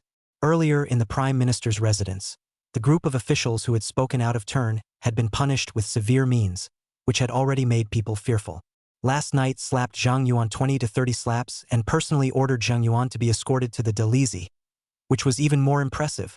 The fourth prince, who was not even afraid to offend the imperial master and the crown prince, had been transformed and was not what he used to be. Thinking of this, Bao Xing's fear deepened in his heart, and he was busy waving his short fat arm towards the guards who were driving the people around. Stop! Stop it all! Finally, the chaotic situation in the Delisi was finally restored to calm. Bao Xing anxiously broke out a head of sweat, and while he kept taking his sleeve to hastily wipe the sweat, he carefully raised his eyes and surveyed the grim-faced Song Huan. That! Your Highness the Fourth Prince. I don't know if you have any important instructions for your great visit. Song Huan said that it really didn't matter if he had any important instructions. What really matters is the one sitting in the carriage. I wonder if there are any important instructions. However, Song Huan did not open his mouth to mention the fact that Emperor Liang was inside the carriage. Such a big blind box gift package. It's better to let Bao Xing open it himself later. Lord Pao, this king was just passing by here and didn't happen to see the scene just now. There are no important instructions. Hearing Song Huan's words, Bao Xing let out a long sigh of relief. That's good, that's good. I thought that you made a special trip to the Delisi too. What's it for? Seeing that Bao Xing looked like he wanted to say something, Song Huan smiled and opened his mouth to pursue the question. Bao Xing hastily shook his head with a fake relaxed face. Nothing, nothing, nothing. You don't know. Just now a group of unruly people gathered outside the Delisi to cause trouble. So that's why the micro-minister sent his guards out to suppress it. Since the fourth prince didn't come here for last night's incident, that would be fine. Taking a step back, even if he was here for last night's incident, he had nothing to be ashamed of. Last night's incident was ordered by Lord Sun of the Ministry of Justice himself. Reasonable and in line with the rules, not half as much as can be faulted. Don't say it's him, the fourth prince. Even if it's the current emperor who comes, he has a set of words to say for himself. Thinking of this, Bao Xing's bent waist could not help but straighten a few points. Seeing that although the guards had spared the common people outside, they were still holding Lord Zhou towards the Delisi, Song Huan hurriedly interrupted with a voice. Hey! You guys, do what? Shyly wearing a smiling face, Bao Xing busily said. Lord Zhou disobeyed the order of the Minister of Appointments, and the micro-minister was about to chastise him. Your Highness doesn't need to care about him. He's just a mediocre minister who doesn't do his job well. Song Huan never expected that right under his nose. This Bao Xing would dare to be so arrogant and reckless. Lord Pao, let's not rush to chastise this mediocre minister just yet. There's someone in that wagon over there who wants to meet you. Looking in the direction of Song Huan's finger, he saw that a rather low-profile black-topped carriage was parked on the street opposite the Delisi. The carriage was decorated in a low-key and luxurious manner, and although it had a pure black-veiled roof, it was obvious at a glance that the owner of the carriage had a very honorable status. Hearing Song Huan's words, Bao Xing couldn't help but get curious. What kind of person is so mysterious that he needs himself, the secretary of the Delisi, to meet him personally? I think this person must be a first-class officer. Otherwise the Hall of the Four Emperors will not be able to sell him this face. Bao Xing guessed while walking slowly in the direction of the carriage. Reaching out and picking up the curtain of the carriage, seeing the furious and familiar face in the carriage, Bao Xing was already so scared that his liver and gallbladder cracked, and his brain instantly went blank. You! How did you micromanage? 亲临，大理寺。 Bao Xing nearly bit his tongue several times. The sudden appearance of Emperor Liang in front of him really nearly scared Bao Xing out of his wits. Soon, he saw Bao Xing's eyes rolled over and he was foaming at the mouth, obviously having fainted from fear. Protecting the carriage outside the two shadow guards left and right open Bao, rushed to the fat face of Bao Xing's slap is a few slaps. Finally, Bao Xing sucked in a breath or two of cool air and came to his senses. There was not a single expression on Emperor Liang's icy face, and from the beginning to the end, he was condescending, faintly surveying the extremely out of sorts Bao Xing in front of him. Bao Xing knew that he was in the wrong, and the first thing he did when he regained his senses was to immediately kneel down and straighten his body in a disciplined manner towards Emperor Liang. I don't know about your Majesty's sudden visit. I beg your Majesty's pardon for my failure to welcome you from afar. Looking at the cowering Bao Xing in front of him, finally Emperor Liang could not bear it anymore. This is my De Liang's armchair minister. This is my De Liang people's clothes and food official. These are the pillars of the nation that their Ministry of Mandarin selects by the thousands every year to screen out for me. It's just so disappointing to me. Chapter 92 De Liang. I'm afraid it's about to change. Bao Xing never dreamed that this opening of Emperor Liang's mouth would be a fatal blow. Your Majesty, calm down. Your Majesty, calm your anger. Just now, the unruly people outside the Delisi were causing trouble, and it was because my humble servant was not able to suppress them in time, which tainted His Majesty's sacred hearing. Difficult people? Making trouble? In the tone of Emperor Liang's opening rhetorical question, there were a few moments of dismay in addition to shock. He couldn't believe that the head of the Delisi would be red-faced and credulous in front of him. Ridiculous. It's just too ridiculous. Bao Xing pinned his head to the ground, and with a twinkle in his eye, he guessed that the scene that had occurred might have been seen by Emperor Liang in its entirety. So he hastened to change his tone and explained, It's that guy, Lord Zhou, who is fanning the flames and misleading these ignorant people. But please rest assured, Your Majesty, that I have already brought Lord Zhou to justice and will definitely give an explanation to these deceived people. If anything, Bao Xing's initial words had only caused Emperor Liang to feel a bit shocked. Then at this moment, Bao Xing's statement made Emperor Liang a little disbelieving. Fanning the flames? You tell me, what wind has he fanned and what fire has he lit for Lord Zhou? After a slight hesitation, Bao Xing hurriedly explained, As an official of the Delisi, Sir Zhou deliberately planted evidence to frame an innocent man and arrest him in the Delisi, and wants to lynch him indiscriminately with the intention of getting rid of him. Luckily, the micro-minister came all night to stop this from happening. Bao Xing knelt in front of the carriage and rattled off his story, while Emperor Liang on the carriage, his face was already hard to see. He never dreamed that just in these few short sentences, the words in Bao Xing's mouth had gone around and changed several times. And the bottom line is that he said so much, but all of it was not one word of truth. Finally, Emperor Liang was enraged. When the Son of Heaven is angry, heaven and earth tremble. Shut up, Bao Xing. Do you take me for a little cutie who doesn't hear anything outside the window? Do you really think that I will listen to and believe all of your inconsistent, right and wrong remarks? You officials are in collusion, confusing right and wrong, and doing whatever you want. Do you really think that I am completely unaware of this? Bao Xing had thought that his words were perfect and Emperor Liang would definitely be able to believe them. I didn't expect that it would provoke the wrath of the Son of Heaven. Your Majesty, calm down. I have no intention whatsoever of doing so. Bao Xing kowtowed as if he were pounding garlic, and it didn't take long for the ground in front of him to be dyed red. But facing the trembling Bao Xing, Emperor Liang did not half forgive. Just looking up at Song Huan, he ordered, "Fourth, you personally go to the Zheng mansion. Zheng's father and son will be immediately detained in the Ministry of Justice, waiting to be sentenced. Also, bring me son Wanli from the Ministry of Mandarins." Yes. Song Huan stood up straight and made a slight bow towards Emperor Liang. Looking up at the tree branches swaying in the wind to the side, "This Bianjing, I am afraid that it will change a wave of days.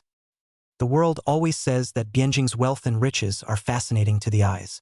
Bianjing City, being the capital of Daliang, was the most prosperous and affluent capital city in the whole of Daliang, bar none. It is full of merchants and talented people. An ordinary man of the cloth who can be seen everywhere on the street may be a wealthy business magnate. Of course, if the most powerful and wealthy lord in this Bianjing city was mentioned, 3 people would pop up in most people's minds. One of them, undoubtedly, is the imperial master, Shangguan, who is one of the 3 founding princes and sits down with countless disciples. To what extent is the mansion of the imperial master Shangguan so magnificent? In order to show the status of eminence, the Shangguan mansion deliberately chose the site in the most prosperous southern part of the city. In order to ensure sufficient purity and security, Shangguan even waved his hand. In this inch of land in the south of the city disc a whole street, all for the use of the imperial household. Do you think, with such a great deal of money, one can be considered the most dignified person in the entire capital? In addition to the imperial master, the second in the rankings must be Lu Delin, the minister of the household. As a minister in charge of finance of the Great Liang, Lu Delin, floating in the sea of eunuchs for dozens of years, has already made a pot full of money. The assets he sat on were even more than a host of mega-rich businessmen. Only after experiencing the previous Ministry of Household reshuffle, Lu Delin has taken the initiative to confiscate all the properties in order to keep his position. Now he was no different from a plain, simple official. As for the third in the ranking, it belongs to the present Kaifeng prefect, the second son-in-law of Lord Taisher, Zheng Xiaodong. As the highest administrative officer of Kaifeng Prefecture and Bianjing City, Zheng Xiaodong is in a position of power, and his ability to amass wealth is naturally not in question. Although it is not comparable to the top 1 ranked officer, but this special status relationship of his still invariably raised a lot of social status for him. Zheng Xiaodong sometimes drank so much that he even called himself the brother-in-law of the present emperor, which shows the expansion of his heart. But most of the guests present also laughed it off and more vigorously climbed, and no one too much to care about something. This day was just like any other. Inside the Zheng mansion, an atmosphere of peace and tranquility prevailed everywhere. Early in the morning, countless officials and merchants came to visit Zheng Xiaodong. Looking at the expectant guests at the door, the butler smiled, as if he had long been accustomed to such scenes. "Gentlemen, please be at ease. My lord's heart is set on political affairs, and after returning from the morning court, he has been dealing with official matters in his study. If you all have anything else important to do, come back another day." Hearing the butler's words, the guests in front of the door spoke anxiously. "No hurry, no hurry. We have come here today specifically to visit Lord Zheng. There's nothing important. Please make sure that Lord Zheng focuses on political matters first. Tisk, Ta Zhen Zheng, as the official of our Bianjing's food and clothing, is really exhausting his efforts and sundowning. Lord Zheng, a model for my generation. With a faint smile on his face, the butler made a slight bow and was about to turn around and leave. After all, the butler had seen far too many scenes like the one in front of him on a daily basis. Aren't these people sharpening their heads just to be favored and introduced by Lord Zheng? With these fools who can only kiss ass, if we wait another 10,000 years, Lord Zheng is afraid that he won't even bother to see them. Thinking of this, the butler couldn't help but show a faint look of contempt. However, before the butler could draw away, he heard a strange noise from the crowd. The fourth prince has arrived. The fourth prince? The butler stared, then smiled in realization. It must be that after last night's incident, the young master returned unharmed, making the fourth prince lose face in a good way. That's why he came here on purpose, attempting to find Lord Zheng to have a theory, right? A hallowed royal son could not even help his own lord. Thinking about this, the smile on the butler's face couldn't help but grow even wider. Greetings, Your Highness the fourth prince. I'm sorry, my lord is currently in the study dealing with governmental affairs and is to be presented to His Holiness at the first opportunity. Forgive my lord for not being able to receive you for the time being. Chapter 93. Are you sure you don't want to go in and tell us what's going on? As soon as Song Huan got off the carriage, he saw a crowd of people outside the Zheng mansion, and the bustle was not a bit worse than the marketplace. At this moment, seeing that a small house slave of the Zheng family dares to be so slow to himself, Song Huan completely understands the source of the Zheng family's bottom line. This tall and wide lintel, this stepping through the threshold of the guests, is exactly what makes Zheng Chaodong so emboldened. Originally, last night's incident was just to be able to borrow the pressure of public opinion to silence those ministers who opposed the imperial examination system. But Song Huan never thought that he would be able to use this matter to implicate such a big tiger in the capital. Faced with that extremely arrogant butler, Song Huan didn't care too much. But it's just a case of one man getting his own way. When the time comes, the tree falls and the monkey scatters. As Zheng Chaodong's lackey, this housekeeper is afraid that he won't be able to fall into a good end. Oh, yeah. I didn't expect Lord Zheng to be so intoxicated with dynasty politics. Truly a pillar of the nation. Only what the king has to say next is vital. Are you sure you don't want to go in and give a briefing? Looking at Song Huan's smiling cheeks, for some reason, the butler couldn't help but shiver, because deep within the smile under Song Huan's eyes was an endless cold like frost. Just one look at it makes you can't help but be scared and chilled. Facing the calm and collected Song Huan, the butler was a little timid for a moment. After all, no matter how much the other party had lost face, he was still the imperial son of the hall. If you really delayed Lord Zheng's business, you couldn't afford it. The butler could only bite his tongue and turn his head to fold back into the mansion. Please wait a moment, fourth prince. Oh, right. Seeing that the butler was about to go back to inform, Song Huan suddenly opened his mouth and reminded, remember to call your young master out as well. Once he heard that he had to call the young master to come out with him, the housekeeper couldn't help but have a black eye.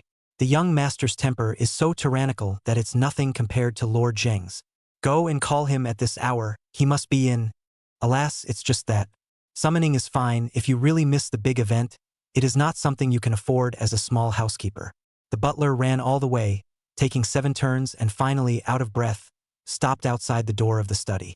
Inside the study, a woman's coquettish laughter mixed with the man's rough gasps came out, and the heartbeat of the people who heard it accelerated and they blushed. The housekeeper knows that Lord Zheng is on the loose inside.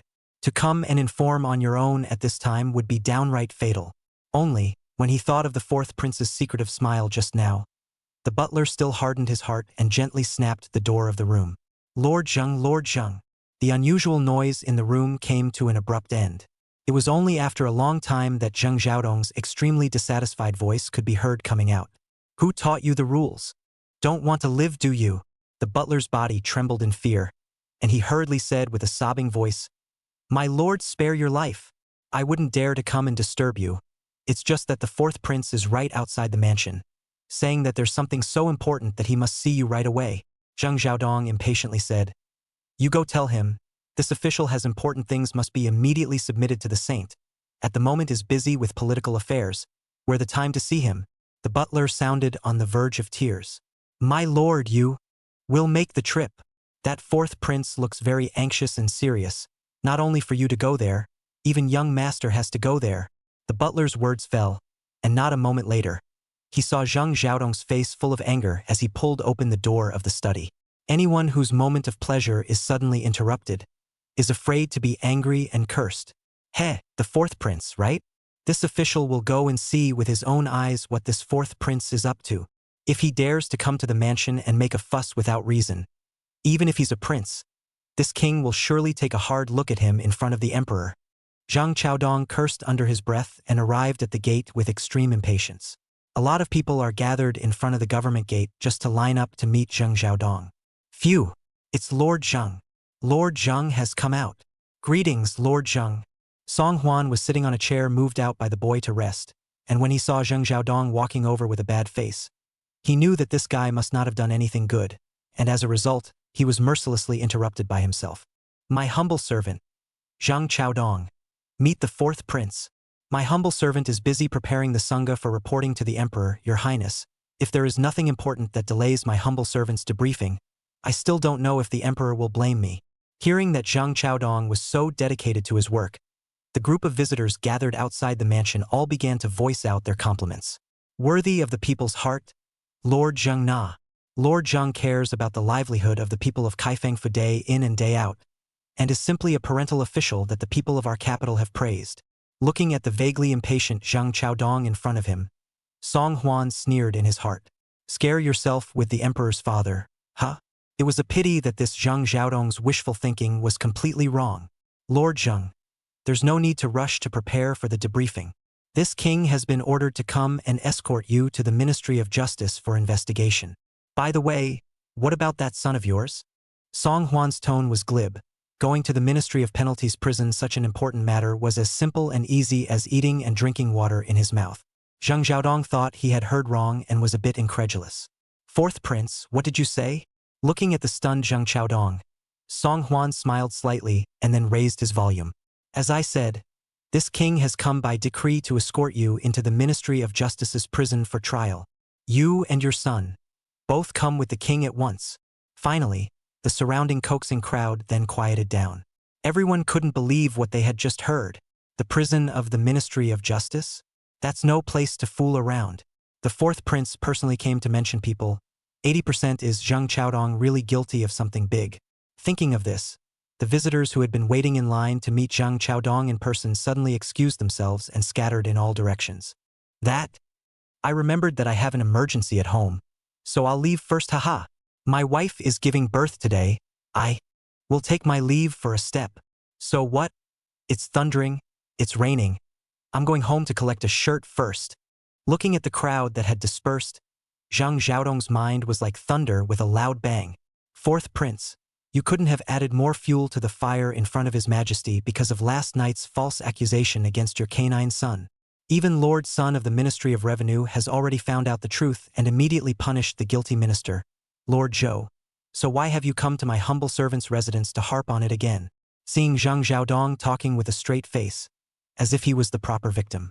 Before Song Huan had a chance to speak, he saw a bright figure suddenly appear in front of the Zhang mansion's main gate. Chapter 94, he's just a kid. Who said anything about taking my son to the Ministry of Justice prison? On what grounds? What has my son done to go to the prison of the Ministry of Justice? Song Huan only felt a raucous noise in his ears, followed by a pungent odor of perfumed powder, only to see a middle-aged woman with heavy makeup and a face full of resentment. She viciously gouged out Song Huan. The first moment he saw this middle-aged woman, Song Huan popped out a person's name for the first time. Empress Shangguan.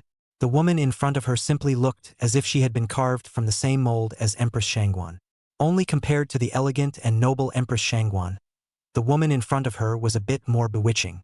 It was rather like the immediacy of a half-aged woman who had to pretend to be a young girl with heavy makeup. It wasn't that she didn't look good. It was just that this fluttering, voluptuous air really made Song Huan feel a little uncomfortable. Seeing that his married wife suddenly appeared in front of him cursing and swearing, Zhang Xiaodong's already not-so-good-looking face couldn't help but be instantly filled with disgust. Unbridled. You still don't know how to salute when you see His Highness the Fourth Prince? Despite the words, Zhang Xiaodong understood. Shangguan Hanqing was the daughter of the imperial master and the current empress's own sister. This fourth prince in front of her who had little power in his hands, she really wouldn't necessarily put it in her eyes As expected by Zheng Xiaodong, Shangguan Hanqing just looked Song Huan up and down a few times and didn't have the slightest intention of wanting to salute. Fourth Prince, my son has been an honest man. How could he be escorted by His Majesty to the prison of the Ministry of Justice? Also, my husband is an official that is also conscientious and dedicated to his duties, and after the court, he locks himself in his study and refuses to even see my face. There's nothing about the two male members of our Zheng family that violates the laws of Deliang. Is there? It can't be that you're still harboring a grudge about last night and want to inflict harm on my son. Can it? After leaving the Imperial Master's mansion last night, Shangguan Hanqing tossed and turned, and it was hard to sleep on a lonely pillow. It wasn't until her son returned in the middle of the night that the heart she was hanging on to was finally put back in her stomach. I would have thought that, with my father's intervention, this would have been the end of the matter. Who knew that this annoying fourth prince would once again find his way to the door? Facing Song Huan, Shangguan Hanqing only felt an indescribable revulsion in her heart. It always felt that this fourth prince was like an invisible black hole, making people unable to see the border at a glance and extremely uncomfortable. Looking at the two in-laws in front of him, seemingly without the slightest hint of wanting to take a trip with himself, Song Huan finally lost all patience. With a wave of his hand, a team of shadow guards hiding in the shadows descended from the sky and instantly surrounded Zheng Qiaodong. I'm offended, Lord Yung. As soon as Huiqi's words fell, the two shadow guards had already opened their bows left and right, lifting Zheng Xiaodong's collar up like an eagle catching a chicken. Zheng Xiaodong, who was quite fat, in the hands of the two shadow guards, it was as if he was a light balloon, without any weight. What for? Let go of me, you guys. This official is the Kaifeng prefect personally appointed by His Majesty. Dang's second-grade courtiers. You will not be allowed to act recklessly, you rabble-rousers. Song Huan didn't say anything more, but only flashed the shadow guard token that he had been carrying around. Lord Zheng is so lucky, going to the Ministry of Justice to sit in jail and having to be escorted by the shadow guards themselves. The shadow guard stepping in is worthy of your status as a second-ranked officer. Isn't it? What? What? Shadow guard. Seeing the black token in Song Huan's hand, Zheng Xiaodong's heart instantly turned half cold. The shadow guards were an organization that had always only been responsible for carrying out Emperor Liang's secret orders, and their appearance meant that Emperor Liang was personally present. What had he committed that even alarmed the shadow guard himself? Zheng Xiaodong man had been stunned silly and had absolutely no power to fight. He could only woodenly allow the shadow guards to set himself up on the carriage. On the side of Shangguan Hanqing, who knows what shadow guards not shadow guards, only know that her husband was captured by the people of the fourth prince, and her son is afraid that it is difficult to escape this disaster. Fourth prince. This is the residence of the Kaifeng prefect. Even if you have a problem with my son, you can't do whatever you want here. My husband has given you a few points, but I, a woman, am not afraid of you. Shangguan Hanqing was dressed as a noblewoman, but at this moment, with her eyes glowing fiercely, where was there any semblance of modesty left to speak of? Simply a living shrew. Song Huan had a principle for doing things, which was to never make things difficult for women. Of course, shrews count as women. So even if Shangguan Hanqing spoke out of turn, Song Huan was too lazy to bother with her too much. Shangguan Hanqing was still about to open his mouth to say something, when suddenly a pig-killing, mournful wail came from within the courtyard of the Zheng mansion. Let go of me. Do you hear me? What are you, and how dare you kidnap me? I am the grandson of the current imperial master, and the cousin of the current crown prince. Seeing that the two shadow guards were as if they were wooden and didn't listen to him at all, Zhang Yuan could only ask for help from Shangguan Hanqing, who was outside the door of the mansion, in a stern voice. Murder! Someone is trying to assassinate us. Mother! You come and save your son. Zhang Yuan's hysterical wailing voice soon attracted a group of people who loved to watch and eat. Seeing Zhang Yuan's bare feet, cloaked and disheveled, being racked out by two shadow guards, none of the onlookers clapped their hands. Glad tidings! Heavenly happy news! This scourge Zhang Yuan will finally be arrested. God has eyes. Finally this villain is brought to justice. Good catch. This Zhang Yuan has been doing wrong for a long time. He should have been arrested and chopped up a long time ago. The people spoke one word to another, and they had the attitude that they would never rest until Zhang Yuan was broken into pieces. When Shangguan Hanqing saw that his own precious son had been dragged out, where could he care about anything else? He immediately flew up and stopped in front of the shadow guards. With me here today, I'll see which of you dares to take her away. The shadow guards were trained execution machines, and apart from obeying the orders of Emperor Liang and Song Huan, it was impossible for them to listen to what others said. Facing Shangguan Hansing, who was desperately trying to block the way, the shadow guards did not even look at him, but simply slammed Shangguan Hansing to the side. Ah! Shangguan Hansing was viciously thrown to the ground, only to feel his eyes bleed and his forehead burning hot. Seeing that her son had already been put on the carriage, she no longer cared about the pain in her body and the reserve of the daughter of the imperial master. She walked forward on her knees and hugged Song Huan's pants leg tightly. Your Highness, the fourth prince, I beg you to be lenient and spare my son. He's just a kid. He doesn't know anything. I'll do anything if you'll let my son go.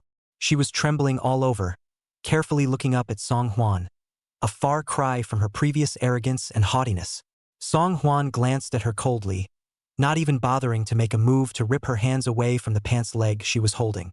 This king also came in the name of my father's emperor to escort people just.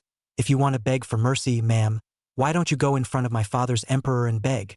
After saying that, Song Huan was about to fling his sleeves and leave, but suddenly thought of something and retraced his steps. Your son is still just a child, but those choleric scholars who are beaten and scolded by him at every turn are also the children of those ordinary people's families. Did your son ever show a single ounce of compassion when he struck out at them, even to the point of putting them to death? Now, his downfall is entirely the result of his own culpability. Chapter 95 Farce at the Imperial Master's Mansion. Song Huan's speech was so effusive that the surrounding spectators could not help but erupt in a mountain of hoots and hollers when they saw the scene. Exactly. Well said. This is the fourth prince, right? As the proud son of heaven, he can be so considerate of the people's feelings.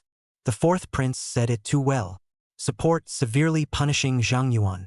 Punish the Zhengs severely. Not only the Zheng father and son, but also severely punish those nobles who, since they are of noble birth, beat and scold the common people at every turn. That's right. On what grounds? The crowd became more and more excited as they spoke, and at last, stirred with indignation, they gathered together spontaneously. Zhang Xiaodong, the prefect of Kaifeng, has been taken to the prison of the Ministry of Justice, and Bao Xing, the secretary of the Delizi, has been convicted for negligence and abuse of power. Many of the people had been squeezing their anger into their hearts for too long, and today, they finally found a breakthrough to vent it. Shangguan Hanqing sat dumbfounded on her knees, looking at the back of Song Huan and his group as they left, her eyes filled with dullness and despair. Her hair, which was usually combed meticulously, now looked like a chicken's nest in disarray. The top-of-the-line suede dresses that she used to be so proud of had long since been covered in dirt and torn with several large holes. There were even countless civilians around them pointing at themselves, their words full of ridicule. But Shangguan Hanqing didn't care in the slightest, because she understood that once her son and husband were taken away by the fourth prince, it would be difficult to come out again. At this juncture, looking at the entire Great Liang, there might only be one person who could save their father and son. As if Shangguan Hanqing was a drowning man who had grabbed the last straw. He couldn't care less about his shoes that had already fallen off, and drew his legs and ran wildly in the direction of the south of the city. Outside the Taisher's residence, there was a constant stream of gatekeepers and bustling activity. Butler Zhang Lin was methodically entertaining the visiting gatekeepers when, suddenly, he saw a barefooted and wildly running figure that was rushing towards him. Zhang Lin frowned for a long time and suddenly stared incredulously. Second miss? How are you? What's with the look? Where Shangguan Hanqing cared to exchange pleasantries with Zhang Lin, he pushed Zhang Lin away haphazardly and barged straight towards the inside of the Imperial Master's mansion. Father, where are you? You go save Zhen Chan, save Asidu. The crowd of guests in front of the mansion had long since looked dumbfounded, not recognizing for a long time who this crazy woman in front of them actually was. It wasn't until he heard Shangguan Hanqing's heartbreaking cries that it dawned on him. This is the second 1,000 gold of the Taisher Lord. Isn't she said to be married to Lord Zheng Qiaodong Zheng, the governor of Kaifeng? How did you become like this? Could it be that Lord Zheng has always had the strange habit of beating his wife with his hands? Tisk, you're kidding. This is the daughter of the Imperial Master. Who dares to make a move? Also right, it is rumored that Lord Zheng is so afraid of the interior that he has hidden a few beautiful women. but he only dares to frolic in his study, and he doesn't dare to let his wife see them at all. According to Shangguan Hanqing's temperament, if he heard anyone whispering about his parents, he would definitely go up and argue. However, today, Shangguan Hanqing couldn't even care about his own face. How could he still care about this? Seeing Shangguan Hanqing being so perverse, Jiang Lin was taken aback viciously. Second miss, Lord Taisher is deliberating with Lord Zhao of the Ministry of Rights, and no one is allowed to go and disturb him. If you have anything, you can talk to your subordinates first. Before Jiang Lin's words could fall, he split his head to meet a crisp slap from the other party. I told you long ago, you are a mere lackey, but just a dog by my father's side. I want to see my father now. Can you afford to delay?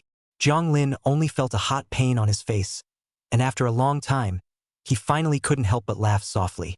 Second miss, you want to see His Excellency, don't you? His Excellency is in the side hall. If you have something important to do, go now.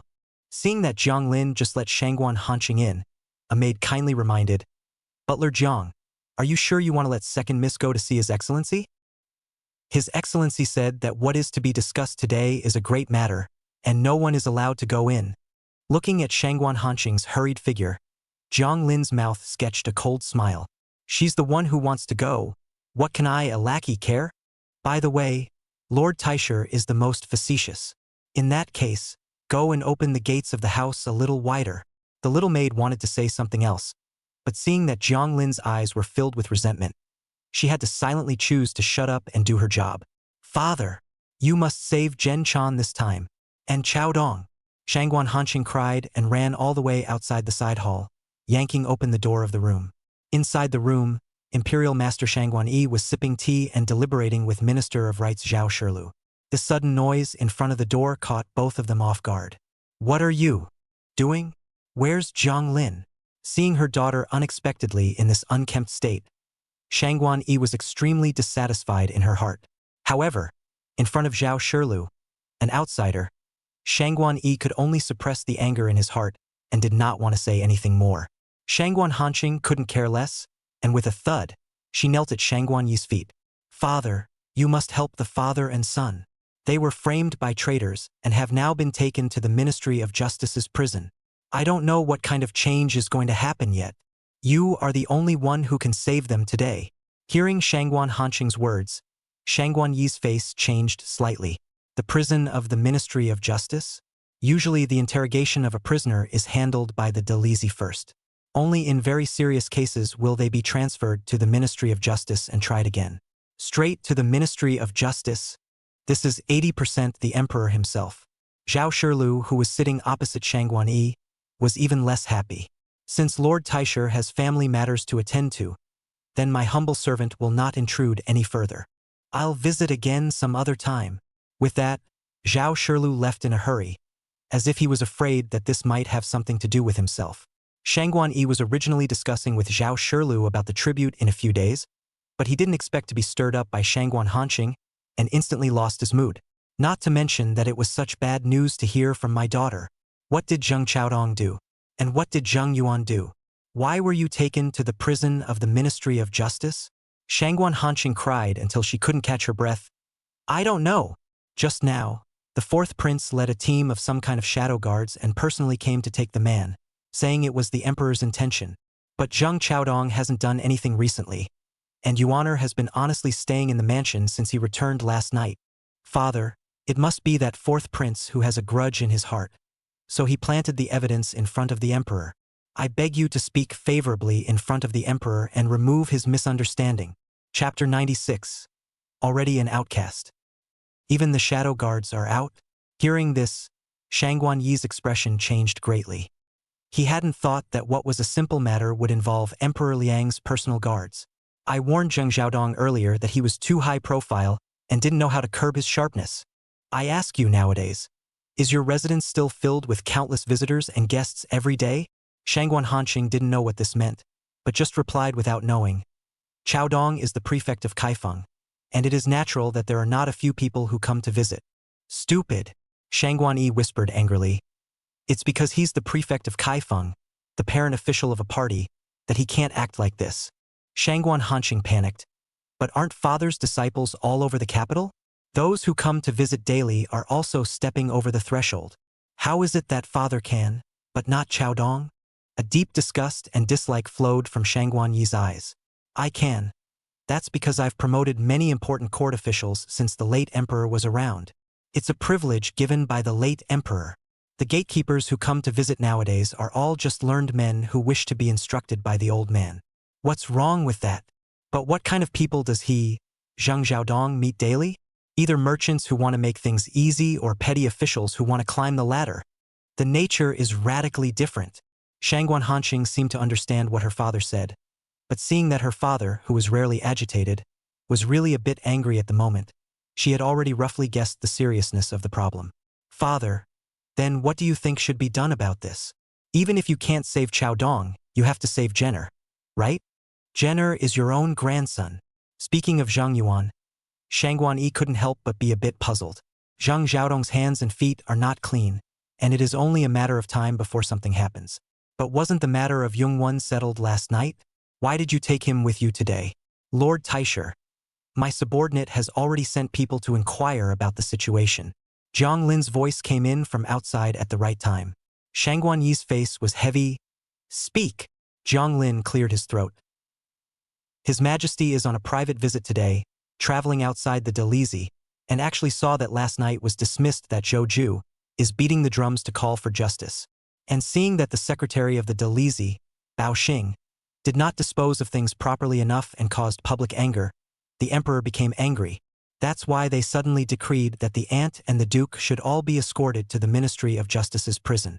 There's also Bao Xing and son Wanli, the minister of the Ministry of Revenue, who have been escorted to the Ministry of Justice for questioning along with him.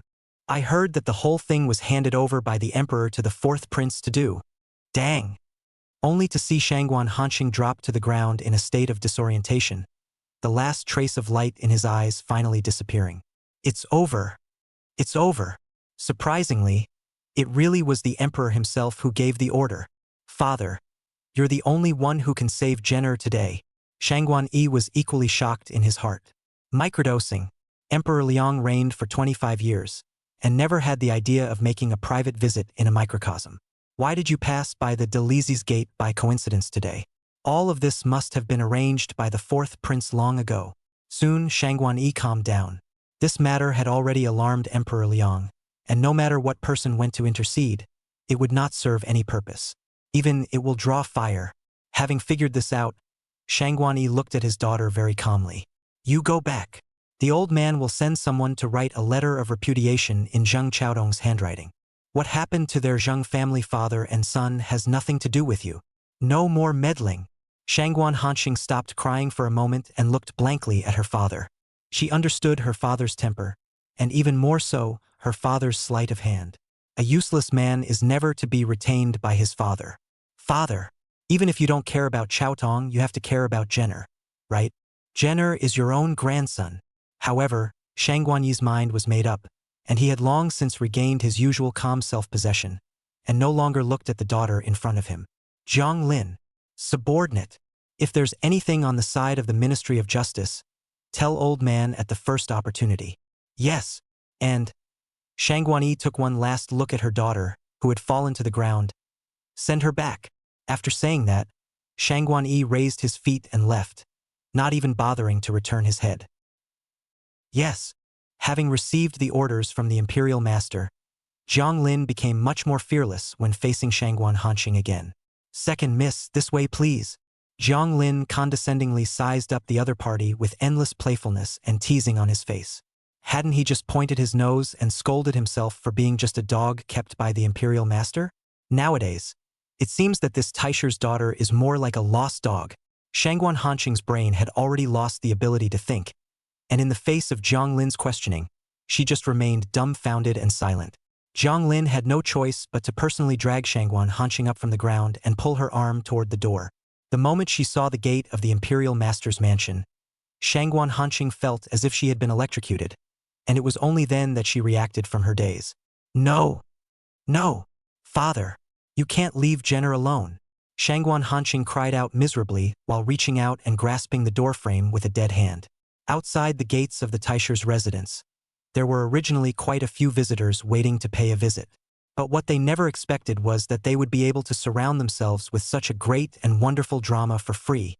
Is this the sister of Empress Shangguan? TSK. Really missed the mark by a mile. I didn't think that the imperial master, who is highly respected, would be able to educate such a crazy woman. Looking at the surrounding crowd pointing at Shangguan Hanqing's appearance, Zhang Lin's face finally showed a touch of smugness of having his revenge avenged. Aren't you arrogant and rampant? Now I'll let you be severely humiliated in front of the dignitaries in the capital, and see how you can still behave in the future. Zhang Lin was just expressionless, letting Shangguan Hanqing go crazy.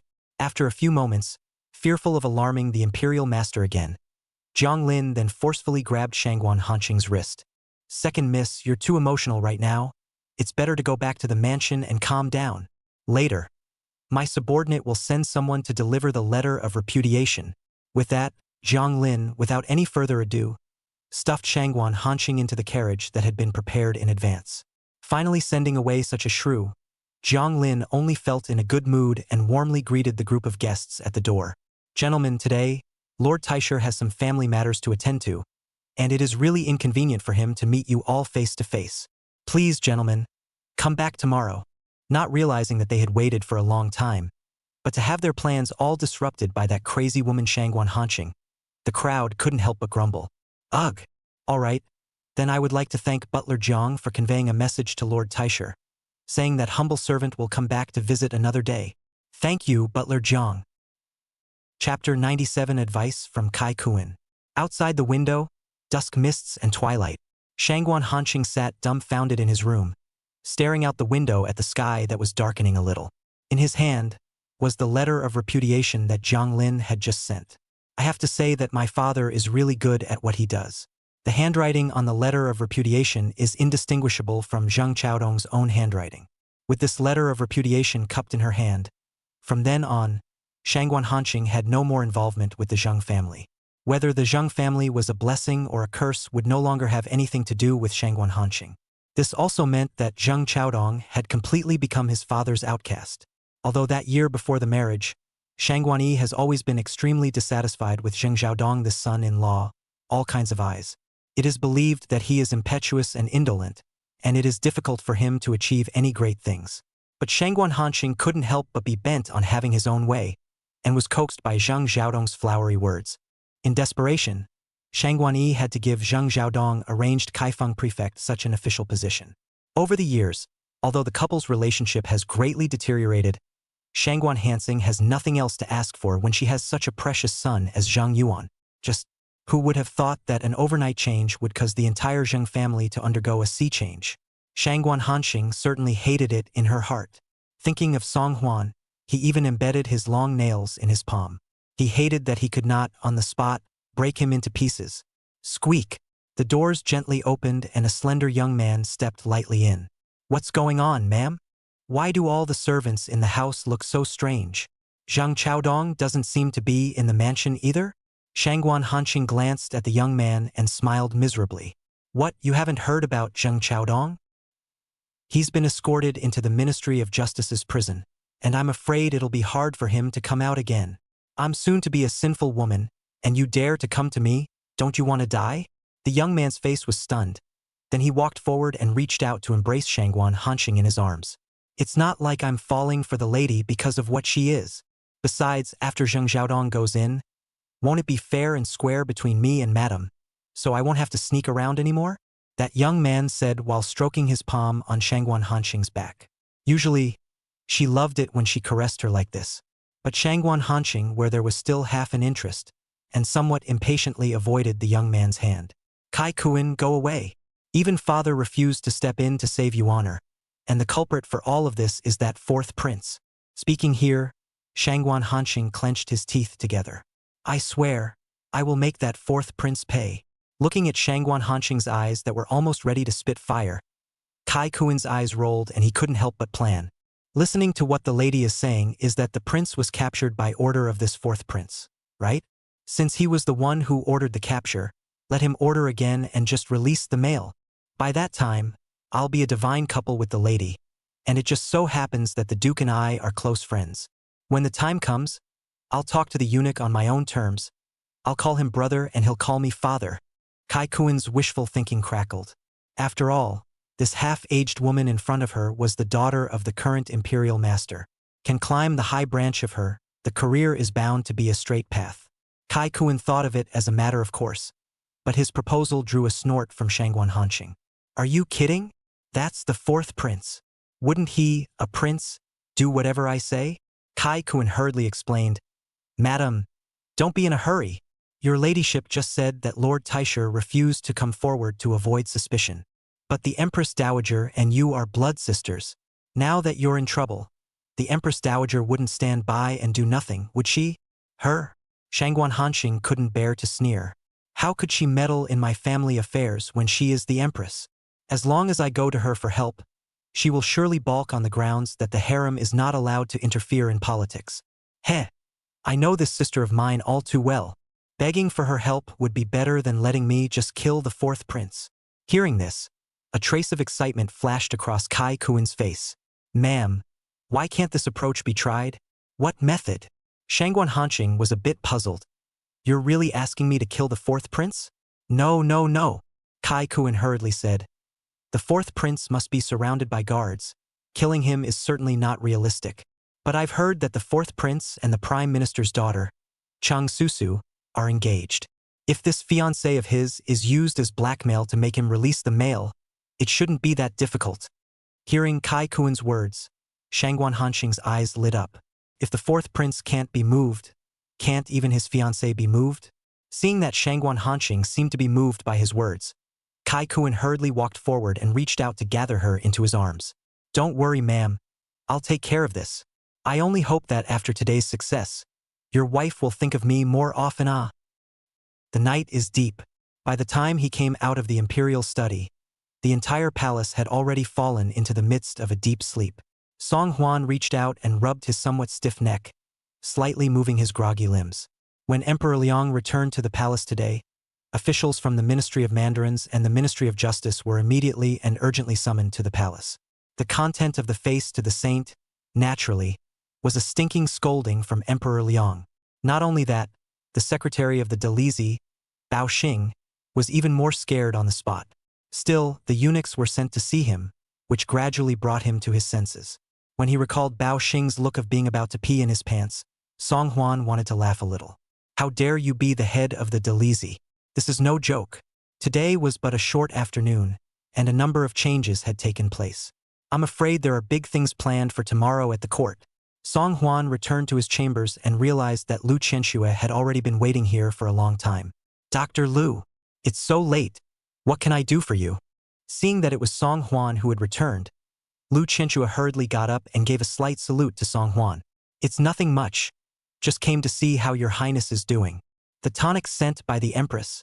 Does your highness still take it daily? Song Huan nodded. I take it daily, but I also take the medication prescribed by Dr. Lu every day, and my body doesn't feel anything else for the time being. Lu Qianxue reached out and numbered Song Huan's wrist for a moment. Empress Shangguan's tonic is indeed a good medicine. Your highness' pulse has become much more calm and steady over the past 10 days of taking it.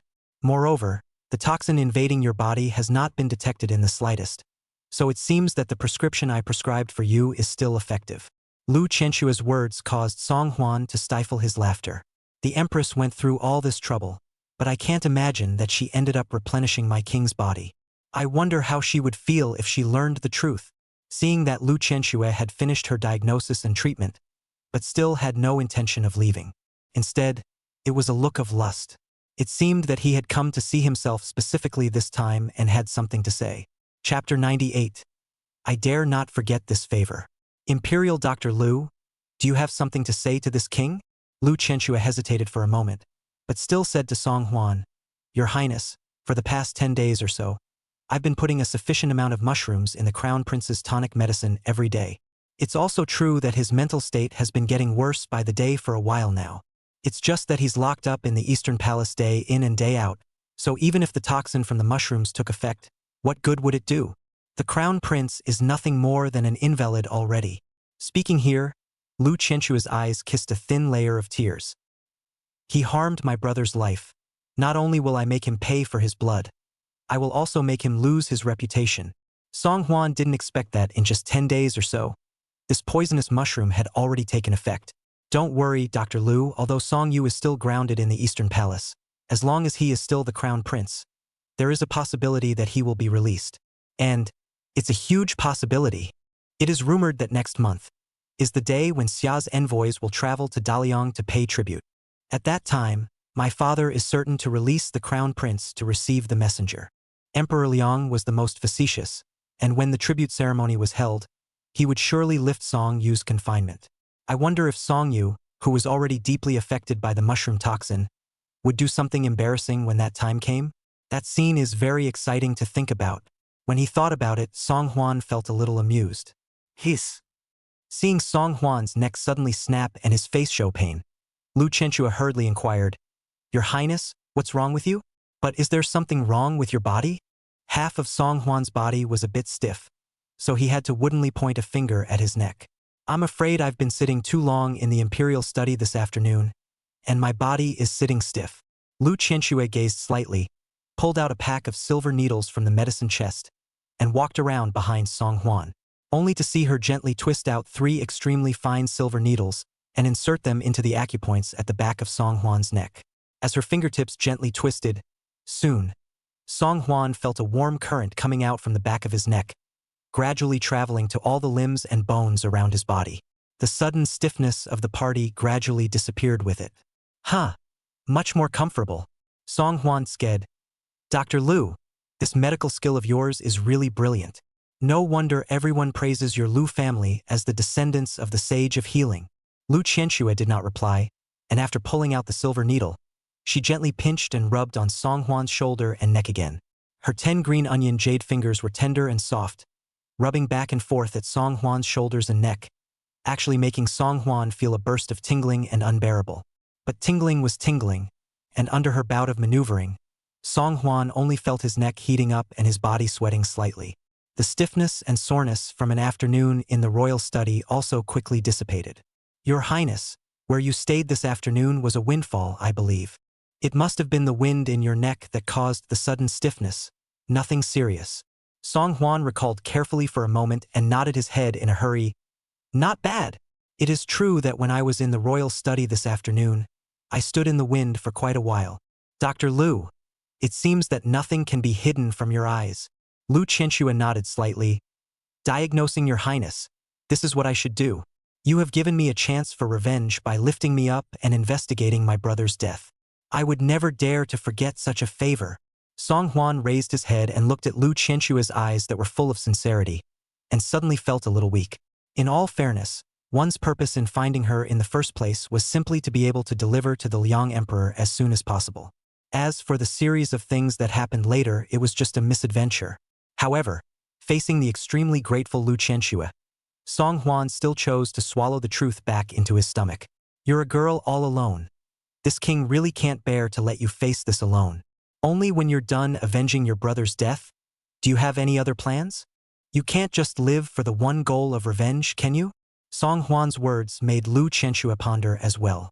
"Your Highness, you are right. One cannot live in hatred forever. After I've avenged myself, I'm going to carry on my brother's legacy by joining the Imperial Doctor's Department and carry forward the Liu family's medical skills to cure more people." Lu Chenchua's eyes sparkled, as if she had already made up her mind to come and fulfill her brother's unfulfilled wish for him. Song Huan then asked, "What about yourself? There was no thought of marrying a man of any kind?" Lu Chenchua's cheeks suddenly reddened. Since she was a child, she has lived with her parents and brother in the foothills of the northern suburbs. From a young age, he had little contact with people, and when he grew up, he had even less contact with people other than doctors and patients. Although there were always countless admirers outside the small courtyard in the northern suburb, Lu Chenchua hadn't had any formal contact with a man, let alone consider marrying any kind of man of your choice. "Your Highness, it's getting late. You should get some early rest too." Seeing the always cold Lu Chenchua, at this moment, even carrying the medicine box all the way to run away, Song Huan does not feel funny. This girl, the contrast is pretty big. Collapsing on the bed, Song Huan only felt his limbs relax immensely as a wave of sleepiness hit him. "Go to sleep, you may have to witness a wild storm at the court tomorrow morning." Fourth brother. Fourth brother. On the way to the court the following morning, Song Hwan was stifling his head towards the front when he suddenly heard a few sneaky calls. When he turned back, he saw Song Liang walking quickly as if he was a thief.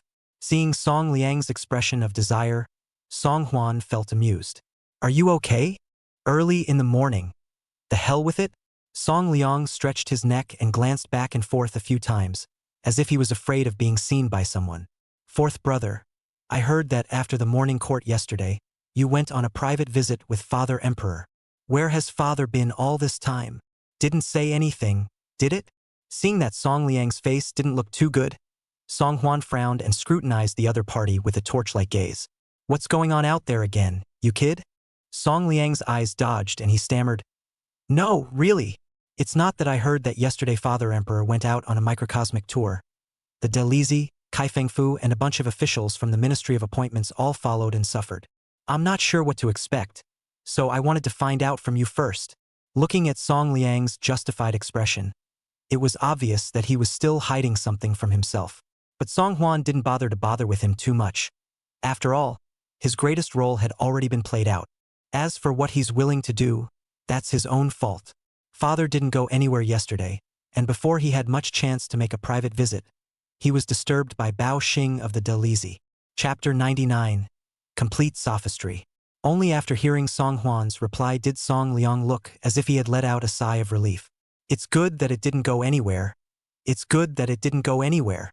I was originally wondering, did Father really just have a whim and suddenly decide to go out on a microcosmic tour around the capital?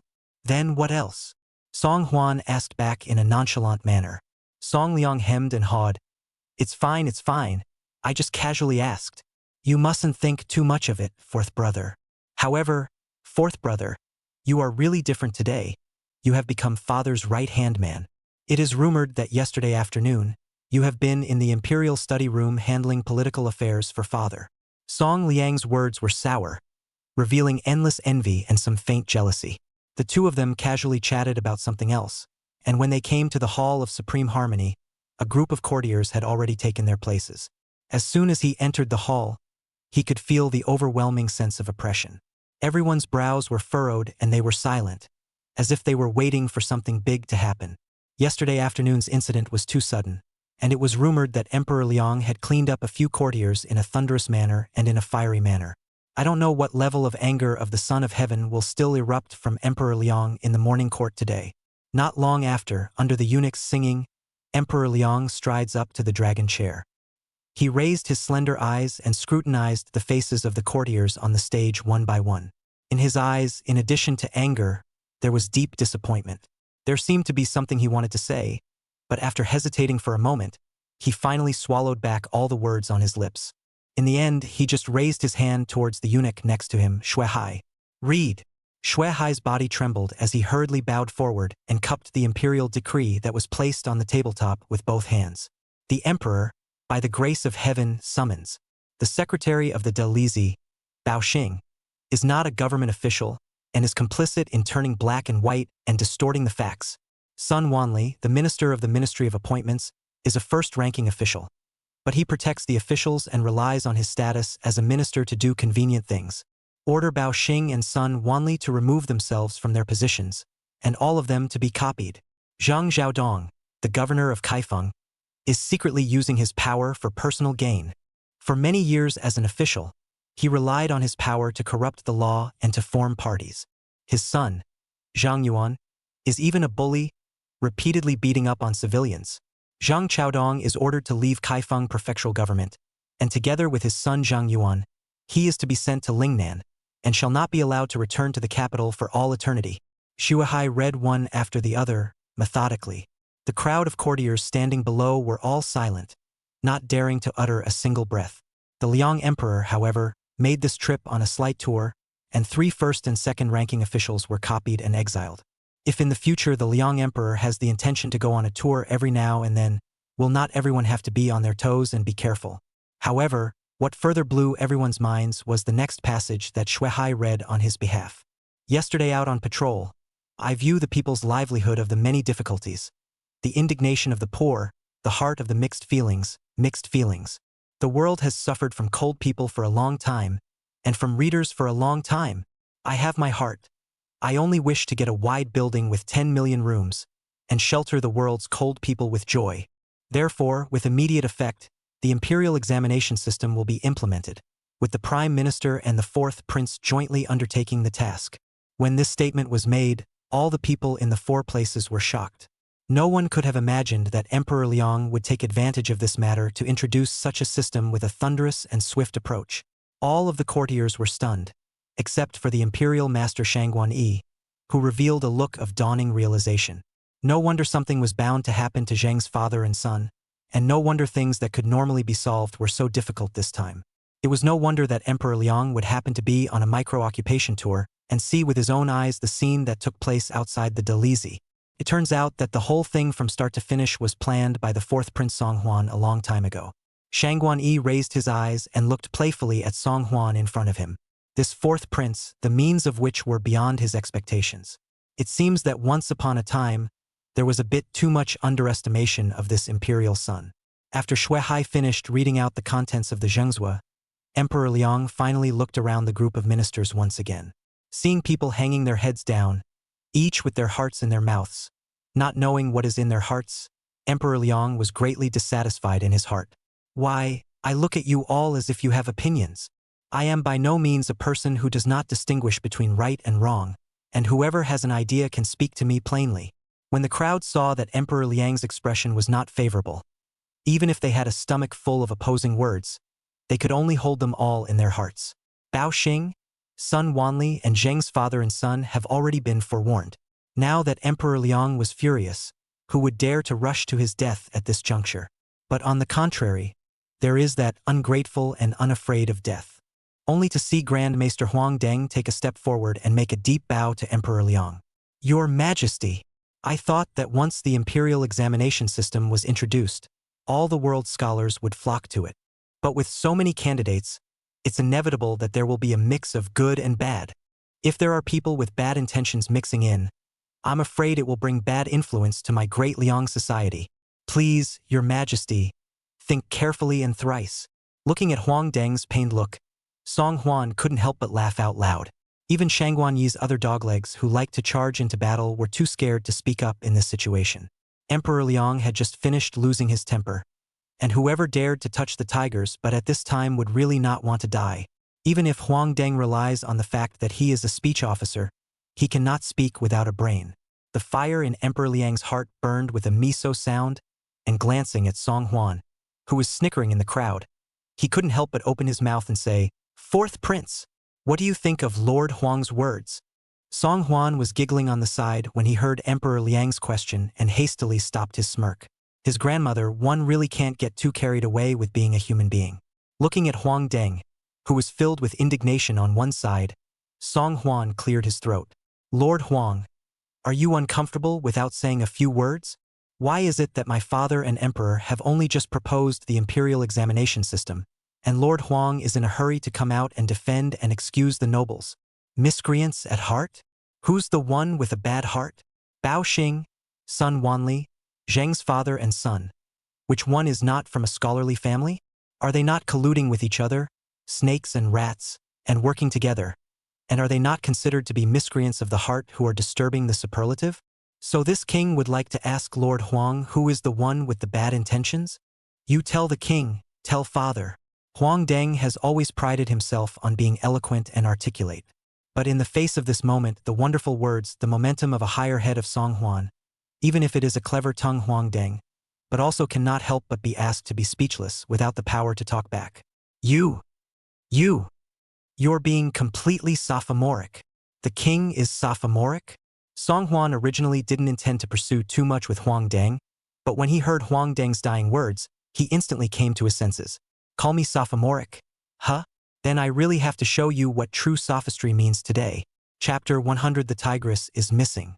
At the foot of the Son of Heaven, Bianjing City is thriving on the surface, but in actuality, it's rotten to the bone. Officials do not do anything for their officials, and they are satiated with food and do nothing.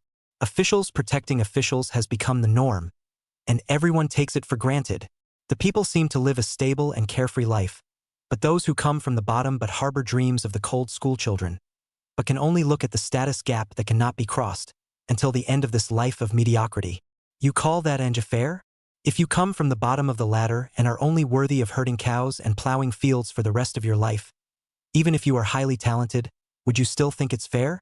You only know how to defend the authority and rights of being a scholar, but you can't see the devastation in the officialdom, and you can't see the collusion and harboring between courtiers. According to this king, you are not only blind in the eyes, but also blind in the heart to the point of hopelessness. With this you have the face to be this civil official? And have the nerve to speak up and be my father's mirror? If this king were a selfish and nasty piece of like you, he would have died of shame and rage against the wall long ago. Being so cursed by Song Huan pointing at his nose, Huang Deng was instantly in a hurry. You effed. Only to see his face go white, his chi and blood surged, and he sprayed out a mouthful of blood with a puff. Dots of blood resembled plum blossoms blooming in the white night, and looked quite shocking on the clean and tidy Taihe temple. The crowd of courtiers looked dumbfounded. They never expected that the fourth prince, who had the impression that he was clumsy, would be able to harden an articulate speech officer to spit out blood. I saw Huang Deng fall straight to the ground, seemed to be angry fire, fainted. Xue Hai was so shocked that he hurriedly ordered the little eunuchs to carry Huang Deng down, so as not to defile Emperor Liang's sacred hearing. The Imperial Harmony Hall was coaxed for a while, and finally, only then did it once again return to its former calm. Song Huan twisted his head to look around the group of ministers, and only after a long time did he coldly spit out a few words. Anyone else want to comment? Huang Deng was all but cursed to vomit blood by this fourth prince. Who dares to comment? The entire hall of supreme harmony was silent and still. Everyone just hung their heads low, not daring to say another word. Liang Emperor eyes cannot help but flow full of appreciation. In all fairness, he has long been Huang Deng this speech officer dissatisfaction for a long time. As a speech officer, it is his duty to give direct advice. However, Huang Deng, relying on his status as a speech officer, repeatedly violated the Emperor Liang from below, opposing the Emperor Liang, and speaking in a roundabout way in favor of the imperial master.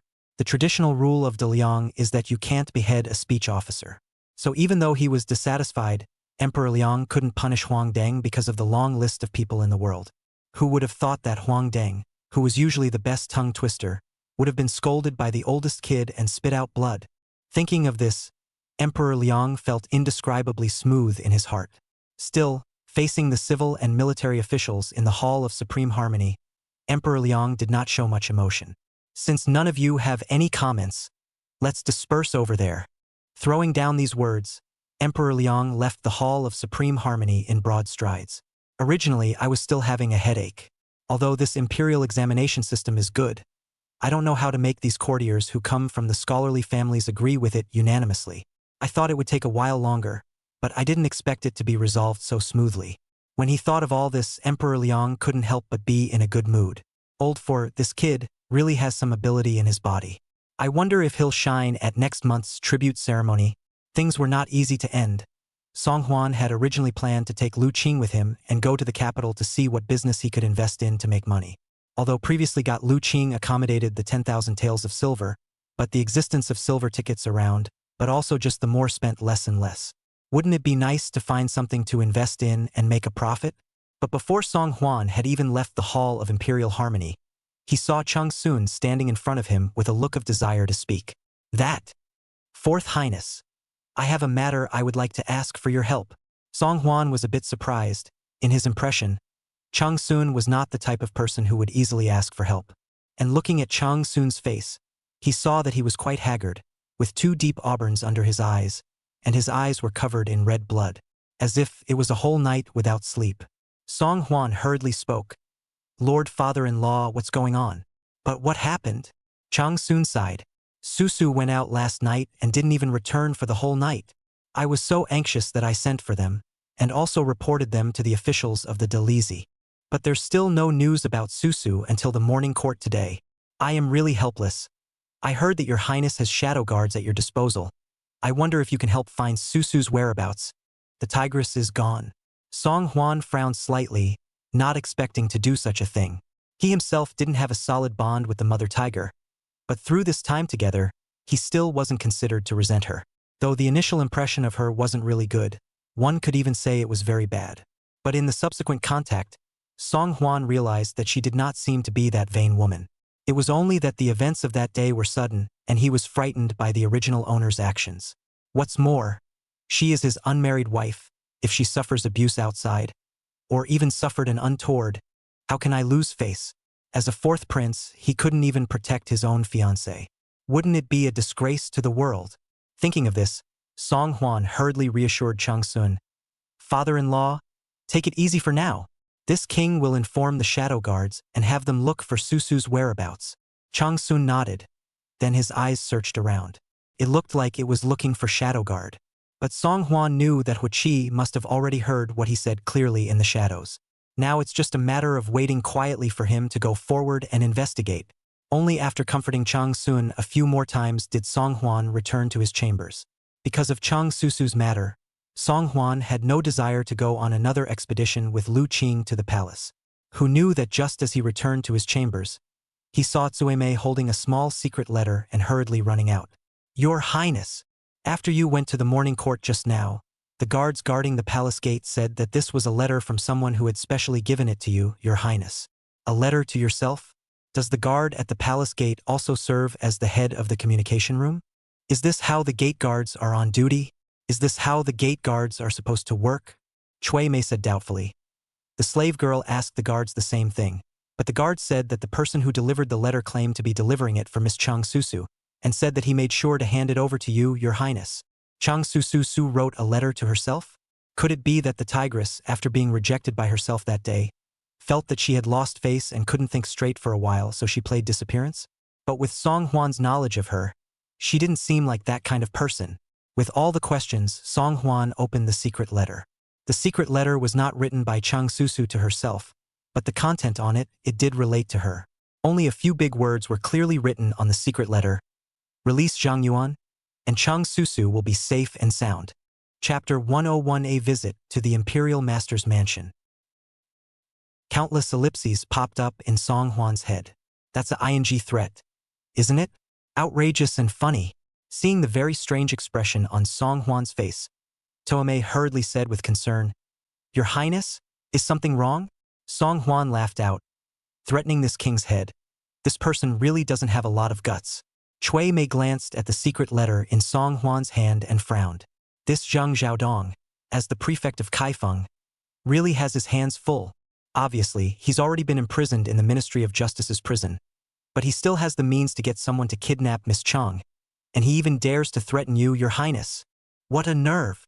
Your Highness, do you want to report this matter to the Emperor immediately? If you have to alarm the Emperor's father about such a small matter, won't you look like you are losing face? Song Hwan sneered. That's not necessary. Such a little bit of carving, tell father. That's going to make his old man's teeth fall out laughing. Besides, this king doesn't think this is something done by Zhang Qiaodong's men.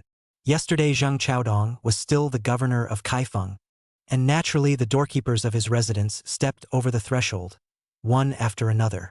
But when this king went to catch him back to the Ministry of Punishment, that crowd of guests heard about it and scattered. He has long since lost any value in climbing, and the defeat of the Zhang family is a foregone conclusion. So who else would risk offending the Prime Minister to work for him again? Song Hwan's explanation made Chui Mei nod thoughtfully. Your Highness, you have a point. And who, do you think, could have written you the threatening secret letter?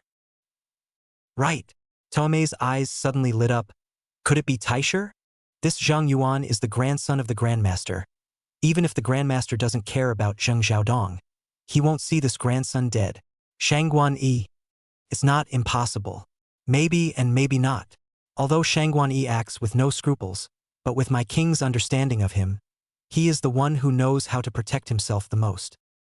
He'll abandon his car to save his own ass if necessary, and he really doesn't always care about his own grandson's death. Still, it's just a guess on my king's part. Cheng Susu has been kidnapped by whoever, and we have to wait for news from Huichi. After about half a quarter of an hour more, Huichi finally turned back with the news. Your Highness, we've found Miss Cheng's whereabouts. She is now being held in a small village on the western outskirts of the capital, guarded by a few house slaves. Should we bring Miss Cheng out immediately? Song Hwan inquired. How is she? Don't worry, Your Highness. My subordinate has already sent people outside to keep watch. Miss Cheng isn't in any serious trouble. She's just being guarded. Song Huan then nodded. That's good. Order your men to wait outside now, and if there is any wind, bring them back at once. Yes. Huiqi received the order and disappeared outside the courtyard wall once again. Since there was nothing wrong with Cheng Susu, Song Huan wasn't in that much of a hurry. What we need to do now is to find out first who would do such a threatening behavior to ourselves. Could it be that Shangguan-yi really did it? I've been stifling my head with empty thoughts, and I can't come up with anything. Song Huan decided to immediately change his clothes and leave the palace, and went to have a good meeting with this eunuch. A few moments later, only to see the imperial prince's gold-topped carriage volubly from the palace gate, all the way to the fanfare, parked in the south of the city outside the gate of the imperial master's mansion. His Highness the Fourth Prince has arrived. The eunuch Xiaolingzi let out a loud and clear pass, causing the gatekeepers surrounding the door of the imperial master's residence to hastily make way. Fourth Prince? Hasn't the Fourth Prince always followed the Second Prince? Why would he suddenly come to the imperial master's mansion? The Fourth Prince has long since changed. Now that he is His Majesty's right-hand man, what other prince does he need to follow? The Crown Prince is a direct descendant of the Middle Palace, and the Second Prince has the Tiger General behind him. Could it be that the Fourth Prince also wants to find a backer for himself?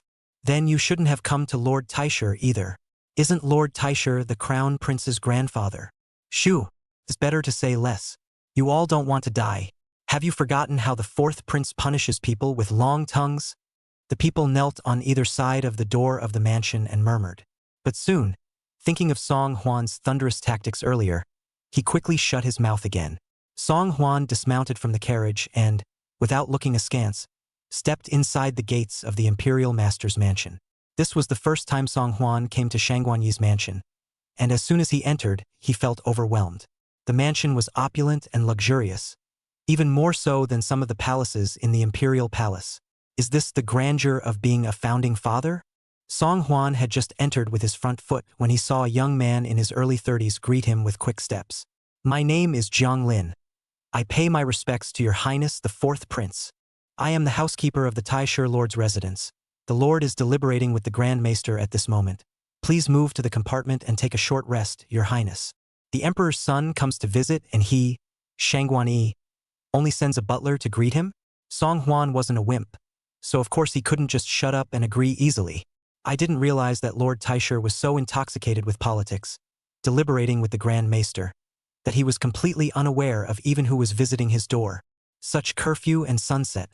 This is the demeanor of the founding minister of my great Liang. After I return to the palace, I will definitely report truthfully to my father how hard the imperial master worked, and I will definitely request my father to reward you properly. What kind of person was Jiang Lin? How could he not hear Song Huan's strings? The meaning is more than obvious. Deliberation is deliberation. How dare you not even receive the prince personally? That's simply disregarding the etiquette of kings and subjects and defying imperial authority.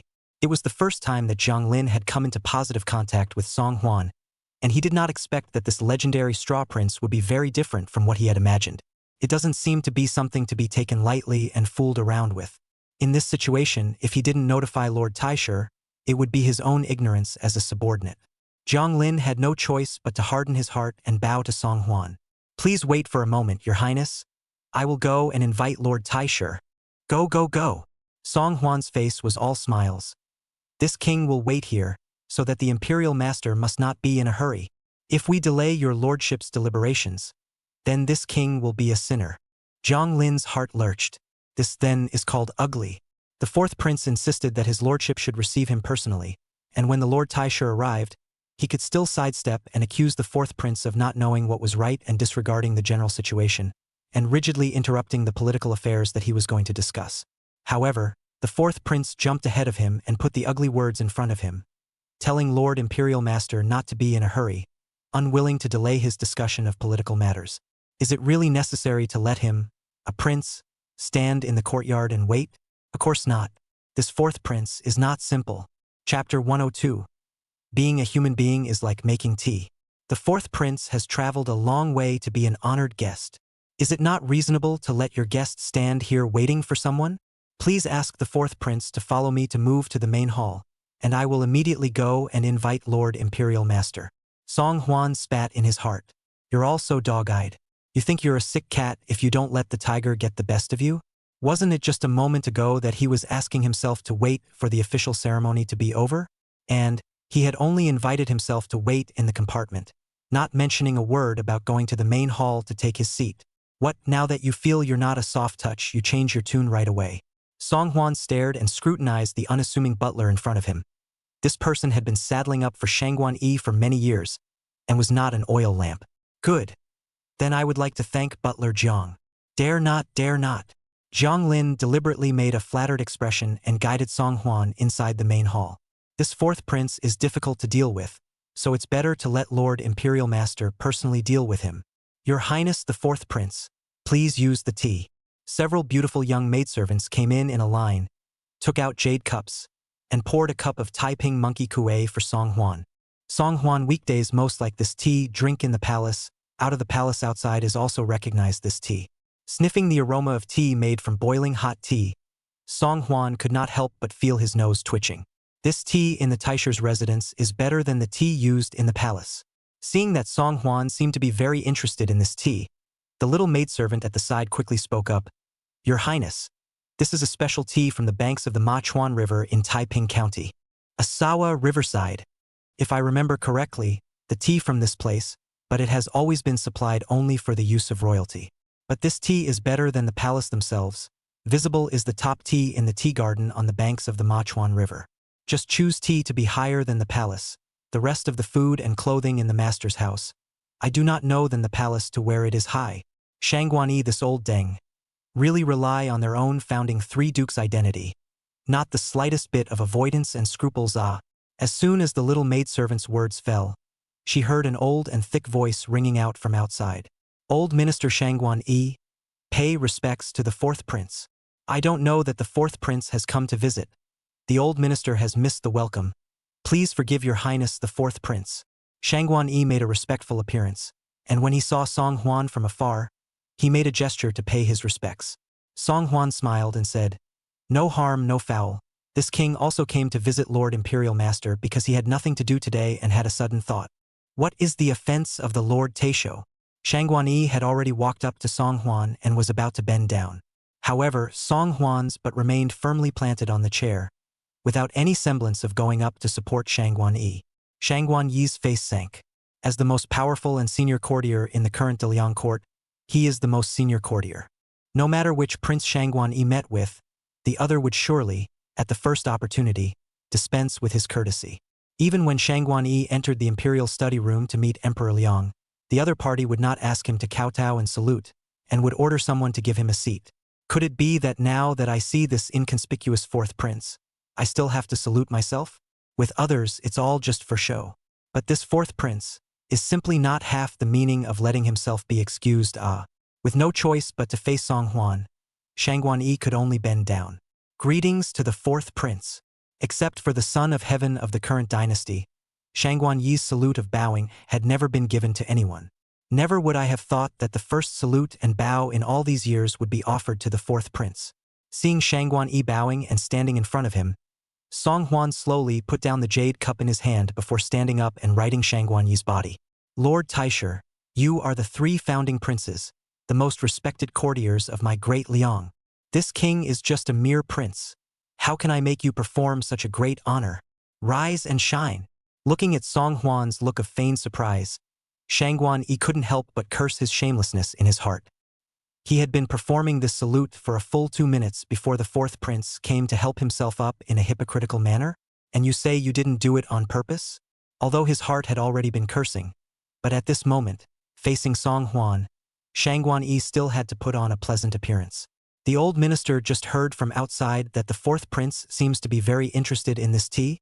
Song Huan grinned at his words, casually picking up the jade cup and admiring the tea leaves inside that surged with the splash of water. This king is just a momentary emotion. People should be divided into 3, 6, 9 classes. How can tea not be the same? What kind of person, of course, with what kind of tea? A dragon and phoenix among men like Lord Taisher, that naturally requires the finest tea to go with it. Hearing this, Shangguan Yi's face changed. The fourth prince is the real dragon and phoenix among men. The old minister is only somewhat experienced, and does not dare to take credit for himself. However, the fourth prince has a good point, which the old minister strongly agrees with. It's the same with being a human being as it is with making tea. It's not that the fancier the tea the more flavorful it is. Sometimes, with the addition of some time, it's rather different.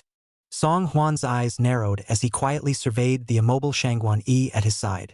This old guy talks dripping with water and is not willing to fall a bit short. The meaning of what he had just said was obvious. As a prince, he had called a courtier a dragon among men. It is to make Shangguan Yi pay attention to his own identity. Don't you dare to overstep your bounds on the basis of your seniority. The tea leaves used, surprisingly, have all surpassed the level enjoyed in the palace. But the meaning of Shangguan Yi's retort was also clear. What he meant was that although he had a noble status, he lacked the precipitation of years, so naturally he could not compare to Shangguan Yi, an old fart. Worthy of being a great teacher who has mediated the court for many years, Shangguan Yi speaks and acts in such a smooth manner, without revealing any cracks. Song Huan didn't bother to play Tai Chi with him and opened the door to throw out his question. There have been quite a few changes in the court recently, and Lord Taisher's wise son-in-law and grandson were not even spared. Master Taisher, you are in mourning. Nowadays, this Deliang dynasty can't do without you as a pillar. Hearing Song Huan's words, Shangguan Yi's face was green and white, not very pretty. Dare I say that the fourth prince took the trouble to come here just to mention this matter to himself. Your son-in-law and grandson were not spared, thanks to you, the fourth prince. Shangguan Yi's skin smiled, and there wasn't much obvious expression on his face. It's just as well that Zheng Chaodong is to blame. The Zheng Yuan he taught is also out of his depth. The old minister advised many times, but I did not expect that it would still end up like this. It's also a pity that Zheng Xiaodong and Xinger's destiny is over, and has long since repudiated Xinger with a piece of paper. If I had known this, the old minister should have persuaded him more in advance. Chapter 103. The old fox who doesn't leak a drop of water. Shangguan Hanxing was repudiated by Zheng Xiaodong? How come I didn't know about this? Song Huan couldn't help but have some doubts in his heart. Obviously, when he went to the Zheng mansion before, he had seen with his own eyes how Shangguan Hanxing had begged himself to let her husband and son off the hook. How did it come to Shangguan Yi's mouth that the couple had been separated for a long time and had already made up? Although this was not the focus of Song Huan's attention, but Song Huan accidentally saw Shangguan Yi's attitude. For Shangguan Hanxing was repudiated by Zheng Xiaodong this matter. Shangguan Yi not only did not get annoyed, but also some extremely hard to clear the meaning of the relationship. With the line drawn so clearly between him and the Zheng family's father and son, would he still go to the trouble of kidnapping Cheng Susu to blackmail himself? The likelihood is almost zero. Nowadays, look at the entire Deliang. Apart from Shangguan Yi, there was only one other person who still had the possibility of doing this thing.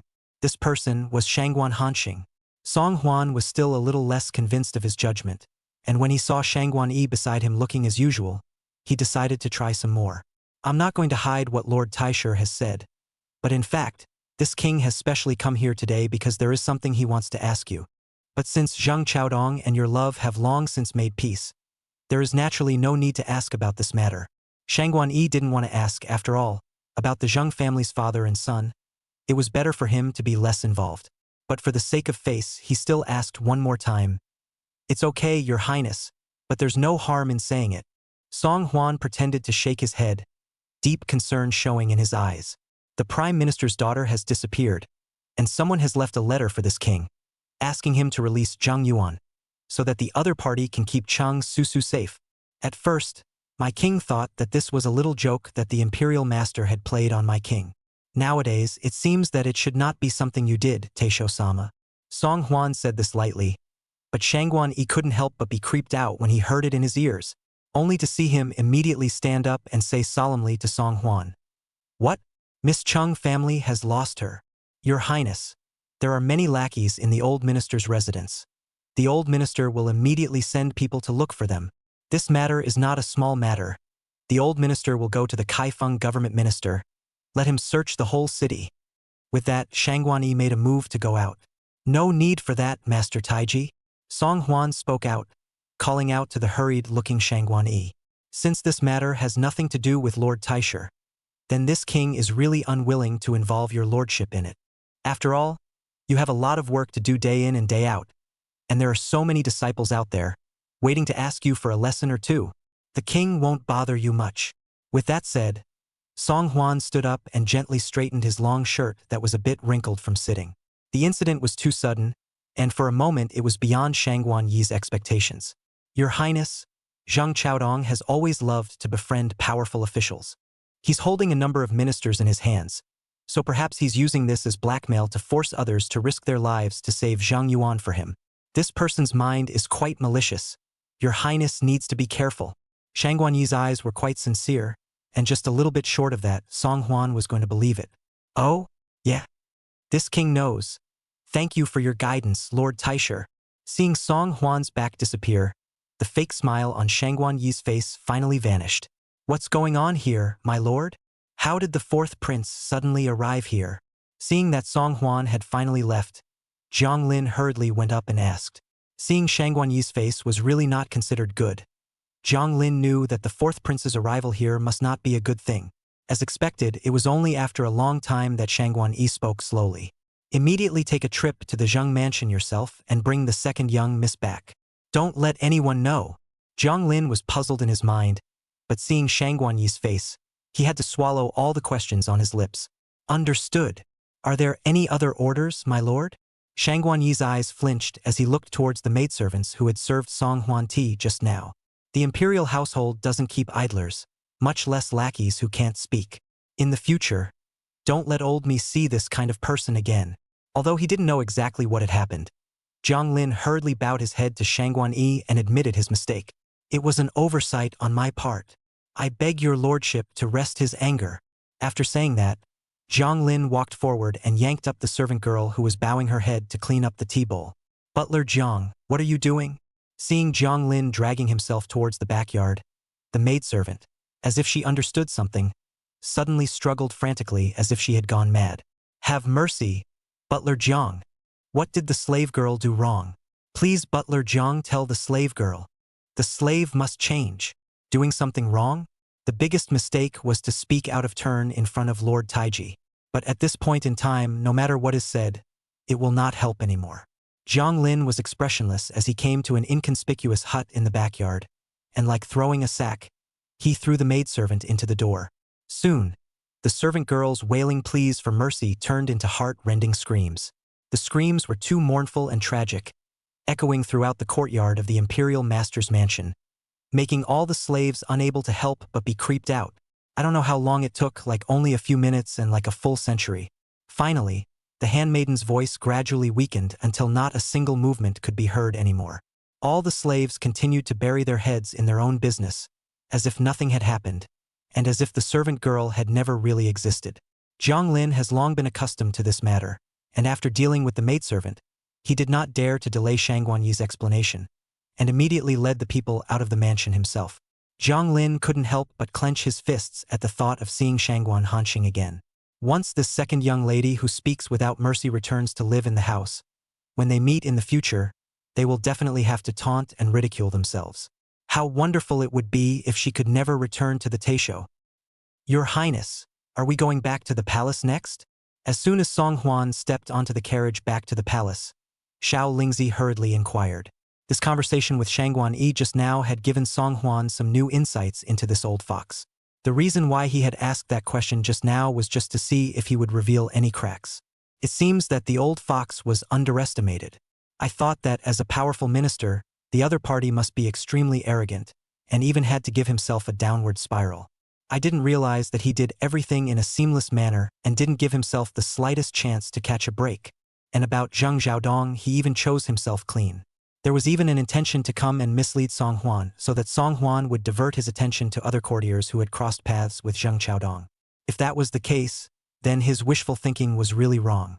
How could Song Huan be a headless fly who would be led by the nose by him? Faced with Xiao Lingzi's inquiry, Song Huan opened his mouth without thinking and said, "No! Turn around immediately and make a trip to Zheng Xiaodong's mansion." Chapter 104, It's really vulgar.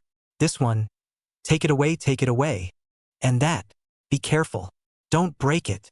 These men, line up at the base of the wall. Outside the Zheng mansion, Several Ministry of Justice officials were directing a group of guards, carrying things outward from the Zheng mansion. A group of family slaves were even lined up like lambs to be slaughtered, waiting for the officials of the Ministry of Justice to deal with them. As servants of the courtier's house, their destiny has long been tied to their masters, and their masters are both honored and dishonored. Anyone cannot think of, in the past, the prosperous and lively Kaifeng governor's residence now has fallen into such a dilapidated state. The people coming and going to see it all have to come from the heartfelt sigh of a tree toppled from a sinking ship. After a few moments, he only saw a gold-topped carriage slowly approaching and stopping in front of the Zheng mansion's main gate. Seeing Song Huan descending from the carriage, the few officials from the Ministry of Justice hurriedly stopped what they were doing and all gathered around. "Greetings, Your Highness the Fourth Prince." The middle-aged man at the head had an attentive face and came together in front of Song Huan and nodded his head. "My humble servant Qi Yuandao, Minister of the Ministry of Criminal Affairs, pays his respects to Your Highness, the Fourth Prince. I don't know if Your Highness has specially left the palace to come here today, but does His Majesty have any new orders?" These few officials from the Ministry of Justice understood that this Zheng family incident, Emperor Liang had given full authority to the Fourth Prince to handle it at that time. It was evident that nowadays, in front of Emperor Liang, the Fourth Prince's status was high. This straw prince has long since not been as foolish as before, perhaps from now on, will also be the right-hand man beside Emperor Liang. With such an opportunity to perform well, these few talents would not let it go easily. In the face of all kinds of flattering attentiveness of the Ministry of Justice officials, as well as a low eyebrow appearance of Qi Yuandao, Song Huan cannot help but sigh a little. Presumably that's the power of power. Not so long ago, most officials would have had to scoff and taunt out when they saw themselves. But now, they are all flattering and don't dare to have the slightest negligence. One can only say that in a society where power means everything, the only way to truly be respected and valued by others is to have great power in one's hands. Song Huan nodded slightly to Qi Yuandao. "Tough job, Lord Qi. This king would like to know if Zheng Xiaodong's wife is still in the mansion?" Seeing Song Huan being so polite to himself, Qi Yuandao was somewhat flattered. No hard work. This is all what the humble servant should do. I only hope that Your Highness will be able to speak more favorably in front of the Emperor, so that the Emperor understands the dedication of my humble servant. That would be a great compliment and appreciation to my humble servant. Saying that, Qi Yuandao lowered his voice to Song Huan. "That Lady Zheng from earlier is in the mansion. Originally, according to the Emperor's imperial decree, this Mrs. Zheng, as a female member of the Zheng family, should also have been taken away together. However, Mrs. Zheng was previously repudiated by Zheng Xiaodong, only that she is in the way of face and has not moved out of the Zheng mansion for the time being. Now that she is not considered a member of the Zheng family, there is naturally no need for her to be taken away, so the micro-minister asked her to quickly pack up and move out of the Zheng residence.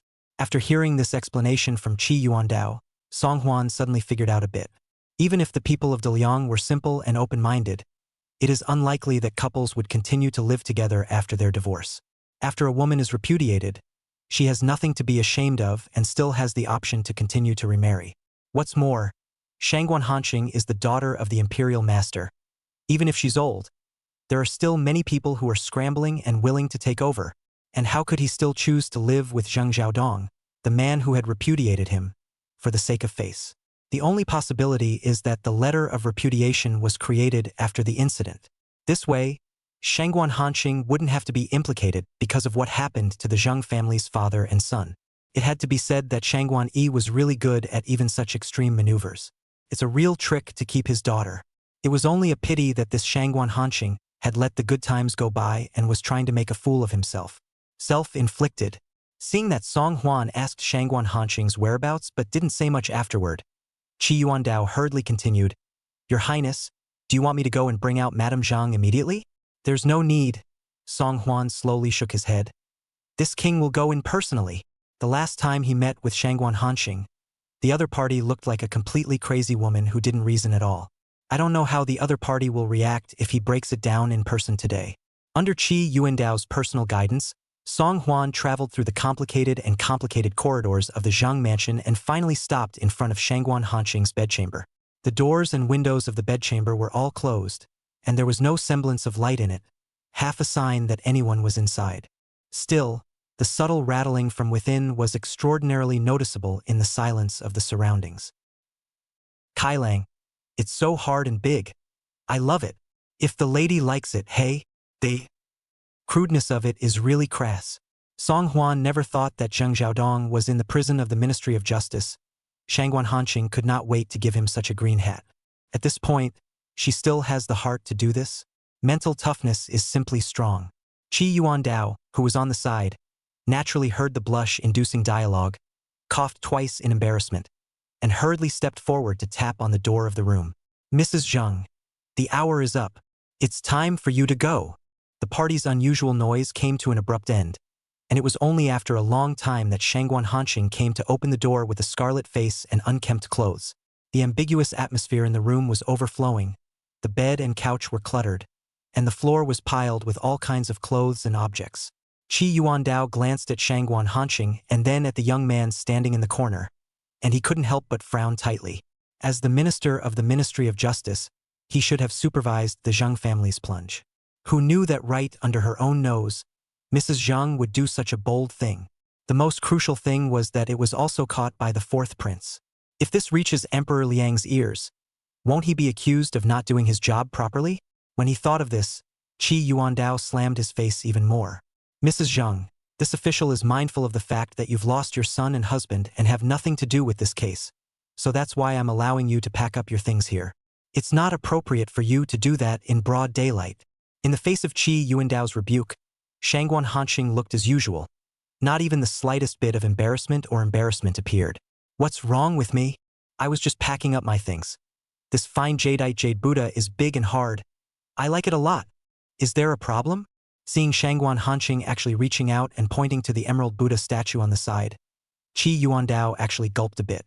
This statue of Buddha is something of the Zheng family. You can't take it away. I can't take it away? Shangguan Hanqing's eyes contained a sneer. This is the dowry my father gave me in the first place. It's something that belongs to my Shangguan family. Is it halfway related to his Zheng family? How come I can't take it with me? Chapter 105.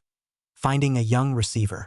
Even Qi Yuandao, who was the minister of the Ministry of Justice, looked a bit overwhelmed when facing Shangguan Hanqing's aggressiveness. Even without any recourse. Seeing this scene, Song Huan did not delay much.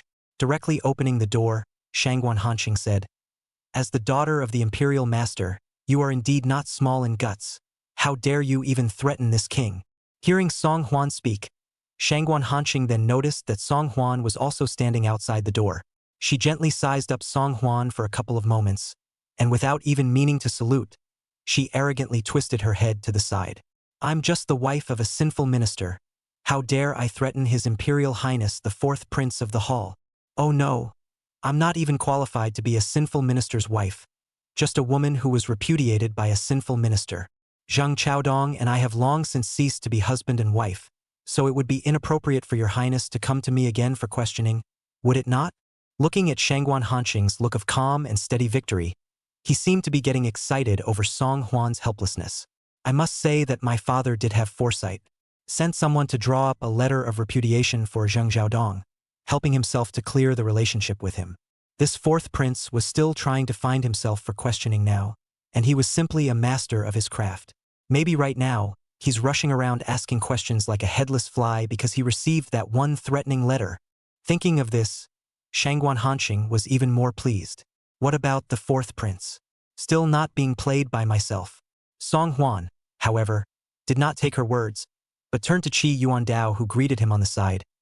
"Take the person away and escort him to the Ministry of Justice's prison immediately." On what grounds? Shangguan Hanqing was annoyed and glared at Song Huan with hatred. "Fourth prince, please take a good look. This is the letter of repudiation that Zheng Xiaodong wrote earlier. I don't have half a relationship with the Zheng family. Why should I be escorted to the Ministry of Justice? You're taking a personal vendetta." Song Huan didn't even look at the letter of repudiation, but stared straight at Shangguan Hanqing. Although she is already a woman of her age, she is still quite charming. No wonder another young receiver was found so quickly. However, although there was some flavor, the aura on her body really made Song Huan very annoying. Being stared right at by Song Huan, Shangguan Hanqing quickly felt very uncomfortable. "What do you keep staring at me for?" Song Huan let out a cold laugh. "What? Being a thief? When you wrote your letter threatening this king, did you ever think that such a day would come?" It's just as well that you threaten this king. How dare you even touch such an important person? Shangguan Hanxing, you really have great guts. Also, it is precisely because you are the daughter of the imperial master that this king has personally come to raise you. If it were anyone else, this king would have already sent someone to escort them into the Ministry of Justice for interrogation. Seeing that Song Huan appeared to be determined to take himself away, Shangguan Hanxing finally panicked a little. Fourth Prince, who are you to say that I have threatened you? With so many people in the entire capital, anyone could have kidnapped Cheng Susu. Why did you just assume it was me? PFFT. Ha ha ha ha ha ha ha. Shangguan Hanxing's words caused Song Huan to instantly burst into laughter. She originally had some panic in her heart, while Song Huan suddenly let out a loud laugh, but also a time and anxious and annoyed. Fourth Prince, what are you laughing at? What's so funny? After a long time, Song Huan finally stopped laughing. How is it not funny? Of course it's funny. Has the king ever mentioned half a word about being threatened since he arrived here? And how do you open your mouth and know that this king is being blackmailed with Cheng Susu? Song Huan's words instantly caused Shangguan Hanxing's face to turn ashen and his cold sweat to flow. She hadn't thought that she had fallen into the fourth prince's trap like this without even realizing it. Since Song Huan already knew the truth, Shangguan Hanxing had little need to continue hiding it. Oh, since you already know, then I'll simply pick it apart. Release Zhang Yuan and Cheng Susu will be safe and sound by herself. Even if the fourth prince guessed that it was his doing, he must not be able to find Cheng Susu's current location. Shangguan Hanxing couldn't believe that this fourth prince would even disregard the death of his fiancée. Song Huan, however, had no intention of talking more nonsense with Shangguan Hanxing, and waved his hand towards Qi Yuandao on the side. Why don't you take it away at once? Qi Yuandao was in the middle of eating his melon when he heard this greeting from Song Huan, and only then did he suddenly react. Yes, yes. Come on, man. Take Shangguan Hanxing away immediately and escort him to the Ministry of Justice's prison. Who dares? Shangguan Hanxing's eyes glared as she sternly shouted angrily at the group of approaching guards. I am the daughter of Lord Taisher. How dare any of you touch me? Hearing Shangguan Hanxing bring up the name of Lord Taisher, the circle of guards were obviously a bit hesitant. That's no one else. That's the daughter of Lord Taisher, Empress Shangguan's own sister. If he really tied up the person himself, what would happen if he turned around and was pursued for the crime? Seeing that the several guards were a bit hesitant, Qi Yuandao hurriedly said, Against you few! How dare you disobey even the orders of His Highness the Fourth Prince? Don't take it away yet. Being reprimanded by Qi Yuandao, and seeing that Song Huan was at the side, the guards didn't dare to delay any longer, and immediately opened their bows left and right, and stepped forward to drag Shangguan Hanxing out. Let go, all of you. Do you know what I am? I was wrongly accused. Where had Shangguan Hanxing ever faced such a situation? The entire person was terrified and began to speak out of turn and babble. The noise reached Song Huan's ears, and Song Huan only felt annoyed by the noise invading his ears. I was about to lift my foot to go out the door, when I suddenly glanced at that concubine of Shangguan Hanxing, who was hiding in the corner and shivering. Seeing that Song Huan had noticed him, Kai Kun hurriedly knelt on the ground and kowtowed towards Song Huan with a thud. Fourth Prince, spare your life. Fourth Prince, spare your life. Junior Kai Kun is just a house slave beside Madame Zheng. I know nothing. Kai Kun, that's quite a chic name for a concubine. Song Huan waved his hand toward Qi Yuandao and ordered, I almost forgot about this as well. Take them away and try them together. Kai Kun did not dream of, originally thought that he looked for the daughter of the imperial master of this thick thigh bag, who knows that it will be even escorted to the Ministry of Justice prison. Your Highness, spare your life. It's all because Mrs. Zheng forced me to do it. The little one was wrongly accused. Kai Kun's shrill pleas for mercy gradually faded away, and finally, the Zheng mansion once again returned to a dead silence.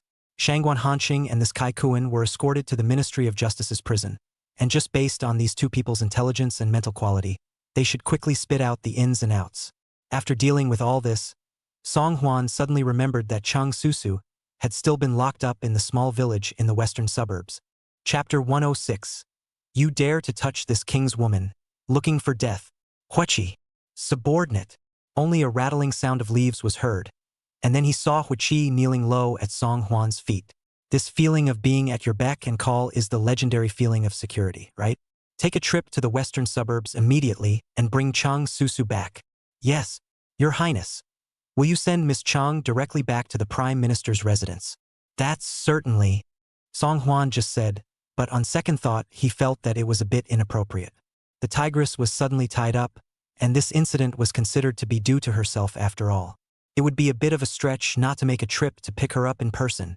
Besides, she was a girl who must have been frightened when she suddenly encountered such a change. Song Hwan thought briefly and said, "That's certainly not the case. Forget it. This king will personally go to the western suburbs." Yes. Under Hua Chi's leadership, Song Hwan hoofed it onto the carriage and sped along in the direction of the western suburbs. He hadn't noticed that right on the corner of the street outside the Zhang mansion, there was a small, unassuming carriage that had been there for a long time. When Zhang Lin drove to the outside of the Zhang mansion, he had already seen Song Hwan's carriage precede him and parked here. Zhang Lin didn't know what Song Hwan was here for, so he didn't dare to show his face easily, but just waited quietly inside the carriage and observed.